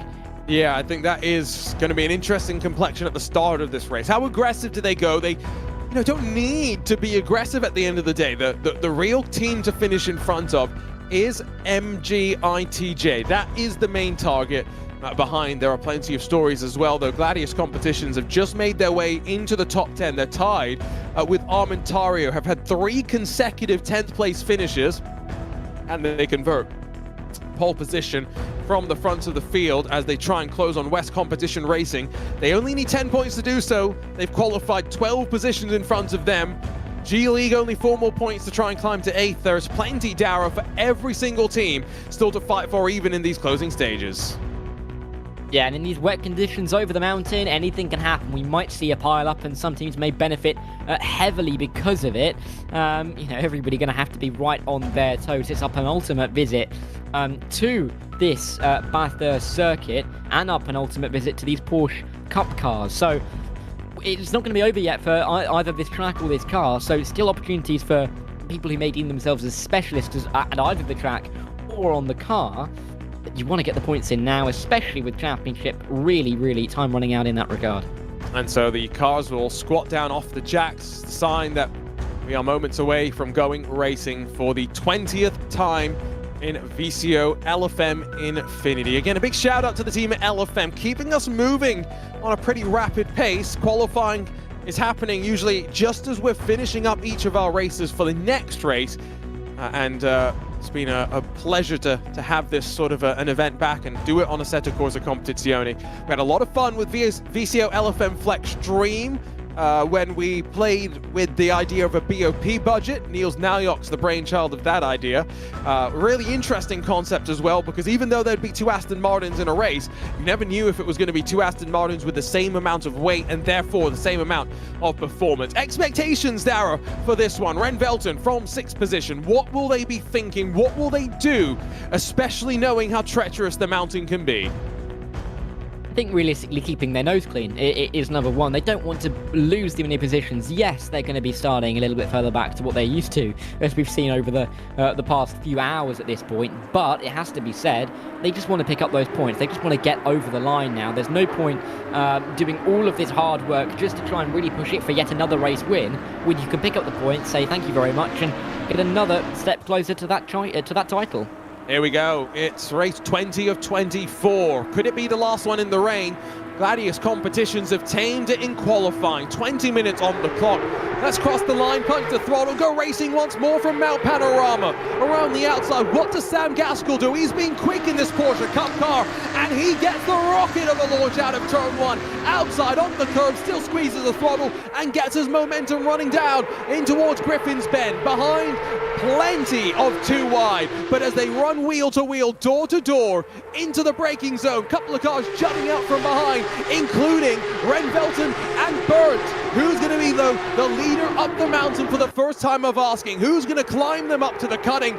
It's not your pole sitter. It's Gladius down to 3rd. Gaskell for Visceral takes the lead. Lozio brings ITJ up to 2nd. Staying in 5th is Burnt in that Renfelten, so not gaining too much off the line, but still staying where they are, avoiding any kind of trouble. They rise up though on towards the top of the mountain for the first time in this race. 2 wide through there. That could create a bit of a domino effect. I think they've got away with it, but nearly 3 wide over the mountain. Oh, come on, let's think better of this. Big brain racing, not very big brain. Who's going to arc brakes this one? Turns out not many, because they stayed to the right-hand side of the track. And that's quite remarkable. Only the NLR Never Lost Racing team spun around and now spinning it in the right direction and going at the back of the field. Down through the descent on the mountain they go, towards the elbow, all with Visceral still trying to lead. Behind Firefly Esports is number 8. It is the championship leaders. Leon Burnt sits in that Renfelten 71 thinking, what do I need to do with 4 cars in front of me? staying where he is. Looks like what he's going to do down in towards the chase this time round. Nowhere near close enough to make a move for P4, so should stay exactly where he is. But there's still people up in front who are looking for wins. Visceral, ITJ with Lozio in P2, and then the Gladiators and Firefly. They all would like a win because they're all be a little bit, well, all apart from ITJ have been starved of wins in this event. They would love to get one towards the end, and they're all going to be fighting pretty hard. If I was burnt, I'd just stay where I am because it might open up in front of me. Rear end stepped out for a second there for the Gladius Competitions 201. So keep an eye on that one. Maybe asking a bit too much of the rear tires right now, putting a bit too much power down through them. Behind, you can just about see BS Competition and Gregor Schill, by the way. So with the Williams Academy team all the way down in 19th position, that might see the swap for third in the championship. MG ITJ looking very, very comfortable, though, to try and keep a bit more of a margin up in second. Armentario hard into the wall, but up towards Griffin's Bend. Look, Williams on the outside, in front Samantha Tan Racing, blocking off potentially a move to try and be thrown from Creme de la Course. Side by side up to the cutting. Someone's going to have to back out. Yeah, Creme de la Course picking up one position, maybe even two in towards the cutting. Nothing doing there, though, around the outside.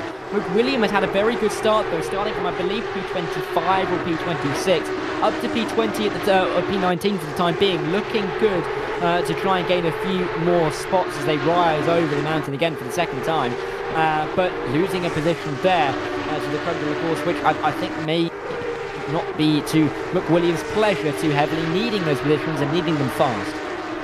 So I don't think this is going to be the race that sees Ren Velton take 4 in a row, but what it does mean is they will have a streak of 3 in a row, which matches the previous best of Team Redline. Still, after this, 4 more races left, they could continue their winning streak. It's what, 11 wins in 19 so far. I mean, just need one more to officially make it a guarantee that they would have won at least half the races here today. You'll get Lewis McLean alongside of Ewan O'Leary back in the comms booth to round out the final 4 races, the final 2 hours of competition, but 15 more minutes for Dara and myself to enjoy the competition out on screen. Romano to the inside of the Nago Racing YouTube community. McWilliam trying to get to the inside as well of the virtual racing team machine. He squeezes onto the brakes very deep into the zone, slows it down though, grabs 18th for his own. Yeah, and nice stuff from McWilliam again, gaining positions when he needs to for his team in the number 77 car, not qualifying anywhere near where the team wants to and probably needs him to be, with, you know, championship positions near the top of the field on the line with only 5 races to go for McWilliam. Sticking in P18 now, looking very close to the back of Philippe in the number 11 car for the Naga Racing team, but up nearer the front, this is a battle for P2, up towards the Griffin's Bend. They're getting so close. And so this opens the door now. It's a back out initially from Gladius Competitions. I thought they might try the dummy up the inside. Now that's a move straight out of the Supercars book. He makes it work. No driver aid. Reminiscent of what they're used to down here at the mountain, and makes it stick as well. Gaskell, does he have the chance now? A couple of car lengths to try and build an advantage. If you're Leon Burt in that Ren Velton 71, 2.7 seconds behind. Dara, you've got to now stay patient. There's no point being aggressive from behind. No, but this is a 5-car battle for the lead. I don't know the last time we saw a 5-car battle for the lead, and it is being brought up at the back by Ren Velton, so they're going to be looking to gain these positions as they all really get close together over the mountain, down, diving their way in towards well, the final meaningful corner before you get out onto the Griffin's Bend, of course. Sorry, onto the Comrade Straight. The 201 car of the Gladiators looking to try and get back on Lozio, but not looking like it's going to be close enough. This has been a crazy lap or so, but if you are burnt in the Ren Velton, you're just going to have to sit and wait and be a little bit more patient. Patient for the time being, right? But if someone slips up in front, you best believe they'll pounce. They've got no problem trying to extend the margin over ITJ. They'd love to get this championship officially locked up with 3 races to go. Seemingly a bit more likely they will have just the 2 by the time they lock things up left to run. Ewan O'Leary is just confirmed, by the way. Redline, the most races they've ever won in an entire VCO Infinity, 13 of 24. So technically, and Velton only need 2 more to tie that record. 3 more to break it, right? I think so. I think that's what the math says. To me, yes, they've had 11 wins, haven't they? So they'll need 3 more to break it. And you wouldn't put it past them, especially considering that we've still got 5 races left, albeit one of the 5 we're in right now, and they're currently sat in P5. So, yeah, the chances are running out, but the record is still there for the taking. It might mean that Redline try and come back and take that record back for themselves. They have pretty much all of the records, don't they? So, we'll see how this one pans out with the final 5 races. Then again, Velton may just decide to sit back a little bit and wait around a bit because they don't need the wins anymore. They've got the points on the board. They're not going to be pressured into winning these races, but I think they'll still want those kind of records just to say, yeah, we won the championship and also we've got a record for it. Records are nice, aren't they? There is something about a record, a lap record, a series record. Just want to have it. You know, they're few and far between, aren't they? I mean, often drivers say they don't care about records, but it's always nice to have, isn't it? Because when they're referenced, like we do now, and say Team Redline have got the current record for most wins, we're mentioning Team Redline, even though they're not here. You know, you always get a mention, which is always nice. But I think a lot of these guys, you know, they may know that the record's in range, and so that might give them an extra bit of a push to push on, despite the fact that they already have the championship sewn up, it seems. But to be fair, Redline typically gets mentioned no matter what, because A, probably the best and biggest team in sim racing, B, the Max Verstappen effect. So, you know, they tend to get mentioned no matter what. Oh, Gaskell gets a bit out of shape. We're not halfway through this one yet, and it's 3 fighting up front. Ren Velton are now losing a bit of ground, yes, but not in an uncomfortable place. I think they'll be happy. Sat in front of Firefly, in 4th position, and only dropping 1 point to their main rival at this time. Aggression being shown from Gladius Competitions, though. Aggression from Luca Lozio as well. To the inside at Hell Corner. He'll back out, but as Gaskell took the lead around the outside, Pozniakov is going to try and take it away from him. Not going to work. He'll lose out as a result of that decision-making at this level, Dara. It's got to be so quick. It is just absolutely, you know, so fast that these drivers don't really have time to make anything make sense in their mind before they make the decision. They just have to go for it with their gut instincts, and that's what makes them a cut above the rest. Mind you, here in this battle, Gaskell and the Gladiators team, neither of them, Visceral and Gladiators, have won a race at all, mind you, but like, not Visceral, but won a race in these machines. So they're looking for that. Meanwhile, Ren Velton and the ITJ team have won in these machines, so they're looking for the second. All in the top 4, though. They're all so close together. It's crazy to see them all run so close together, but it's nice that we still have these battles towards the end of the event. And that's, again, why 20 minutes is quite good, right? Because we used to have the middle be a little bit boring in many ways, right?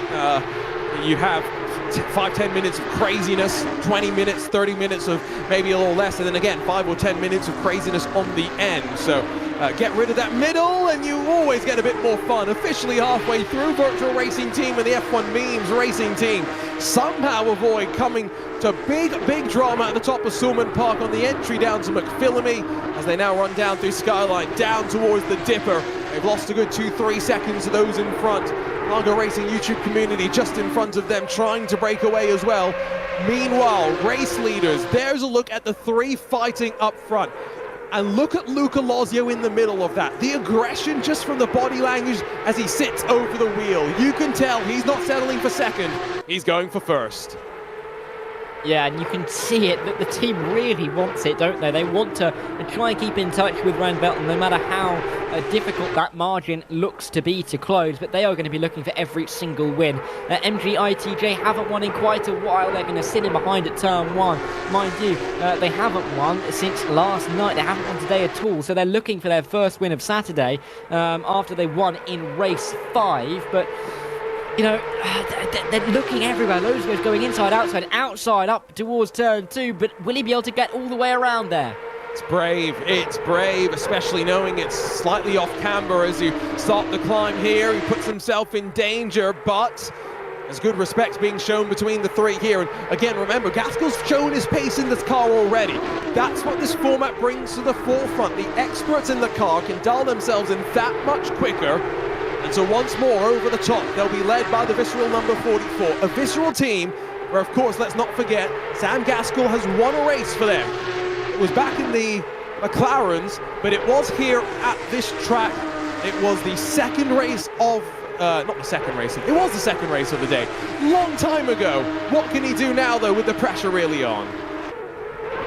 Yeah, Lozio all over the road, trying to get towards Gaskell now, but they dive their way down the hill. Gaskell, as you said, trying to defend for his second win, his first in these cars, but it would be his second at Bathurst after he won here in the McLarens earlier on. So clearly a bit of a track specialist here at Lewis McGlade's favourite circuit in New South Wales. Christian Hoffman off the road for Crendel, of course. I believe that is with a bit of a different livery to what we've seen from them so far, but that's not looking good for him.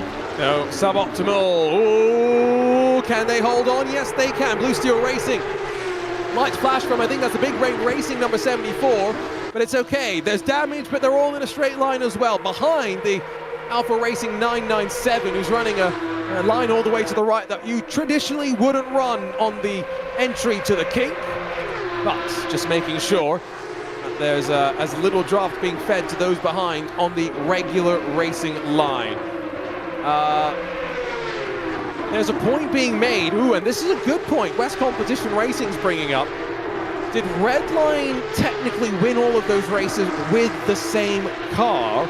Or, because Redline were probably one of the teams that had 2 entries, did they technically win with both entries? So that's something we're going to send you and O'Leary off to scurry in and Singer saying. Redline also had a bigger field to deal with as well. Yeah, nearly double the size, isn't it? So, yeah, they definitely had a bit of a challenge, it's fair to say, but it's going to be interesting just to see what ends up being said about that as we run our way through in the final few laps. But, I mean, we've been talking about records in this race. The records are there to be broken, as the saying does go, but can anyone break them? That's the question. I mean, is that Renvelt?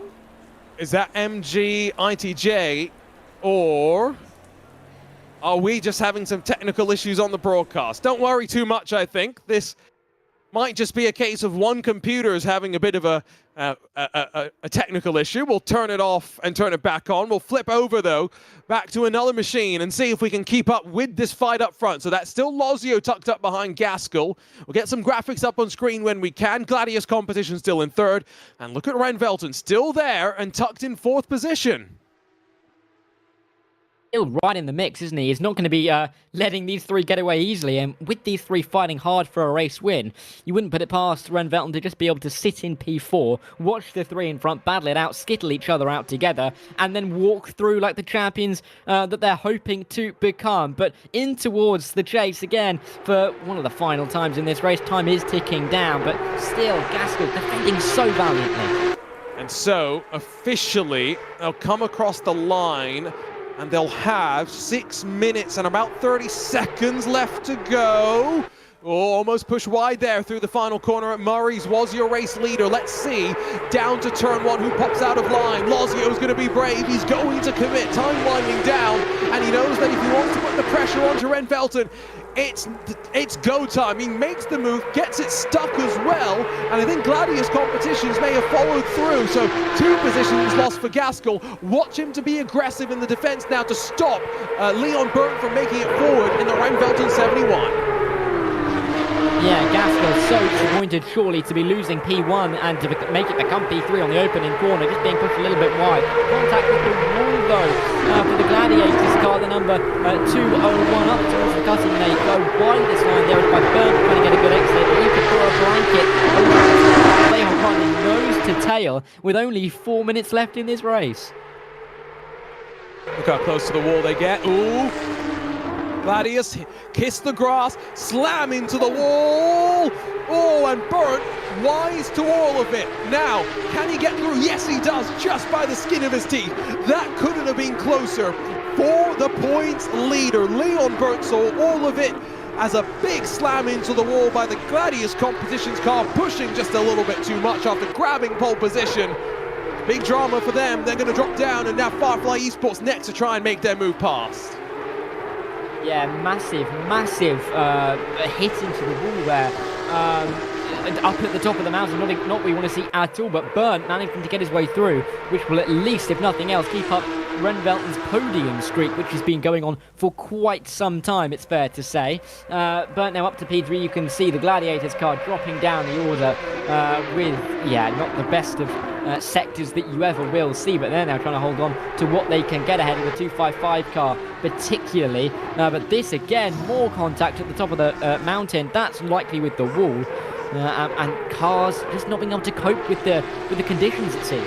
So 2 laps left to go, and it is Luca Lozio that leads for the MG ITJ setups, 179. Now, points leader, Renvelten in third. That means 2 points, the difference between them. And so I'm going to have to go back and do the math, so maybe give me a second on this one. But knowing that the point was, 78 points coming into this, it's still only come down to 76. There is still a chance, a possibility, that in race 21, if there's any issues for MG ITJ, Renvelten can secure the championship. And so, the next race, whoever's qualifying that car, whoever's starting it, it's a lot of things going through their minds, I think.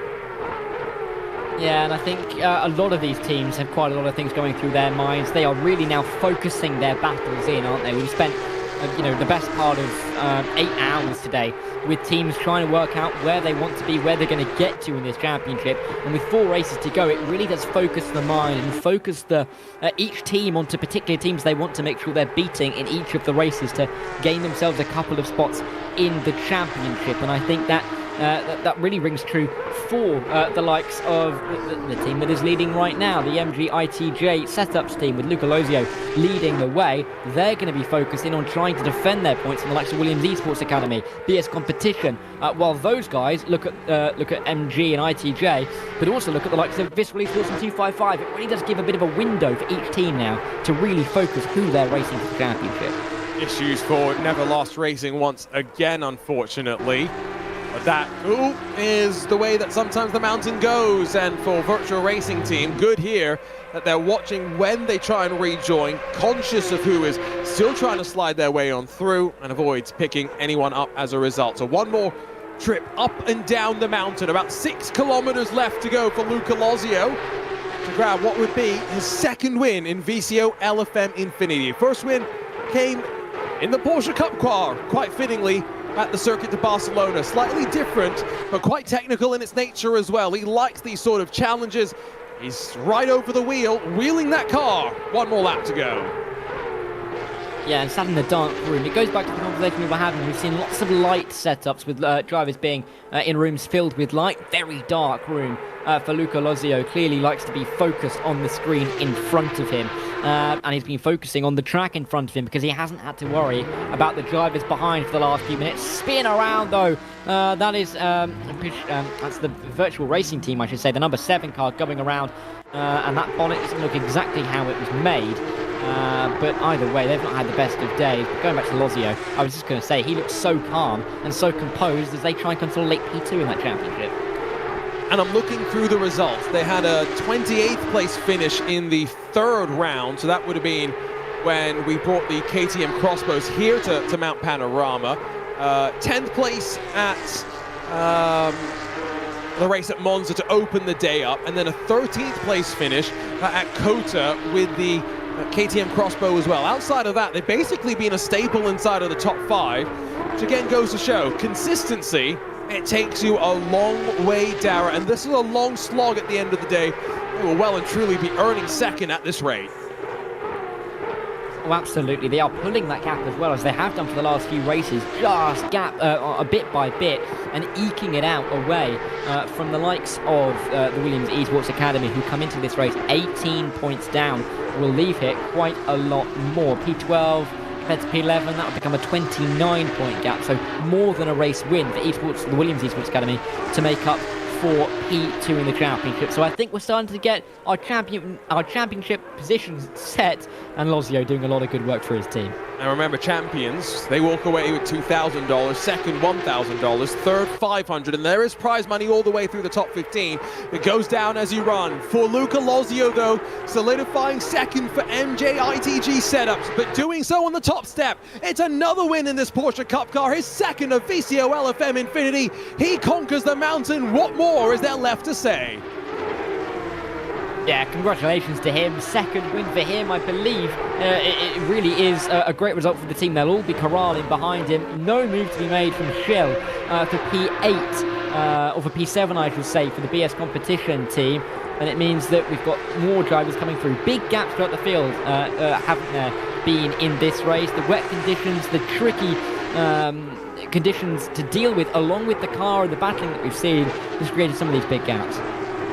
Skid Mark Racing showing some of the skid marks on the front end as they finish just behind the Wild Things Racing car. Samantha Tan Racing deciding that what good is a race car after the checkered flag as they pilot into the inside pit wall, and as the virtual racing team that had not one but two different incidents, first at Sulman Park and then down at the Forest Elbow.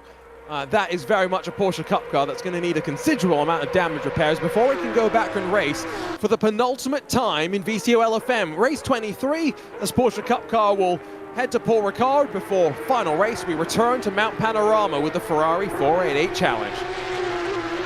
What a race that's going to be. It's going to decide some title positions, maybe not the top position or the top couple, but it will really be important for a lot of the teams that haven't really had the best of days, maybe to gain a couple of spots in the overall championship picture. But for once, Arjuna, we're not seeing this say the familiar name of Randvelt and Esports. It's MG ITJ setups, the second time in VCOLFM Infinity.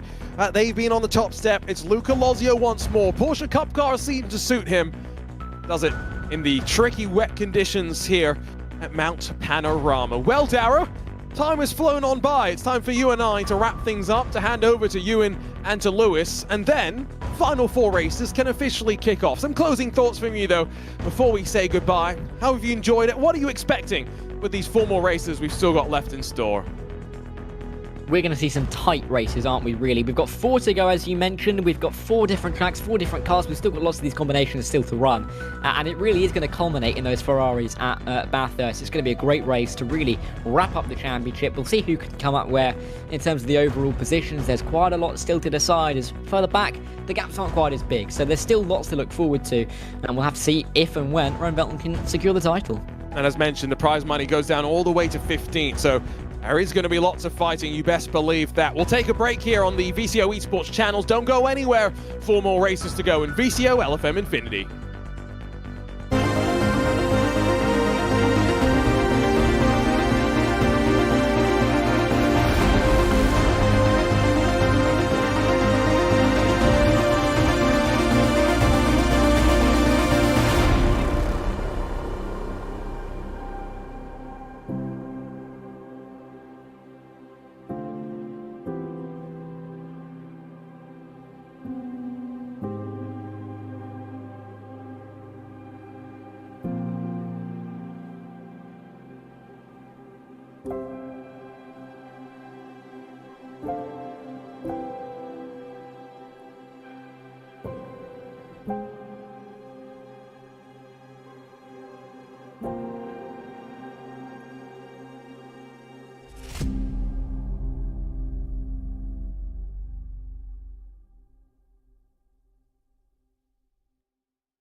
Well, welcome back. I heard there was some talk of scarves, so I thought I'd bring mine out. Obviously, Lewis McGlade, you and O'Leary to take you through the final 4 races here, where BS competition might end up winning. You knew I was going to bring the scarf out. That's fine.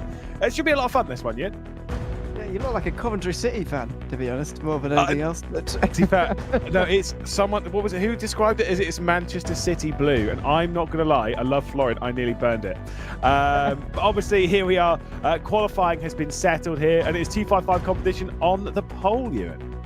Yeah, it's been a good afternoon for them, actually. They've won a couple of races in the last few moments, all courtesy of Václav Abeladze, and he'd very much like to do it again. He's ahead of Nicholas Huben, who will be second for Rem Velten. Niels Nijholt, who's won a couple of races so far in this event, is third, alongside Eric Delfante for ITJ as well. Those 4 teams have really been the top 4 teams throughout this event, to be honest, and they are proving that here once again. Just 1.4 seconds between the 4 of them. There is the point situation. 69 points currently between Rem Velten and MG ITJ setup. So if Rem Velten gains 15 points or more, no, just 15 points in fact, then they will be champions with still 3 races to go.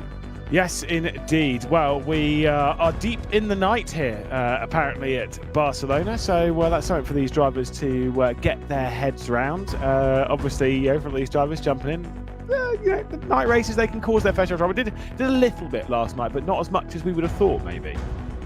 Yeah, it was interesting last night about the darkness. I've been especially interested by the rain actually today. But what the darkness does do is just make it more difficult for us to see. And then I'm not sure how it affects the drivers, actually. They normally get pretty good at driving in the night, to be honest. But look at this. We can barely see anything, to be honest. But we'll do our best in race 21 of 24 as the sun comes down on VCOxLFM INFINITY. And Rem Velten just look to go through the motions and claim a victory once and for all. 26, by the way, remaining. Not sure whether that's consistent throughout the remainder of this event. But with a big gain here, they could be champions with still 3 races to go after this one. It's Václav Abeladze, though, making his way towards the line. Once again, he's, as I said, already won 2 races in VCOxLFM INFINITY for this year, and he would very much like another one. Currently down in 6th place in the team standings, but not that far away from even grabbing one of those first 3 places. Over the line they go here at Barcelona, and we're underway for race 21 as they power through the night in towards turn 1 here at Catalonia. Let's see who gets through cleanly first of all. It looks like on the, and off the road, maybe Nicholas Huben off the road, I think, through those first couple of chicanes. Felt like he could have made it as well, to be honest, in terms of the corner, but he didn't. He slots back into 2nd place through the first sector of the lap.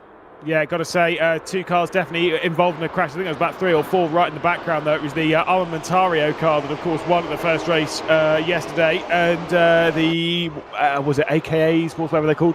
The 35, they're also way down there. So, been a couple of bits of drama right the way at the back. The AKA Hero Sim Racing, by the way, that was what it was. But right in the front for Abeladze, at least, no major dramas. No, it's been a clean start from him, and if you can get into the lead here at Barcelona, then you are very much in control. We've seen that before. We commented earlier on the first Barcelona race this morning, which was raced in the Ferrari 488 Challenge.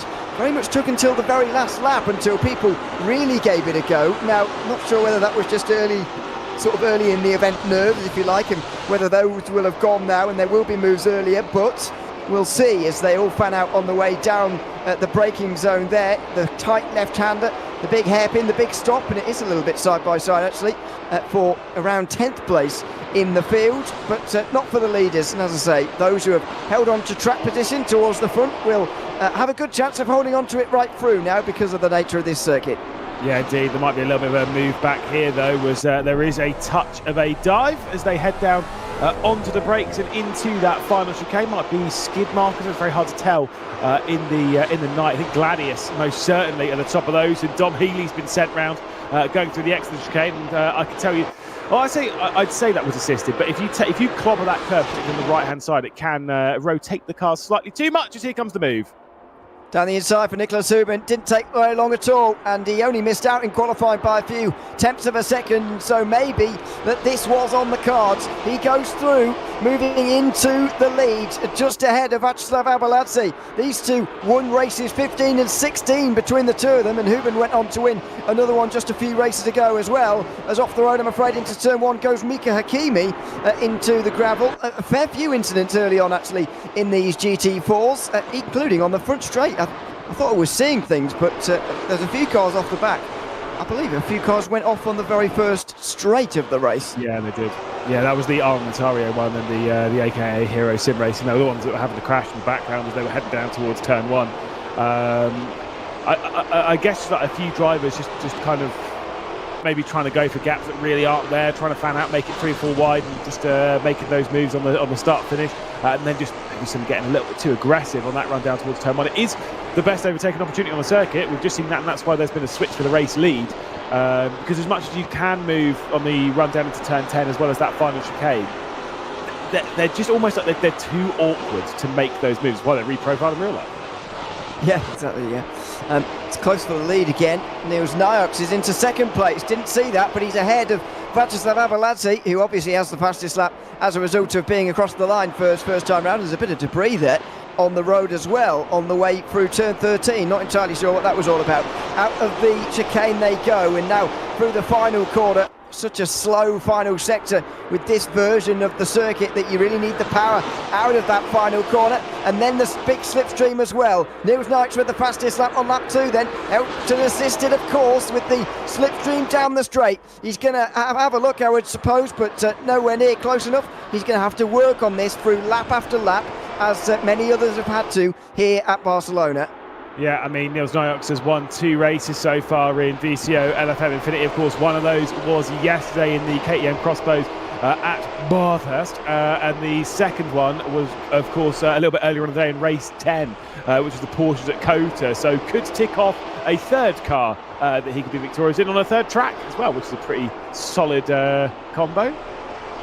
Yeah, it is, and all 3 of the top 3 have taken 2 wins so far, so that's quite a nice bit of symmetry between them. Just show a little bit that the race wins haven't been very well spread out, to be honest. I was mentioning earlier on that first 3 races we had 3 different teams and obviously 3 different drivers taking the victories, and that was quite a good start. We hadn't seen that since ProSim Infinity, which was about to this time 2 years ago, because earlier this year in VCO Infinity Team Redline dominated, but it was a good start to this in terms of variety, and then in the last 9 races, Rembelton have won 7 races. It's been dominant since then. Well, the race that we've had today, they've won 10 of them. It's just been absolutely insane. World beaters have Rembelton in this at the moment, as Gladius tried to defend, but West Competition Racing with a big send down the inside coming into 9. Seeing a few dives into that part, but of course the outside line, get that power down nicely, you're able to hang on with relative ease, and that is exactly what Simba was able to do in that Gladius car, but of course trying to get one past the F1 memes. I don't know if we got an extra meme from them. I said that if there was a meme, a good enough meme that I thought was funny without being offensive, which to be fair is pretty hard combo, isn't it? Then we would show it on broadcast. yeah, definitely with me, my God. So we'll say, doesn't your quiz name count from last night? Is that not really? What was my? Do you not remember it? No, the Piastri quiz. Now I can't exactly remember. I don't want to get the joke wrong. You're taking the Piastri. Yeah, there you go. Yeah, I didn't want to. No, that'd be epic. Okay, fine. They got to think of something else like that. Yeah, exactly. I can't. What well, have you seen the meme from earlier? No. I'd hope it'd be sent on social media as well. But no, it's quite a good one. I'll relink you to it. Don't worry. Thanks very much. I've been away. Yes, so get those in. You've got a couple of hours, by the way. I know we've got 4 races remaining, but it's 20 minutes per race. And 4 races, you do the maths. We've not got very long remaining of VCOxLFM INFINITY. Very close for the lead again there. The margins over the line were extraordinarily close, actually. But through the first sector, they're just absolutely nose to tail. Nicholas Hubin, Niels Niox and Václav Abeladze. The next group on the road is this one for 7th place, so it's sort of a group. It is the midfield, really. They're quite spread apart as things stand. Speaking of people interacting with us, by the way, I want to get your thoughts on comparing what Rembelton have done in this event with one car versus what Redline did in VCO Infinity earlier this year with two, because I think, well, yes, they're slightly incomparable, but actually, even if Redline only had one car in the version earlier on this year, they'd still be very incomparable, because actually they're very different events anyway. So I kind of think they are sort of incomparable, but I'm comparing them anyway. I don't know what your thoughts are. Should they get the record or not? I think they're two different events. I think in a sense, as much as it's like the VCO Infinity brand and it's the style of event, I think they're the same. The VCO Infinity that happens on iRacing is a 24-hour race, a 24-hour event. There are also 45-minute races. I think they are it's a different style of event. These are just 20-minute races. It happens over a much shorter period. It happens over 2 days. It's not the same sort of endurance. There is some comparison, but I almost think that to a certain degree, it would be like, oh, well, Scott Dixon's got the most wins over seasons versus Formula One or something. It's like, there's a light comparison there, but it's nothing crazy. Here's something crazy. Going on here? Oh, dear. That was a bad crash for somebody who got spooked by somebody rejoining there. It was Guillermo Pichetti who was, Pichetelli, I should say, rejoining the circuit. And somebody, upon seeing him, freaked out. Meanwhile, Niels Narks is on the outside of turn 5 and also side by side for 6th position here on the outside for Fabrizio Campanella. And does make his way through, but look at this for the lead. Huben carting Niels Narks out wide as much as he can, and Narks gets to the inside line. Now Huben's going to be on the outside at the top of the hill here at turn 9. Not where you want to be at all, but he's going to hold it there, and Narks gives him the room, to be fair to him, and now he's going to be shoved out wide because Huben has the better line in the braking zone here. The left-hander, let's see who comes out on top in this one. Narks should hold it round there again, and looking to make it free wide is Del Fante, who's made it past Vacilav Abeladze, and finally Nicholas Huben gets the lead back again. What a great battle between these two drivers, who have now invited 3 others into this leading fight. Yeah, indeed, that was absolutely superb. Here comes the look from Niels Nyox. The Wiley Fox sends it over the curb, and straight on goes the Red Velton car. That basically just didn't even go near the corner, so definitely got to give all that time back, but they're not even going to give the slipstream. This could be bad for Nyox. That was a bit naughty from Huber. There's straight line, and that's taking the mick a bit. I know Niels Narks was on a very tight line there, and he was probably never ever going to get that turned, but Huben has gained a second out of that and might well run away as a result, so that is a bit naughty really, as Abeladze goes down the inside here of Narks, who comes back at him round the outside through turn 2 and straight back through again. Well, that was very impressive indeed. Narks holds on. That's less impressive though. They've got a 5-second penalty for a collision. Yeah, that would obviously have been slightly earlier in the race, but bit of drama there, and like you say, it was big contact between themselves and the 255 competition car, which obviously is now the one directly behind them, where they've got the 5-second time penalty. They dropped them towards the back end of the top 5. But I understand that now the Rembrandton car's been closed back in, and they'll be being like, oh, we didn't gain anything. But imagine if everyone was battling down turn 1 and turn 2, because they've not been a part of that battle. They've effectively saved themselves one extra straight. So I don't want to be that guy, and I am not just trying to be like, wow, blah, blah, blah, this, that, and the other, because they need to be stopped or whatever, because they are going to win this competition whether we like it or not. They're doing an absolutely incredible job. But that was poor.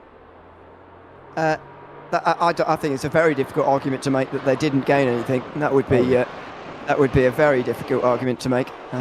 Only the best situation spinner could manage that. Who do you think the best situation spinner is? I've never heard that as a job title. No, it's not. It's not the word I'm looking for, really, is it? I don't know what is though. You get what I mean. Anyway, Nicholas Huben is well, it might not have mattered in the end when it's all said and done, because he's actually been caught again. Whether he's just let off the throttle a little bit over this lap just to give away some of this gap, but I don't think so. I think he's just been caught, and I just don't think this is one of his strongest combinations. As I mentioned earlier, he has won twice already in this event, so he is proven, but it wasn't in this car, that's for sure. He's won in the GT2 and the Porsche Cup car earlier on, and maybe he's not getting on with with this one quite so much, as with 8 minutes to go, Niels Naix has another look down the inside here, and he'll have to be outside again for turn 3. That's not going to happen. Václav Abeladze is going to cut back to the inside. Maybe he has to touch the brakes. Naix is shoved. Oh, and contact! And he staved it. Unbelievable. Niels Naix is still on the road somehow, but he will not be pleased with the way that Václav Abeladze got into the rear of him there. He's going to be down now in 5th place. Yeah, which he was always going to be anyway with the 5-second time penalty. He touched the curb a little bit on the inside as well, and there we go. There goes the spin.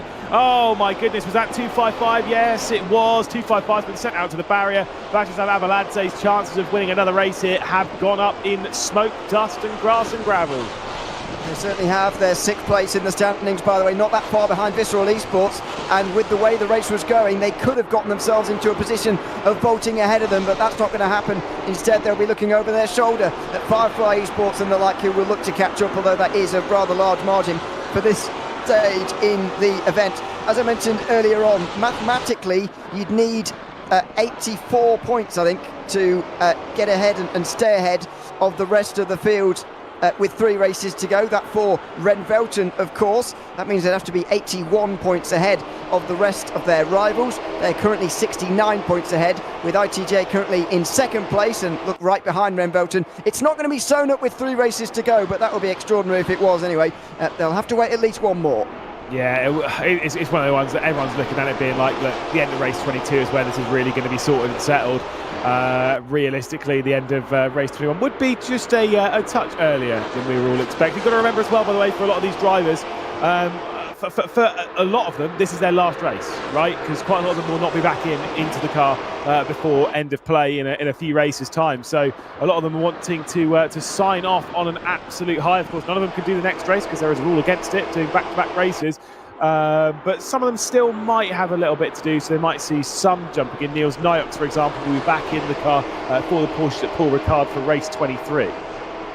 Yeah, we will have seen definitely some drivers for the last time. Don't forget, some teams will have had 5 drivers, and so there isn't 5 races remaining now, and we will be seeing them for the last time. Stewards' decision coming in on the bottom of your screen. Penalty for the AKA Hero Sim Racing team for causing a collision on lap 1, and they're getting a drive-through penalty for that, pretty severe, as Nicholas Hubin goes defensive again on the way towards turn 4. Del Fante right behind and looking for the cutback. Eric Del Fante can't quite get alongside as he looks to try and win this race. It will be his first as a driver, not MGITJ Setup's first, but they would love to get there, as Niels Naix back in 3rd place, by the way, is looking for a place. Merning very nearly gets into the back of him for some time racing, and they all just about avoid contact. Yeah, I'm sure he'll be moaning about that one. Just a little bit of contact on the exit of the corner, and Merning was unable to work his way past on Naix, who's going to look down the inside and going to send one. There could be contact with the racer who is not careful. Sends one on Del Fante. I mean, look, let's be honest, Naix is not driving like a driver with a 5-second time, but he's out there for a bit of banter as he leaves himself alongside. He's got nothing to lose in all this now. Straight around the outside of the 3rd sector. There's no way he's going to hang on. Bit of a slide from him as there was a touch of contact as the Ren Velten car forces its way back through and into the race lead. Side by side down the hill as Del Fante's trying to get past Naix, who confirmed 2nd place. Yeah, you say that Naix will be careful of not hitting Hubin. Well, I don't think he would like to be that careful, to be honest, because he's not very pleased with him, I wouldn't have thought. After the last few battles, it's going to be very interesting to see what happens now, though. Now he's back in 2nd place. It should be 3 laps to go here, by the way. The lap times are teetering on 2 minutes, and so we're teetering on the edge of a 10-lap or 11-lap race. And I'm not entirely sure which it's going to be so far as they go down in towards turn number 1 again. Hubin with that bit of breathing space, but he's shown time and time again he's not capable of using his track position to get away from the rest of the field. And there's another error in towards turn number 1 where he went off on the opening lap. Niels Naix is going round the outside of turn 3. You don't see that very often in any car, never mind in GT4s. He's going to be given the bare minimum car width on the outside line in towards turn 4. Hubin tries to brake late to just put him off, but he's not going to be deterred. He goes wide, he slides. Oh, Hubin hangs on again, and Niels Naix fails again to get the lead. He's going to try and fire it down the inside at 5, and Hubin somehow gives him some room. Out of the corner they come. Naix may well now have his best chance. Yeah, this is, I mean, superb driving. Naix then is going to get through into the race lead, was leaving absolutely nothing on the table, side by side for 2nd place, which really is for the race lead. There's contact. Is that, which one is that? Was that Ren Velten? Hubin's gone. Hubin has gone for sure. Red Velton have a huge problem here from looking to wrap it up in this race, because it was possible, to looking at a points loss. They're outside of the top 10 for the first time in hours. Yeah, exactly, and the chances of them finishing inside of it is pretty low from where they've ended up. Niels Nyox pulls out to just over a second lead and will try and pull out even further. Everyone else behind will be well aware that this is a chance for them to go and grab a victory, because they can see that 5-second time penalty. They're all well aware. It tells you in game the driver ahead has a 5-second time penalty. They'll know that Niels Nyox has got one. And so basically it's all attack for the MG ITJ car, for Visceral, for STR, for Williams as well, as skid mark's been off the road. Yeah, looks like it. Nicholas Hubin making his way through the final chicane there as well, by the way. The worst position finish for a Ren Velton car at Barcelona has been second place. That's going to come to an end here, and the worst position overall has been 8th back at Bathurst. Tobias Pepper coming back through the field in the GT3. So this looks like it's going to be both the track worst and overall worst for Ren Velton. As we go over the line, I think it's going to be 2 laps to go, depending on Niels Nyox's pace, and I think it is quick enough for us to have another couple of laps, which would be good. Del Fante will try and hang on to second place, because that's effectively the battle for the lead, but they can't afford to lose loads of time, otherwise they'll lose the race to Niels Nyox. Yeah, do remember that the MG ITJ Setups car has taken victories. Obviously, 2 of them with Luca Lozio. One of them was around here in the Porsche 911 GT3 Cup car, and then also in the previous race. So MG ITJ Setups are going for back-to-back victories here somehow. Del Fante, he'll be back behind the wheel for the final race this evening, as we'll see Nicholas Hobin try and work his way back up the order. Visceral have taken victories as well. It was 2 of them back-to-back, which was obviously in race 7 and race 8. But then for STR Esports, for Williams Esports Academy, neither of them have victories. Neither of them have won a race here, and they could be the 7th different team to win in VCOxLFM Infinity if they're able to find their way through. I was going to quiz you on that next. Well remembered. 6 so far, as is just about the average. The average coming into this for an Infinity is 5.6666 forever. And we've gone to 6, so it's pretty much on the average. 30 seconds remaining then, and Niels Nyox, I think, is about to take the final lap. He'll certainly hope so, because he needs another lap or so to pull out a margin over the rest of the field. Through the final chicane he goes, and Eric Del Fante, by the way, is quick as well. He's staying with Niels Nyox for the moment, and that's exactly what he has to do as he tries to pull away from the rest of the field. Over the line we go with about 5 seconds remaining. Niels Nyox will give an extra lap to battle for 3rd place, which would be at 2nd, of course, if they stay close enough. Yeah, I'm expecting there to be, like I say, a pretty heavy lap here from Nyox, like fastest lap territory, as he's trying to run away, or at least as close as possible to it. I know they've gone quite aggressive on the tyres. There's one going straight on there. That was the Williams Esports Academy car, just going straight on through the opening chicane. Rejoins this fight straight away onto the back end of the STR Esports machine, and Visceral's still ahead. Again, maybe a little bit naughty through T1 there. You make a mistake, but don't lose anything. That's fine. Through turn 4 they go. The 3 of them. They are losing a lot of time here. I'm just monitoring the gap here to Niels Nyox. I think this is going to go over 5 seconds. I think Nyox is going to be 2nd, because look at all this. Campanella is defensive through turn 5, sliding. Michael Morning looking from the outside back to the inside. And then Tasvinta Hacker is next in line. What's that currently at? What's 1.6 plus 2.2? 3.8? Yeah. So 1.2 seconds at the moment is what they helped us do in maths out loud. 5 seconds. I think this could be Niels Nyox 2nd place. Yeah, I know. I think it is. It's going to be very close, but it's going to come down to that final chicane. If there's any look here, which there is obviously going to be, that defensive line, it's going to be enough. Like I say, it's breaching over 4 seconds now. If there's a slow final sector here, like I say, it could still be a podium for Niels Nyox and some important points as they go side by side. Good move from Felix and Vince Hacker. Let's see if he can make it work. It is the final lap. It is the final chance. Oh, they get close. Morning slides, and Tasvinta Hacker late on the brakes on the outside through 11. Should have the inside for the chicane. Will he be able to get through though? Well, sort of. Yes, he does, finally, making his way through. Rybakov close as well, as Nils Naix come through to take the line first, and he's pretty pleased in the end with the result. But what about the gap to the rest? Where's he going to end up? Eric Del Fante is going to be the winner eventually, and Campanella is not close enough. Nils Naix will finish second behind Eric Del Fante, who wins for MGITJ Setups to become the 12th different driver to win a race in VCOxLFM Infinity, as RTG Setups take their 3rd win as a team.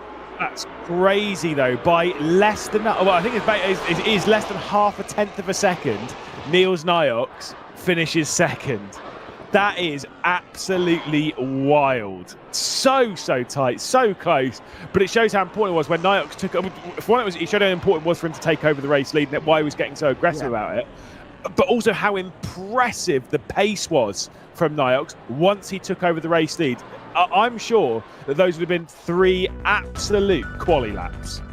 Oh yeah, very, very quick laps indeed. As there you go, MG ITG Setups, after the penalties applied, will take their 3rd win of VCO Infinity. That puts them into 2nd in the leaderboard, by the way, of race wins, and of course keeps this title fight alive for just a little bit longer, reducing the margin to 60 points, although they'll need to reduce it by at least another 7 at least, in the next race if they want to stay in championship contention by the end of race 22 coming up very shortly. Nicholas Subin did a good job in the end, actually, to rescue a top 10. Rembolton still haven't finished outside of those first 10 places. Yeah, I mean, it's disgusting, isn't it? That's the only word that you can give it. It's disgustingly consistent. They're just so good at this at the moment. I just haven't put a foot wrong, and they're now a race away from sealing the title where they can really let loose when it comes to the final couple of races. Porsches at Paul Ricard, Ferrari at Bathurst. But of course, before we get to that, is the KTM X-Bow for the final time. It's Monza for the final time as well. Yep, and we look very much looking forward to that. We're not going to be seeing the GT3s again, by the way. I'm sure that we've waved that off already, the McLaren GT3, but GT2 action still to come, of course, and at the single make categories as well, Porsche Cup and Ferrari 488. So plenty to look forward to. And if the races are anything like that, then I think we're in for an absolute treat. We've just waved the GT4 off, of course, but actually that was probably the best combination for that GT4. I really enjoyed that race. Yeah, I mean, look, GT4's around that. I mean, it was a thrilling combo. I was expecting the race for the GT4s at Paul Ricard to be better, which it ended up being slightly naff. It was fine, but it was kind of naff. That was really exciting. Like I say, it was an edgy seat action all the way around, and I normally hate the racing at Barcelona, so that's a good sign. Yeah, exactly. Yeah, same. So we take it from us. It was a good race for sure. I can't imagine Rembolton will be particularly knocked by that in terms of confidence. I mean, we've seen time and again that they've been able to be knocked back and come back again. I wouldn't imagine that would have done too much. It does dent their race for the most race wins, if they're bothered at all, over the course of 24 races. But we've seen time and again that momentum is something they're not bothered about particularly.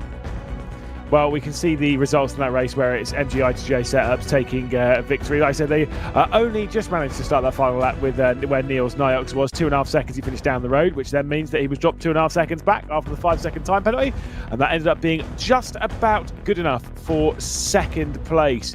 And this is a look at the points. Like I say, Rembolton, not enough for them to have taken the title, but as long as they lead by more than 56 points at the end of this race, they will be the champions.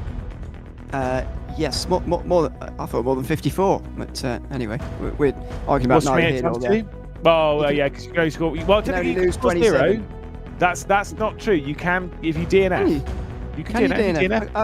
Okay. DNF is 0, so technically it is actually 56. Okay, yeah, well done. I didn't know you could DNF. That's fine.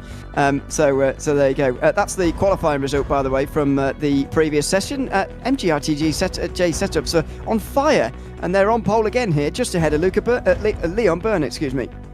Yeah, which is great for them. Could they be taking a 3rd consecutive victory? Well, we said it's 4 consecutive victories is the largest winning streak here. They win this one, they win the next one, they win the last one, then they at least take the most consecutive race victories. They'll be sat there thinking, where was that earlier? Why didn't we have that earlier? What's wrong? Great stuff from them, not by a large margin. Look at the margin as well. The top 5 separated by 1/4 of a second. We could be in for quite a cracker here. Yeah, I was really looking forward to this combination actually when I saw which races they'll be on. GT2 at Monza, I think, is going to be quite a combination to go with. By the way, we've got the Porsche Cup cars at Paul Ricard and 488s at Bathurst after this, but yeah, this is going to be high-speed stuff and very exciting indeed, as you say. Is that the closest qualifying spread we've seen? I would say it's one of the closest we've seen throughout the 22 races we've now had so far. It's certainly up there, but I will say one team that is missing from this lot, that obviously a fair way up there in the point scores, is of course 255 Competition, who find themselves right the way down the order. That's a fair shock for 255, who, I mean, you're wrong, they're not like battling for the win or whatever, but they're not like they're comfortably inside the top 10. Yeah, they could have made a surge for the top 3 if they'd have done well in these final 4 races, but with Abeladzi's incident in the last race and now this in the qualifying session for this one, I think that's becoming increasingly difficult, and they're just going to have to look over their shoulder now and hold on to 6th place at least, although G-League, who are trying to catch them, are also down there with them. They're on the back row together, in fact, so they might be okay in the end, since their main rivals are with them. However, it's not a good start. No, certainly not. Well, let's find out how things are going to unfold in this one. I was just looking at the drivers with the most wins. Do we have? Because there's Leon Burnt in that car. Does Bastian Richter have one more race in him over the run? He's doing the last race. Is Bastian Richter? What about Tobias Pfeffer? He's on 4, and he is the highest placed. Pfeffer has no more races to do. Oh, okay. The reason why I bring it up is because Josh Rogers won 5 in the first ever Infinity, so I thought we might be able to get a comparison to that, but apparently not. No, well, maybe they can still pull a joker, maybe, and bin Nicholas Obanoff. Yeah. So your last race is already done, mate. See ya. Isidore, off you pop. we just want to go and join some records, because I can't remember, you get 2 jokers in this, where you can basically change your driver lineup quite late, but you still can't do back-to-back or anything like that. So who knows? Will the MG ITJ sets up? My goodness me, that team name is really annoying to say. Could they take a victory here, a 3rd consecutive victory? Could Renwelton chuck their way back onto the top? Will BS Competition throw their way to the next? Could it be STR taking a first victory for them, or even the Creme de la Course? Who is going to take victory in the 22nd race? That's an excellent start from BS Competition. Gregor Schill's going to come straight through the middle, and is he going to sneak his way past? A little bit of a brush. He's trying to filter his way through. That's never going to work. It's never going to work. Surely it's not. But somehow well, no, it's not going to work. I should have committed. Well, Burnt and Schill both, I would say, purposely cut the chicane to gain an advantage there, but we'll leave that to the stewards to decide what they're going to do about that. ITJ made the decent start and held the inside line well, but they're now 3rd, and I think that's wrong personally. I think the front 2 should give their positions up. As a result of that, they completely disregarded the chicane, and now ITJ are under pressure of their own. Chris Warner isn't to know, of course. He's going side by side for the 2nd chicane, but for me, the front 2 shouldn't be there. Yeah, no, I couldn't agree more. Firefly getting dropped down the order. 100% though, Renwelton and BS Competition both need to give those positions up immediately, but it's already kicking off big time behind. Armamentario being spun round and all this right in the middle of the Lesmos. They were the first points leaders, but since then it's been a bit miserable for Armamentario, unfortunately. Only 1 race win, and that race win to their name, and that's another story of woe, I'm afraid, as far as they are concerned. Through Ascari for the first time. Yeah, it's a pretty big lead for Leon Burnt, but as I say, I don't think he should have one. No, again, it should be MG ITJ setups. Like 100% they should be leading this race right now. Because they made the corner, to be perfectly honest. And this is the bit that annoys me, because I'm kind of looking at it being like, you two know you cut the chicane. Like you know you weren't leading, and you know you both went straight on, so you know you both need to hand that back, and yet no one bothers. What's the point? Well, because if they give it back, then they know that they've served a penalty, and they might get another one after all that. Race control might decide, well, I know you've reserved it, but actually we're going to give you a 5-second penalty anyway. And there's that one's more justified, because the car trying to make an overtake missed the corner, and there's the difference. You see, we've seen 2 examples in towards turn 1 in 2 laps. the car on the inside on that occasion didn't make the corner itself, and so to expect the car on the outside to do so would be impossible. But Gregor Schill and Leon Byrne absolutely could have made the corner there because they were given space to do so, but they just chose not to. Yeah, and also, again, like if you're behind going into it, then you should be behind going out of it, which is kind of what happens in this one. They cut the chicane. Now, the more cutting there of the second chicane, the Rogier. To the outside, though, comes the Absolute Motorsport Ashley car trying to get past Naga Racing. Can't quite make that one stick, leaving the first Lesmo as they head down towards the second. All running back onto the race circuit, and it is super tight there. Out a little bit wide goes Julien Philippe, and could be a... could be quite close. And by the way, I said Julien Philippe, not Alaphilippe. So, well done. You pump the brakes. You pump the brakes, cycle boy. I wasn't thinking about that before you said that. So well done. Max Florence, meanwhile, is on the back of Callum Morgan here. He's trying to make an overtake himself for 21st. Can't quite go down the inside on the way towards Ascari. It would be quite a brave move. And Max Florence is going to have a monstrous run on the exit here because Morgan's got that all wrong through the Ascari chicane, and Max Florence makes that overtake pretty easily, I would imagine. Yeah, potentially straight down into the parabolica, carrying the speed over. Like I said, there is still the side-by-side, though, as the inside line's going to be for the PSUK car, straight around the outside, though. So there is the switch. Further up, though, the Creme de la Course car going to make a move to the inside of the car that's in third place, which was struggling to be like, oh yeah, they're in third, yeah, cool. As Tenian's going to go a little bit deep into T1, going to cause a stack up, and this is going to allow the top two to really check out from this group. And he's gone out wide by putting the power down too aggressively, and the MG ITJ setups car is going to drop a couple of positions here. He is going to go backwards very quickly. Mateo will go through immediately. Lackey's very close behind as well, as we've got cars off at the first chicane. Florian Safarovsky is off and bobbling over the curb in a very similar way to what we saw for MGITJ setups. Oh, careful on the outside of Ascari. Not Ascari, excuse me, Curva Grande. You can find yourself a very, very long way off the circuit very quickly there if you're not careful. And, they weren't careful enough, I'm afraid, into the second chicane. That is a corner cut. That's a pretty serious one. Do you know what? Fan of that. And lights flashing behind, being like, "What are you doing, son? Where have you come from?" Goodness me! Just think that's Schindler. And now he pulls out the way. Well done. But yeah, that's odd. He still needs to give up a bit more time than that, to be honest. Yeah, well, we're seeing a lot of this at Monza. We're having a lot of talk of track limits. Everyone's getting balled out about time. By the way, if you want to have a little bit of update, we had a really exciting run with Niels Nyox in the previous race. He's been given another 5-second time penalty. So wow. He's dropped further back down, so there's going to be more points lost for BS competition. That was, for instance, between themselves and the 71 Renvolt car. I wonder that whether was the last race, though. Was that for, yes. Was that for the one at the last chicane, I guess? Turn 14, lap 5. Don't remember. Yeah, that will be the final chicane, turn 14.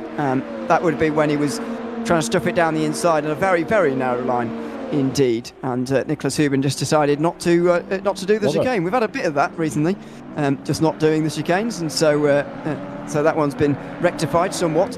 As down through the first chicane goes the leaders. Chris Warner up into the podium places. Lucas Pater just behind, and they are getting rid of the MG ITJ setups car. So actually, in reality, they may not have been able to stay there anyway, regardless of what happened on lap 1. Yeah, exactly. Either way, though, yellow flags are out, so there's some more drama out on the circuit. There's some more side-by-side. We are getting some... I don't know if I classify it as quality racing, but we're getting some good attempts here around Monza. It is exciting. It is it's a bare minimum, it's entertaining. So there is that. If a little bit frustrating at times. I get more excited by these things than others, clearly, because I don't know, just like to see chaos. I wonder if it's part of like because obviously like doing sim racing and stuff. I've been sim racing for a long time, and I've driven like quite a lot at a decent level. I think like part of it for me is it's just like I'm getting angry from a driver's perspective. I'm just like, what is this? This is absolutely crazy. God, you should have seen me against Siggy and that lot back in the touring cars. Yeah, maybe, because I don't take it on like that at all. I just take it on as a spectator, and I find it very entertaining, including the part where you all get angry with each other and bang your head on the steering wheel. So I enjoy all that. I've never done it. I've never done that. But maybe you would have won more if you had, as it turns out, because turns out to be a good idea for some. But yeah, I don't take it on like that. It's been a long time since I've been a driver, and I wasn't a very good one when I was, so I don't really care. Well, apparently the story goes as you didn't bin it at Spa like I did, so at least there's that. That is true, but that doesn't mean I was good. You well just means I didn't crash. Who's been given a penalty? Is that so Naga Racing have been given a drive-through penalty for contact on lap 1 against the number 8 car. That's the Fireflies. We saw the Fireflies backwards earlier on in the race, so Naga Racing have been given a penalty drive-through on that. So Philippe will be dropped back right the way down the order after going down pit lane. Yes, that will be pretty costly in a field in a race as short as this, and a field as tight as this as well, because the race is so short. Through the 2 Lesmos now for the group, battling for 5th place here. MG ITJ setups, I'll get it right eventually. 5th place at the moment. Ilaki the closest behind for Williams Esports Academy, but he's starting to become a little bit more distant actually. Looking at the last sector gap, he's closed that right up though through the middle sector, and this pressure is just allowing a gap to grow and grow and grow. And by the way, the gap is enough for Remvoten to seal the title if the race were to end right now. In fact, a top 4 would be enough to seal the title for them. Yeah, indeed. And that's regardless of where. I'm going to say that we should change their name to Muga Atuja. Of course, the MG ITJ. Not really. No. We need there's got to be a better way of saying it. It's because it's not even like an acronym that you could just wordify. It's just letters, consonants all over the place. I don't think wordify is a word you can wordify, but that's fine. Well, you know what I mean. So I do. I could open my own dictionary at this rate. I'm going well. I've got 2 words. The Northern Man's English Dictionary. It's right up there with the Oxford English Dictionary as well. Another 5-second time penalty, by the way, has come out for the number 11 Naga Racing team. So they will have a drive-through and then also have a 5-second time penalty after the race, as Gregor Shield's been a little bit too aggressive into the Rogier, and Warner's going to have a run. Is he going to get around the outside going into the first Lesmo? And he's going to go for the up and under, I think. Yeah, Warner's been impressive in this race so far, I would say, and he's caught now BS competition for 2nd position. You can see the fastest lap next to his name, and maybe with a better qualifying, he could have had a better results here. Creme de la course, of course, are looking for any sort of top 15 finish here, which is, of course, where the prizes go down to. Unfortunately, they're 20th, and it would take a lot of work for Chris Warner to get them there, but it was nearly spectacular. Wow, he broke very late for Ascari. He threw everything at it because he knows there's almost nothing to lose, and unfortunately, he has lost out on a position or 2. 10 out of 10 for effort. That is a great example of a 10 out of 10 effort. Like that, I respect it. It did not work, but I do respect it. Skid mark. Oh my God! Please don't. Please do not do what you're thinking of doing. Woohoo! That was scary. Wow, that was quite close. No, all right. Well, I've seen you do it, so don't say that. I know you have.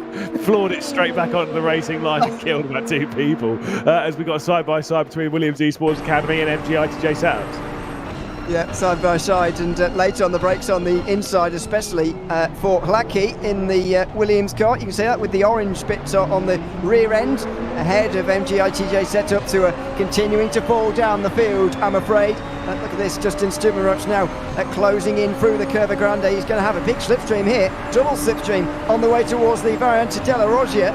Let's see if he can make it work. There's already defence going on up ahead. It's difficult to make it 3 wide, but an early bit of braking from ITJ means that he can fire down the inside. He's not going to have any success though, and here comes the number 33. Oh, a bit of flashing as well, so Visceral not feeling too happy about getting pulled off the racetrack there and into the gravel by the, well, I was going to say champions, the second of the champions was what I meant. MG ITJ setups, who would be frustrated with their current position. Teodine has been obviously qualified great with pole position, but unfortunately he's just been wrong place, wrong time basically throughout the entirety of this race, and has dropped right the way back. And 6th position is not where they were expecting to finish 12 minutes ago, that's for sure. It feels a bit like ITJ as championship leaders, doesn't it? Because Renville are so far away, we're actually marking ITJ and against the rest of the teams, to be honest. Williams Esports Academy coming into this one, by the way, 32 behind. BS Competition 34 behind. So they're close-ish, especially with a result like this as things stand at the moment. And I actually think that Chilling could lose some more places before the end of this, so I'd keep my eye on this. Yeah, exactly. We're going to have a big scrap, big elbows out. I've got no doubt as they go back out onto the start-finish straight. The closest of the lot of these is that battle for 5th position. So Hladky just ahead of Taylor Dean's, getting to the outside as they get onto the brakes. The Williams with the inside line heading down to the first corner. Is he going to be able to TG? Oh, that is a big hit. And that is MG ITJ being sent right the way around by Visceral. And that is a slam dunk penalty. Yep, and forget about your bollards as well. I'm going to drive straight through them through the first chicane, but he's probably entitled to, Emmanuel Tayadin, as he makes his way back into 9th place. He's not lost out too much. If he wanted it to happen at any point, then I guess nearly 15 minutes in is probably a good point, because the field is more spread out, and it means that he can lose less places. So he's gotten away with that in a sense, but he has lost out. Yeah, that's a big shame though for them, as it really is kind of relinquishing the championship, even though it was already done. But it's like full handing it. Let's see Ray Melton take that victory and take the championship. It's been a long time since we've seen them win a race. Like 3 races, isn't it? Ages. 2 races without them winning. So an hour. It's ridiculous. Unacceptable. Yeah. To be fair, when this started out yesterday, I thought we were going to have a lot more just move. I thought Red Velvet were going to be the most consistent, and they were going to obviously be on the podium basically all the time. I didn't expect them to win as many races as they have done. Yeah. Do you know the maximum amount of races they've gone without winning? 3. Off the top, just to guess. 2. It is 2. Oh, it is so 2. This is tied there. It has happened a few times, but this is the longest streak without winning. It looks like it's going to come to an end, and that's going to be the minimum they go without winning. Sometimes this happens in Infinity, doesn't it? Or indeed in championships. Just a team takes hold of it, and they don't look back, and the confidence will be, at a stage a while ago, will have been flowing around that team, knowing that they had such a margin with so long to go, and they haven't looked back. They look like they're going to win again. Yes, indeed. And like you say, it'll be a very impressive victory, as there they are. It would be an 11th victory in 22 races. I did think when looking at it, I was like, they've run half the races, haven't they? Well, I've got 12 victories. Sorry, no, this would be a 12. They have 11 now. Oh, sorry. Yeah, you're right. I'm congratulating the horse before it's won. Yeah, no.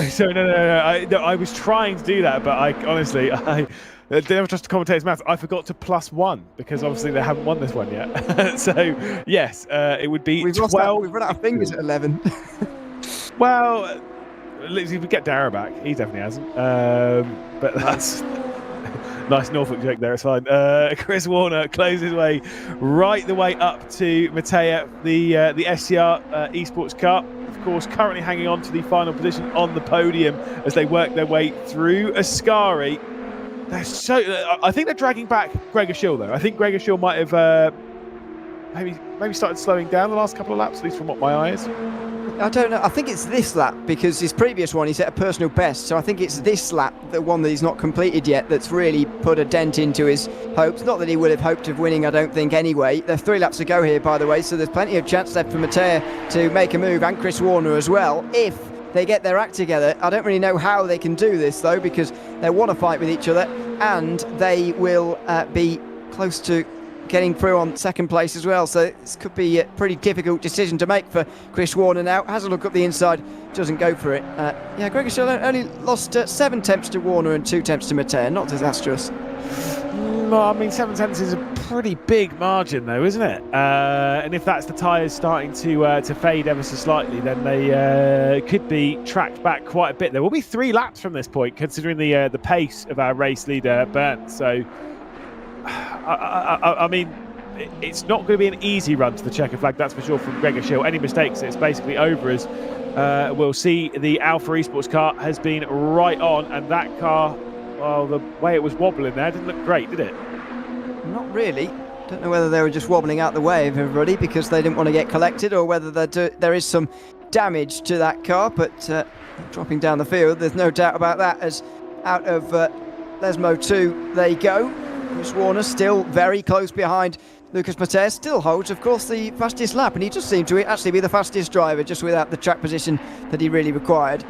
Yeah, absolutely. As much as Alpha, by the way, have that incident, they've also got a drive-through penalty as well, as we see into the rig. That's, to be fair, it's quite eerie just seeing the only bit that's lit up is him. I've always said before, driving at night time, I still have to have a light on. I'm scared of monsters under the bed, clearly. Yeah, same. Only can see his face and his neck there, so that's a bit creepy. But anyway, through the final corner he goes, and looking for a better exit with Mateo defending there on the way towards the Parabolica. It should make Chris Warner's task a little bit easier, and it won't be easy by any means, as he revs it up in 5th gear, now to 6th, still in the slipstream, power down in towards the first chicane. And he's just about alongside, making sure that he was having to be afforded the space. Can he make his way through? No. Lucas Mateo hangs on, and I'd imagine that will happen again on the last lap, something similar.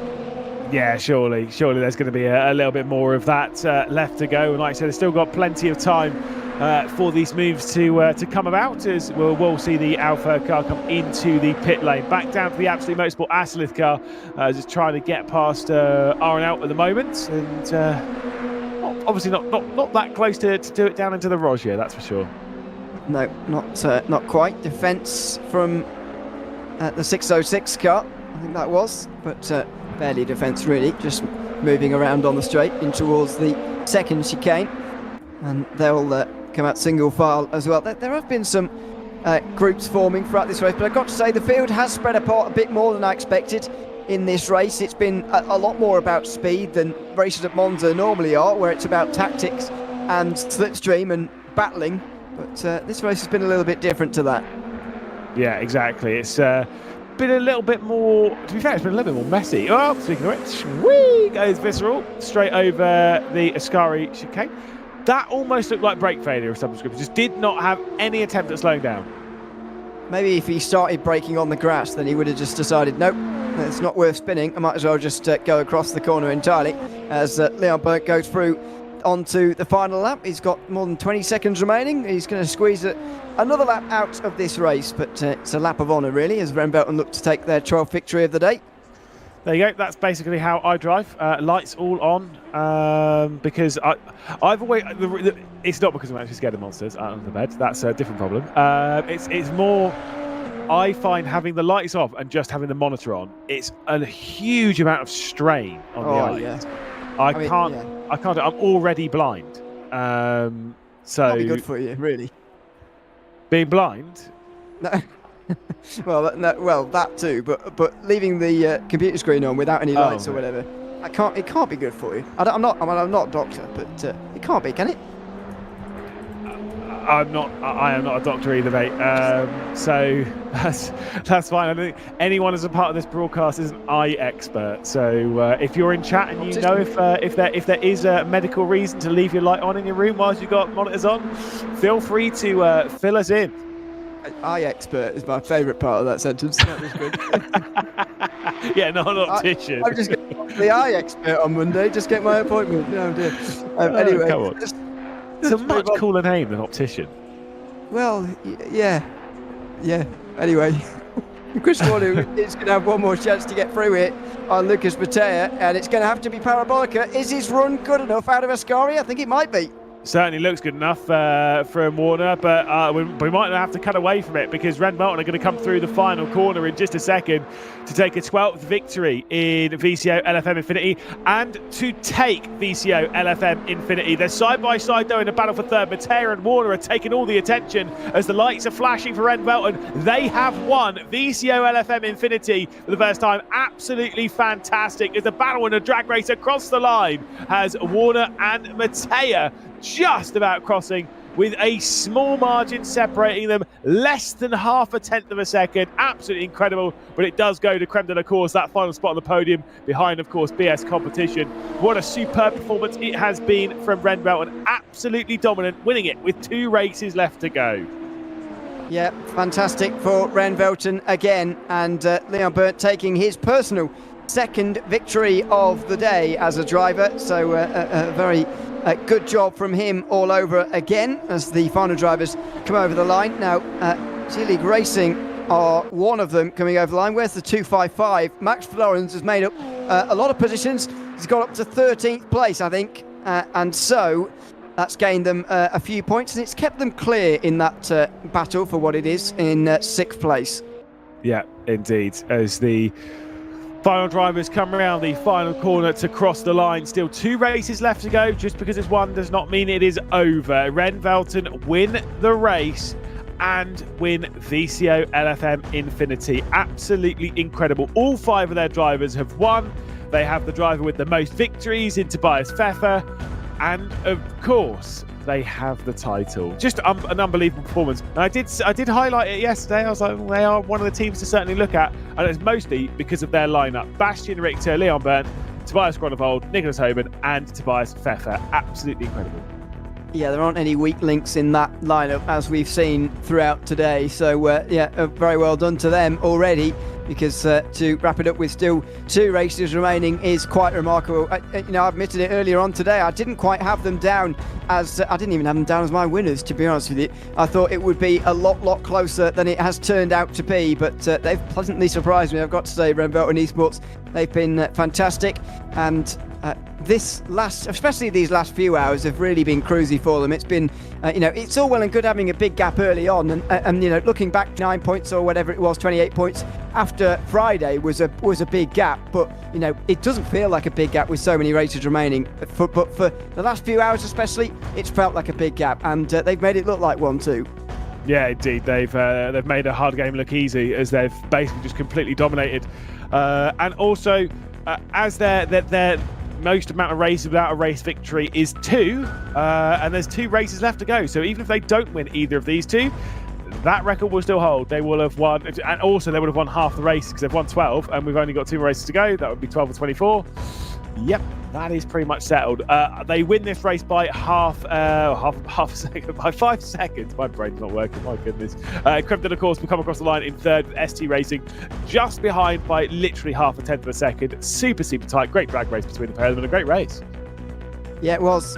This was further down in the race. I think Amamatario looked to have retired, unfortunately, after their incident early on here at Monza. And so, as I said earlier, unfortunately, ever since taking the early points lead, they've dropped well down. They're now 12th, or they were 12 going into that race. They should still be 12, but it's not by much.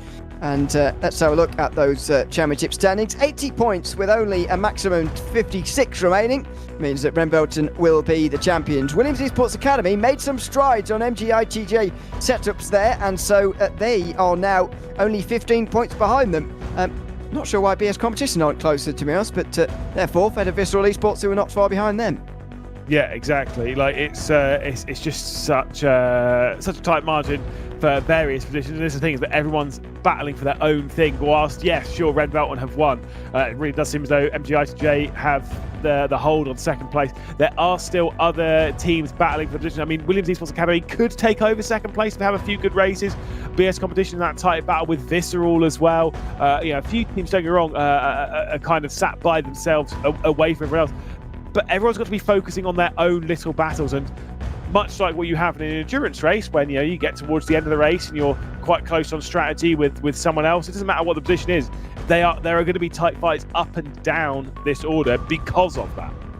Yeah, it just feel like the part towards the end of an endurance race, to be honest, doesn't it? I know we had 5 of the races yesterday. We've had 19 today over the course of, and it will be about 11 hours, I think, by the time that we're finished, 10 and a half hours or so. So, it does feel like an endurance race in that sense.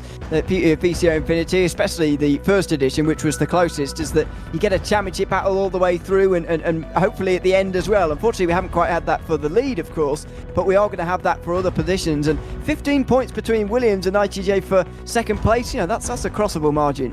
Absolutely. Like I say, that is one where it really only takes one mistake. If we were talking about the leaders being separated by 50 points heading into the final, we'd be into the final 2 races, we'd be talking about how close it is and how tight it's going to be and how there could be any switch up. And so why is that not the same case for 2nd place? It is tight. There could be mistakes. It really is that battle as to who's now going to be the runner-up in this. Of course, surprise me on the line for them as well. It is going to be a tall order, but Williams Esports Academy, I'm not going to lie, they've impressed me considering the very first race, obviously at COTA.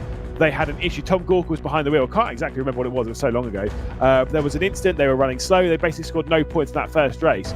And they've worked their way back in by qualifying relatively consistently, by playing their cards right. And you know what? They might find themselves in somewhere special. They've qualified second here by 5 thousandths. That's an outrageous qualifying session. 7 thousandths cover the top 3.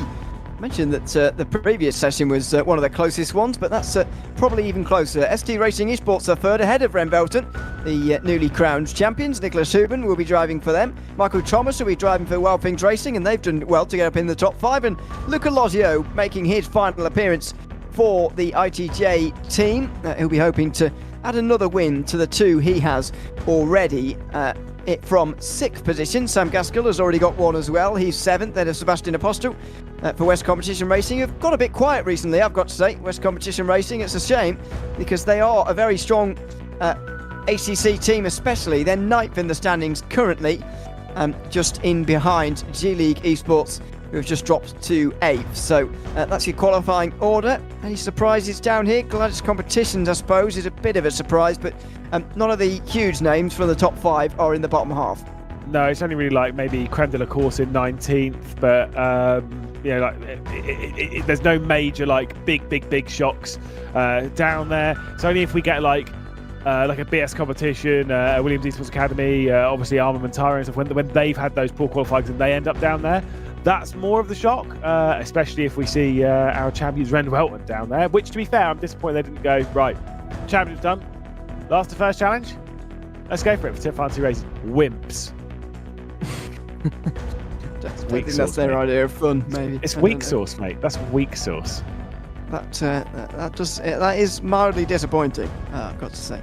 So there you go. But you know, I'm sure they're just here for a bit of a laugh. Now, I think the actual race win itself will be of less importance to them, unless they really care how many they've got, and you know whether they're going to beat Redline's record or what. I can't imagine they care about that. That would be ludicrous. They would need to win these last 2 races, by the way, if they want to break an Infinity record. I'm going to go with it as an overall record. I don't care what everyone says. I'm going to go with it as an overall record. But it's going to be very, very tricky for them. And as I say, I don't think they're going to be particularly bothered about it either. No, to be honest, I would be amazed if they even knew. I remember when Josh Rogers passed 100 races complete in ESL R1. And I was like, well, that's 100 races done. You've won your 100th race. And he's like, oh, is it that many already? And I was like, he hasn't won 100, has he? You mean no, he's he's done not 100? He's done, yeah, exactly. He's won 38 or something like that, 36. But he's done 100. He's done obviously more than 100 now. But yeah, none of the drivers really care about stats as much as us commentators. No, I don't know what. Maybe we're just weird. We are. But yeah, anyway. Hopefully we're not boring the audience to death with statistics, because that's entirely possible. Out the final corners they go, as Niels Naerts looks to take finally a race victory that he probably believes he should have had back in Barcelona a couple of races ago. It's his and every single driver in this field's last individual race of VCOxLFM Infinity in 2024. One more to come after this. It's the final time, and we say goodbye to the Porsche Cup car and Paul Ricard as well in this event. The lights are on, waiting for Niels Naerts to hit the gas, and the green flag now flies. Andrew McWilliam on the outside of him for Williams Esports Academy, who are looking to battle with BS for those top positions, along with ITJ as well. Luca Lozio in that 3rd row, you can see on the way down towards turn 1. Uniform side by side between the front 3 rows, and between absolutely everybody. In fact, it's mostly clean through the first chicane for the first time, with a couple getting tied up with one another there. Look at the move from Wildpings Racing, and Michael Thomas down the inside of the champions in waiting. Nicholas Huben is overtaken on the way towards turn 3. That was a big send. Did not care about anything there, and Huben's been sent out wide and has even opened the door for Visceral to work their way through. We'll say McWilliam nearly took over the race lead from Niles, but I think the BS competition car has been able to hang on at the moment at the front. And obviously for Williams at Esports Academy, they are looking for a first victory in VCOxLFM. So it's a big one for them. If they can do it, they can become a 7th different team to win, which puts it higher than the average on race victory, on different teams' victory. Well, yeah, already is, but decisively. Technically speaking, yeah. But what is it, 5.6? Yeah, because he can't have he rounds up, 5.6. so it is 6. That's fine. Yeah, fine. In towards turn 9 they go. Nicholas Hubin down to 7th here after a good start from Sam Gaskell as well, who's moved up for Visceral. There's Michael Thomas for Wild Pings Racing, who was making some wild moves on the way towards turn 3, but he's now 5th. Behind Luca Loggio, who has gotten up into 4th position in the field as we go back to the midfield. It's been a good start for most, actually, by the looks of things. As I said, a small tap through the first chicane, but everyone's made it through cleanly, and that's what Paul Ricard offers, really. You can just go off if you fancy it. Yeah, I mean, there is that. I'm surprised we haven't had what we had at Monza, where it's just, well, no, see ya, and just keep that foot in, but that's fine. As we'll see the side-by-side here, the F1 Memes Racing team battling out with Firefly as Wagner will try and get to the outside and look to the inside as West Competition. Is that the West Competition racing car, or is that Armentario? They're in random cars. Is their livery though? But it's not Sebastian Apostol. He's up the road. That's for sure. Right. Unless he's dropped down very quickly. No, he's still up the road. There he is, just on the right-hand side. Are they in the same? Oh, they are. Yes, they are. As is G League Racing as well, which is not helpful. They're nose to tail at the moment. So thanks for that, everybody. Out of the turn 7 they go. There he is, Sebastian Apostol. Is it? It's not quite the same, actually, is it? Is it? It's not the same livery, but that doesn't look like a West Competition Racing livery to me. No, it doesn't. The liveries are all over the place. West Competition Racing don't know what they're doing. Over the back straight they go, and Remy Puffin looking for the position here. G League Racing looking for 8th place now on the outside line into Signet on home soil. Oh, not quite. They're going to back off on the way towards the fast right-hander and maybe dive back down the inside by the time they get to turn 9. No, the posture was quite wide there. That would have been exceeding track limits, but just the one strike because he was not on the right side of the cones or whatever they are on the outside of that corner. Yeah, indeed. Bringing it back over as we'll see Apostle trying to defend from G League. He's sat right the way behind, and like you say, 255 also involved in this fight for 8th position. At the front, though, not much is separating our top grouping. The MG ITJ Setups car is right on the rear end, separated by 0.2 of a second as they were crossing the sector splits. It's BS Competition from Williams from STR Esports. Big slide there coming out from the 49 of G League. I think there might have been a little bit of a brush there, but nothing major. Yeah. It was a little bit of a bump from Jonathan Seville, but nothing doing really. He looks at the inside to Seville and decides to just pull back onto the racing line and go single file through the first chicane. What this battle has done is allowed a top 7 to get away, but surprisingly a top 7 who are not really fighting with one another. One of the best things about the previous race for Paul Ricard, was it the previous one or the one? No, it was the previous one. The GT4s round here, and the battle between Abaladze and one of the Ren Belgian drivers, I can't remember who it was, but it was a great battle between the two, and that's what I was expecting, to be honest. From the Porsche Cups, it's not happened yet for the lead. Yeah, but we'll wait and see. We'll wait and see. I think we've still got some big moves left to come. Let's see if there's going to be some big ones coming down the end of the Mistral straight. Most importantly, it's 3/4 of a second between the top two. So Niels Niox is just trying to break the slipstream here as he will settle himself down. If he can get that to a second, Niels Niox has this race victory basically sewn up. He won't get the tyre pressures that wrong on that car as Gladius are going on the attack a little bit further down as they try and work their way through the virtual racing team car for 19th position. The outside they're going to go, but they've just been past themselves because through the inside is the Creme de la Course car. Yeah, looking into Signet, and it's going to be close. They're going to fire both of them into the corner, and Gladius Competition not really sure where to go, not really knowing, and here we go up the inside. Maybe it wouldn't be 3 wide through turn 9, instead it's a hip and shoulder, and through into 20th place goes the Gladius Competition's car at the expense of one of the others. I think it was the number 7, and that means they drop down to 22nd actually after being shoved out wide, but have to get your elbows out now and again. This is Jared Hutchinson, by the way. I think he's hoping that Andrew McWilliam will stay with Niels Niox, but it's a forlorn hope at the moment. No, it's 1.1 seconds. I'm calling it now. BS Competition have this race victory done because I don't believe in the commentator's curse. Arjuna was really trying to wind me up with obviously Super GT with Steve last night, but no, I stand by it. The commentator's curse is total rubbish. If you believe in it, don't message me. You don't really get wound up by it though, do you? Depends who talks about it. Cam Roger. Woo-wee. Boy, he knows how to press my buttons. He just knows exactly what to say at exactly the right time just to really rile me out. You should see him on a golf course, man. He is very good at getting in my head.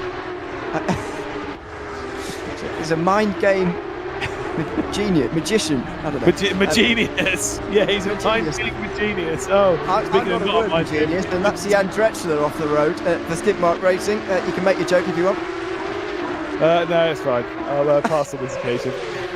Okay, fine. I gave you the chance. Second place. Hutchinson looking for the pass on the inside. McWilliam just about coming in front of the nose through Senior. That was very close indeed, as Luca Lozio now will fancy his chances just to close in this time. He's not going to go for a move yet, but this is now a race for second. I think you are right. Niels Nikes is going to win this race, but let's not hand it to him with still 12.5 minutes to go. Yeah, but then we were basically you lot weren't. I was basically handing the victory of VCOxLFM INFINITY to Red Belton after about this morning. Pretty much like 6 or 7 races. I was like, yeah, no, they've won it. Alas, they have. So I'm a genius. What was it? What was it he said? A genius. A genius. Sorry. Just gotta really get that one right as they head into the final corner. I say Niox has 2 lines of margin. The only way that he's gonna drop back is if he makes a mistake, which to be fair, Niox doesn't make mistakes like that, not by himself, or if he's got the tyre pressure wrong, which he won't get the tyre pressure wrong. So basically what I'm saying is the victory's done. 1.5 seconds to McWilliam now, but the battle for second is certainly not done. Williams, STR, MGITJ, you've got Wild Things Racing, you've got Visceral and Ren Velton all in this fight as we look at STR going on the attack. Yeah, as I mentioned earlier on, Williams need to gain about 8 points per race on MG ITJ setups to get ahead of them for second in the championship. Now, that's not going to happen at the moment. They're only 2 positions ahead, and so they're hoping for something to go wrong for Luca Lozio, to be honest. If they finish inside the top 8 ITJ, the next 2 races, then they will be crowned second place getters, if that's the thing. And so that will be a great return for them on their afternoon. Down the Mistral Straight they go again, named after the wind of this straight, and I bet if you stood at the end of it you would think it's blowing a gale, but no, it's just these cars coming past at about 200 miles an hour. Hutchinson just looking up the inside, but again can't make the move, and for whatever reason they're not quite getting close enough in the Porsche Cup cars like they were in the others on the way towards the fast right-hander. I think 200 might be a little bit high, but no, they're running pretty quick at the end of the back stretch. Pretty much a speed that my Mazda 6, my 173 brake horsepower, 2.2 litre Mazda 6 could not do. You seem to think it can, though. You've been in the car with me, you know, boy does it get pushed towards it, but no, it will never reach that loft. That's fine. It could shoot it out of a cannon, I suppose. Drop it in the sky. Yeah, I mean, with me using it. You in it. Yeah, with you in it. Yeah. With me in it. My goodness, yeah, that would not be great. That's fine. Like I said, they are battling hard. I agree with you. I'm surprised they're not able to have any overlap really going down at the end of the Mistral Straight into scene. But that's just how these kind of cars race. They are a little bit more tricky when it comes to race. They don't pack race quite as well. That's why I'm not really a huge fan of Porsche Cup racing. I know Arjuna's run off to go and talk about more of it. But he just can't get enough sim racing, can he? He just absolutely loves single file racing with terrible driving standards. But that's fine. Not here. No, look at this. Exactly. So, oh dear, and that is off the road, I'm afraid. It's Jonathan Seville tried to get past Sebastian Apostel.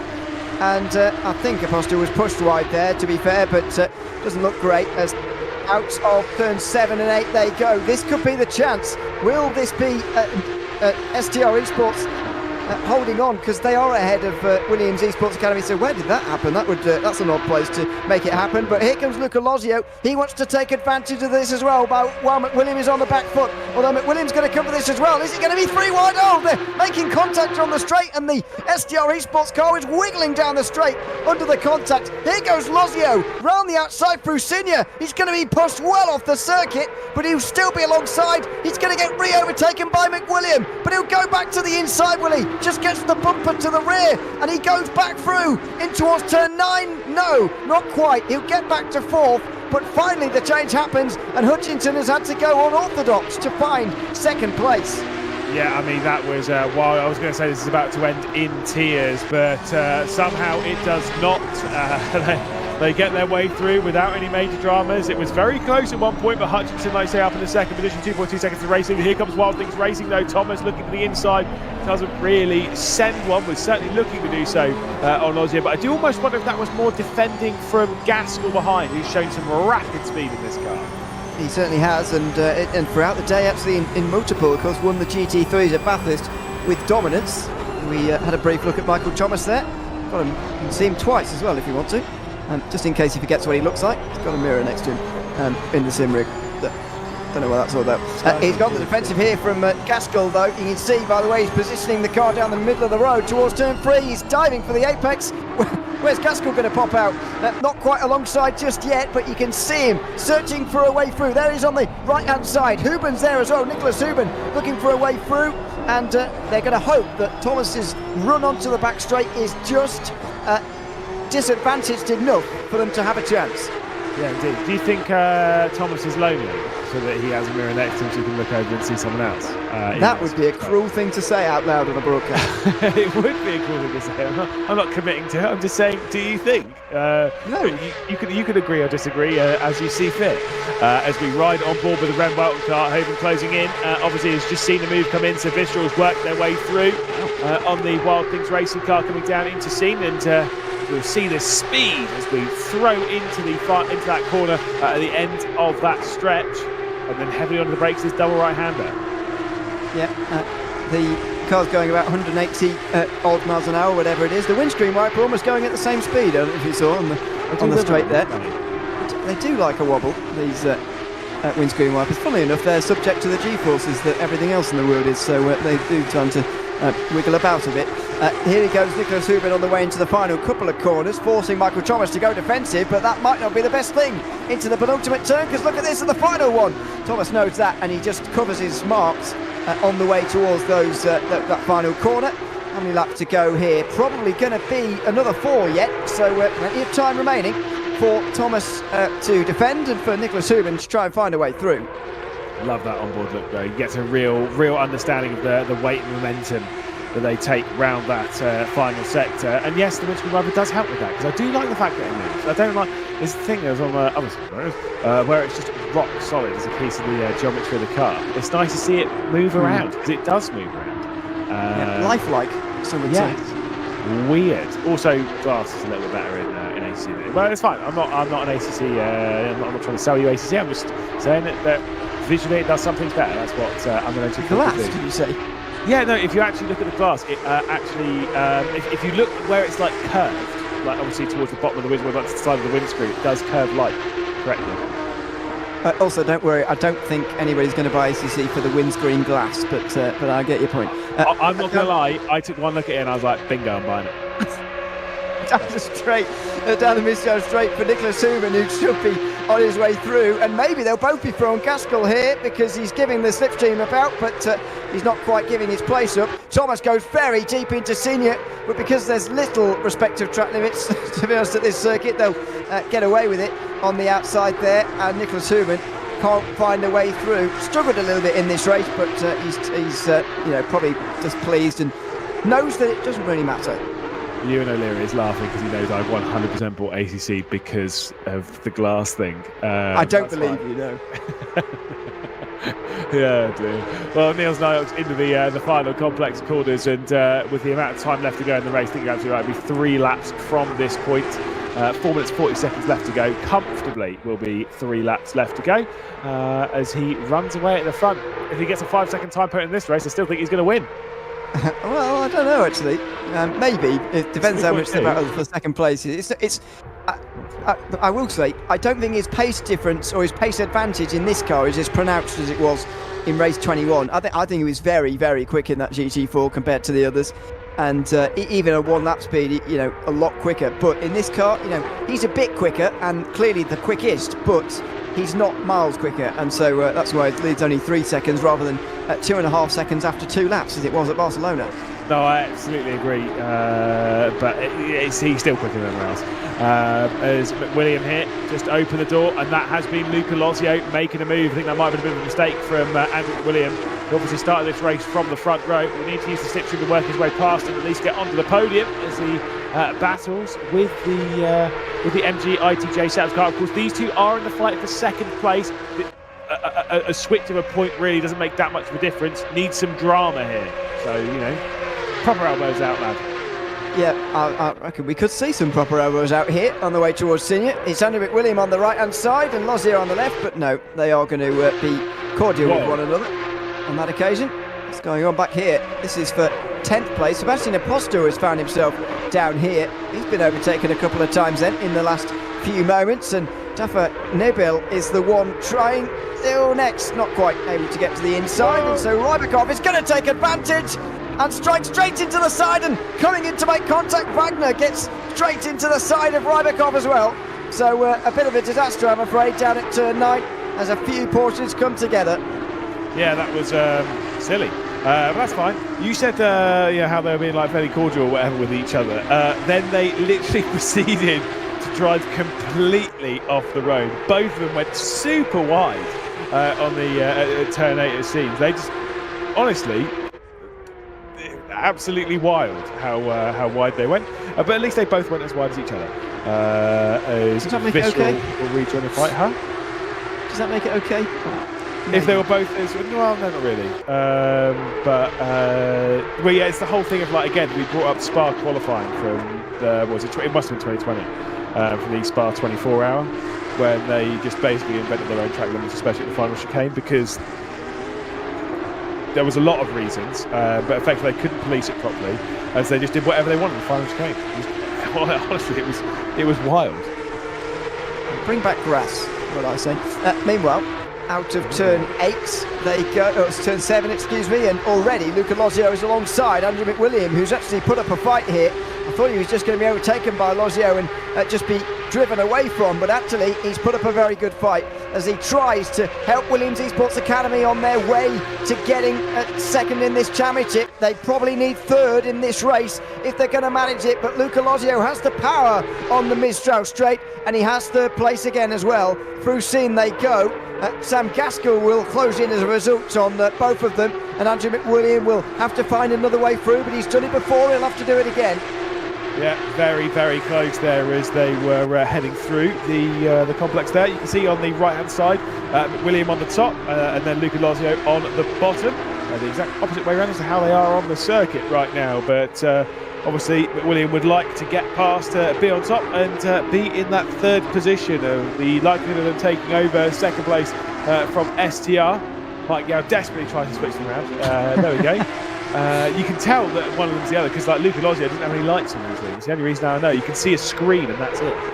Yeah, but we could see him earlier when there was daylight, but there's no more daylight in Europe. And Andrew McWilliam, by the way, flying the flag for the single monitor tiny admirers, of which I am one. So sorry, hey, tiny single monitor as well. It's not tiny. Well, I can't really. My depth perception is not great, so I can't really tell how big that is.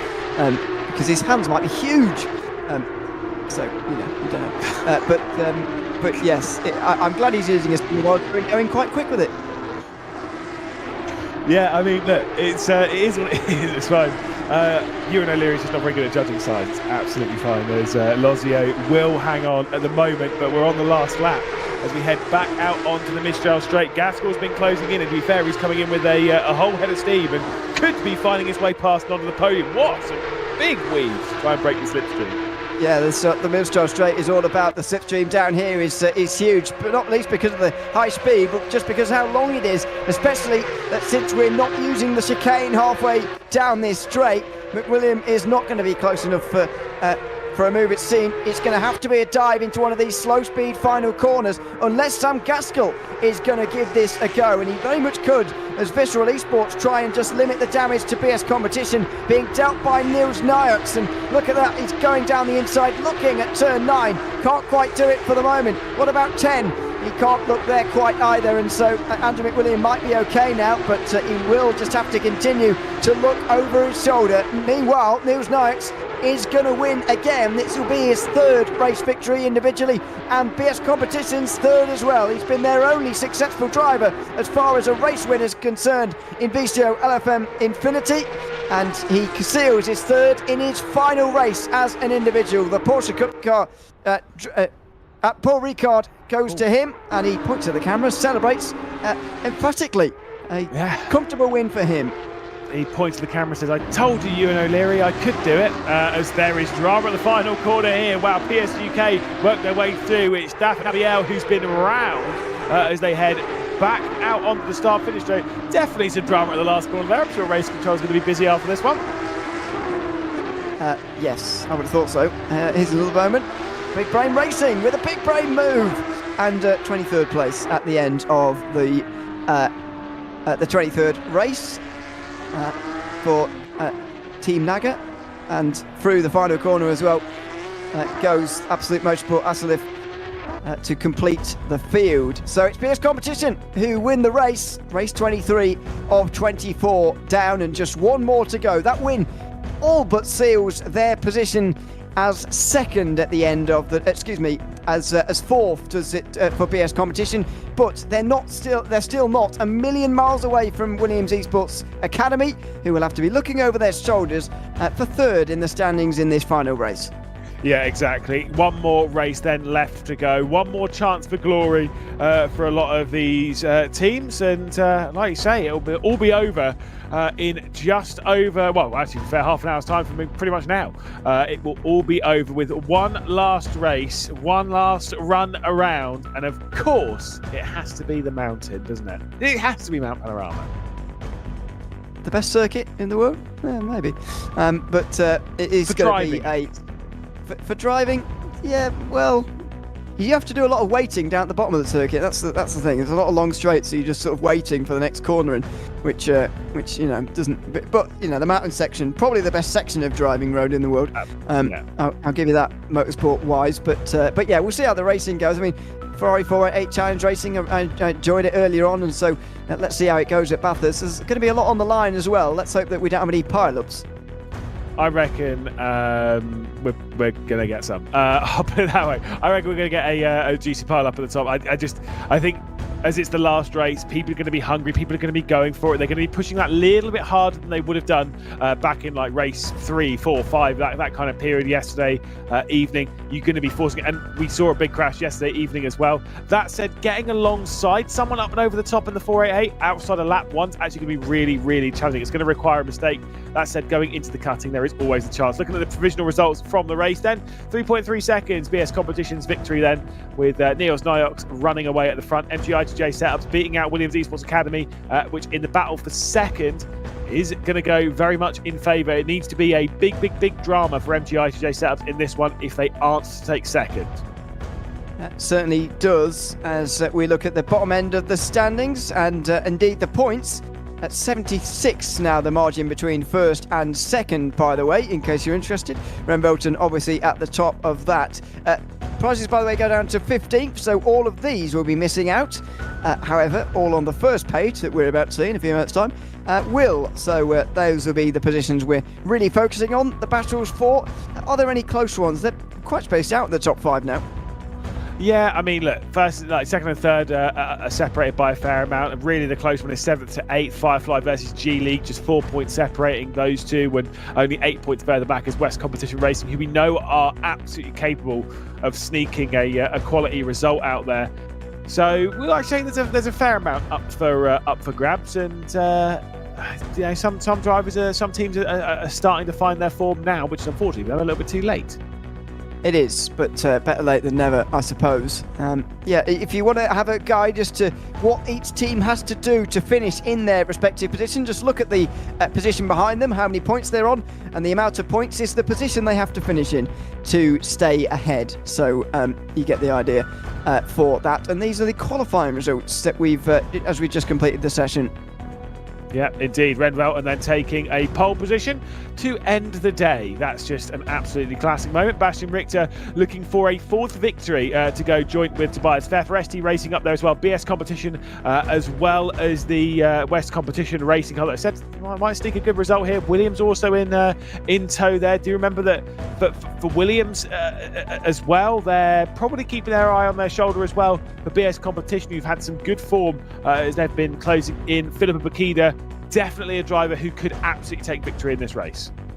Yeah, and was one of the first ones out, by the way, and was pole for a while actually, and so that was looking good for a while, but the front row has been swallowed up since then. Yeah, I mean, any of the top 4 or so can probably have a chance, but it is going to be difficult to come from miles back here at Bathurst. I know that it's a decent circuit for racing, but there's not loads of chances in one lap, and so it made Tobias Pfeffer's drive earlier on at Bathurst all the more impressive, to be honest, the way he was able to work his way through. Anyone who can really come through from the back of the field here at Bathurst to actually get into the top 10, whatever it is, will be doing a very good job indeed, with limited chances relatively.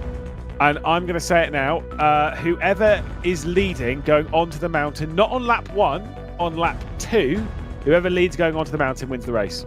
The thing is, at the end of on lap 1, coming down the mountain, that's the chance you can to close up, to sneak your way past going down Conrod into the chase. But going onto that mountain on the second lap, things have started to settle down. That gap's being built. I think whoever's leading then is going to go on and win this race, because they'll have the confidence at that point, and I'm sure we'll be checking out. It's going to be tricky though to navigate the mountain, which I'm going to assume is at night time.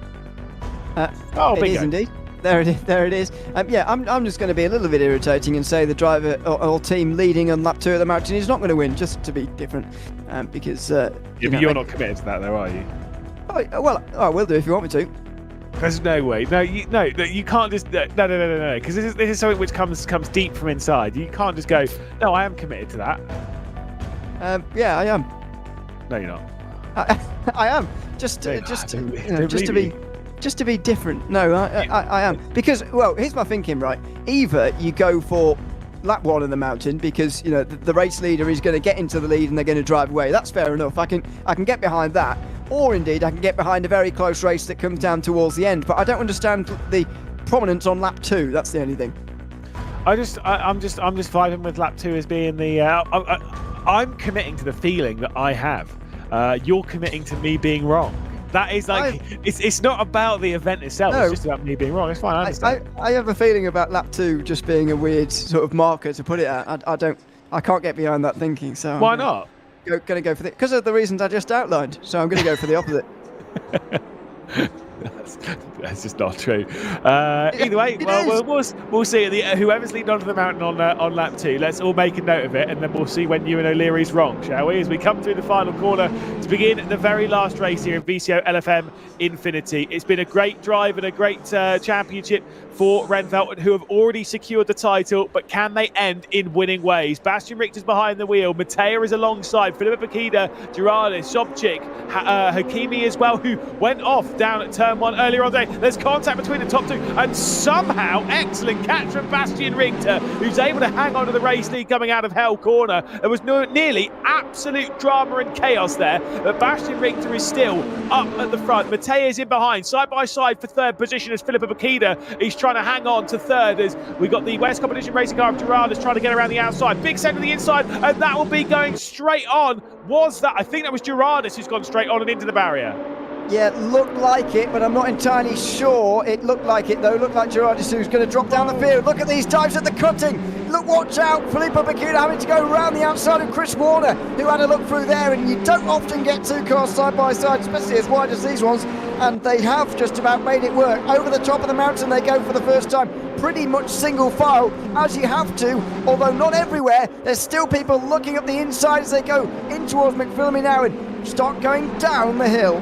Yeah, indeed, to Skyline they go. Obviously you can't see it in the distance as they drop down and begin this descent. It's a big drop off as they head over at the top. And imagine how scary that would be behind the wheel of the car at night time, when all you're staring at is complete darkness, as obviously the road falls away from you. The headlights then finally illuminate something as you drop over the crest. Now as we head through Forest Elbow, on board with the 255 competition car behind Fireflies as we head on to Conrod Straight, is a lead and a comfortable one. Well, I say comfortable, by a quarter of a second from Bastian Richter. We head onto the straight now into the right-hander at the chase, the fastest corner in Australia Motorsport, one of the fastest in the world Motorsport, to be perfectly honest, heavily onto the brakes as there's contact behind. Oh, Warner has made contact with Filippo Bacchida, and to be fair, after the move coming up into the cutting, or the attempt of it, I'm not surprised there's been drama.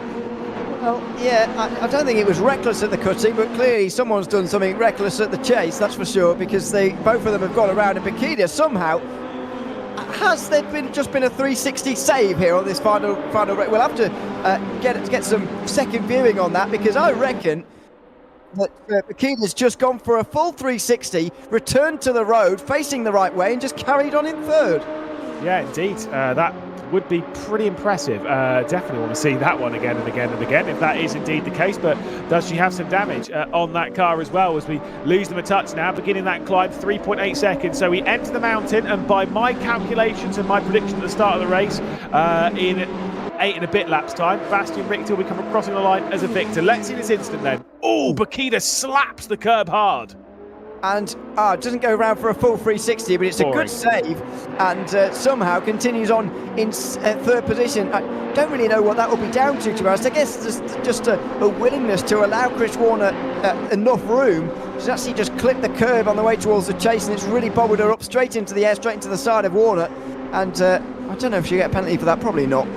Nah, I think that's just a tight race in between the pair of them. She's just clipped the curb, but it's just the curb has just happened to throw Bakida out into that car. It's just rough. And then the legendary 2-foot hack save is what I was told. Is what it is. It's nothing to do with cheating.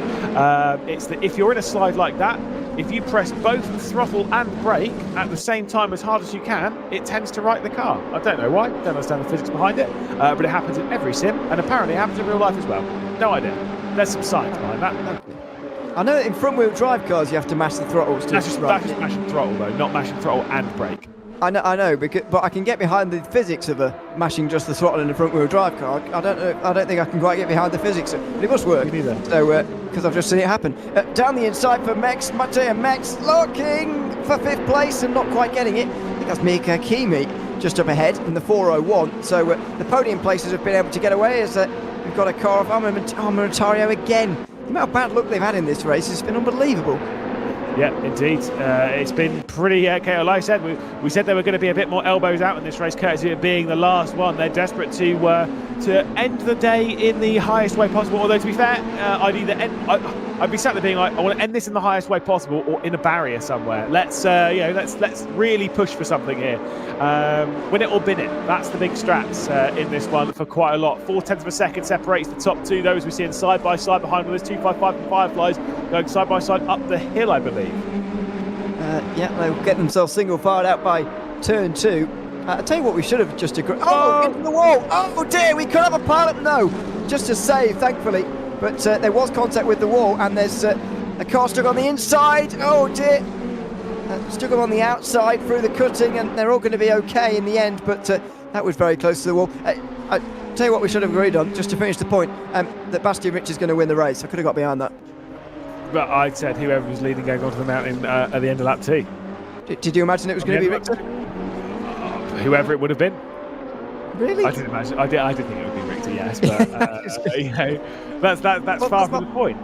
That's my point. Why wouldn't you just said lap 1? Because he was obviously going to leave after lap 1 too. Because look at how close it is. Look, Matea's closer, and he was closer on lap 2 going up to the mountain. And had he made a move into Griffin's Bend, then maybe it would have been him. Because I was expecting maybe an overtake coming down the Conroll down into the chase at the end of lap 1, and so you just don't really know. That's why I said lap 2. I've got more. The annoying part is you're going to be right, but not for the reasons you initially outlined, which is even more annoying.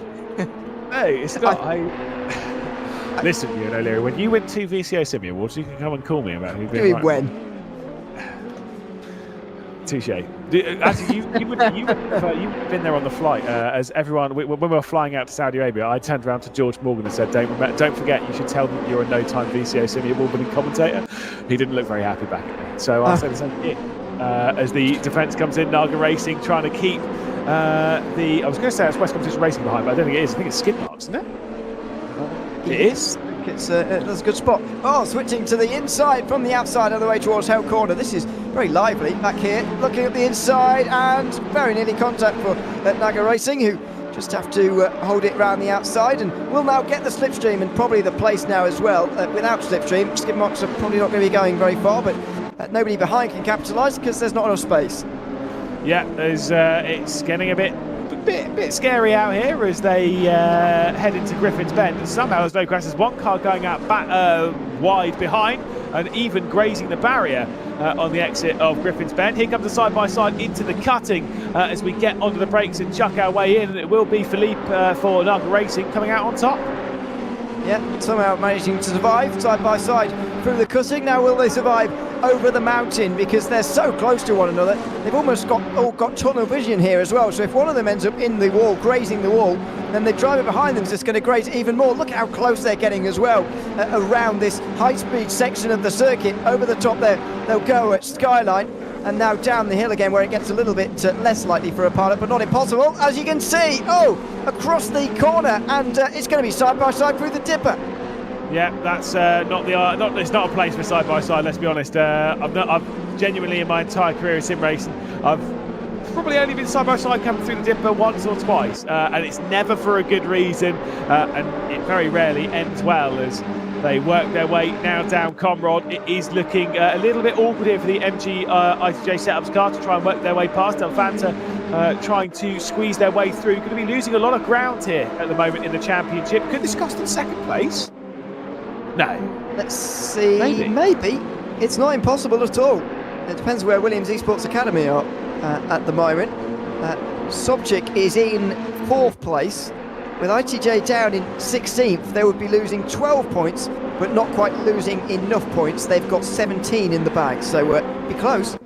Yeah, at the moment things are all right then, but it isn't ideal, as there was a bit of a look in the background, a little bit of a bump as well. Stressful moments, I'm sure, for the MG ITJ Setups car, as they're trying to just stay out of trouble. They've got 11 minutes left to go, a few more positions to tick up, but a retirement here would be very, very costly. Back up to the battle for the race lead. 0.4 of a second separates first and second. Mattea is keeping the pressure on. It's making sure that Bastian Richter knows what's what for the next 11 minutes, and has done so for the opening 9 minutes of this final race, as we head through Solomon Park up towards McPhillamy, out towards the wall, just a touch, then chucks it in as you brush the curve on the right-hand side, and now into Skyline. Watch the track fall away as you just hold your breath. Even in the sim, you can't help it. You hold your breath as you go over the top every single time. Hold it right, flick it through the left at the dipper. Such a good run and a good visual as to what the very, very best are like, chucking it down the mountain. At the moment, it is still Bastian Richter to the front. Mattea could have this, at which point I'd be wrong and you and O'Leary would be happy.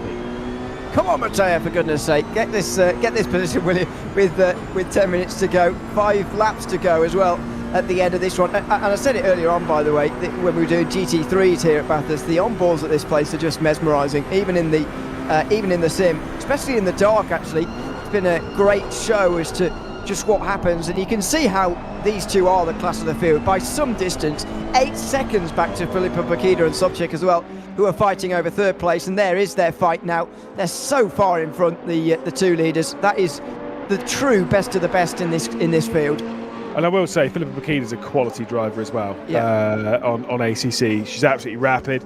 Seen that time and time again over the last few years, and I'm sure that car might not be 100% because it did receive quite a whack. The tyres probably wouldn't be in a great spot, but for that kind of margin to have appeared, it shows how impressive it is. Out wide goes Bakida, hits the curb a little bit too hard on the exit of Hell Corner, and while Sobchik's not going to be going for a move anytime soon, I think there might be a switch for the podium in Williams Esports Academy. Could find themselves onto it. They'll be probably disappointed a little bit with Williams Esports Academy that they've not been able to take a victory in any of the 24 races, and it's definitely not coming in this one. Pretty unbelievable that they haven't, to be honest, isn't it? They've been second as recently as that Barcelona race, of course, although that was through slightly strange circumstances. They've had runs in the top 5 as long as 6 races in the middle of this event, so they've been there or thereabouts, and they must have been, of course, to get up towards the front. But you're right, they are the best placed team not to have taken a win, and probably the most surprising team not to have taken one. Yeah, indeed. Well, maybe if we do this again, maybe Williams will come into it, bring out the big guns, Tinko van der Velde, Darren McCormack and the likes. Obviously Pajtor, Playa, and then I think we're going to have a very interesting battle for the victory, because you get a team like that, you get Veloce involved as well, and there's a whole host of other teams as well that battle towards the front. Yeah. Get those big names in, and then we'll see some big spice. Yeah, absolutely. Some competition for Van Velten, which is what they've needed at times here today, because they've been so dominant. Yeah, by the way, Williams Esports have won in Infinity before. We have seen them in Infinity before, but just not this time around. So maybe next time, as you say. And they would have been a good addition, of course, to this event. As down the hill goes this battle for what I'm going to call 13th place, pretty much. Going to discard 12th because the 255 competition car is going to drop back with a 5-second penalty for the team that are almost guaranteed to finish 6th in the standings. Yeah, indeed. Ooh, a little bit wide there, I think, was the Visceral car. It's not too bad. Oh, it's because they were going side by side. Never mind, I'll hold fire on that one. And it will indeed be Visceral getting past the Naga Racing car on the exit of the chase. So the 44 has got ahead of the 11, who's looking straight down the inside. There goes the big stand. Julian Philippe really sent it down the inside of the final corner at Murray's. And he parked it right in front as well as the Visceral car, which couldn't come back through again. And so here comes the 9, looking for a way through, round the outside for Visceral, who are carted wide again. They're going to be furious with the last couple of corners because they've been carted wide by the same car twice. Yeah, sometimes that is just that's just how it goes. A little bit of elbows out as once again we'll go back to Eric Del Fanta trying to work their way up the order, sat behind the duo of Visceral and PS UK going side by side and into each other. Goodness me, how that car didn't go round entirely and block the circuit, I've no idea. They might do it yet. Oh, into the cutting side by side. Goodness me, that was close. And through they go somehow. So I don't know how we've avoided a pile-up in this race, Jemima. There's been at least 2 occasions where I thought there would definitely be one. Yeah, I mean, look, the one team that really does not want a pile-up right now is this one, MG setup, because if they're a pile-up and they're on the wrong side of it, their chance of grabbing second, it's gone. And the thing is, they can't be too complacent in this group. They kind of have to go on the attack, because if they don't and they drop back to the rear of the train, then that could cost them second place, depending on where Williams finish. So they have to be a little bit more forceful in all this as well. I would not want to be behind the wheel of that car right now, especially not with how this this fight ahead is looking. Yeah, I feel that it's not a hop, skip and too big of a hop, skip and a jump back to 24 for them, so they really can't afford to be involved in this and could have done with qualifying better to stay out of it. But Eric Del Fante has found himself back here. He is a race winner, of course, in this event now, and so should be able to use some of that experience to get himself through. That was all going on there. Oh, and it's going to be contact. It's all ahead of Del Fante, though, who's going to gain 3 places out of those who have all got each other off the road and rejoining right in the middle of the track. Awful rejoin, absolutely awful rejoin there. I think it was Naga Racing, basically straight on, nearly clipped a car on the way through. That was terrible. As Visceral will just about hang on to 17th position, keeping Gladius at bay, and now taking a late sharp dive to the inside as Gladius fires it in. This has been very crazy, this race. This is exactly what I thought it would be, though. Last chance for all these drivers to really get their elbows out, and they are getting their elbows out, let's put it that way.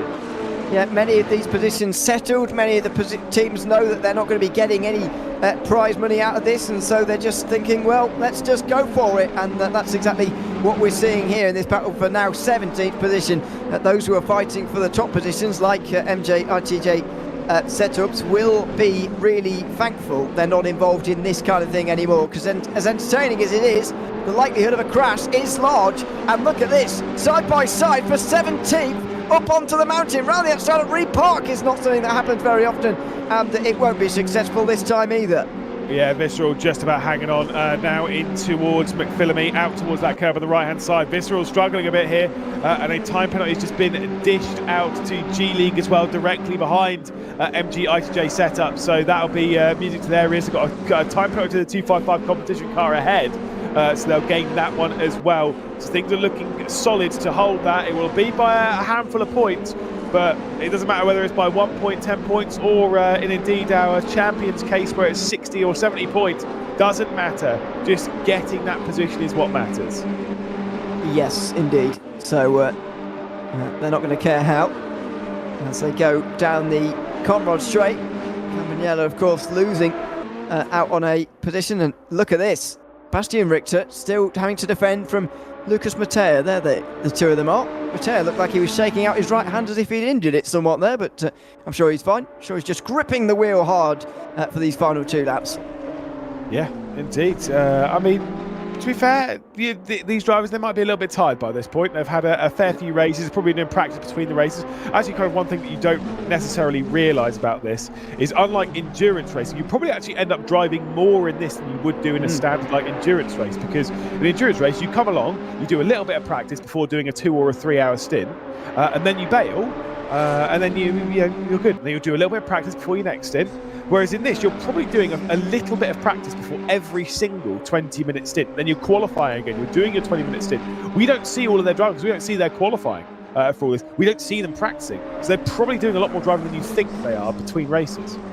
Yeah, even if a 4-driver team were to spread it out evenly, that would give most drivers 5 races today. That's 2 hours of racing, but as you say, the practice and qualifying that leads up to the racing itself is what really takes it out of you, what's really draining as well. So, yeah, you're right. There probably is more driving in one of these than there is in an endurance race. You've got to remember as well, it's easy to forget with all the excitement that you get, that actually we've been going for nearly 11 hours today. That's longer than a Petit Le Mans, for example, and those are long races for sure. It just doesn't quite feel like that because we put 20 minutes on the clock every time, not 10 hours. Ooh, and there's a big send to the inside. That was a big look from Mattia, who has the fastest lap of the race.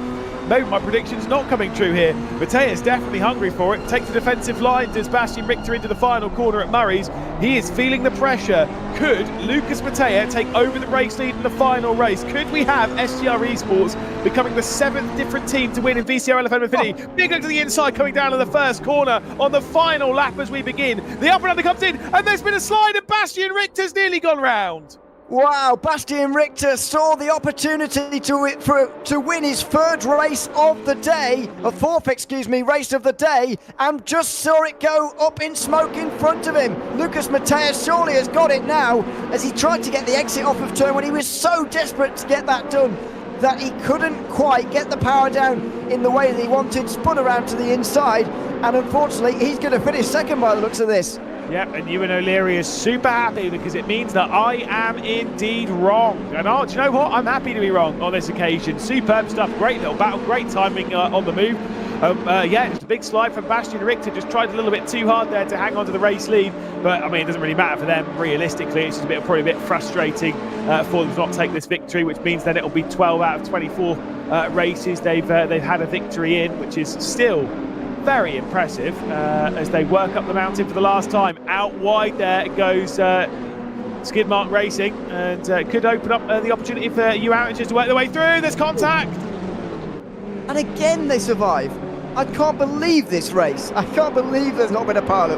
That's at least the 3rd time where we've seen 2 cars sliding horrendously on the way through the mountain, and on any other normal day there'd be a pilot, but no. And wide again, side by side again onto Old Summon Park, and somehow they survive. Wow, what a battle for 17th. You wouldn't believe it's for 17th.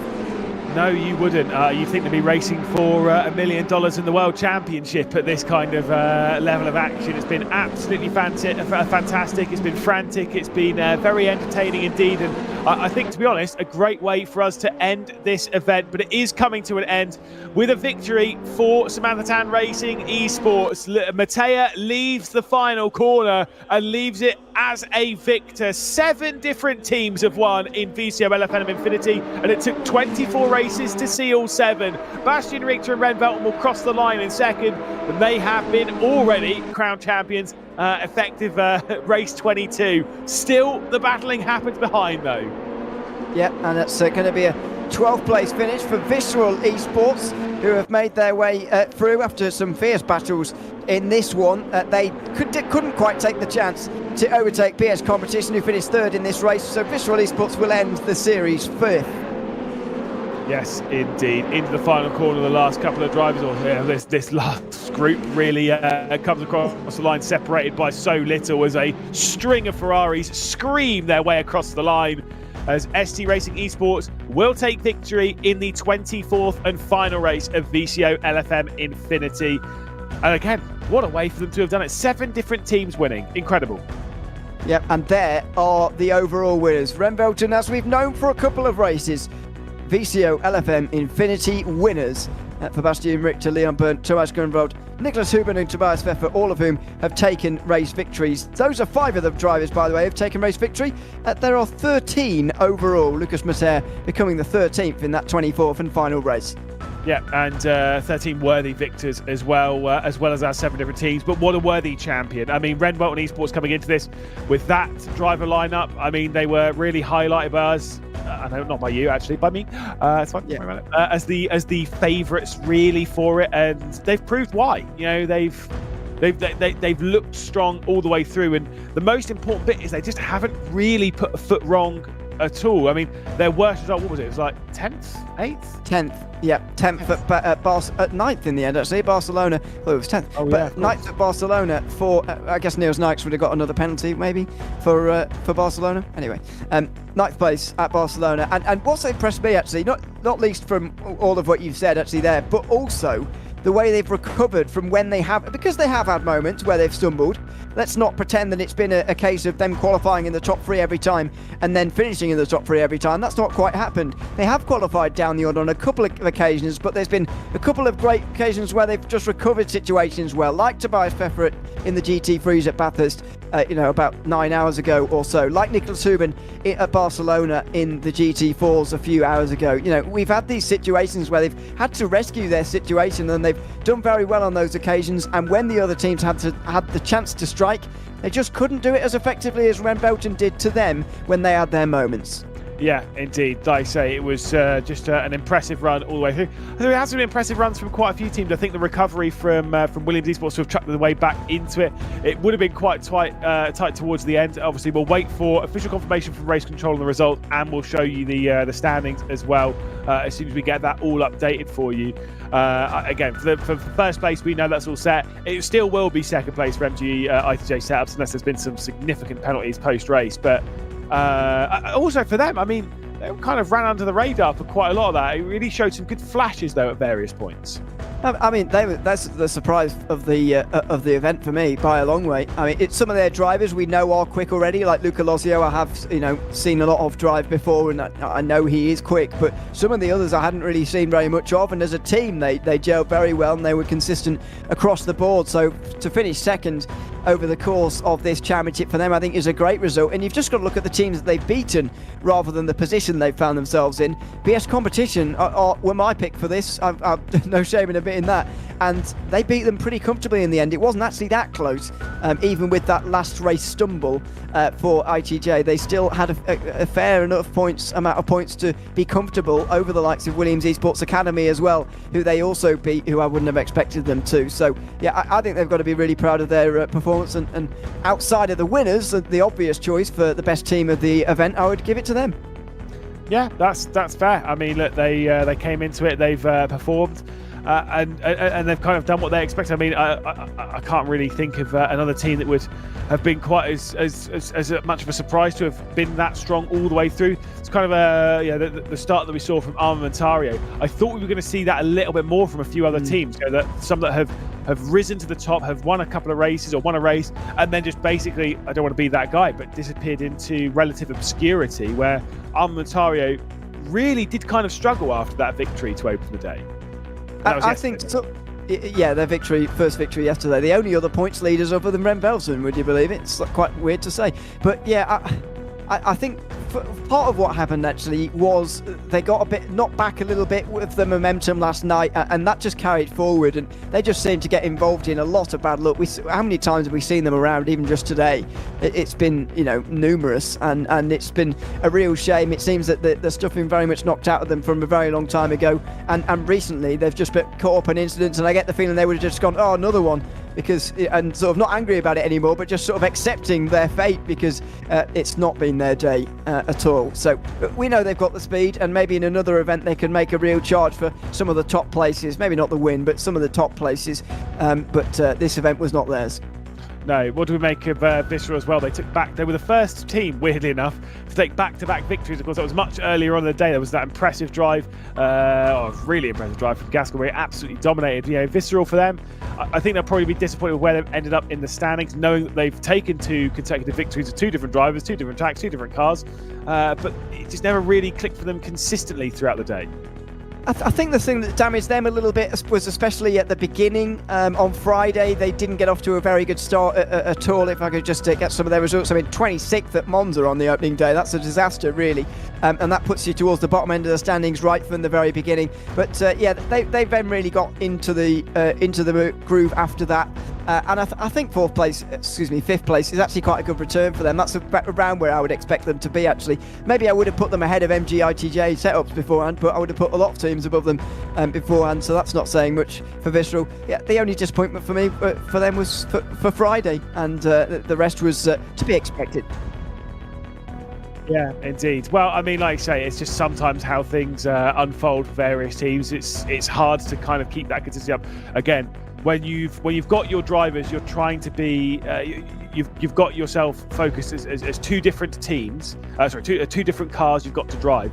So it's kind of how do you play that as a team? How do you get your drivers kind of focused on each of the cars?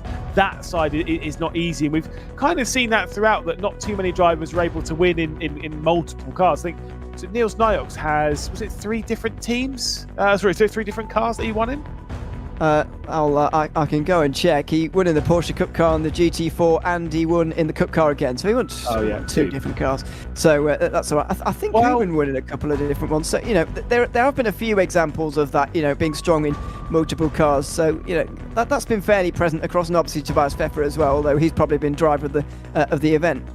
Yeah, probably. I mean, I will say Niels Nyox did actually cross the line as the winner in the Maserati at Barcelona. So there is sort of that as well, but Del Fante was the one who definitely became the winner in that one after that penalty. I mean, you're absolutely right. I think driver of the event really is Tobias Pfeffer, having taken 4 victories, of which one of those was in the McLaren Monza, and then a few others. We'll throw in an interview, though, our first one with one of the Renfelten drivers. We will have Leon Burnt in the commentary box to have a little chat with us. I mean, what a sensational time it's been for the team. Dominant throughout, and victory with a couple of races still to go. What's the vibe like within the team? Yeah, it's insane. I think it was really fun the whole day, and also yesterday. It's something different than the other races we have all the time. So normally we are just driving 12 hours straight. You do your stint, then you chill for 2 to 3 hours, and now you have a race, then you practice for the next one. You have another race, and then you are practicing again. So I've been driving for like 12 hours now. Yeah, but it was a lot of fun. And thank you for the organization of the event. Yeah, I just wanted to touch on that, Leon. Because this is a very long event, you just said there that you don't really get that time to chill. Would you say that this is actually more strenuous? I've just done a power cut, sorry about that. Does that actually mean that it's more strenuous than an endurance race? Do you actually do more driving in this than you would in a normal 12-hour long race?